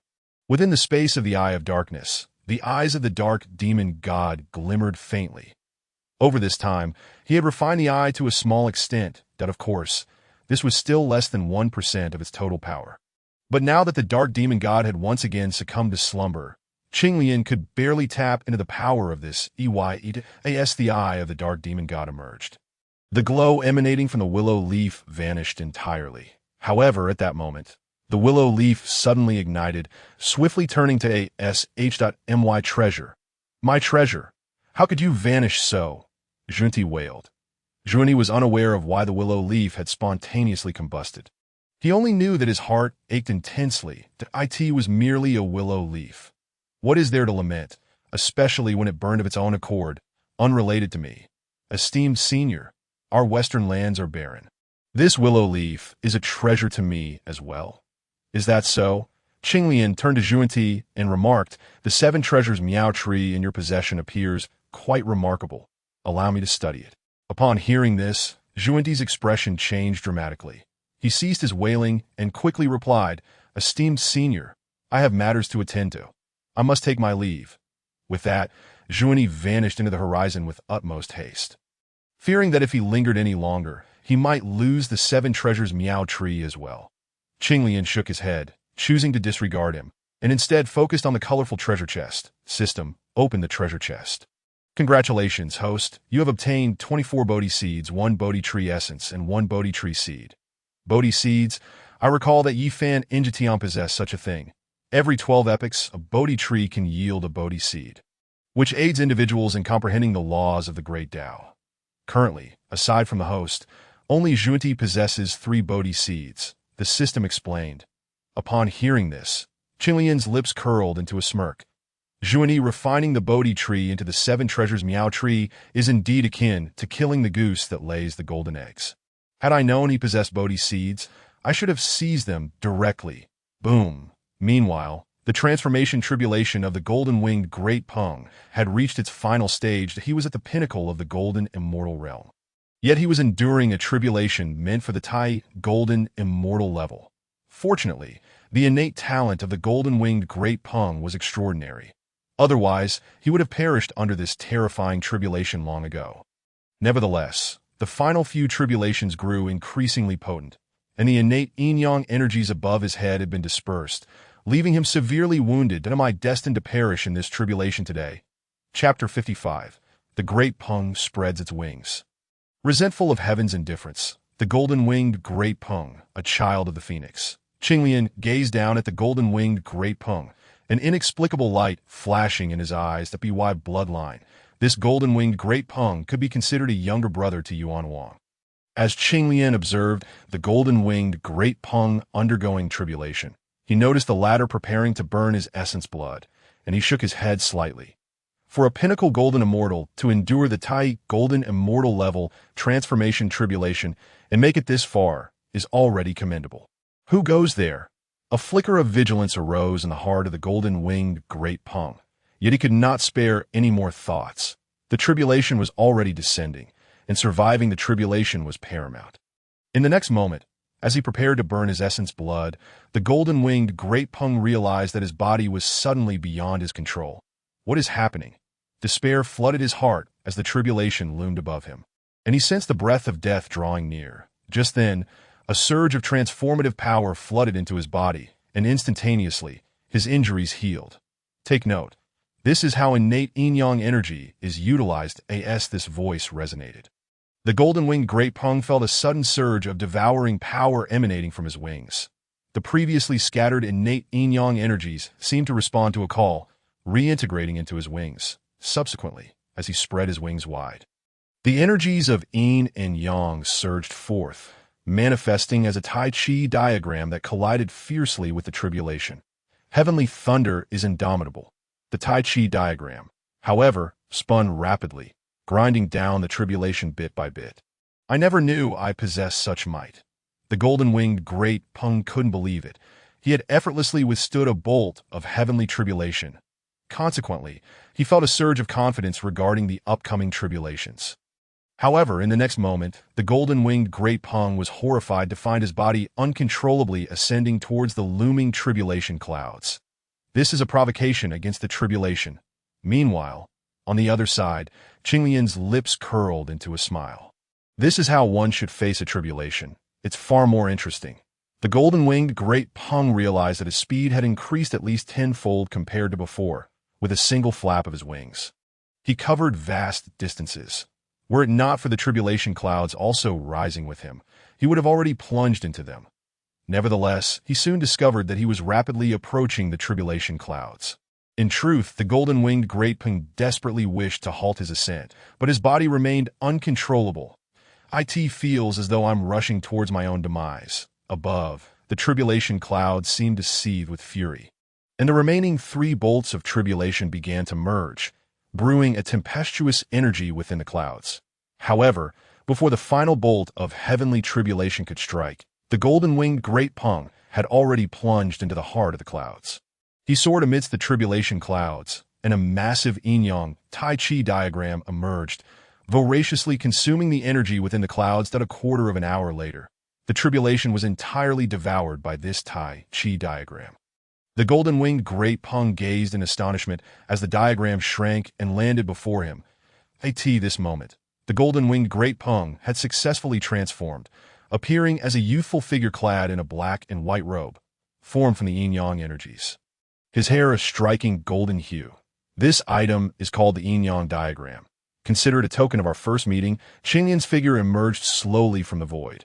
The reason it was not named the Tai Chi diagram was that the donghuang world already possessed a Tai Chi diagram, which was also a congenital treasure. Esteemed senior, you just saved me. The golden-winged Great Peng quickly regained his composure and deeply bowed to Qinglian, although Qinglian's method of saving him was somewhat terrifying. Had it not been for Qinglian, he would likely have perished in the tribulation. Rise. No need for excessive courtesy. Disciple wishes to take you as my master. I hope you will grant this request. The golden-winged Great Peng did not stand, but instead knelt down. You wish to take me as your master. Qinglian was taken aback. Previously, when facing Zhuandi, he had merely spoken casually, not expecting the golden-winged Great Peng to genuinely desire to be his disciple. He then considered another question. If the golden-winged Great Peng truly became his disciple, how would the hierarchy between him and Yuan Wong be determined? Just as Qinglian was about to decline, he suddenly heard the golden-winged Great Peng say, I sense the aura of nirvana fire within you, esteemed senior. You must have some connection to my phoenix lineage. Indeed, there exists a profound connection. Your sister harbors an unwavering desire to wed me. Qinglian remarked, rolling her eyes inwardly. Noticing Qinglian's silence, the golden-winged Dapeng gritted his teeth and declared, Esteemed elder, I am the son of the phoenix. Not far from here lies a blessed land known as Fuxi Mountain, the site of my mother's demise. And you have an elder brother, do you not? How does the elder know this? The golden-winged Dapeng paused momentarily, then continued, I dare not conceal from you, my elder brother encountered some difficulties during gestation and has yet to come into the world. So, you wish to take me as your master and seek my assistance in rescuing him? Qinglian gazed at the golden-winged Dapeng, and in that instant he felt as though all of his secrets and thoughts were laid bare before her. Nevertheless, he raised his head and responded affirmatively. Yes. Excellent. Qinglian nodded in satisfaction, that I shall accept you both as my disciples. After all, whether I take one or two, it amounts to the same. Moreover, in the future, the son of the phoenix, Kong Xian, will also prove to be a formidable character. Presently, Fuxi Mountain is, in truth, a place of ownership, It would be unthinkable to drive both the golden-winged Dapeng and Tongtian away. The golden-winged Dapeng bowed to his master. Upon hearing Qinglian's willingness to accept him as a disciple, he hastily performed the proper respects that I have already taken 2 disciples. Now, with you, and Tongtian added. Since Tongtian is elder brother, he shall be 3rd, and you will take the 4th position. Qinglian nodded slightly and added, Do you remember the evasion technique I just taught you? Yes, master, I remember. The golden-winged Dapeng replied. Recalling the speed he had demonstrated earlier, he felt a surge of excitement. Though he could not yet move with the same grace as Qinglian, that sensation was deeply etched in his mind. Rest assured, master, one day I too shall achieve such prowess. Upon hearing this, Qinglian shook his head and said, Your innate talent lies in speed.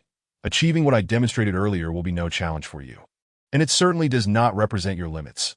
The golden-winged Dapeng opened his mouth, yet no words came forth that he had just realized that the speed Qinglian had exhibited with his body had shattered his own physical limitations. Could he truly break through those limits again? Observing the confusion on the golden-winged Dapeng's face, Qinglian placed a reassuring hand on his shoulder and said, You are not merely the son of the phoenix. You are also the golden-winged Dapeng. From this day forth, remember this phrase, the golden-winged Dapeng. Upon hearing this, immediately looked at Qinglian with utmost seriousness. Master, please speak. I shall etch it into my heart. The Dapeng spreads its wings, resenting the heavens above. The Dapeng spreads its wings, resenting the heavens above. The golden-winged Dapeng echoed, suddenly filled with boundless ambition. Speed is your innate gift and your advantage, if you can fully harness this advantage. Even when facing seemingly insurmountable foes in the future, you shall be able to outrun them. Chapter 56. The primal yin-yang 5 elements formation as Qinglian accepted the golden-winged Dapeng as his disciple. Nüwa, concerned for Qinglian's safety, flew over accompanied by the white tiger. Upon seeing the golden-winged Dapeng standing respectfully before Qinglian, Nüwa's eyes flickered with surprise. Husband, who is he? He is the son of the phoenix. The golden-winged Dapeng, you may call him Xiaojin. He was just here undergoing tribulation. Qinglian indicated towards the golden-winged Dapeng.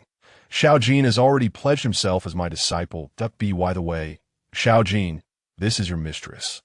Hearing Qinglian's address, the golden-winged Dapeng felt as if struck by a thunderbolt, unaware that the white tiger nearby was secretly reveling in his misfortune. Master, you truly have an exceptional knack for names.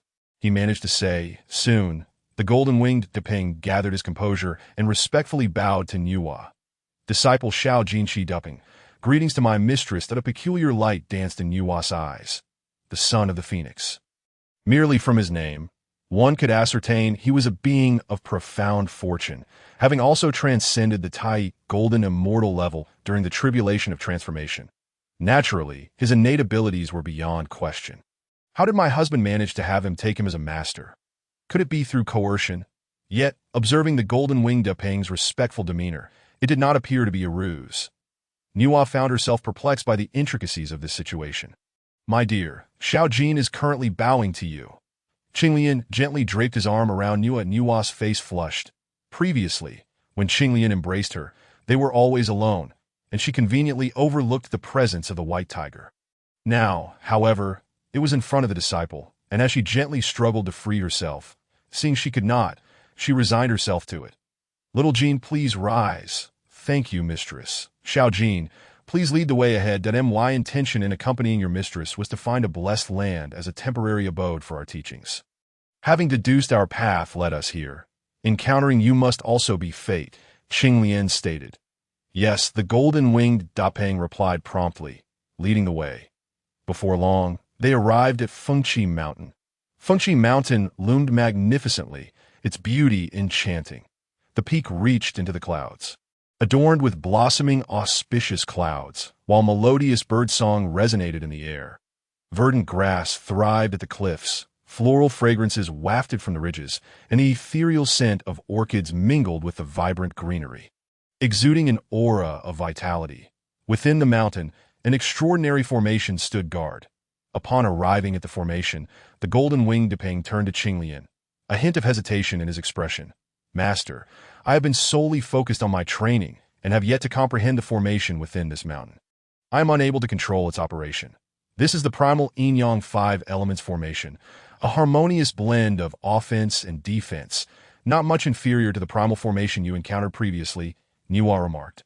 Gazing at the formation for a moment, seemingly recalling events from when she had broken the formation in the cave, casting a reproachful glance at Qinglian, that I truly am innocent in this matter. Qinglian retorted. The system indicated that without dual cultivation with you, I would be refined. If only your brother were here. He would certainly breach this primal yin-yang 5 elements formation with ease. Give me an hour, Qinglian asserted, stepping towards the primal yin-yang 5 elements formation. Wait, Nuwa exclaimed in alarm. This formation combines both offense and defense. Even a Tai golden immortal could perish within if they forcibly entered. Fear not. This formation shall not harm me, T.O. reassure Nuwa. Qinglian summoned the 12th grade creation Qinglian, a defensive treasure. Just be cautious, Nuwa warned. Upon seeing the 12th grade creation Qinglian, Nuwa exhaled in relief. With this artifact, even if Qinglian could not breach the formation, he could ensure his own safety. In a flash, Qinglian entered the core of the primal yin-yang 5 elements formation.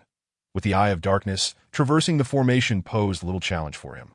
However, Qinglian's objective at this moment was to reach the core of the formation and refine it to gain control. The energies of yin, yang, and the 5 elements surged violently within the formation, conjuring a kaleidoscopic world where one moment it was sweltering with sunlight, and the next, it transformed into a frigid winter landscape. Nevertheless, these transformations did not hinder Qinglian's advance. Soon, he penetrated the core space of the primal yin-yang 5 elements formation. Suddenly, a colossal beast resembling a puppet emerged, lunging toward Qinglian with ferocity. The aura emanating from this puppet beast was not inferior to that of a Tai golden immortal. Observing this, Qinglian did not retreat, but instead launched a powerful punch forward, instantly shattering the puppet beast at a stone the size of a fist, radiating a dazzling array of 5 colors, fell from the defeated beast. What is this? Qinglian inquired, extending his hand to retrieve it at a 5-colored stone. Could this possibly be the 5-colored stone that Nuwa would later use to mend the heavens? A glimmer of astonishment flickered in Qinglian's eyes that moment. More puppet beasts emerged, launching their assaults against Qinglian. With a glint of determination in his eyes, Qinglian mused, mending the heavens is a monumental act of virtue. In that case, I shall collect all of you for my wife. Qinglian executed the technique of Zhiqi, his figure appearing dreamlike and ethereal, swiftly gathering the majority of the puppet beasts. Thunderous hell. A sphere of lightning descended, akin to a modern-day atomic bomb, exploding instantaneously and unleashing a torrent of energy that transformed into a colossal mushroom cloud, rapidly spreading outward. It has been quite some time since I employed this technique. Qinglian gazed at the distant explosion, a smile gracing his lips, before shaking his head. What a pity that the heavenly god Thunder is pure black. Otherwise, it would make for a splendid display of fireworks for my wife. How romantic that would be. This is likely the romance of the strong. His thunderous purgatory is far more terrifying than the atomic bomb of later generations. If such a firework were to be unleashed in the future, it would likely obliterate the entire planet. Below, numerous puppet behemoths lay lifeless, leaving behind a multitude of multicolored stones floating in the void, akin to stars adorning the night sky. With a mere wave of his hand, Qinglian gathered all these colorful stones. There remained over a dozen puppet behemoths, which soon met their demise at Qinglian's hands. After vanquishing all the puppet behemoths, the true core of the innate yin-yang 5 elements great array revealed itself. The reason this great array is called innate is that it is centered around an innate entity. Most of the core formations of innate great arrays in the primordial world are innate spiritual treasures, which is also why many strong innate arrays, despite their immense power, cannot be replicated. Without the corresponding innate entity as the core of the formation, an innate great array simply cannot be established. In the primordial world, many powerful beings are in search of innate great arrays. Finding one signifies the discovery of an innate spiritual treasure. Last time, Nuwa encountered the innate great array of the 12th-grade creation Qinglian, believing she could acquire an innate spiritual treasure, only to find herself ensnared. Innate formations and innate spiritual treasures are mutually supportive. The stronger the innate formation, the more formidable the innate spiritual treasure that serves as its core. Chapter 57. The innate sacred body Tao. It had been nearly an hour. Why hadn't my husband emerged yet? Nüwa gazed at the innate yin-yang 5 elements great array, her face etched with concern. Rest assured, Master will be fine, Jin Chd Ping reassured Qinglian, filled with confidence, for the prowess Qinglian had just displayed was indeed astonishing. What's this? Has my wife already begun to miss her husband after such a brief separation? At that moment, Qinglian swaggered out from the innate yin-yang 5 elements great array, a smile gracing his face as he looked at Nüwa. My dear husband, have you truly mastered the innate yin-yang 5 elements great array so swiftly? Upon seeing that Qinglian had not been harmed by the innate array, Nüwa was somewhat taken aback. Even her brother Fuxi might not have achieved such rapid success. Qinglian nodded slightly. Come here. The innate yin-yang 5 elements great array will not attack you any longer. Hearing this, Nüwa and the others wasted no time and approached Qinglian, finding indeed that they were not met with any hostility. Soon, they entered Fuxi Mountain. It was truly a paradise, and indeed a top-tier one at that. Nüwa surveyed her surroundings, her expression dazed. Qinglian had promised to find her a paradise, and he had actually delivered. Initially, she had been entirely skeptical. Even with her current cultivation, locating a paradise in the primordial world was exceedingly difficult. My dear, I told you I would ensure your satisfaction. How do you find it? Qinglian asked with a grin. Nüwa shot him a sidelong glance. This belongs to Xiao Jin and the others. Do you intend to seize it from them? Jin Ping quickly interjected. Disciple is willing to offer this paradise to master and mistress as a Taoist sanctuary. That no need. Qinglian waved his hand, his expression serene. This place still belongs to you brothers. My wife and I shall merely reside here for a time. That he intended to search for another paradise once Linger was born, leaving this one for Jin Chd Ping and Tongtian. Moreover, once Yuan Huang returned from the demon realm, they too would need a place to establish a Taoist sanctuary. Disciple sincerely offers Fuxi Mountain to master and mistress as a sanctuary. Otherwise, with the cultivation of both me and my brother, we could not protect this paradise. Fear not, should anyone attempt to seize Fuxi Mountain, simply invoke my name, and let us see who dares to act against you. Nüwa remarked, with your late-stage Tai, golden immortal cultivation. Do you not realize your own limitations? She glanced at Qinglian, but ultimately refrained from delivering a blow to his confidence. That my dear husband, the scenery there is splendid. Let us establish a cave dwelling there. Nüwa pointed to a particularly picturesque peak. My love, now that you are with child, it would be unwise to remain in a cave for long, that if we do not establish a cave dwelling. Where shall we reside? Nüwa inquired, puzzled that in Buzhou Mountain, both Nüwa and Fuxi resided in their respective cave dwellings, which were essentially modified caves. Qinglian did not favor such abodes. Rest assured, I have already prepared a suitable residence. As Qinglian spoke, he waved his hand, and a miniature golden palace flew from his sleeve, landing on the ground and rapidly expanding. In just a few breaths, a resplendent palace emerged. What is this? You must have seen our witch clan's Pangu Hall before. Right. This is crafted in its likeness, and I have named it Nüwa Palace in your honor. Residing here is undoubtedly more comfortable than a cave dwelling, Qinglian said, leading Nüwa towards the Nüwa Palace. Upon arriving at the entrance, they gazed up to see the plaque inscribed with the characters Nüwa Palace. Inside the Nüwa Palace, Qinglian had also crafted tables, chairs, and other furnishings. All of this was quite novel to Nüwa. Just as they stepped into the Nüwa Palace, Qinglian heard the system's voice in his ear. Congratulations, host, for completing the first phase of the task. The second phase of the task is now initiated. Seek the innate 5 spirit pearls. After waiting for a moment without hearing further from the system, Qinglian could not help but inquire, system. Why is there a second phase of the task, and what is the ultimate reward? The reward is an enhancement of Qingling's innate talents. Please continue to strive to complete the subsequent tasks, which will grant Qingling unparalleled gifts upon her birth. Unparalleled gifts? Could you elaborate? What kind of gifts? Provided the host completes the following tasks, Qingling shall acquire the innate sacred body Tao. Innate sacred body Tao? The name sounds quite impressive. The innate sacred body Tao is favored by the heavenly Tao, possessing extraordinary fortune. It cannot be burdened by karmic retribution. After hearing the system's description, Qinglian could not help but marvel at the power of the innate sacred body Tao. If he had not already attained the chaotic body, he would have desired one himself, that I in simple terms. Possessing the innate sacred body Tao is akin to being a child of the heavenly Tao, blessed by the heavens and protected by the Tao. Linger, for you, I shall give my all. Qinglian immediately inquired within his heart.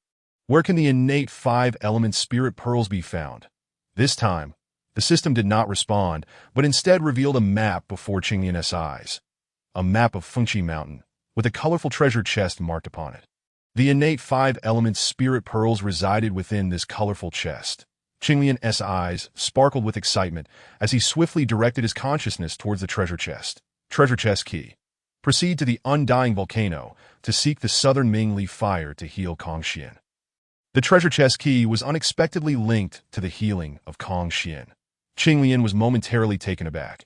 This was indeed a fortuitous development, as he had already promised Jin Ping to aid Tongtian, who had also been informally designated as his disciple, my husband. What are you pondering? Nüwa had circled around the Nüwa palace and returned to find Qinglian lost in thought, unable to resist asking. Aside from thinking of you, what else could occupy my mind? Qinglian turned his head, smiling at Nüwa. My husband, I may need to enter seclusion for a time, Nüwa suddenly declared. Why the sudden desire for seclusion? Are you feeling shy? It's a pity my carefully prepared grand bed has yet to be put to use. Fortunately, after spending so much time with Qinglian, Nüwa was nearly immune to his manner of speaking. She knew that should she engage, Qinglian would undoubtedly utter something that would leave her even more bashful, so she chose to remain silent.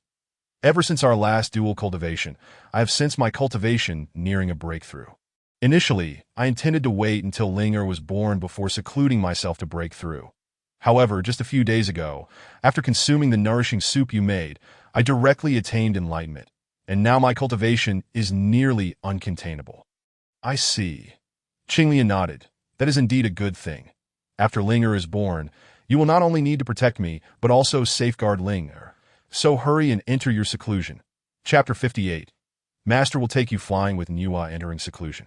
Qinglian also planned to head to the Undying Volcano to seek the southern Mingli fire.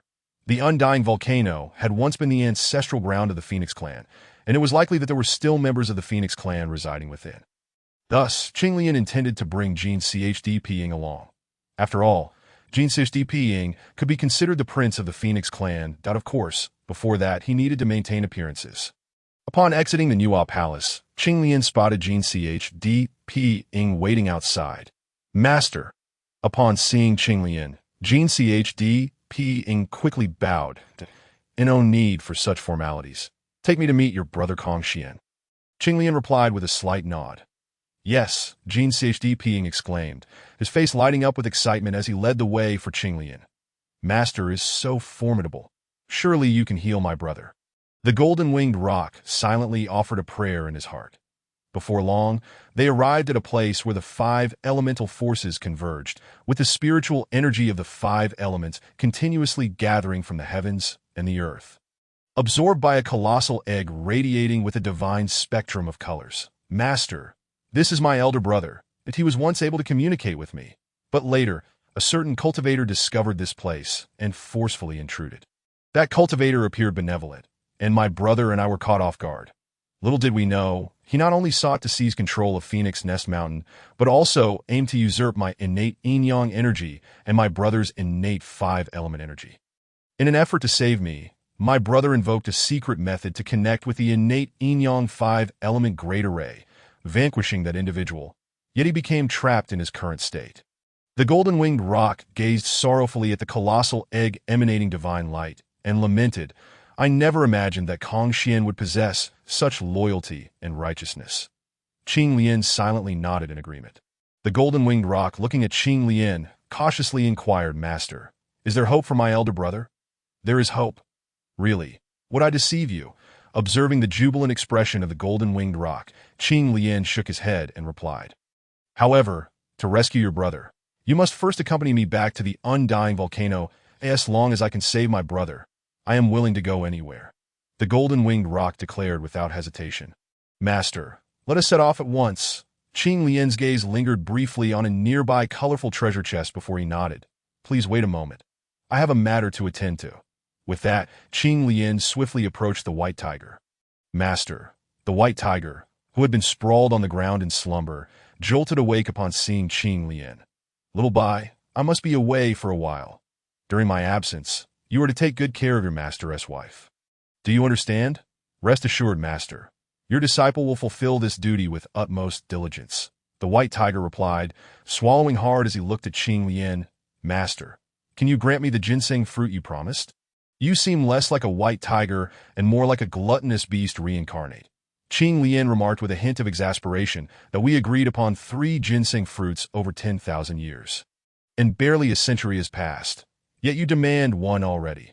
Upon hearing Qing Lian's words, the white tiger felt a twinge of disappointment, but was soon uplifted by Qing Lian's subsequent statement. How about this? When I return, if everything at Phoenix Nest Mountain remains in order, I shall reward you with a ginseng fruit. Thank you, master. Worry not. With me around, both master and Phoenix Nest Mountain shall be safe. Qing Lian mused. This kind of disciple can be rather exhausting. He stepped forward once more, reappearing before the golden-winged rock. Nowadays, traversing the distance of mere inches felt increasingly effortless for him, even without the use of the Seed of Laws. Qing Lian believed that upon achieving the cultivation level of a great Luo golden immortal, he could reach the 5th layer of this technique. Master, let us depart. The duo left Phoenix Nest Mountain and immediately set off towards the undying volcano.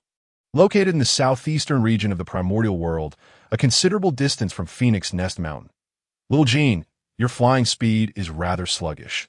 Allow me to carry you, Qing Lian suggested, observing the golden-winged rock's inferior speed. Thank you, master, the golden-winged rock replied without hesitation. Indeed, he could not match Qing Lian's speed.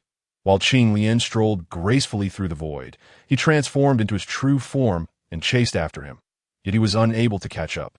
This subtly deepened his admiration for Qing Lian, but in the next moment he found himself bewildered in own need for courtesy. After uttering these words, Qing Lian's figure flickered and appeared upon the back of the golden-winged rock. Instantly, the golden-winged rock felt his speed multiply tenfold. Is this what it means to be carried? The golden-winged rock pondered, unsure if he had misunderstood or if his master had not explained it clearly. What kind of carrying is this?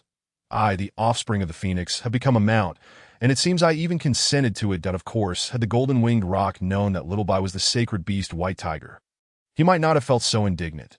That creature was a genuine sacred beast, having served as a mount for both Qing Lian and Nüwa, even putting on a cute act before Nüwa. Speaking of which, it seemed that for food, the white tiger would go to any lengths. The golden-winged rock attempted to speak several times, but each time a gust of wind rushed into his mouth, prompting him to quickly close it. Eventually, he chose to ignore the fact that Qing Lian was riding on his back and began to comprehend the nuances of speed, experiencing a speed exceeding his own tenfold. He felt his innate talent for speed being rapidly developed. From watching television in his previous life, he had always thought that flying on a sword looked exhilarating, though he could not fly on a sword. Riding the golden-winged rock seemed equally thrilling. Qing Lian, perched upon the rock, entertained a mischievous thought. Indeed, this was intentional. However, it was not meant to humiliate the golden-winged rock. Rather, it was to aid him in honing his innate abilities. Besides, as his master, riding him was not a matter of shame. After all, the white tiger had boldly allowed him to ride as well, that as a disciple. It was only fair to ensure equitable treatment.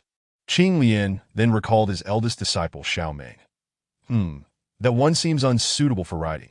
Last time, through Fuxi's divination, he learned that Yuan Huang, Xingtian, and Xiaomeng were currently in the demon realm. Indeed, the one opened by Luo Ho. Qing Lian planned to wait until he reached the level of a great Luo golden immortal before bringing the 3 back. Roar. Just as Qing Lian was lost in thought, a thunderous roar echoed from below, followed by a massive furry hand reaching up. This enormous furry hand dwarfed even the golden-winged rock, reaching out towards them. Chapter 59. When it is time to strike, strike, as the colossal furry hand loomed closer. Qing Lian maneuvered the golden-winged rock into a drift, effortlessly evading the impending collision. Once out of harm's way, he commanded the rock to halt. Master, are we not fleeing? The golden-winged rock asked, glancing at the massive black ape below. whose overwhelming malevolence sent shivers down his spine. Flee? Not at all. Qing Lian replied with a calm smile. It is merely a late-stage Tai Golden Immortal. It will serve as a perfect opportunity for you to practice. But Master, I have only just entered the early-stage Tai Golden Immortal realm. The golden-winged rock lamented, feeling utterly despondent. To seek out a late-stage Tai Golden Immortal for practice was tantamount to courting death. I do not intend for you to engage it directly. I merely wish for you to hone your evasion skills through this encounter. There was one thing Qing Lian chose not to mention. He wanted to see if the golden-winged rock could surpass his limits and grasp a divine ability under the threat of death. The golden-winged rock glanced at the black ape, hesitating. Master, its strength far exceeds mine. What if I am struck by it? Why waste words? As long as I am here, as long as you draw breath, I will ensure your safety, Qing Lian declared.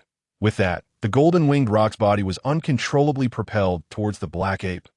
Roar. As if provoked, the black ape pounded its chest and let out a furious roar upon seeing the golden-winged rock approach. In a single bound, the black ape leaped, and the golden-winged rock felt a massive shadow engulf him from above, so fast. Sensing the rushing wind overhead, the golden-winged rock flapped his wings rapidly, narrowly evading the attack.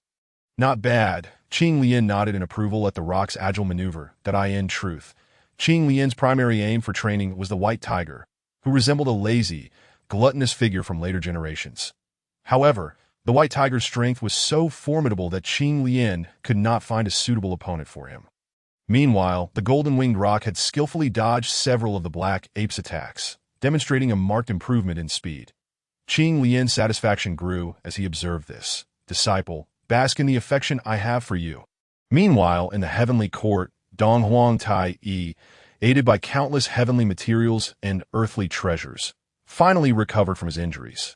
Elder brother, during my retreat, I sense that the fortunes of our demon race have significantly increased. What could be the reason? Last time, during the battle with the Wu tribe, the demon race's fortunes had plummeted due to the withdrawal of Emperor Jun, Donghuang Tai Yi, and others. Yet during his retreat, Donghuang Tai Yi felt their fortunes not only restored but elevated by nearly 10%. The dragon race has completely submitted to us demons, Emperor Jun remarked. The dragon race has indeed declined. Who would have thought they would possess such immense fortune? Donghuang Tai Yi realized. Second brother, your timing for exiting seclusion is impeccable. I have a task for you. Hearing this, Donghuang Tai Yi promptly replied. Please, elder brother, command me. Since the dragon race possesses such vast fortunes, it stands to reason that the Phoenix clan should not fall far behind. Your last endeavor with the dragon race was commendable. This time, I need you to journey to the undying volcano. Elder brother seeks to have the Phoenix clan submit to our demon race, Donghuang Tai Yi surmised.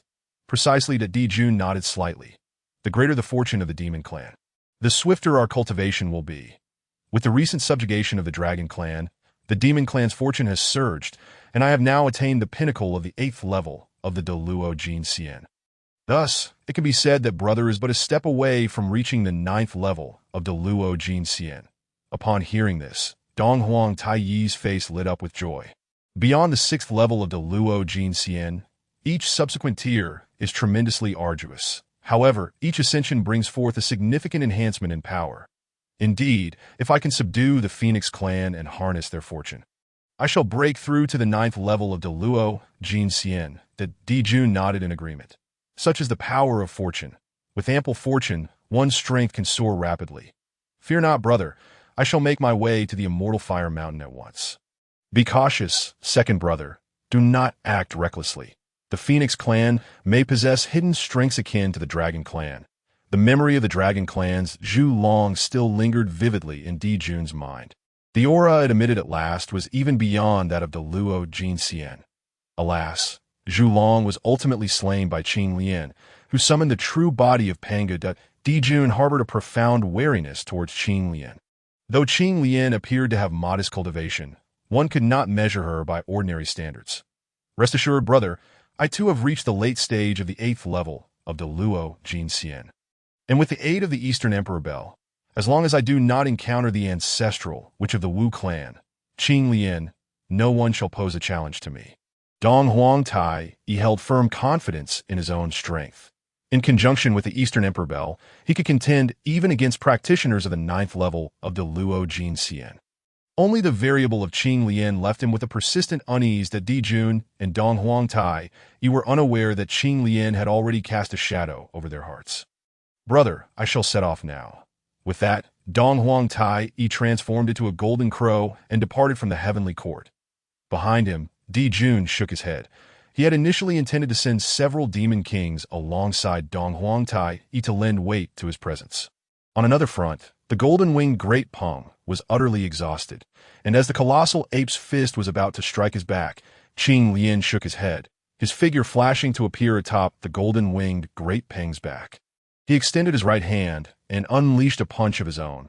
The two fists, one large and one small, collided, and after a brief moment of stalemate, the colossal ape let out a pained roar and, without hesitation, turned to flee. "Considering the time you've spent as a sparring partner for Xiao Jin, I shall spare your life." After speaking, Qing Lian turned to face the golden-winged Great Peng. "Master, I know you have done your utmost." Qing Lian interrupted the golden-winged Great Peng, waving his hand to imbue him with a surge of transformative power to aid in healing his wounds. "Did you not want me to use the yin-yang diagram you provided? Did you not wish to train your disciples' speed? I intended for you to hone your own speed, yet there is no need for such rigidity. When action is required, one must act. Do you understand?" The golden-winged Great Peng nodded dumbly at this, and seeing his expression, Qing Lian realized he had not grasped the concept. "And no matter, I shall continue to train you diligently," Qing Lian said with a smile.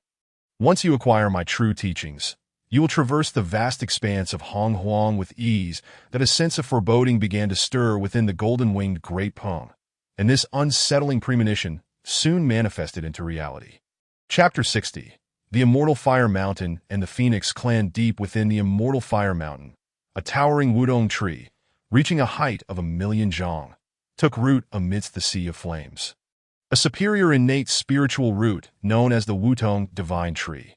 This Wudong Divine Tree has existed since the inception of the Phoenix Clan, bearing witness to their rise and fall. Here dwelled the last remnants of the Phoenix Clan. During the calamity between dragons and phoenixes, the Phoenix Clan sustained grievous injuries, leaving fewer than 100 remaining, who have never ventured beyond the Immortal Fire Mountain, leading the outside world to believe that the Phoenix Clan had vanished entirely. Huafeng, over a century ago, the Wudong Divine Tree exhibited a sudden anomaly, and the Grand Elder divined that the Yuan Huang Princess has returned. Should we not send someone to seek her out? Impossible. Huafeng shook her head. The princess entered the Guishu, and no one has ever returned from there after all these years. The Grand Elder's divination must be mistaken. Huang Niao, you are aware of the curse the Dragon Clan placed upon us. If we leave the Immortal Fire Mountain, we are bound to meet our demise for various reasons. Our numbers are already dwindling. We cannot afford any more needless sacrifices. Huang Niao, unable to suppress his reluctance, replied, "What if the princess truly emerges from the Guishu? No one can emerge from the Guishu, and even if the princess did, she would not return to the Immortal Fire Mountain," Huafeng asserted. Huang Niao fell into silence upon hearing this. Huafeng's reasoning was indeed sound. If the princess had truly escaped the Guishu, she would certainly return to the Immortal Fire Mountain at the first opportunity. However, the Grand Elder had expended great effort in his divination.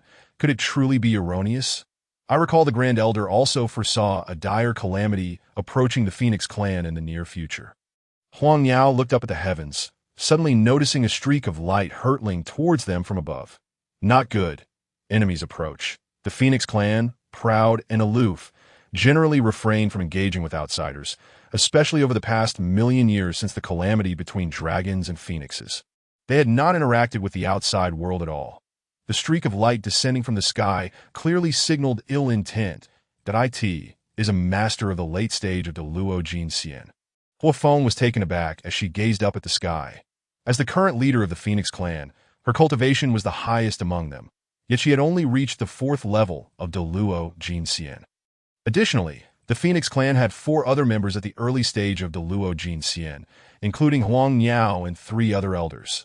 Their presence alone had deterred most factions from approaching the Immortal Fire Mountain, which was regarded as a forbidden zone. All clansmen, prepare the Li Hua Grand Formation. Feng commanded, expelling a crimson flag from her mouth, which billowed in the wind, shrouding the sky. The Southernly Earth Flame flag? I did not expect the Phoenix clan to possess such a supreme, innate spiritual treasure. Donghuang Tai, he was compelled to halt his advance, yet his eyes shone with excitement at the sight of the Southernly Earth Flame flag. In the Honghuang world, innate spiritual treasures are classified into various grades: inferior, middle, superior, supreme, and innate supreme treasures. Supreme innate spiritual treasures are among the rarest in the entire Honghuang realm. In an instant, Donghuang Tai was seized by the desire to seize the Southernly Earth Flame flag. Oh, you think a mere innate spiritual treasure can impede my progress? Donghuang Tai scoffed. Preparing to act, below him loomed a massive phoenix apparition. Who are you? What brings you to my immortal fire mountain? The phoenix apparition inquired. I am Donghuang Tai, the demon emperor of the demon clan. Now that all the myriad clans of Honghuang have submitted to my demon clan, will the Phoenix clan also submit? Donghuang Tai, he spoke disdainfully, unafraid in the face of the towering Phoenix apparition. We Phoenix clan shall never submit to anyone. Very well. If that is the case, then the Phoenix clan's existence is no longer warranted. Donghuang Tai, he coldly huffed, summoning the Chaos Bell under his command. The Eastern Emperor Bell rapidly expanded. The surface of the bell was adorned with the sun, moon, and stars, while within it lay mountains and rivers, with the myriad clans of Huang faintly visible. A multicolored radiance illuminated the heavens, and the chaotic holy might reverberated throughout the universe, an innate supreme treasure. The Phoenix apparition gasped in astonishment as its gaze fell upon the Eastern Emperor Bell.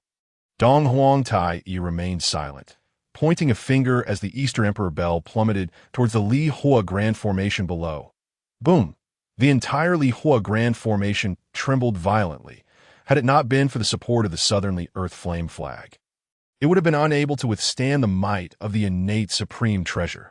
This formation possesses decent defensive capabilities.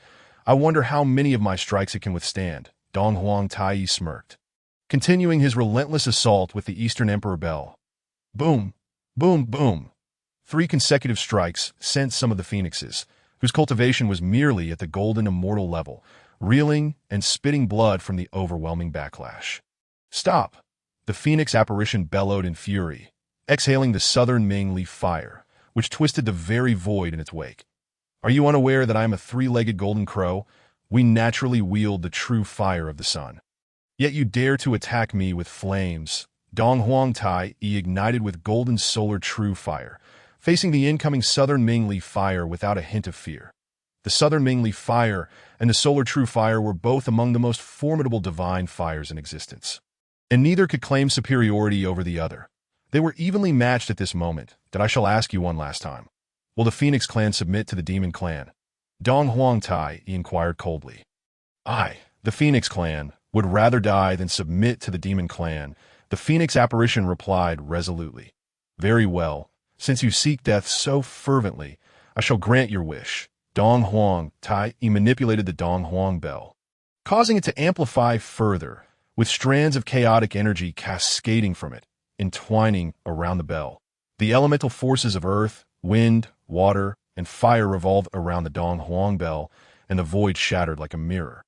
The Donghuang bell emanated a terrifying aura of destruction as it hurtled towards the Li Hua Grand Formation. Then on the other side, a phantom of the phoenix let out a long cry, its entire form igniting in flames, truly ablaze. During this conflagration, its ethereal body became increasingly distinct.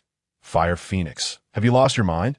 You will perish this way, Huang Niao exclaimed, attempting to dissuade the Fire Phoenix from its reckless course. If I do not act, the entire Phoenix clan will be annihilated, the Fire Phoenix replied, casting a glance at Huang Niao. If I fall, you shall become the leader of the Phoenix clan if you still wish to seek the princess. Then go ahead. Perhaps the great elder's predictions were not mistaken. Perhaps it is I who have erred. With that, the Fire Phoenix surveyed the surrounding kin, and engulfed in flames, it transformed into a blazing light. Merging with the Phoenix Phantom. Chapter 61. A sword defeats Donghuang. The blazing white flames of the South Ming, Li Hua seemed capable of incinerating all, even instilling a sense of danger within Donghuang Tai. Without hesitation, he summoned the donghuang bell back above his head for protection. The assault from the South Ming Li Hua was entirely repelled by the donghuang bell. What has caused such an astonishing phenomenon at the immortal volcano? At that moment, Qing Lian suddenly turned to the direction of the immortal volcano, with the innate Bagua symbols in his eyes spun rapidly. This is bad. The Phoenix clan is in peril. Master, what has happened to the Phoenix clan? Jinshi Depeng inquired anxiously. There is no time to explain. Qing Lian shook his head, taking Jinshi Depeng and employing the technique of Zhi Qitianya to traverse the endless void. As the clan leader witnessed the gradual dissipation of the Phoenix phantom, the eyes of the Phoenix clan below reflected despair, their gazes towards donghuang Tai Yi filled with intense rage. Ha ha! In the end, I have triumphed. Donghuang Tai Yi laughed heartily, though he too appeared quite disheveled. Now, let me break this formation and eliminate you all. His gaze turned icy as he focused on the Phoenix clan under the banner of the South Ming Li Hua. Eradicating the Phoenix clan would still allow the Demon clan to absorb their fortune. Fellow clansmen, let us join forces. We shall perish together if need be, Huang Niao declared. Together we perish, the entire Phoenix clan shouted in unison. You wish to perish alongside me, Donghuang Tai Yi sneered, invoking the Chaos Bell to continue attacking the Li Hua Grand Formation. With the Phoenix Phantom absent, the formation's defenses weakened significantly, under a single strike from the Donghuang Bell. All but four to Luo Jin Xian coughed up blood. Witnessing this scene, even Huang Niao could not help but reveal a look of despair. Donghuang Taiyi's power was undeniably overwhelming. Previously, the clan leader's sacrificial strike had only inflicted minor injuries upon him. Could it be that the Phoenix clan was truly destined for annihilation today? A surge of grief and indignation welled up within Huang Niao as she prepared to burn her essence. Vowing to inflict further damage on Donghuang Taiyi, even if it meant her own demise. Only in this way could she secure a glimmer of hope for the other clansmen. At that moment, a dazzling purple light emerged from the horizon, resembling a star, hurtling fiercely towards Donghuang Taiyi. Who is it? Donghuang Taiyi gasped, sensing a formidable threat as the purple light appeared. He could not afford to continue attacking the Li Hua Grand Formation and hastily summoned the Donghuang Bell to counter the purple light. Could it be that someone is here to rescue us? Huang Niao paused her reckless thoughts of burning her essence, gazing curiously at the radiant purple light, eager to discern the figure within. Not only Huang Niao, but other members of the Phoenix clan also looked on in astonishment and joy. The despair in their hearts momentarily lifted by a flicker of hope. With a resounding clash, the Hongmeng Dao sword collided with the Donghuang Bell, unleashing a tempestuous energy that first compressed and then rapidly swept outward. It is merely a sword that, as the purple light dimmed, Donghuang Tai Yi finally discerned the true form of the light. It was a stone sword, seemingly ordinary, devoid of any extraordinary attributes. However, Donghuang Tai Yi would not underestimate this stone sword. Capable of clashing with the Donghuang Bell without losing ground, he dared not be dismissive. Fixating on the stone sword, Donghuang Tai Yi's eyes gleamed with determination as he directed the Donghuang Bell to suppress it. This stone sword was undoubtedly a powerful innate spiritual treasure, perhaps even an innate supreme treasure, and he was intent on seizing it. The Donghuang Bell had the power to suppress time and space, to dominate the myriad worlds. Even if this stone sword were an innate supreme treasure, once suppressed by the Donghuang Bell, its owner would not be able to reclaim it. Seeing his plan succeed, a smile crept across Donghuang Taiyi's face. Donghuang Taiyi, since you are so fond of it, I shall let you experience its true power.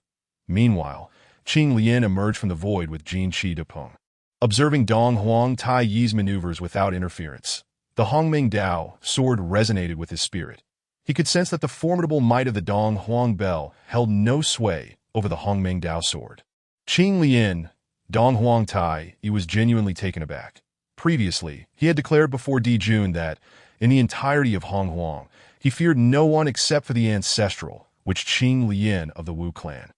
Never expecting to encounter him so soon. How did you come to be here? The last time Qing Lian summoned the colossal form of Pangu, the memory lingered vividly in Donghuang Taiyi's mind. Why can I come, but you cannot? Qing Lian's gaze swept over the members of the Phoenix clan within the Li Hua Grand Formation, noting that most were merely injured, and he breathed a sigh of relief. Thankful he had not arrived too late. Isn't your Wu clan known for avoiding interaction with other races? Donghuang Tai, he kept a wary eye on Qing Lian while secretly attempting to use the donghuang bell to seize the Hongmeng Dao sword. Naturally, such a trivial maneuver did not escape Qing Lian's notice that you believe I owe you an explanation. Qing Lian shook his head. Donghuang Tai, I did not expect your injuries from last time to heal so swiftly. Yet it seems that lesson did not impart any wisdom upon you. Upon hearing this, a flicker of anger crossed Donghuang Tai's face. The previous incident had been due to Qing Lian breaking through the small world of the donghuang bell, resulting in a backlash. In the moment of Donghuang Tai's distraction, a brilliant purple light re-emerged before him. What? He gasped, as this purple light descended directly towards his brow. In a panic, Donghuang Tai, he swiftly dodged to the right, only to feel a searing pain soon after. Although he avoided a direct hit to his head, his left arm was severed by the Hongmeng Dao sword, then shredded to bits by the sword's energy. Logically, for a Luo Jin Xian, regrowing a severed limb should be a simple feat. However, Donghuang Tai, he discovered a peculiar energy clinging to his wound. As his internal mana approached, it was swiftly decomposed and devoured.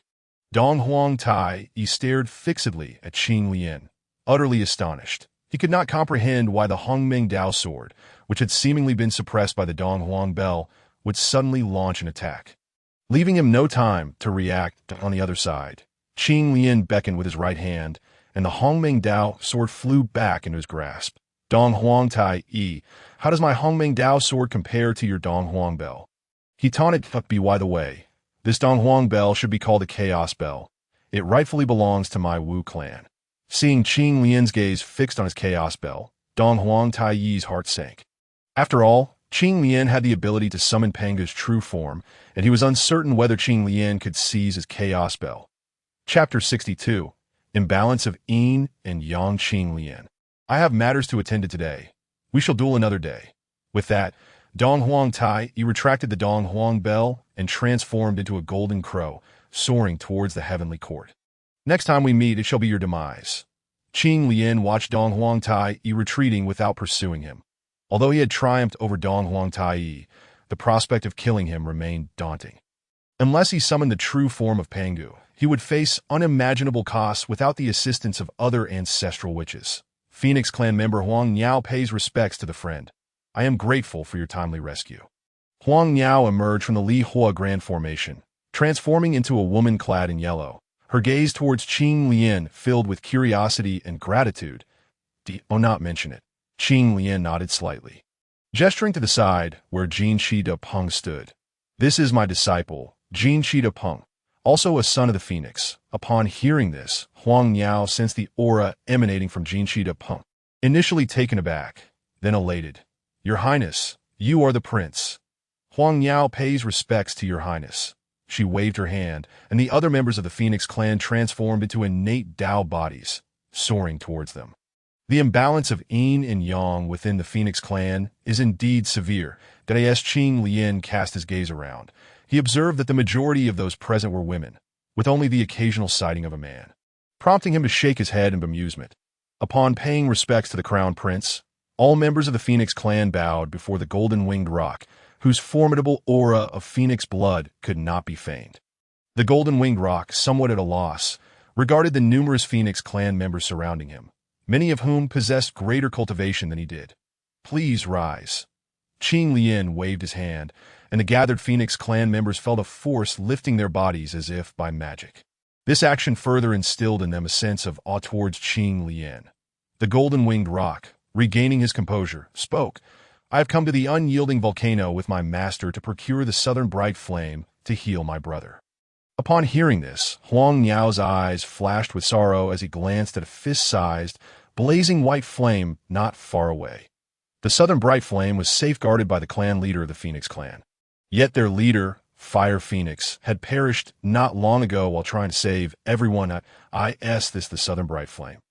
Qing Lian noticed Huang Niao's expression and gestured towards the blazing white flame, which then flew into his hand, quietly burning in his palm. You can actually control the Southern Bright Flame? Huang Niao gazed at Qing Lian in astonishment. The Southern Bright Flame was a treasure cultivated by their Phoenix clan over countless years. No one outside the clan could dare to touch it.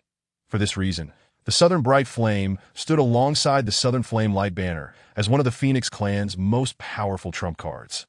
Yet, Qing Lian bore no trace of the Phoenix clan's aura. Only Qing Lian was aware that the moment he beheld the Southern Bright Flame, small threads of flame had converged into a seed of fire within him. He was intimately familiar with the essence of this seed. It was the Nirvana Flame. In Oh Wonder, the Golden-Winged Rock had once mentioned sensing the aura of the Nirvana Flame from him. When did Yuan Huang leave this seed of fire within me? I was completely unaware that a hint of nostalgia flickered across Qing Lian's face, stirring a sense of emotion in his heart. The Nirvana Flame, even in its seed form, possessed tremendous power. The reason the Southern Bright Flame did not reject him, but instead felt an affinity towards him, was due to the presence of the Nirvana Flame within him. Within the Southern Bright Flame, there also resided a fragment of a fading true spirit. Suddenly, Qing Lian's thoughts shifted, and he separated the true spirit from the Southern Bright Flame, infusing it with the Nirvana Flame from his own body. "This is the Nirvana Flame," Huang Niao exclaimed, his expression filled with uncontainable excitement. "Senior, where did you obtain this Nirvana Flame?" The Phoenix clan possessed a powerful divine ability known as Nirvana Rebirth. Each time they underwent this process, their talents, cultivation, and essence would elevate. However, following the great battle among the three clans, the initial Phoenix and Phoenixes had fallen, and the Nirvana Flame had vanished entirely. It can be said that the Nirvana Flame was the foundation of the Phoenix clan's resurgence. In ancient times, the Phoenix clan rapidly ascended due to the Nirvana Flame, becoming strong enough to rival the Dragon clan. Yet with the disappearance of the Nirvana Flame, the strength of the Phoenix clan swiftly waned. For the Phoenix clan, the Nirvana Flame was even more vital than innate treasures. Should the Phoenix clan regain the Nirvana Flame, they could potentially rise once more. Thus, Huang Niao's excitement upon seeing the Nirvana Flame in Qing Lian's hand was entirely understandable. "It was gifted to me by a fellow Taoist." Qing Lian shook his head, offering no further explanation as he focused on observing the changes occurring after the fusion of the Nirvana Flame seed and the true spirit. At that moment, all members of the Phoenix clan were intently watching, their expressions filled with tension. The elemental fire energy of heaven and earth surged towards this location, absorbed by the Nirvana Flame seed and transformed into a special energy that the true spirit could assimilate. Ultimately, the fire energy coalesced into a large cocoon, within which a faint pulse of life began to manifest, rapidly intensifying as it worked. "Fire Phoenix has successfully undergone Nirvana," Huang Niao exclaimed joyfully, cheering aloud. "Thank you, Senior, thank you. The Nirvana Flame seed belongs to your Phoenix clan.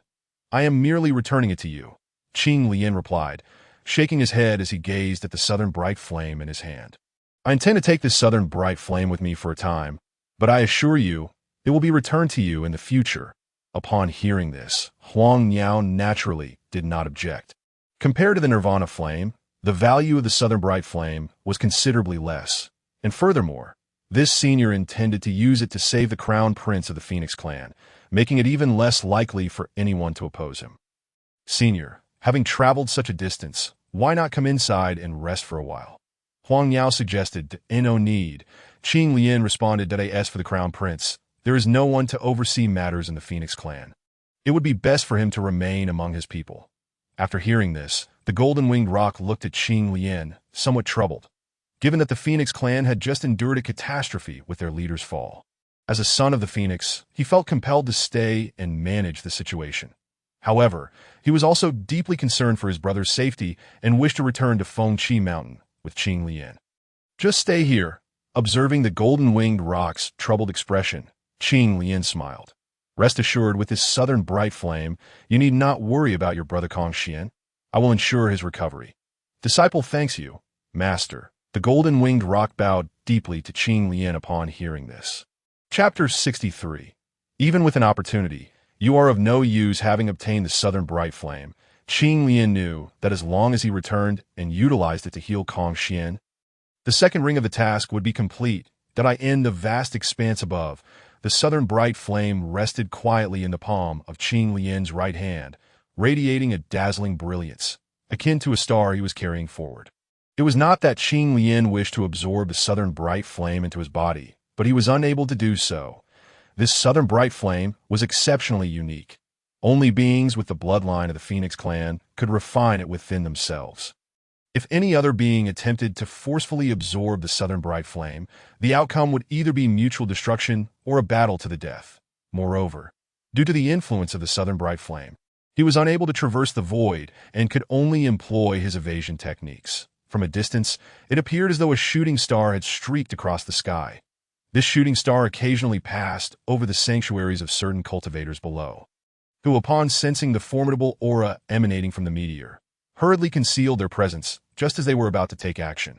Before such powerful figures, they dared not act recklessly, even as the stars zipped over their heads. For Qing Lian, this was an unavoidable circumstance.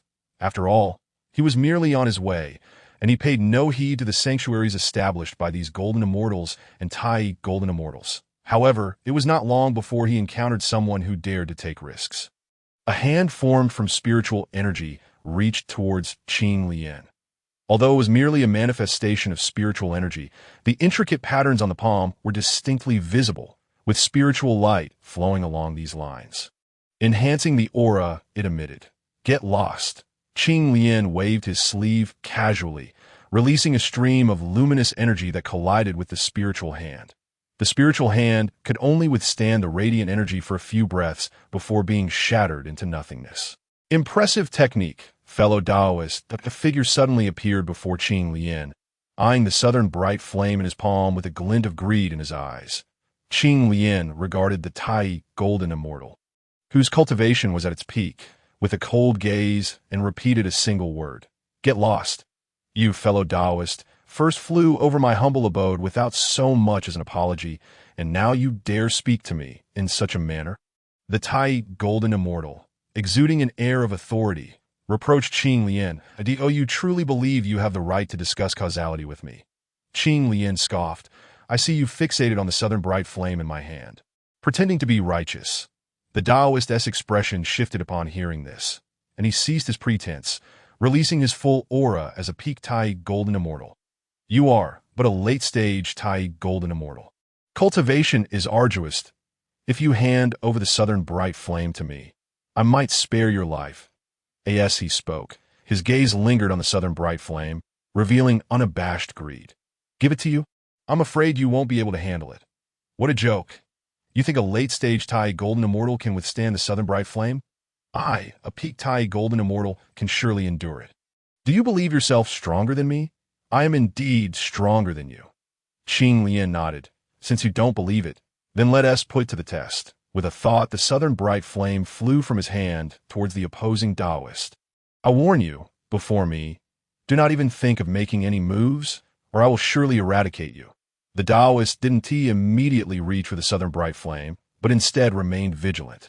Watching Qing Lian, I need not resort to trick. The Taoist turned to Qing Lian, only to see a mocking smile playing at the corners of her lips that he had yet to decipher the meaning behind her enigmatic expression when, suddenly, a sharp pain shot through his hand. What is happening? The Taoist's heart raced with astonishment as he glanced at his right hand, discovering that his entire palm had been consumed by the southern bright leaf fire, reduced to nothingness. Moreover, the southern bright leaf fire continued its relentless consumption of his arm. How could this be? His voice trembled with terror as he attempted to cast away the southern bright leaf fire. Only to find it firmly attached to his arm, he sought to suppress the flames with his magical power, yet discovered that his efforts only intensified their ferocity. The fear of death spread swiftly within him. Help me, save me. At this moment, the Taoist cast a pleading glance towards Qing Lian, hoping she would relieve him of the southern bright leaf fire. I no longer desire this. Please take it away. Take it away. My possession is not something you can simply take or discard at will. Qing Lian regarded the Taoist's agonizing struggle beneath the southern bright leaf fire with an impassive expression that if you wish to seize what belongs to me, then you must bear the consequences. Before long, the Taoist's body was reduced to ashes under the southern bright leaf fire, with even his primordial spirit unable to escape. That I gave you a chance. It was your own ineptitude that led to this. Qing Lian shook his head and, With a flick of his hand, the southern bright leaf fire swiftly diminished and was drawn back into his palm. Afterward, Qing Lian cast a few glances behind him, and instantly, several beams of escape light that had been trailing him altered their course, darting off in different directions. These individuals had been following him from a distance for quite some time, undoubtedly drawn by the allure of the southern bright leaf fire. However, they exhibited considerable patience, largely out of mutual caution, which prevented them from taking action. Yet despite their restraint, Qing Lian found their presence increasingly irksome. The Daoist's sudden appearance served to fulfill Qing Lian's desire to rid himself of them. Since you were so discerning, I shall not hold it against you. Qing Lian shook his head and continued towards Fuxi Mountain, once again attracting the attention of numerous cultivators along the way. There was no avoiding it. The southern brightly fire was exceedingly conspicuous, akin to carrying a small sun. This extraordinary phenomenon made it nearly impossible to go unnoticed. Among those present, there were a few who were inclined to act, hoping to seize the opportunity. Indeed, he soon encountered one such robber. Halt! I am a demon king of the demon race. Hand over the southern brightly fire. I fear neither the Eastern Emperor Tai nor Yuan. Why should I fear a mere demon king? Without even a glance at the demon king, Qing Lian swiftly struck with his palm that as far as Qing Lian was concerned. Demons were particularly loathsome. The highway robbery persisted, yet these individuals often met with failure, only to be vanquished by Qing Lian instead, that he showed no mercy towards their self-destructive actions. Chapter 64. A solitary opening at last. Qing Lian arrived at Fuxi Mountain. Gazing at the mountain, which was now within arm's reach, he let out a sigh. Throughout the journey, he had been plagued by pesky flies buzzing around him, causing him considerable annoyance. Master, you have returned. Before he could approach the innate yin-yang five elements grand formation at the mountain's entrance, the figure of the white tiger emerged from within. Indeed, quite alert. Qing Lian was somewhat taken aback to see the white tiger, who had not taken the opportunity to slack off in his absence. Truly, the sun must have risen from the west. However, the white tiger's gaze flickered, and upon seeing the southern brightly fire in Qing Lian's hand, his eyes brightened momentarily before dimming once more. It seems this object is not suitable for consumption. Master, where is little Jean? Did he not accompany you? Why has he not returned with you? I left little Jean at the undying volcano. Qing Lian shook his head. Had he brought the golden-winged Duping back, he could have temporarily refined the southern brightly fire within him, thus avoiding such a conspicuous journey.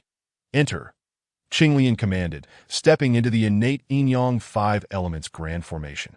With the white tiger trailing behind, his eyes glimmering, that as soon as Qing Lian entered the grand formation, he inhaled sharply.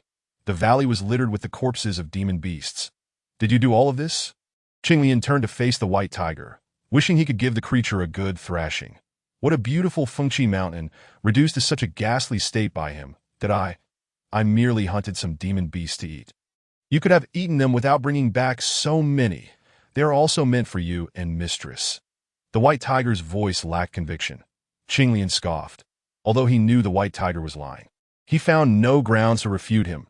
With a thought, the god of food cauldron appeared, unleashing a powerful suction that drew all the demon beast corpses into it. Temporarily, I shall lend you the god of food cauldron.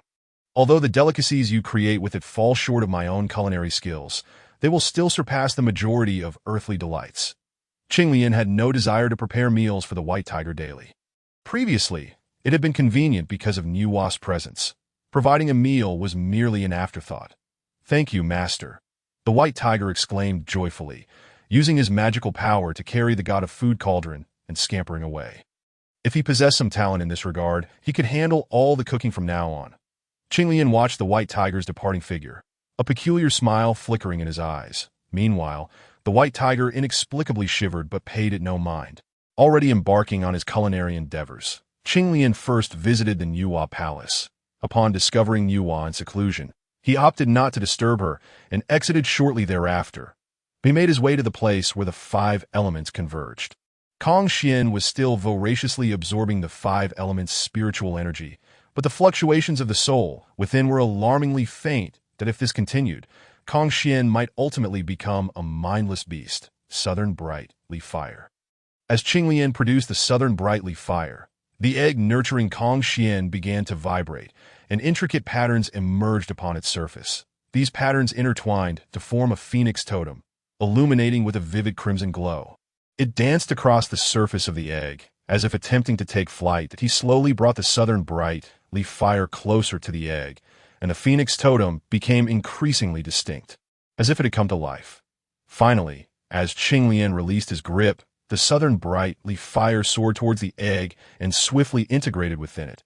Simultaneously, the phoenix totem on the egg's surface vanished in an instant. Is that all? Qinglian was taken aback. He had anticipated a grand spectacle, yet not a ripple of disturbance occurred. The calm was unbroken. After consuming the southern bright-leaf fire, Tongtian continued to absorb the surrounding 5 elements' spiritual energy, as though nothing had transpired. However, Qinglian observed that Tongtian's primordial spirit seemed significantly strengthened after absorbing the southern brightly fire, and it was still growing. Perhaps it would not be long before Tongtian could take form. Qinglian's thoughts shifted, and he cast his gaze towards the colorful treasure chest nearby. This was indeed the colorful treasure chest. It was the first treasure chest he encountered upon crossing into the primordial world, from which he had obtained Pangu's blood and 3 random teleports. According to the system, this colorful treasure chest contained the innate 5 elements spiritual pearls. The innate 5 elements spiritual pearls comprise the innate gold spiritual pearl, innate wood spiritual pearl, innate earth spiritual pearl, innate fire spiritual pearl, and innate water spiritual pearl. Each of these possessed at least the quality of a mid-grade innate spiritual treasure. Congratulations, host, you have obtained the key. Would you like to open the treasure chest? The system's voice resonated in Qinglian's mind as a 7-colored key floated before him in the void. Open it. Congratulations, host, you have received a complete set of innate 5 elements spiritual pearls. As Qinglian turned his gaze towards the colorful treasure chest, the system's voice sounded once more. Congratulations, host, for completing the 2nd ring task. 5 elements spiritual pearls. The instant this voice fell, both the colorful treasure chest and the previously appeared innate 5 elements spiritual pearls vanished without a trace. Qinglian, system, where are my innate 5 elements spiritual pearls? He inquired of the system. The innate 5 elements spiritual pearls have become Qingling's companion spiritual treasures, the system replied. Upon hearing this, Qinglian's anger dissipated considerably. The innate 5 elements spiritual pearls were originally intended for his daughter, so it was better to bestow them upon her in advance. Nevertheless, this time, the colorful treasure chest was essentially a solitary endeavor. Shaking his head, Qinglian asked, System, may I now learn about the next ring task? The next ring task. There's a gigantic turtle in the northern sea. The host must obtain a drop of its blood. A giant turtle in the northern sea. Upon hearing those words, Qinglian furrowed his brow, for that name seemed oddly familiar. Suddenly, a flash of insight struck him. He recalled the legend of how, after the great Kunlun mountain was shattered by donghuang, Nüwa forged stones to mend the heavens and subsequently severed the limbs of the giant turtle from a North Sea to support the sky. Indeed, this North Sea giant turtle had a peculiar connection to his family. However, Qinglian sensed that this task would not be easily accomplished. Given that the turtle's limbs were capable of propping up the heavens, its power must not be underestimated. He surmised that the North Sea turtle's strength was at least that of a Yuan golden immortal, if not potentially a Yuan great Luo golden immortal. Yet, despite its formidable power, the North Sea turtle had never ventured beyond the North Sea, which suggested it was either gravely injured or suppressed by the primordial heavenly Tao. System, this task is far too daunting, Qinglian sighed. Otherwise, do you think achieving the innate sacred body is such an effortless feat from the inception of the primordial world to its eventual demise? The birth of an innate sacred body is anything but guaranteed. Let us adhere to the principle of courtesy before conflict. If reason fails, I shall summon the true form of Pangu to compel its submission. Chapter 65. The demonic clan seeks alliance with the fiend clan. Meanwhile, the East Emperor Tai, having lost an arm, fled back to the heavenly court, heading straight for the Lingxiao treasure hall. The demon guard stationed outside the hall noticed a streak of light approaching at great speed, and before they could intervene, the light had already penetrated into the Lingxiao treasure hall. That moment, only Emperor Jun was present within the hall, seemingly engrossed in some calculations, his expression rather grim. Brother, what has transpired? Upon seeing the injured East Emperor Tai, Emperor Jun was taken aback that he was well aware of Tai's strength, a veritable powerhouse among the demon clan, with scarcely any rivals even in the entirety of the primordial realm. Could it be that the Phoenix clan harbors hidden experts akin to the Candle Dragon? Emperor Jun pondered aloud that IT was the 13th ancestor Wu of the Wu clan. What?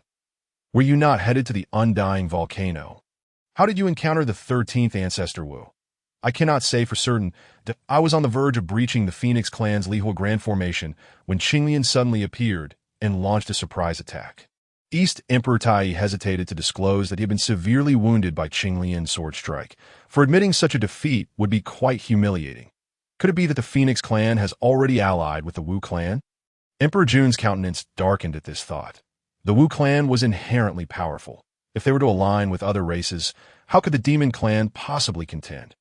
Hasn't the Wu clan always looked down upon the other races in the primordial world? Emperor Jun could not help but remark.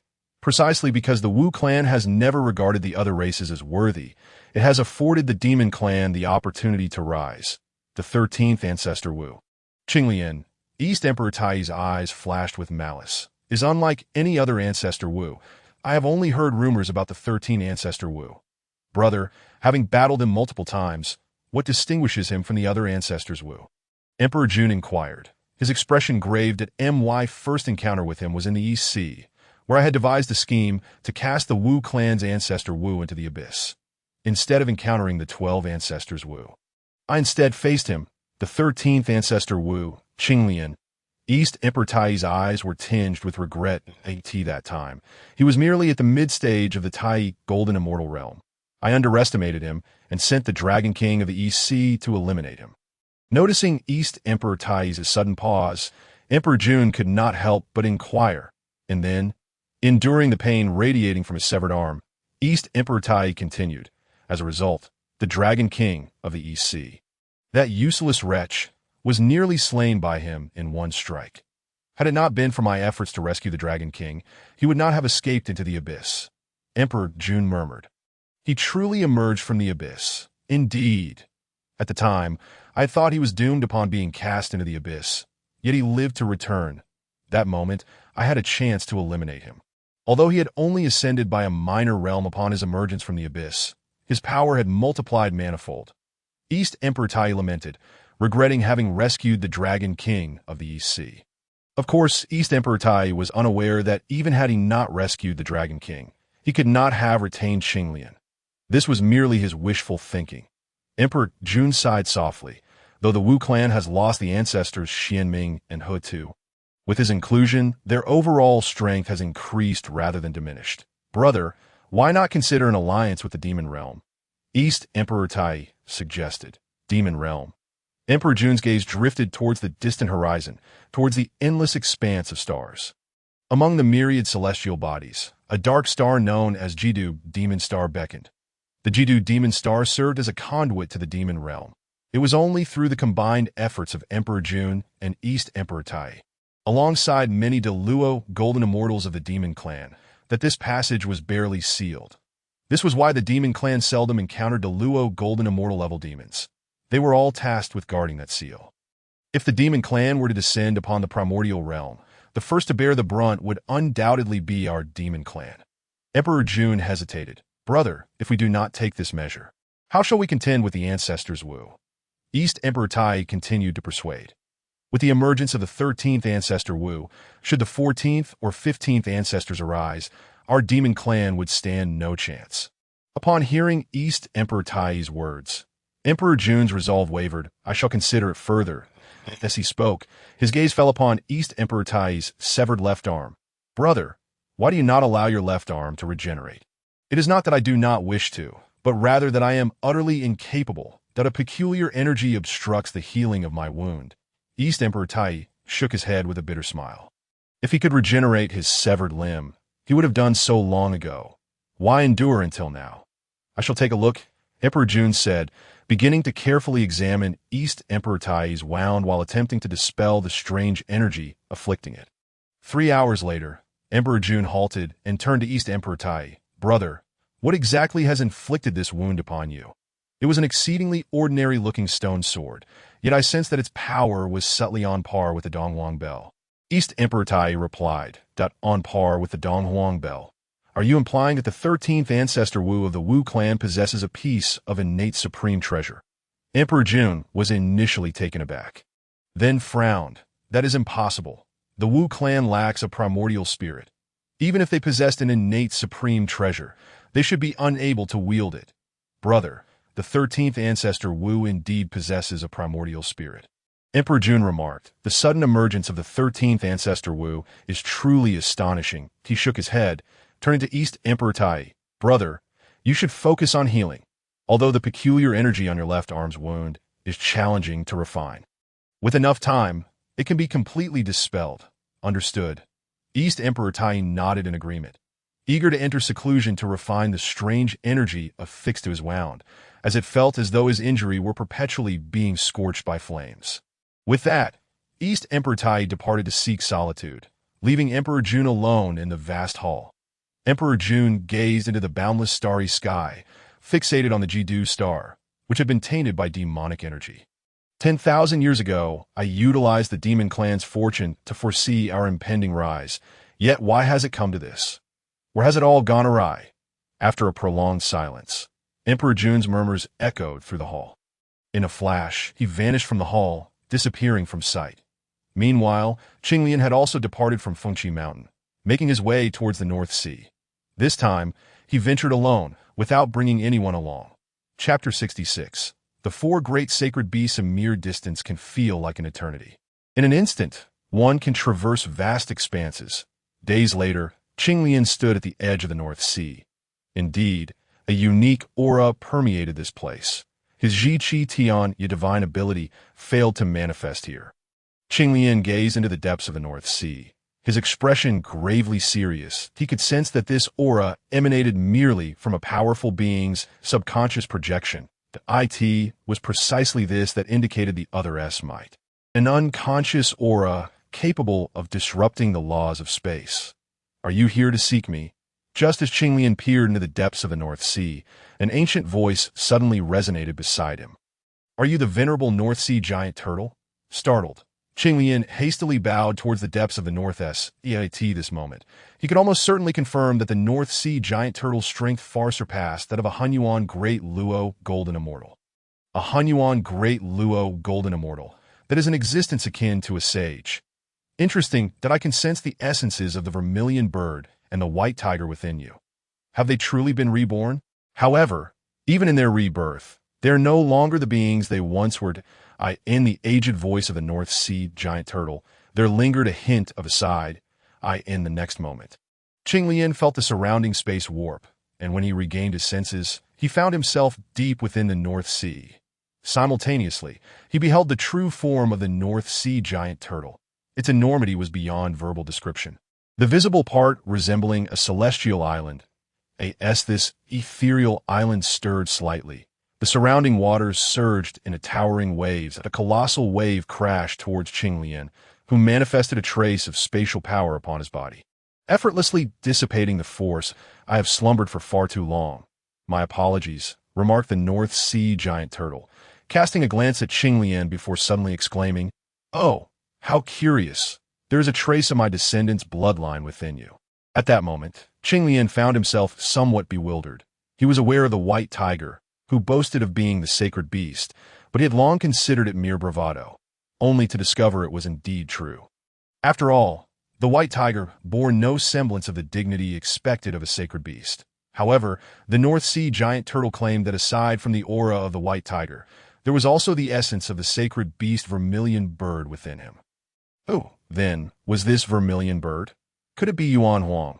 Yet, the revelations did not cease there. Another lineage of the sacred beast Xuanwu was mentioned. Qinglian's heart began to speculate on the identity of the North Sea giant turtle. Understanding that only the Azure Dragon and Xuanwu could stand alongside the vermilion bird and white tiger, it was evident that the North Sea giant turtle could not be the Azure Dragon. Among those close to him, the only one fitting the description of Xuanwu's descendant appeared to be his eldest disciple. Xiaoming, is the esteemed elder truly the sacred beast Xuanwu? Qinglian queried, feeling the need to clarify. Indeed, Xuanwu replied, his gaze upon Qinglian glinting with an enigmatic light, that a new Xuanwu has emerged. It seems my existence is nearing its end. What does this mean, esteemed elder? Qinglian inquired, perplexed. The four sacred beasts are unique entities in this world. When a new sacred beast is born, the former must transcend into the cosmos. Qinglian paused momentarily before responding. But hasn't Xiaoming already emerged? And yet, you still thrive. That is because the sacred beast beside you has yet to awaken its bloodline. Once it does, only one of us may survive, Xuanwu stated, locking eyes with Qing. How do you wish for it to be her or me? As he spoke, a powerful aura pressed down upon Qinglian, making the void around them feel oppressively heavy. After a brief silence, Qinglian replied, if it comes to a choice between the esteemed elder and Xiaoming, I hope for Xiaoming to survive, as she is my disciple. Upon saying this, he lifted his gaze towards the white tiger, pondering whether he should summon the true form of Pangu and eliminate Xuanwu right then and there. That a silent clash of auras unfolded between the two. Splendid. Just as Qinglian felt compelled to summon Pangu's true form, the formidable aura exuding from the white tiger suddenly dissipated, and the oppressive sensation vanished. He regarded Qinglian, saying, you are commendable. If it can take you as a master, I find solace in that. What do you mean by that? Esteemed elder? Qinglian asked, perplexed. For just a moment prior, he had believed the white tiger was about to strike, only to see it revert to a congenial demeanor. Once, the four of us nurtured together, but alas. The azure dragon was possessed by the chaos demon god. Intent on annihilating the primordial realm, we three united to seal it away. In that battle, we all suffered grave injuries. The white tiger and vermilion bird transcended, while I fell into slumber. Now that the white tiger and vermilion bird have been reborn, it is likely the azure dragon will soon break free. You must exercise caution, esteemed elder, with your strength. Are you not a match for the azure dragon? Qinglian inquired, astonished, for Xuanwu and the others were all at the pinnacle of Hunyuan Daojingxian that time. We were all at the third tier of Hunyuan Daojingxian. But after the azure dragon was possessed by the chaos demon god, its power surged dramatically, quickly ascending to the seventh tier of Hunyuan Daojingxian.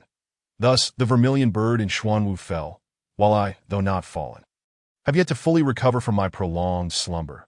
You must grow swiftly, or else. Xuanwu paused, sighing that he had just awakened and received information about the state of the primordial world. The current weakness of the primordial realm was almost beyond belief, with the strongest presence being that of the ninefold Hunyuan Jingxian in Yujing Mountain. I sense within you a powerful force. No wonder the white tiger and vermilion bird have chosen you, Xuanwu remarked, his eyes gleaming with an unusual light. Meanwhile, Qinglian's heart seemed to resonate with the Pangu heart, beating rapidly as a terrifying power was released from within, circulating through his body. The Pangu heart was awakening. Feeling the transformation within, Qinglian's expression shifted dramatically. His current physical form could not bear the overwhelming power unleashed by the awakening of the Pangu heart. Just as he contemplated suppressing the heart's power, the voice of the system suddenly echoed in his ears. Pangu heart fusion, 0.1, 0.2, 0.3. What is this? Qinglian was momentarily taken aback, wondering what the fusion of the Pangu heart entailed. It continued counting until it reached 5, at which point the system's voice fell silent. The power within you surpasses my expectations. I have activated a portion of it for you. You may harness this activated power at any moment. However, be wary, for this power is formidable, and you must not attempt to wield it lightly, lest you suffer its backlash, Xuanwu instructed. Thank you, esteemed elder, Qinglian responded, bowing deeply to Xuanwu. Chapter 67. Task completed. Is there any way to heal the esteemed elder? Qinglian inquired, pondering whether his Chaohua divine water could be of assistance to Xuanwu. After all, the Chaohua divine water was reputed to possess the ability to transform decay into the miraculous. Previously, the Xinyuanzi's ginseng fruit tree had used it to restore its essence. Although Xuanwu's injuries were grave, the Chaohua divine water might still offer some remedy. You must consider this carefully. If I am saved, your disciple shall fall. Xuanwu cautioned that there truly no way to achieve a win-win outcome. Qinglian could not help but ask. For me, transcending into the cosmos would be the ideal resolution. Xuanwu replied calmly that in truth, I should have perished alongside the white tiger and vermilion bird long ago. However, we sealed the azure dragon, bestowing great merit upon the world. Thus, the heavenly Tao rewarded us with a fragment of its essence, which has allowed me to suppress my injuries. The white tiger and vermilion bird chose to grant this opportunity to me. I witnessed the white tiger and vermilion bird transcend the cosmos, while I fused with the essence of the heavenly Tao and fell into slumber. Upon hearing this, Qinglian found himself both admiring the former white tiger and vermilion bird and secretly despising the current incarnation of the white tiger. This fellow was lazy, arrogant, and fearful for his life. For instance, during their last encounter with the candle dragon, the white tiger had simply hidden behind Qinglian, leaving him to face the threat alone. Why is there such a stark contrast between the two? As Xuanwu sighed, he gazed at the heavens that in reality, my continued existence is a burden to the world. Why do you say that, esteemed elder? You and the vermilion bird, along with the white tiger, united to seal the azure dragon and save the primordial realm. How could you be a burden? Because of the essence of the heavenly Tao, which was divided to allow me to suppress my injuries, the integrity of the heavenly Tao has been compromised. The slow advancement of the beings in the primordial realm is partly due to my existence. Had I known this, I should have transcended alongside the white tiger and vermilion bird. Qinglian, at a loss for words to console Xuanwu, recognized that while Xuanwu had once been a hero who saved the primordial realm, he now saw himself as a sinner burdening it. In truth, this was not Xuanwu's fault. He bore no blame at all. You have come to seek me, for what purpose? Xuanwu suddenly inquired. I seek a drop of the esteemed elder's blood. After a moment's hesitation, Qinglian revealed his intent. Xuanwu nodded slightly, then opened his mouth to expel a drop of blood, which floated before Qinglian, emanating a terrifying holy aura. Qinglian did not immediately seize the blood. Instead, he waved his hand, summoning a pool of water from the void, filled with Chaohua divine water. This divine water was the culmination of billions of years of the 12th grade Chaohua, Qinglian's essence. And Qinglian offered it all without reservation. Esteemed elder, this substance may aid in your healing. Chaohua divine water. Xuanwu's voice held a note of surprise, but it was quickly followed by, you should take it back. Why is that? Even if the Chaohua divine water cannot fully heal your injuries, it should restore some portion of your vitality. As for the issue of your coexistence with Xiaoming, I believe a solution can be found. I have already expended my final strength to help you activate the energy within you that in 3,000 years, I shall transcend the cosmos and return the essence of the heavenly Tao to the world. By the way, I possess 2 more items. You should deliver them to the current vermilion bird and Xianwu. As the words of Xuanwu fell, 3 beams of light erupted from his being. 1 crimson, 1 white, and 1 black. The crimson orb was left by Zhu Ke, the white orb by Baihu, and the black orb was a legacy bestowed upon my progeny. There is no need for you to deliver these 3 gifts to them immediately. Wait until you deem the moment ripe to present them. The 3 orbs circled around Qinglian, as if affirming something. After a span of several breaths, the 3 orbs surged simultaneously into his qi, floating and sinking within. Threads of magical power were absorbed by the orbs, and then released as they refined his power, imbuing it with a trace of the divine. Senior, I shall return whence I came, Xuanwu declared, and before Qinglian could respond, an inexplicable force enveloped him that in the next instant. His form merged with the void, gradually becoming ethereal and vanishing from sight. Tiomi. Life and death hold little distinction. Xuanwu gazed toward the direction where Qinglian had disappeared, slowly uttering, I hope you grow swiftly to protect the world of Donghuang. Once the surrounding power dissipated, Qinglian found himself back outside Fuxi Mountain. The distance from Baiming to Fuxi Mountain was unfathomably vast. Xuanwu's might was indeed terrifying. Qinglian remained unaware that Xuanwu had utilized the power of the heavenly Tao to return him in the distance. A pool containing the divine water of creation emitted an enigmatic aura, with tendrils of energy escaping, causing the surrounding flora to flourish wildly. With a wave of his hand, Qinglian collected it. Simultaneously, a voice from the system echoed in his mind. Congratulations, host, for completing the 3rd ring of tasks. The final ring of tasks is now unlock at last. The final ring of tasks has arrived. A smile graced Qinglian's face upon hearing this. What is the final task?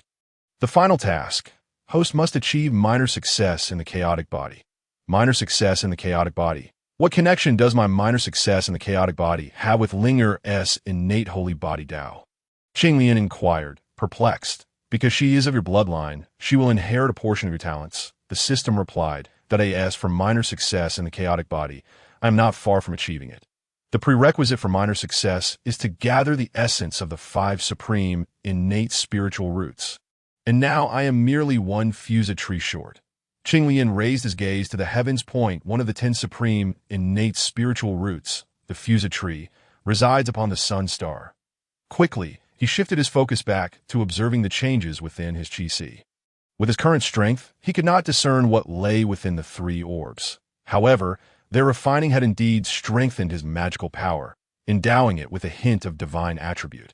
Although he had yet to experiment, Qinglian could sense that his power had grown more formidable with this newfound sacred essence. You say to wait until the moment feels right to present them. How am I to know when that moment arrives? Qinglian shook his head, feeling it best to bide his time. After all, he sensed no urgency at present. Chapter 68.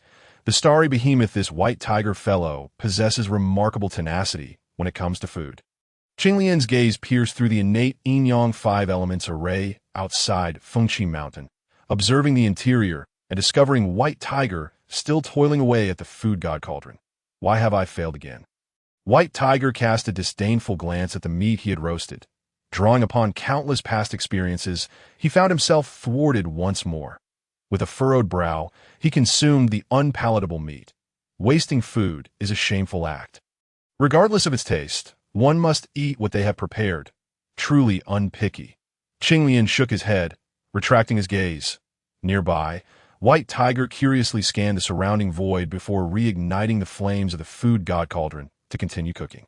At this juncture, Qinglian's attention landed upon the donghuang palace. There he beheld Nüwa in seclusion, enveloped in a halo of multicolored auspicious light, with purple mist swirling about, creating an extraordinary spectacle. Qinglian understood that these phenomena were not conjured by Nüwa, but rather manifestations of Qingling's innate holy body Tao. Truly, my daughter is remarkable, already exhibiting such extraordinary qualities before her birth that a smile graced Qinglian's lips as he felt her presence vanish. Sun star, here I come. This marked Qinglian's inaugural journey into the starry expanse of the donghuang world. The sun star, visible with a mere glance upward, was in truth immeasurably distant from the donghuang continent. His physical form traversed through a layer of gale, finally breaking free from the donghuang continent, entering the realm of Qingming. Along the way, he encountered no other beings. Not long after, he faced the second layer of gales, which proved to be stronger than the first. Without the cultivation of a xianxian, to force one's way through would be tantamount to courting death. The 9 heavens gales signify that one would encounter 9 layers of gale winds on the journey from the donghuang continent to the starry expanse, each layer more formidable than the last. The 4th layer of gales was no longer merely a gale, but also included heavenly thunder and fire, its might increasing exponentially. This layer could not be crossed by anyone below the golden immortal level. However, none of these obstacles hindered Qinglian's advance, nor did they diminish his speed in the slightest point. 3 months later, Qinglian successfully traversed all 9 layers of gales, entering the starry expanse of the donghuang world. Here, radiant starry lights drifted gracefully in all directions, appearing remarkably beautiful, yet fraught with peril. As soon as Qinglian materialized, several beams of starlight, akin to lasers, surged toward him. He struck out with bolts of thunder, dispersing all the incoming starlight. The surrounding lights scattered, retreating from Qinglian's presence. Interesting. These starlights seem to embody a peculiar form of life, possessing instincts despite their limited intellect. Qinglian's gaze swept across the starlights that could change direction freely, a flicker of intrigue dancing in his eyes. Indeed, in the vastness of the myriad realms, wonders abound. These starlights varied in strength. Some consumed others, while others absorbed the brilliance of the stars to enhance themselves. Suddenly, a terrifying roar echoed from the depths of the starry expanse, sending all starlights fleeing in fright. That a colossal starry beast charged toward Qinglian, seemingly intent on approaching him. Could this be the life form that emerged from the evolution of starlight? Qinglian fixed his gaze on the starry behemoth, a spark of keen interest igniting within him. He sensed an overwhelming force of starlight emanating from the beast, as if it were a star itself. Upon spotting Qinglian, the starry behemoth let out another fearsome roar. Initially, Qinglian dismissed it, but soon he noticed the emergence of several more silhouettes of starry beasts around him. It appeared they were summoning their companions.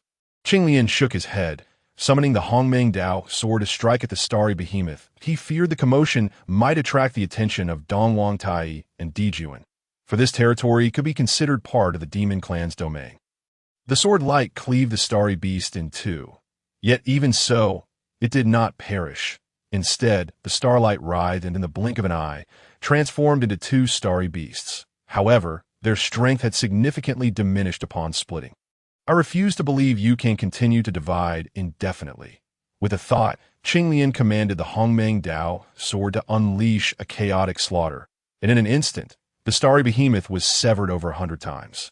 Ultimately, he vanquished the beast. I expected it to yield something of value, yet it leaves me with naught, observing the remnants of starlight filled with a sense of annihilation. Qinglian shook his head. Meanwhile, the surrounding starry beasts began to converge around him. I shall not engage with you any longer.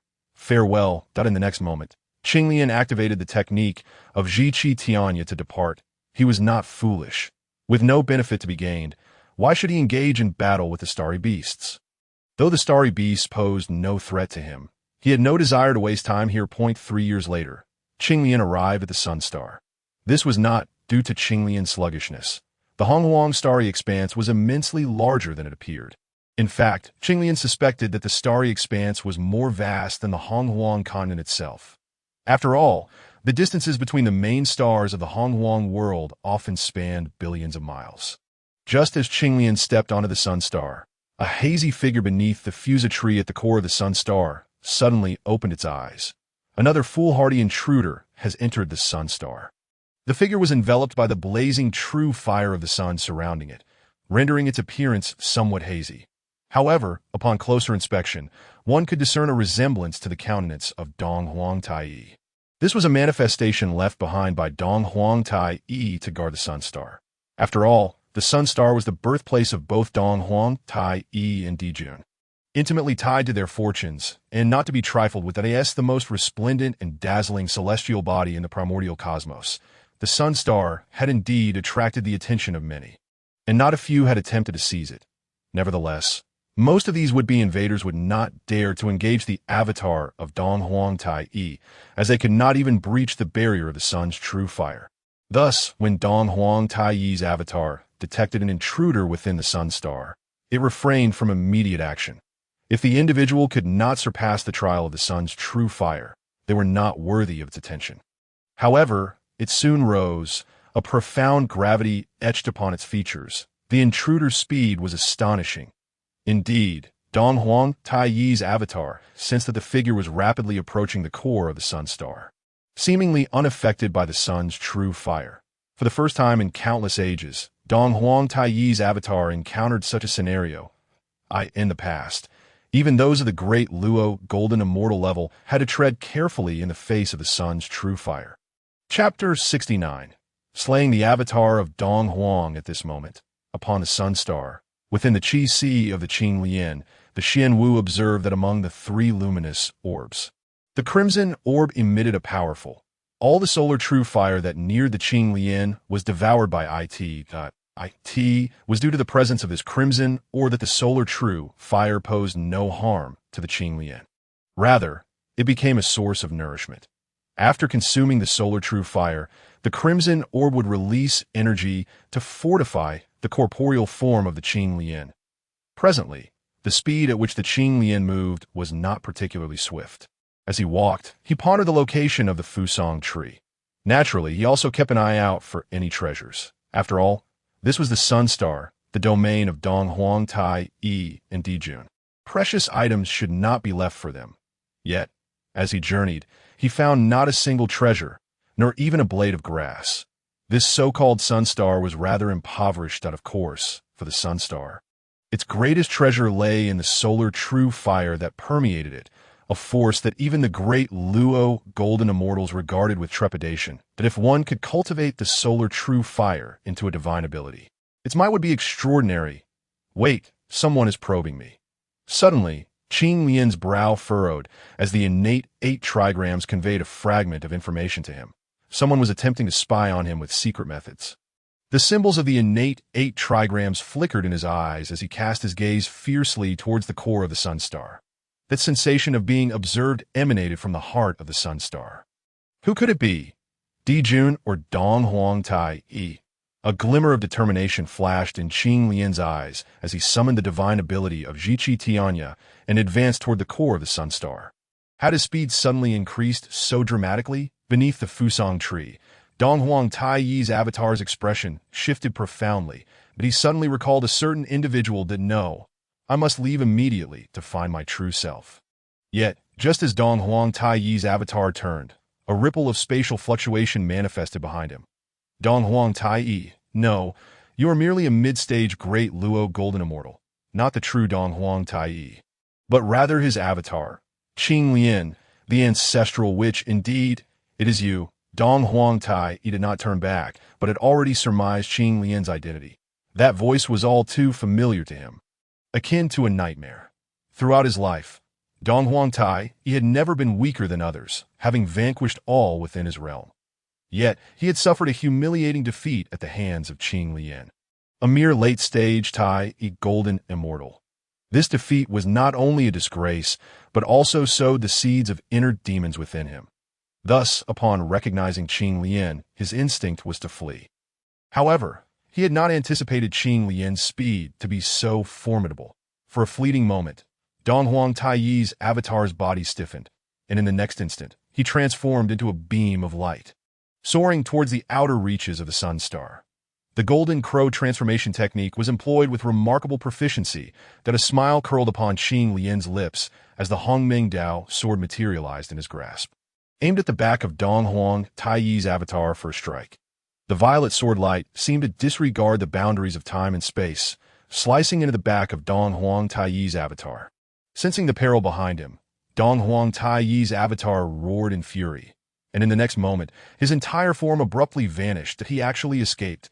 Qing Lian was momentarily taken aback, but in the next instant, he comprehended the reason. Just now, Donghuang Tai Yi's avatar had leveraged his status as the master of the sun star to teleport himself away. Meanwhile, outside the sun star, Donghuang Tai Yi's avatar materialized, albeit with a withered aura, reduced to the initial stage of the great Luo golden immortal. Qing Lian, the ancestral witch, how dare you set foot in the sun star? Once I return to inform my true self, you shall undoubtedly meet your end. Donghuang Tai Yi's avatar cast a vengeful glance towards the direction of the sun star.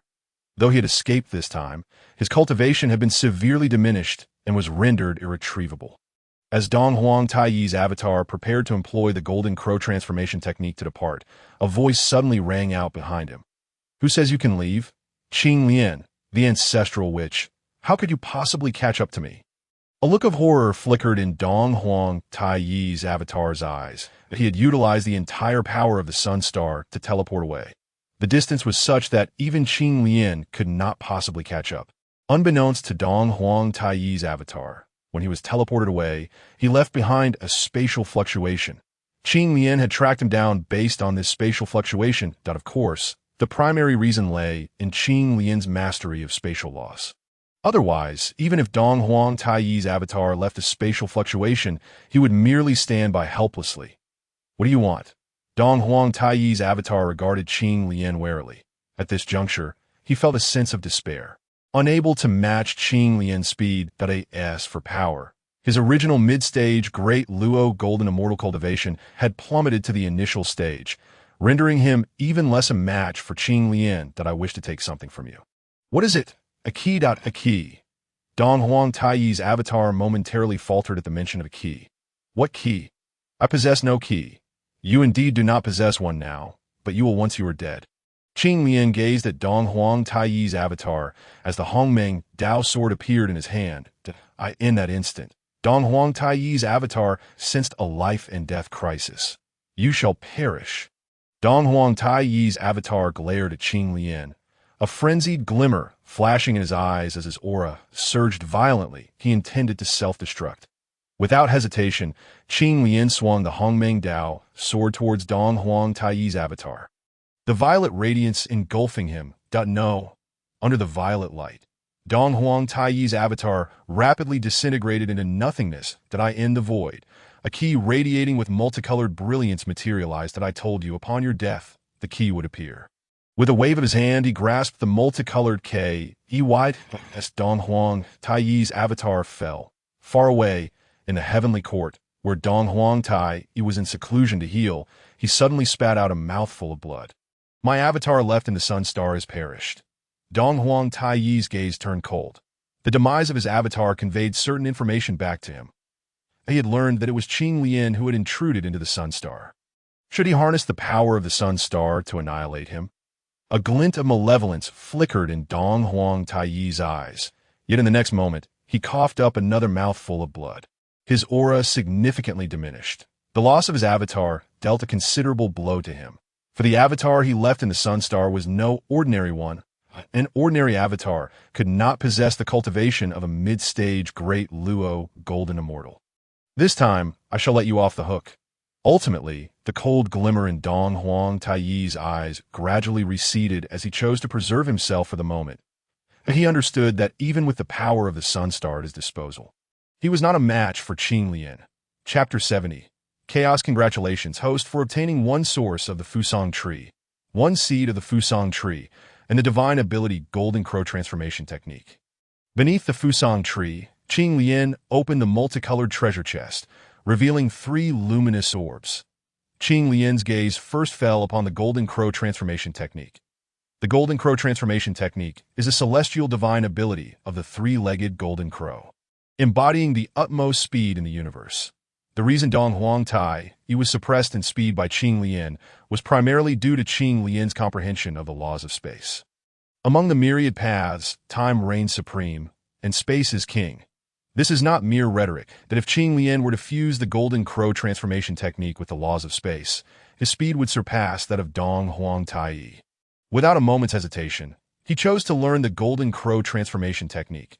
For this was not something to be bestowed upon others. I wonder what expressions will grace the faces of Donghuang Tai and Dijun when I demonstrate the Golden Crow transformation technique before them during our next encounter. A smile graced Qing Lian's lips as he regarded the remaining source of the Fusang tree and the Fusang tree seed. System, I have clearly obtained a source of the Fusang tree. Why have I not received a prompt indicating the completion of my task? The host must absorb and refine the 5 innate sources to complete the task. The system spoke. Absorbing and refining is quite effortless.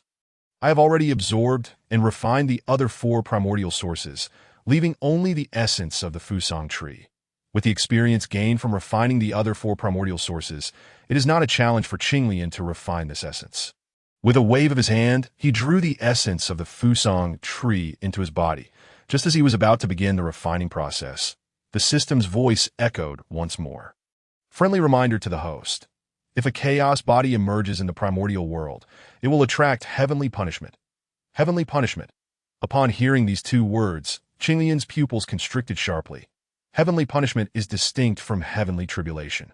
While heavenly tribulation, though perilous, still holds a glimmer of hope, heavenly punishment is a true matter of life and death. It seems that heavenly punishment has never before manifested in the primordial world.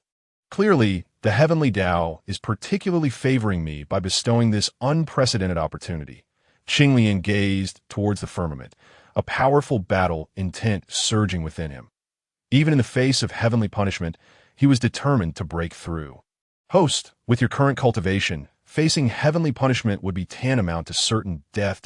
In fact, I have a better suggestion. What better suggestion? At these words, Qing Lian's battle intent instantly receded. The host can break through within the chaos. As the chaos body requires vast amounts of chaotic energy, the system stated. Why didn't you say so sooner? You had me all anxious, the system replied. Beyond the 33 heavens of the primordial world lies the boundless chaos. To the beings of the primordial world, it seems vast, but compared to the limitless chaos, it is but a drop in the ocean. The chaos contains chaotic energy, also known as the primordial essence of chaos, which harbors terrifying assimilative power. For beings below the great Luo golden immortal, entering the chaos is akin to snowflakes melting into water, swiftly disintegrating and being assimilated. This is the dreadfulness of chaotic energy. Without the primordial world, over 99% of beings would perish in an instant, and of course, even a great Luo golden immortal entering the chaos without the protection of innate spiritual treasures would face danger. System, is it truly safe for me to enter the chaos like this? At the edge of the 33 heavens, Qinglian gazed into the chaotic void ahead, occasionally witnessing stars detaching from the primordial world, only to be disintegrated in the blink of an eye. This scene instilled in him a sense of trepidation. Rest assured, host, you are a chaos body. Entering the chaos is akin to returning home. The system assured that I do not share your confidence. Although he felt somewhat apprehensive, Qinglian chose to trust the system's words that he stepped forward, soon encountering a barrier. The membrane of heaven and earth. While chaotic energy can disintegrate and assimilate all things, the membrane of heaven and earth precisely counters chaotic energy, transforming it into innate spiritual energy. Another function of this membrane is to prevent chaotic energy from entering the primordial world. After all, should chaotic energy penetrate the primordial world, it would spell disaster for it. With a slight exertion, Qinglian passed through the membrane and entered the chaos. An inexplicable sense of familiarity blossomed within him. He truly felt as though he had returned home. The surrounding chaotic energy gravitated towards him, and as these violent energies drew near, they transformed into a gentler essence. His body instinctively absorbed this chaotic energy, albeit at a slow pace. What do you feel now, host? What could I possibly feel? Qinglian rolled his eyes internally. Did the system expect him to express that he felt quite pleased? Indeed, within the chaos, he felt remarkably comfortable that I in the primordial world. There are karmic ties, the weight of the heavenly Tao, and the intertwining of destinies. However, in the chaos, none of these exist. Here, he is free. After gradually acclimating to the chaos, he inquired of the system, System, can I begin to merge the essence of the Fusang tree now? Certainly, he then heard the system's voice resonate from within him. However, I advised the host to first summon the 12th rank creation Qinglian. As the chaos body reaches minor completion, it requires an immense influx of chaotic energy. The 12th rank creation Qinglian not only aids in gathering chaotic energy, but also assists in refining it, thus accelerating the process of reaching minor completion. Understood. Qinglian nodded, and the 12th rank creation Qinglian manifested beneath him, causing the accumulation of chaotic energy to noticeably quicken. Moreover, the chaotic energy absorbed by the 12th rank creation Qinglian required no further refining. It could be directly absorbed by him, of course. This was primarily due to Qinglian being a chaos body. Ordinarily, cultivators daring to absorb chaotic energy in such a manner would be courting death. Is there anything else I need to prepare? You'd best tell me all at once. Nothing else. The host may begin. Upon hearing this, Qinglian nodded and retrieved the essence of the Fusang tree. He released it, and the essence floated silently within an arm's length, akin to a luminous lantern illuminating the surroundings. Then he took a deep breath, and the essences of the Huangzhong Li tree, the Pantao tree, the ginseng fruit tree, and the Bodhi tree, all of which he had previously refined, floated out from within him. Surrounded by these 5 primordial essences, each emitted a beam of light that pierced into his qi. In an instant, Qinglian felt an overwhelming, devouring power emanating from his entire being, akin to a primordial beast that had gone eons without sustenance, ravenously consuming. Chapter 71. I want Father. The chaotic energy surged as Qinglian sat cross-legged upon the 12th rank creation Qinglian. His eyes closed as if he had fallen into a deep slumber. INA days. He seemed to hear a voice emanating from the heart of the chaos, reverberating throughout the entirety of the chaos in an instant. The innate sound of the Tao. This was a unique sound that ordinary beings could not perceive. His physical form trembled slightly, the frequency of the vibrations gradually aligning with the innate sound of the Tao. Chaotic divine light erupted from his body, with every cell consuming chaotic energy, especially his qi, which at this moment resembled a bottomless pit, rapidly filling with chaotic energy. Had Qinglian been awake, he would have discovered that within him, a miniature world of chaos was forming. However, this internal chaos world was still quite weak, not even as large as an ordinary star. Yet every moment, torrents of chaotic energy surged in, expanding the realm within him. Of course, the amount of chaotic energy Qinglian absorbed was negligible compared to the boundless chaos.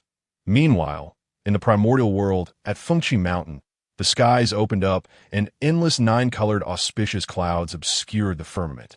Accompanied by resounding celestial melodies, even the birth of a sage would pale in comparison.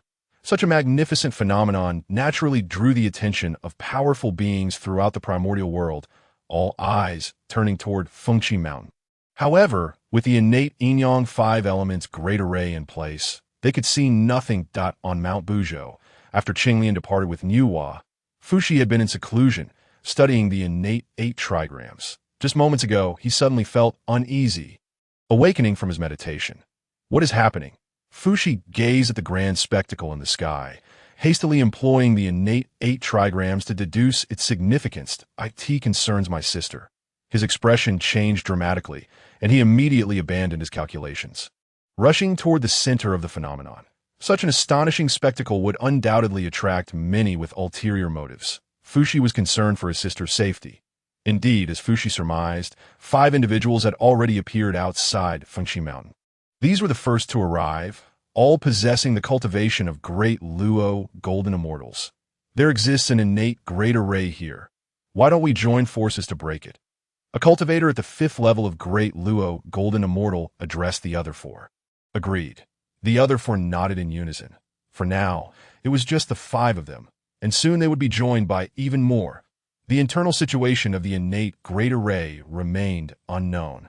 But with such a momentous phenomenon, it was surely the birth of something extraordinary. The 5 exchanged glances, each nodding, then simultaneously summoned their treasures to strike at the innate yin-yang 5 elements great array. Boom! For a brief moment, the array seemed to falter, but the next instant, it unleashed a brilliant radiance, sending forth waves of invisible ripples outward. The expressions of the 5 great Luo golden immortals shifted dramatically, and they hurriedly withdrew their spiritual treasures to protect themselves. Though their cultivation was at the level of great Luo golden immortals, their physical forms were not strong enough to disregard the counterattack of the innate yin-yang 5 elements great array. Under the violent impact, the 5 great Luo golden immortals staggered backward several steps. This is the innate yin-yang 5 elements great array, unless one can break its defenses in a single strike. Attacking recklessly will yield no results. The 5 elements are interdependent, perpetually in motion, making it impossible to dismantle this array.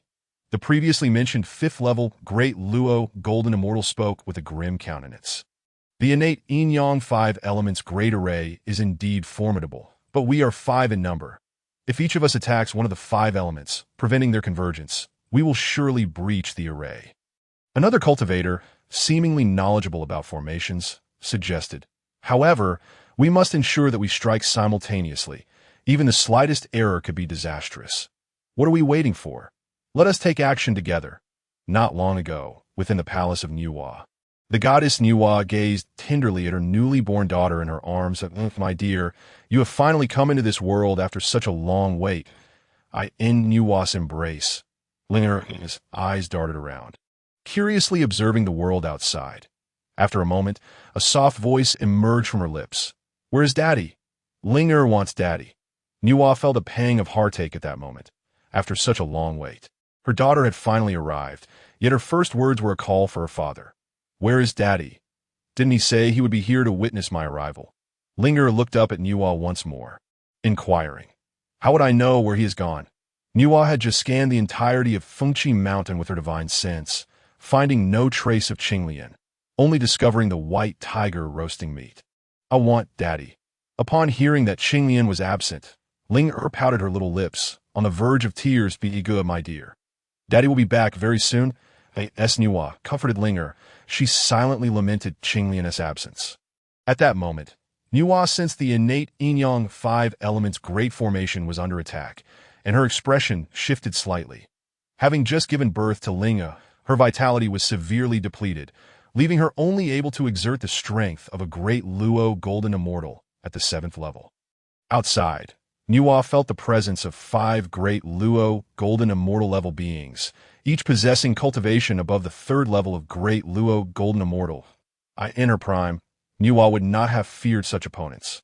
But now, just as she pondered how to respond, the formation was struck again, this time with even greater intensity, nearly shattering the array. The innate yin-yang 5 elements great formation would not hold for much longer. Nüwa looked down at Linger, who was also gazing at her, flailing her arms and exclaiming, "Bad people, beat the bad people. Daddy beats the bad people." Linga, those bad people are very formidable. Daddy cannot defeat them. Daddy is powerful. Daddy beats the bad people. Nüwa cursed under her breath. Damn it. It's all because of you. I worked hard to roast meat, and now it's all for naught. The white tiger, with tears in its eyes, swallowed its own failed roasted meat and charged out of the innate yin-yang 5 elements great formation with a roar. The overwhelming aura of a late-stage great Luo golden immortal surged forth, pressing down upon the 5 mid-stage great Luo golden immortal cultivators. The 5 mid-stage great Luo golden immortal cultivators were enveloped by the white tiger's miniature realm, their expressions changing drastically. Senior, though the difference between mid-stage and late-stage great Luo golden immortal may seem slight, their actual strengths were worlds apart. The miniature realm created by a late-stage great Luo golden immortal would suppress the strength of any lower cultivators by more than 30%. The larger the gap in cultivation, the greater the suppression. Those below the great Luo golden immortal level within such a realm had little choice but to await their demise. Of course, Qinglian was an exception. His strength could not be simply measured by cultivation level. Was it you who attacked the innate yin-yang 5 elements great formation and disturbed my meat roasting? The white tiger glared at the 5 great Luo golden immortals. Chapter 72.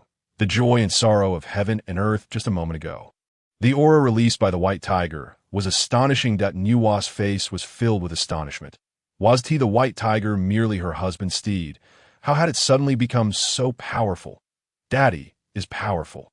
Daddy is the most powerful, Linger declared with dissatisfaction. Nüwa glanced at Linger and found herself at a loss for words. If her husband's steed was so formidable, what did that imply about her husband's strength? Yet he was merely at the late-stage Tai golden immortal level. Nüwa felt utterly perplexed.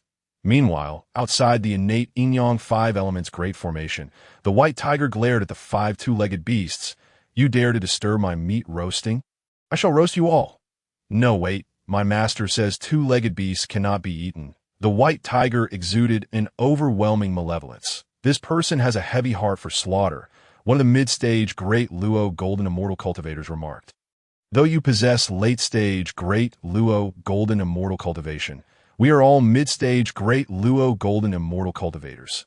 Even if we cannot defeat you, we can certainly inflict serious injury upon you. Beat the bad people. Little White beats the bad people. Just then, Nüwa emerged, cradling Linger, who clapped her tiny hands at the sight of the white tiger. Nüwa pondered why her daughter, now born, did not seem to feel a bond with her.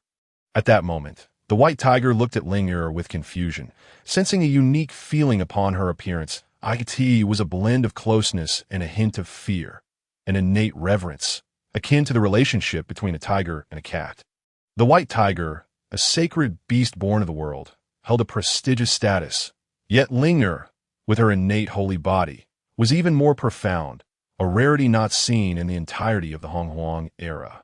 Akin to the favored daughter of the heavenly deity, in comparison, the white tiger's status was somewhat diminished. Meanwhile, the 5 mid-stage great Luo golden immortal cultivators gazed at Linger with greedy eyes. Them. She radiated boundless divine light, reminiscent of a human-shaped divine herb. Additionally, divine radiance continuously converged from all directions into Linger's being. Capturing her to nurture as a divine herb would be invaluable. Bad people.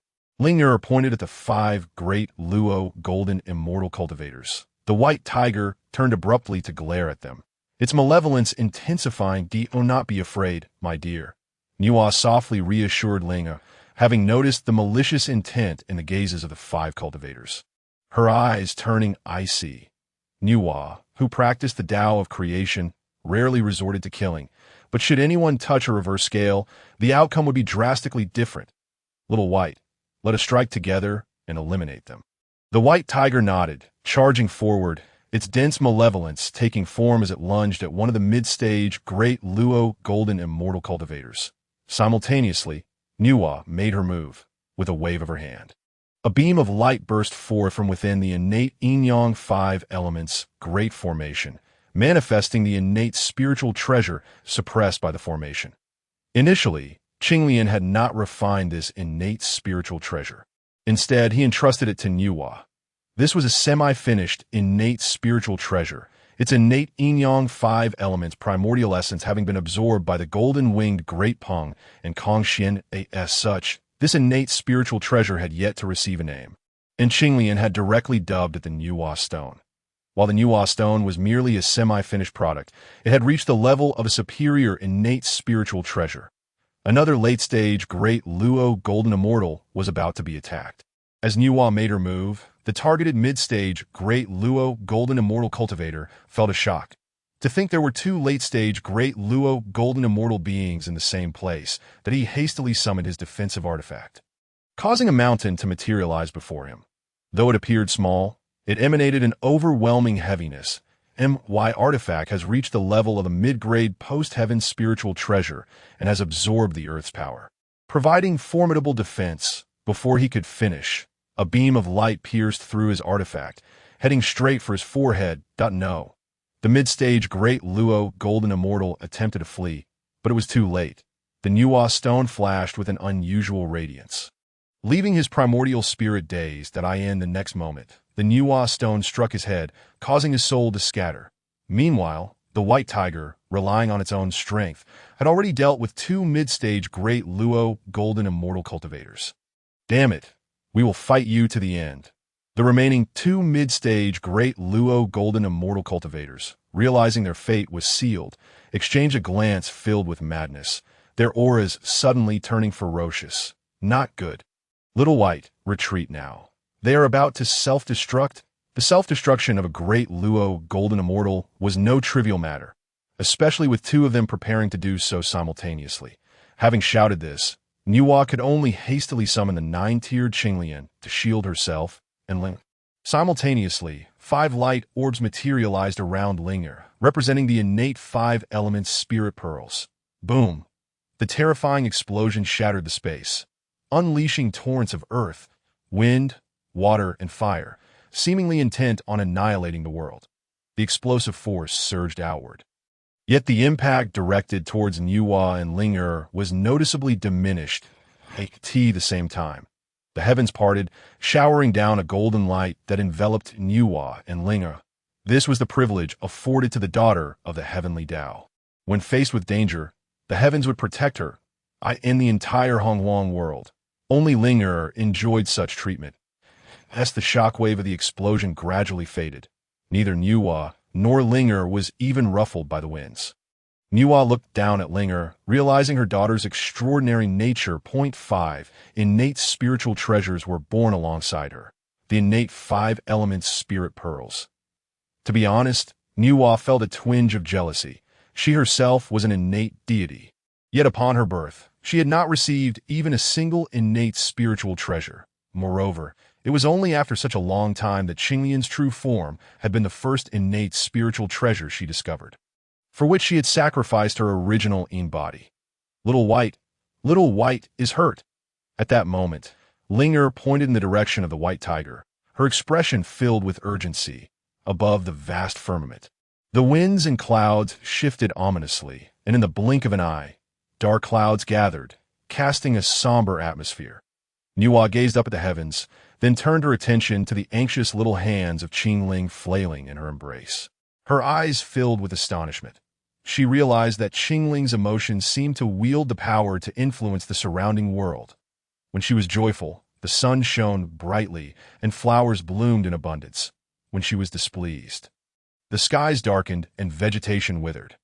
Were it not for the fact that Qingling had just emerged from her womb, Nüwa might have suspected that the child was an incredibly formidable being, as far as Nüwa knew. No one could affect the realm through mere emotion without the aid of magical powers. Not even the primordial beings formed from Pangu's essence, or the three pure ones. The heavens rejoiced and mourned in unison. Meanwhile, the white tiger found himself at the epicenter of a self-detonation triggered by two great Luo golden immortals, and it was indeed a harrowing experience. The moment of explosion. The small domain he had constructed shattered instantly, and he was engulfed by the rampant energies of destruction. Fortunately, at a critical juncture, the divine food cauldron unexpectedly expanded, enveloping him within. Although the divine food cauldron was merely a postnatal spiritual treasure primarily designed for culinary purposes, it had absorbed a considerable amount of merit and golden light, endowing it with formidable defensive capabilities. Thud! The divine food cauldron crashed onto the ground, creating a deep pit from which the voice of the white tiger could be heard cursing. Damn it, that nearly killed me! How dare they ambush me? Upon hearing this, Nüwa felt a moment of exasperation. She then waved her right hand, causing the divine food cauldron to fly out of the pit. Xiaobai, since you can speak, why did you pretend to only have the cultivation of a celestial immortal and remain silent before? The white tiger's eyes darted as he wondered if he had inadvertently exposed himself. If he had, would his 3 ginseng fruits be lost? Xiaobai, who is that? This lord is Dabai, he declared, preparing to flee. Just then, Qingling spoke up. You are Xiaobai, telling lies. Xiaobai is lying, the white tiger replied. Nüwa looked down at Qingling and asked, how does Linga know he is Xiaobai? Qingling clapped her tiny hands and exclaimed, Xiaobai carries father's scent. Linger wants to find father. Hearing this, Nüwa turned to the white tiger and inquired, what is your relationship with my husband, and where is he now? I do not know, the white tiger said truthfully. He had once felt a faint connection with the Hongming Dao sort of Qinglian. But that connection had abruptly vanished not long ago. In reality, it was because Qinglian had entered into chaos, thereby obscuring the link. Linger wants father. Linger wants father. At this moment, Nüwa's heart felt a twinge of despair. Was this still the obedient and sensible Linger she had known while carrying her? Linger, mother is here.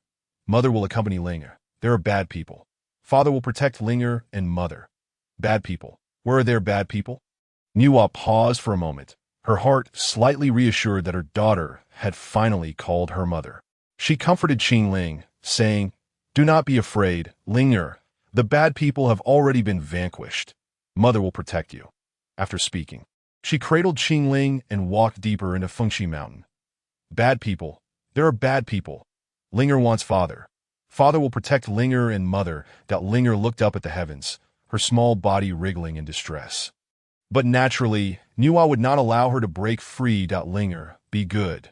Father will return. Meanwhile, in the heavenly court, before Emperor Jun, the characters on the river diagram and Luo book seemed to come alive, swimming swiftly across the surface. He was deciphering the astonishing phenomenon from earlier, and after an indeterminate amount of time, he suddenly spat out a mouthful of blood. I have deduced it. I have deduced it, despite his disheveled appearance. Emperor Jun's face radiated with joy. The innate sacred body has been born, a person favored by the heavenly Tao. If this individual joins my demon clan, our fortunes will surely flourish. Indeed, the innate sacred body is extraordinary. But convincing her to join the demon clan will likely not be an easy task. Just then, a man in black robes appeared at the entrance of the great hall. Jidu, what brings you here? Emperor Jun's expression shifted slightly upon seeing the man, but he quickly regained his composure. We are now in a cooperative relationship, so naturally, I am here to assist you, Jidu replied with a smile. And how do you intend to help me? Emperor Jun queried. Earlier, I employed the heavenly demon secret technique to descend near Fuxi Mountain and investigate a golden immortal that I know just as much as you do. Jidu chuckled softly. The moment Emperor Jun heard the name Fuxi Mountain, his brows furrowed imperceptibly. He understood that Jidu was not lying because he had also deduced that location. You truly intend to assist me? Emperor Jun asked, a hint of skepticism in his gaze. The innate sacred body is a favored child of the heavenly Tao, embodying the great fortunes of the world.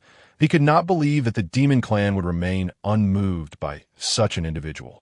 Of course, I will help you obtain the innate sacred body, but you must ensure that she practices the demonic path, Jidu replied.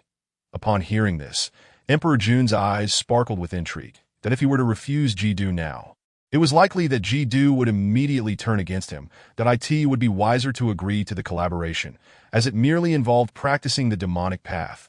The innate sacred body would still belong to the demon clan. What are your plans for assisting me? Emperor Jun asked Ji-do calmly. I have learned that the innate sacred body descended into the world through Nüwa's body, that if you marry Nüwa, the innate sacred body will naturally join the demon clan. Ji-do explained. Marry Nüwa. Emperor Jun's eyes glimmered with an inexplicable expression. He recalled the last war between the witches and the demons, where Fuxi had aided the witch clan, and Fuxi was Nüwa's brother. Given their close ties to the witch clan, a conventional approach would surely not suffice at this moment. Emperor Jun was still unaware that the innate sacred body was Qinglian's child. He merely assumed that Nüwa had given birth to the innate sacred body due to her connection with the heavenly Tao's destiny.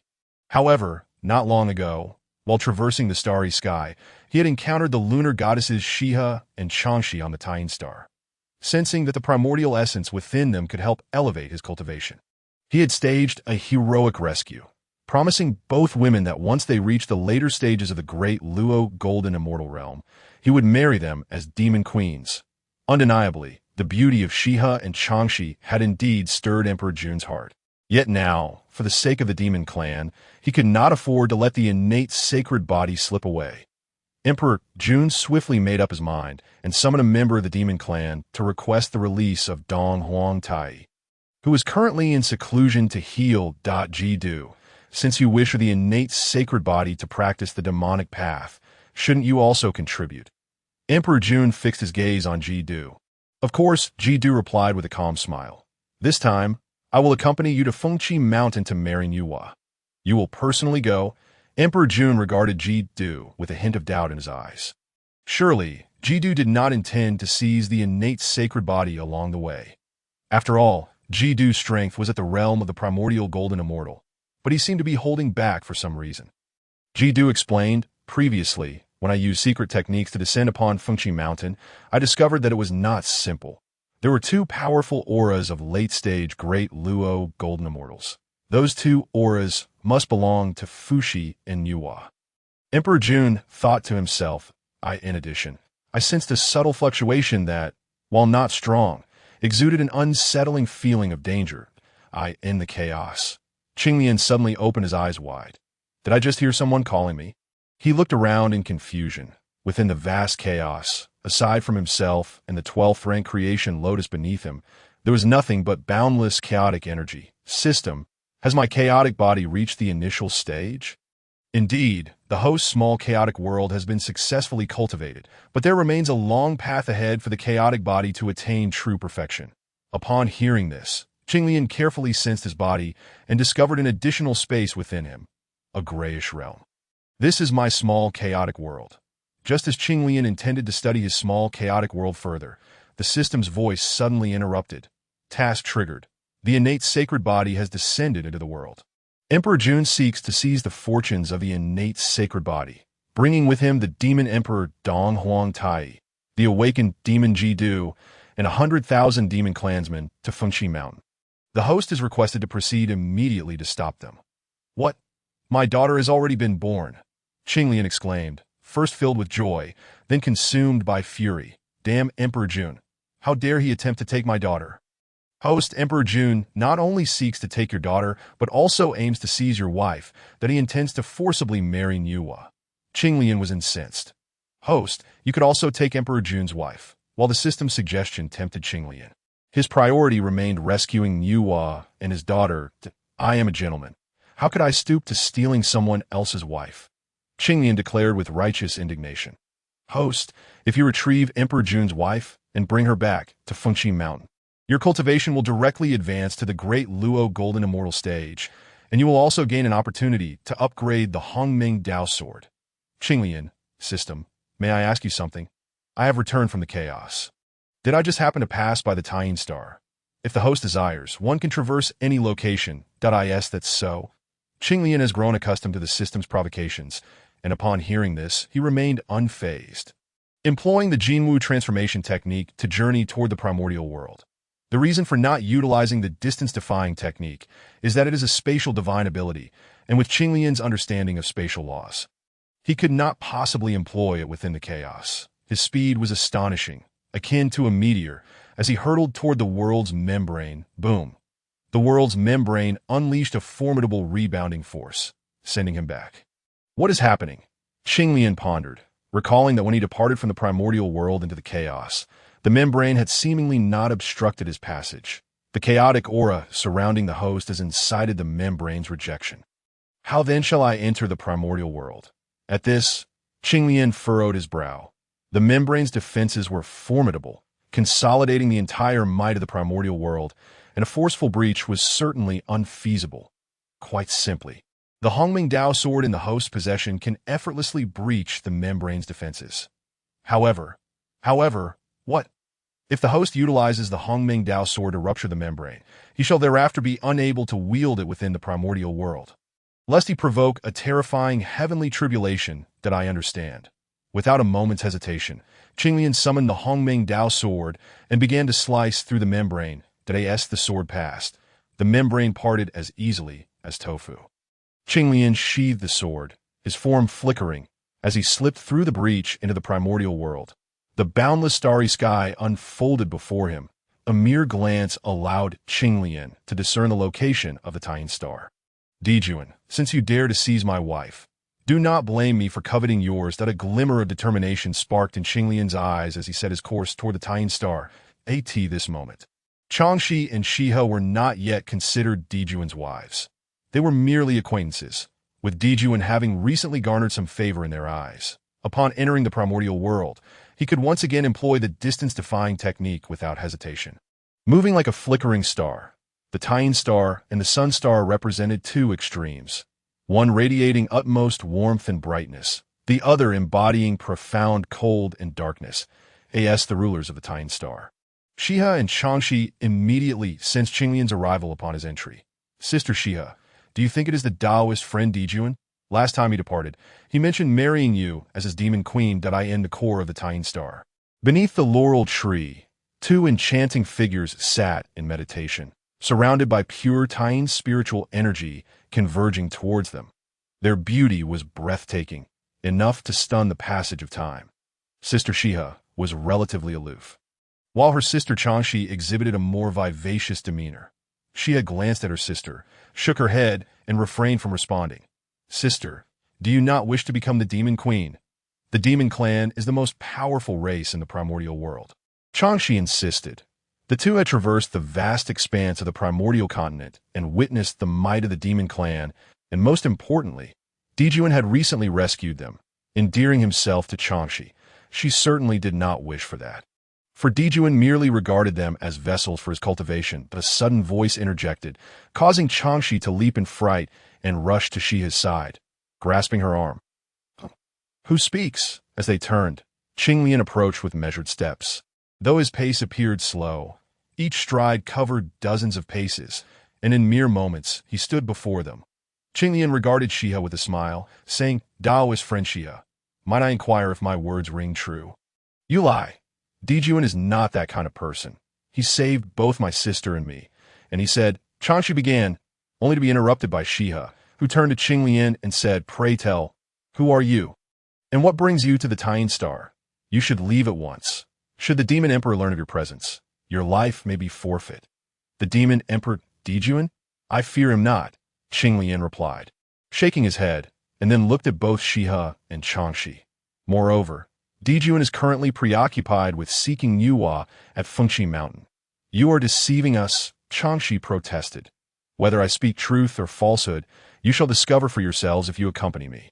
Qinglian suggested, observing that while Changxi was quite talkative, it was Shihe who appeared to hold the authority in modern parlance. Changxi could be described as the quintessential naive and sweet character, and it was likely her longevity in the primordial world was due to the protection offered by her sister Shihe. Naturally, if she had declined, Qinglian would not hesitate to forcibly take both of them to Fuxi mountain. Shihe regarded Qinglian in silence for several breaths before asking, Who exactly are you? I am Qinglian, known as the Qing Emperor. Nüwa is my wife. Chapter 75. Fuxi's imagination at Fuxi mountain. The white tiger was intently roasting meat when he suddenly felt a weight on his back, just as he was about to express his anger. A youthful voice chimed in, "Little Bai, shall we go find Daddy?" This voice seemed to possess a unique enchantment. Instantly dissipating the white tiger's ire, he glanced toward the direction of Nuwa's palace and shook his head. If he were to sneak Qingling out, his master would surely kill him upon discovery. Do not fear, little Bai. Mother is cultivating, and we shall sneak out to find Daddy, that I will ask him for many delicious treats for you. The allure of food was too great for the white tiger to resist, and he knew full well that Qingling possessed an abundance of delectable delights. How is it that I, a seasoned beast, am being swayed by a mere newborn? Ultimately, the white tiger, lacking in pride, nodded in agreement. There are bad people coming. We must hurry to find Daddy. Qingling, hold on tight. My speed is swift. Do not fall off. The white tiger had intended to refer to Qingling as a bipedal creature, but instinctively corrected himself. He glanced back at the direction of Nuwa's palace. Seeing the door ajar and quiet, he hesitated no longer and headed beyond the innate yin-yang 5 elements great formation. Just outside the formation, a group of cultivators seeking treasure turned their gazes toward Qingling in unison. Could this be a divine herb taking form? No wonder we could not find it. It seems there is an innate great formation here. Streams of escape lights surged toward them, from heavenly immortals to Tai golden immortals, drawn by the earlier celestial phenomena. Their cultivation levels were notably lower than the 5 Deluo golden immortals previously encountered, resulting in a slower pace. Get lost. The divine herb is mine. A Tai golden immortal launched an attack against the surrounding cultivators. You think you can claim the divine herb? The white tiger observed the chaotic scene before him. Feeling perplexed, why are these bipeds fighting amongst themselves? Bad people are fighting bad people. Qingling giggled, clapping her hands.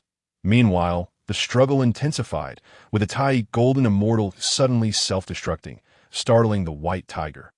The prior self-destruction of 2 Deluo golden immortals had already left him with psychological scars, and he had sustained injuries from their explosions that had yet to heal. You bipeds may amuse yourselves. I shall take my leave. With that, the white tiger took Qingling and soared into the distance. Just as they flew a short distance away, 3 Deluo golden immortals pursued them. Tiger demon, hand over the divine herb, and we may spare your life. One of the Deluo golden immortals, a third-layer cultivator, demanded. You feeble bipeds dare to offend me. I am the white tiger saint beast. White tiger saint beast. I care not for your status. Surrender the divine herb, or I shall ensure your soul is scattered. Another Deluo, second-layer cultivator, threatened. As he spoke, he conjured a seal-like spiritual treasure to ambush the white tiger. The seal rapidly enlarged, hurtling toward both the white tiger and Qingling. What is happening? Suddenly, the Deluo golden immortal who had attacked with the seal became engulfed in a chaotic aura. He has lost control. The expressions of the other 2 Deluo golden immortals were filled with astonishment. Losing control is a calamity that occurs during a breakthrough. It is unheard of for someone to lose control in battle. Moments later, demonic flames erupted from the body of the Deluo golden immortal, and he cried out in anguish as the flames consumed him entirely.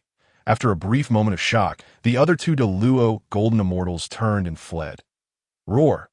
The white tiger unleashed the oppressive aura of a late-stage Deluo golden immortal, freezing the 2 in place, and with a breath, unleashed a void gale that reduced them to ashes. Even in his injured state, the white tiger found it effortless to deal with 2 early-stage Deluo golden immortals, primarily due to their lack of fighting spirit. Linger, was that last Deluo golden immortal killed by you? The white tiger inquired at Linger. Does not know. He used that thing to strike at Linger, and Linger was frightened. And then what? Then Linger does not remember. Little Bai, let us depart swiftly to find Daddy, Qingling urged, but I do not even know where Master is at present. The white tiger appeared somewhat bewildered.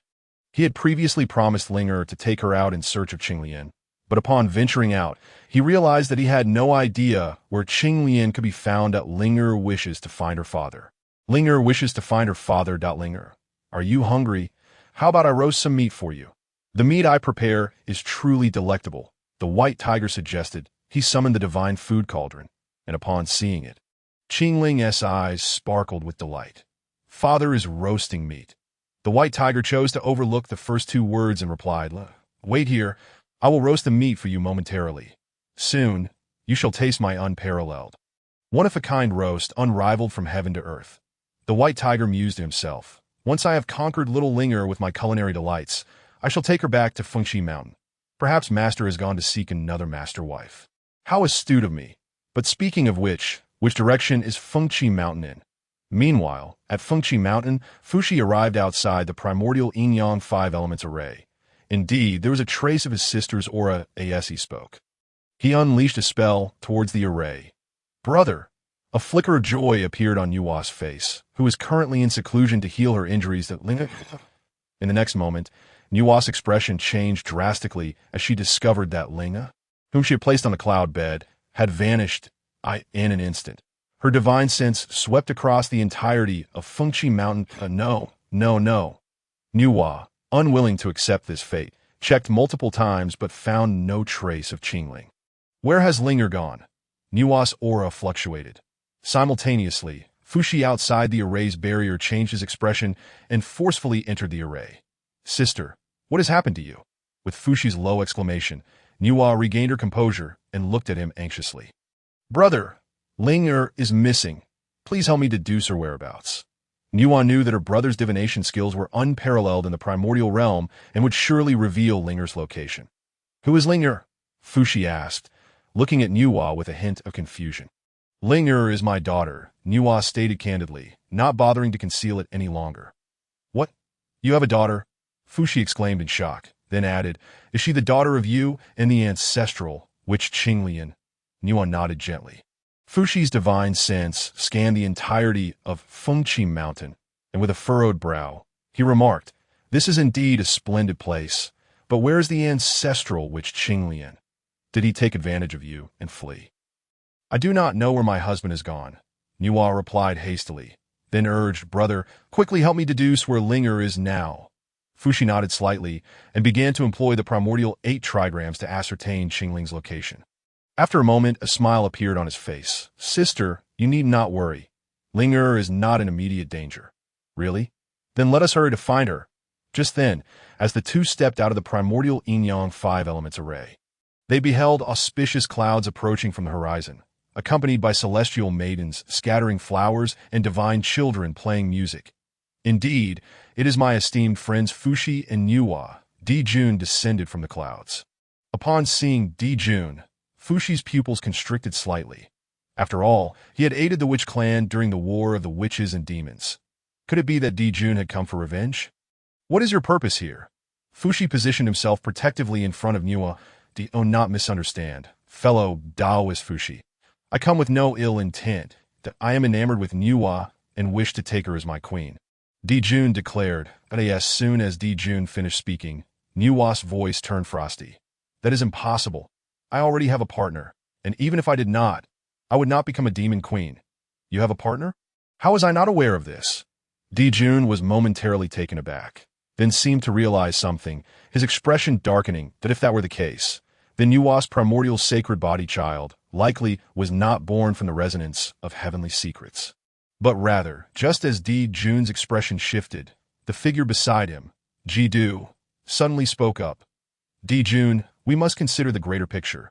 Upon hearing this, Dijun quickly regained his composure, recalling that his primary purpose for coming was the primordial sacred body child. "Not Nüwa. Nüwa, come back with me to the heavenly court." "That is impossible." "Very well. If that is the case, I shall have no choice but to forcibly take you back to the heavenly court. You two alone cannot possibly resist my entire demon clan." With a wave of his hand, Dijun commanded the demon soldiers to set up the river map and Luo Shu formation, encasing Fuxi and Nüwa within a small world. "Brother, do not worry. Before we break through, I would find it somewhat difficult to dismantle this formation. But now," Fuxi's eyes shone with the flow of the primordial 8 trigrams, searching for the formation's flaws. Meanwhile, Donghuang Tai, with the Eastern Emperor Bell atop his head, burst into the primordial yin-yang 5 elements array and soon emerged again. "Elder brother, there is no one inside." "How could that be? Where is the primordial sacred body child? Where has it gone?" Dijun glared at Nüwa as he questioned her. Upon hearing this, Nüwa's heart sank. These individuals were indeed after her daughter, and a surge of anger welled up within her. "Break!" At that moment, Fuxi shouted loudly, unleashing countless points of light that merged into the formation, causing the demon soldiers to spew blood and their auras to wither. The river map and Luo Shu formation was instantly shattered. "Fuxi, I did not expect that in just a few thousand years, your cultivation would have progressed so significantly." High above the firmament, Dijun's pupils constricted sharply. Fuxi had revealed an aura that had reached the 9th layer of the great Luo Golden Immortal. Dijun was acutely aware of Fuxi's cultivation level, which had previously been the same as his own, both at the 8th layer of the great Luo Golden Immortal. However, now, he remained at the full 8th layer while Fuxi had quietly broken through to the 9th layer. This disparity stirred a sense of discontent within Dijun despite our shared cultivation. How could our differences be so vast? Dijun was unaware that ever since Qinglian imparted the primordial 8 trigrams to Fuxi, his training had been akin to an unrestrained ascent. Nevertheless, what did it matter if you had reached the 9th layer of the great Luo Golden Immortal? Dijun's gaze turned icy. "Nüwa, bring the primordial sacred body child and return to the heavenly court with me. I can overlook past grievances. Otherwise, that is impossible." "Very well, second brother. You will detain Fuxi. I will personally deal with Nüwa." Dijun cast a furtive glance at Ji-Du beside him, noting his lack of intent to intervene, and said nothing further. With just Fuxi and Nüwa, he and Donghuang Tai would suffice. Understood. Donghuang Tai directly summoned the Eastern Emperor Bell and hurled it at Fuxi, the power of the primordial treasure causing Fuxi's expression to change. On the other side, Dijun also took action, utilizing the river map and Luo Shu to restrain Nüwa from above. The river map and Luo Shu responded to the celestial bodies above and the mountains and rivers below.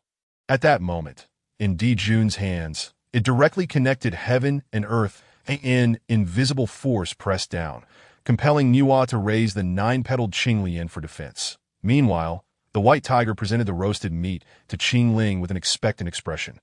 "Linger, give it a try. It's truly delicious." Qingling gazed at the roasted meat in the white tiger's hand, her eyes sparkling with anticipation. Before her birth, she had already been aware that her father's roasted meat was exceptionally tasty, and she had longed to be born early to savor it. Observing Qingling, the white tiger suddenly had an epiphany. He tore off a small piece of the roasted meat and offered it to her. "My roasted meat is a delicacy unparalleled across heaven and earth." Qingling looked at the white tiger's confident demeanor, hesitantly taking a bite. "Is it good?" the white tiger asked, somewhat nervously, although he boasted about his culinary prowess. "It could not compare to Qinglian's. It's delicious," Qingling affirmed without a moment's hesitation. Hearing this, the white tiger's face lit up with joy. Finally, someone acknowledged his culinary talent. In truth, food prepared with the divine food cauldron was not far from delicious. It simply could not be compared to what Qinglian created. "As long as you enjoy it, that is enough. Bad people are bullying Mother." At that moment, Linger suddenly pointed in a direction, her face filled with urgency. "Mother is in danger." The white tiger's expression changed drastically upon hearing this. "Linger, which direction are they in?" "Over there, little white. Let us hurry and help Mother fight off the bad people," Qingling urged. "How dare they bully my master's wife?" "Do not worry, Linger. I shall go and crush them right away," the white tiger declared, swiftly heading in the direction Qingling had indicated. "Nüwa, if you do not wish for Fuxi to turn to ashes, then hand over the primordial sacred body child and return to the heavenly court with me." Dijun spoke coldly. Meanwhile, Fuxi was ambushed by Ji-Du and suppressed by Donghuang Tai using the chaos bell. The light of the laws of time frantically eroding Fuxi's body. Inside the Eastern Emperor Bell, golden light poured down like a waterfall, engulfing Fuxi. Dijun spoke, "Sister, do not heed his words." Nüwa bit her red lips. Gazing at Fuxi, who was being eroded by the power of time beneath the Eastern Emperor Bell, his eyes filled with struggle. From the moment of her birth, she had been sheltered under her brother's protection. And now, it was indeed for her sake that he found himself in such dire straits. I shall summon the divine thunder of the heavens." Suddenly, a bolt of black lightning struck towards the crown of Donghuang Tai's head. And in that instant, he felt the hairs on his body stand on end. He barely had time to raise a protective shield before the divine thunder of the heavens reached him. The golden barrier rapidly dimmed as tendrils of lightning, resembling black serpents, writhed across his surface. Donghuang Tai could not afford to continue his assault on Fuxi. He hastily suppressed the divine thunder of the heavens that coursed over him. Soon, the thunder was dispelled. Who goes there? Donghuang Tai scanned his surroundings, searching for the shadow of his assailant. Donghuang Tai, it has been a long time. Your injuries have healed, came a voice, Qinglian ancestor which, upon hearing this voice, Donghuang Tai's body quivered involuntarily. To him, Qinglian was akin to a heart demon, that I in the void. A portal to another space opened, and Qinglian stepped forth, flanked by two graceful figures, Changshi, Shiha. How is it that you are beside him? Upon seeing Changshi and Shiha, Dijun's eyes suddenly turned frigid. Of course, they were taken from you to Dijun. Since you dared to take my wife, why should I not take yours? Qinglian chuckled. Dijun exclaimed. You claim Nüwa is your wife? That is impossible. Dijun, did you not say you would take Sister Shiha as the Yao Queen? Why deceive us? Changshi looked at Dijun. I have not deceived you. I, too, act for the sake of the Yao clan. For the Yao clan? It seems to me you are motivated by selfish desires. You seek to dominate the primordial world merely for its fortune. Qinglian retorted. Qinglian, do you truly believe that with your status as a Tai Golden Immortal, you can challenge the entire Yao clan? Dijun's voice carried a chill to AT this moment. Both Fuxi and Nüwa were injured, and on their side, there remained one who had yet to make a move. Jidu, a Hunyuan Golden Immortal. And no matter how formidable Qinglian might be, he was still merely a Tai Golden Immortal. Dijun never believed Qinglian could turn the tide. Apologies, I am no longer a Tai Golden Immortal, Qinglian declared, as he began to communicate with the system within his mind. System, I have completed the task of bringing Shiha and Changshi to Fuxi Mountain. What is my reward? Does the host confirm the breakthrough now? Of course, Qinglian replied without hesitation, sensing a looming crisis across from him. The very moment he finished speaking, his aura suddenly began to swell. And the speed of this growth was astonishing. With almost every breath, his presence intensified significantly. How intriguing, Jidu observed Qinglian's breakthrough, his eyes gleaming with interest. He has actually broken through. In that instant, Donghuang Tai felt an overwhelming urge to flee. If he could not contend with Qinglian as a Tai Golden Immortal, what hope did he have against him as a Daluo Golden Immortal? Donghuang Tai turned his gaze towards Jidu, saying, this individual possesses a formidable and enigmatic strength. You must not allow him to break through. Eliminate him at once. Jidu merely cast a fleeting glance at Donghuang Tai before returning his focus to Qinglian, who was in the midst of his breakthrough. You will regret this, Donghuang Tai bellowed in anger. Second brother, do not be reckless. That Dijun's expression shifted slightly. Jidu was his trump card, and he could not afford to offend him easily. That he speaks the truth. Just as Qinglian's aura was on the brink of reaching its zenith, Jidu transformed into a dark beam of light and surged towards Qinglian, choosing this moment to launch a surprise attack.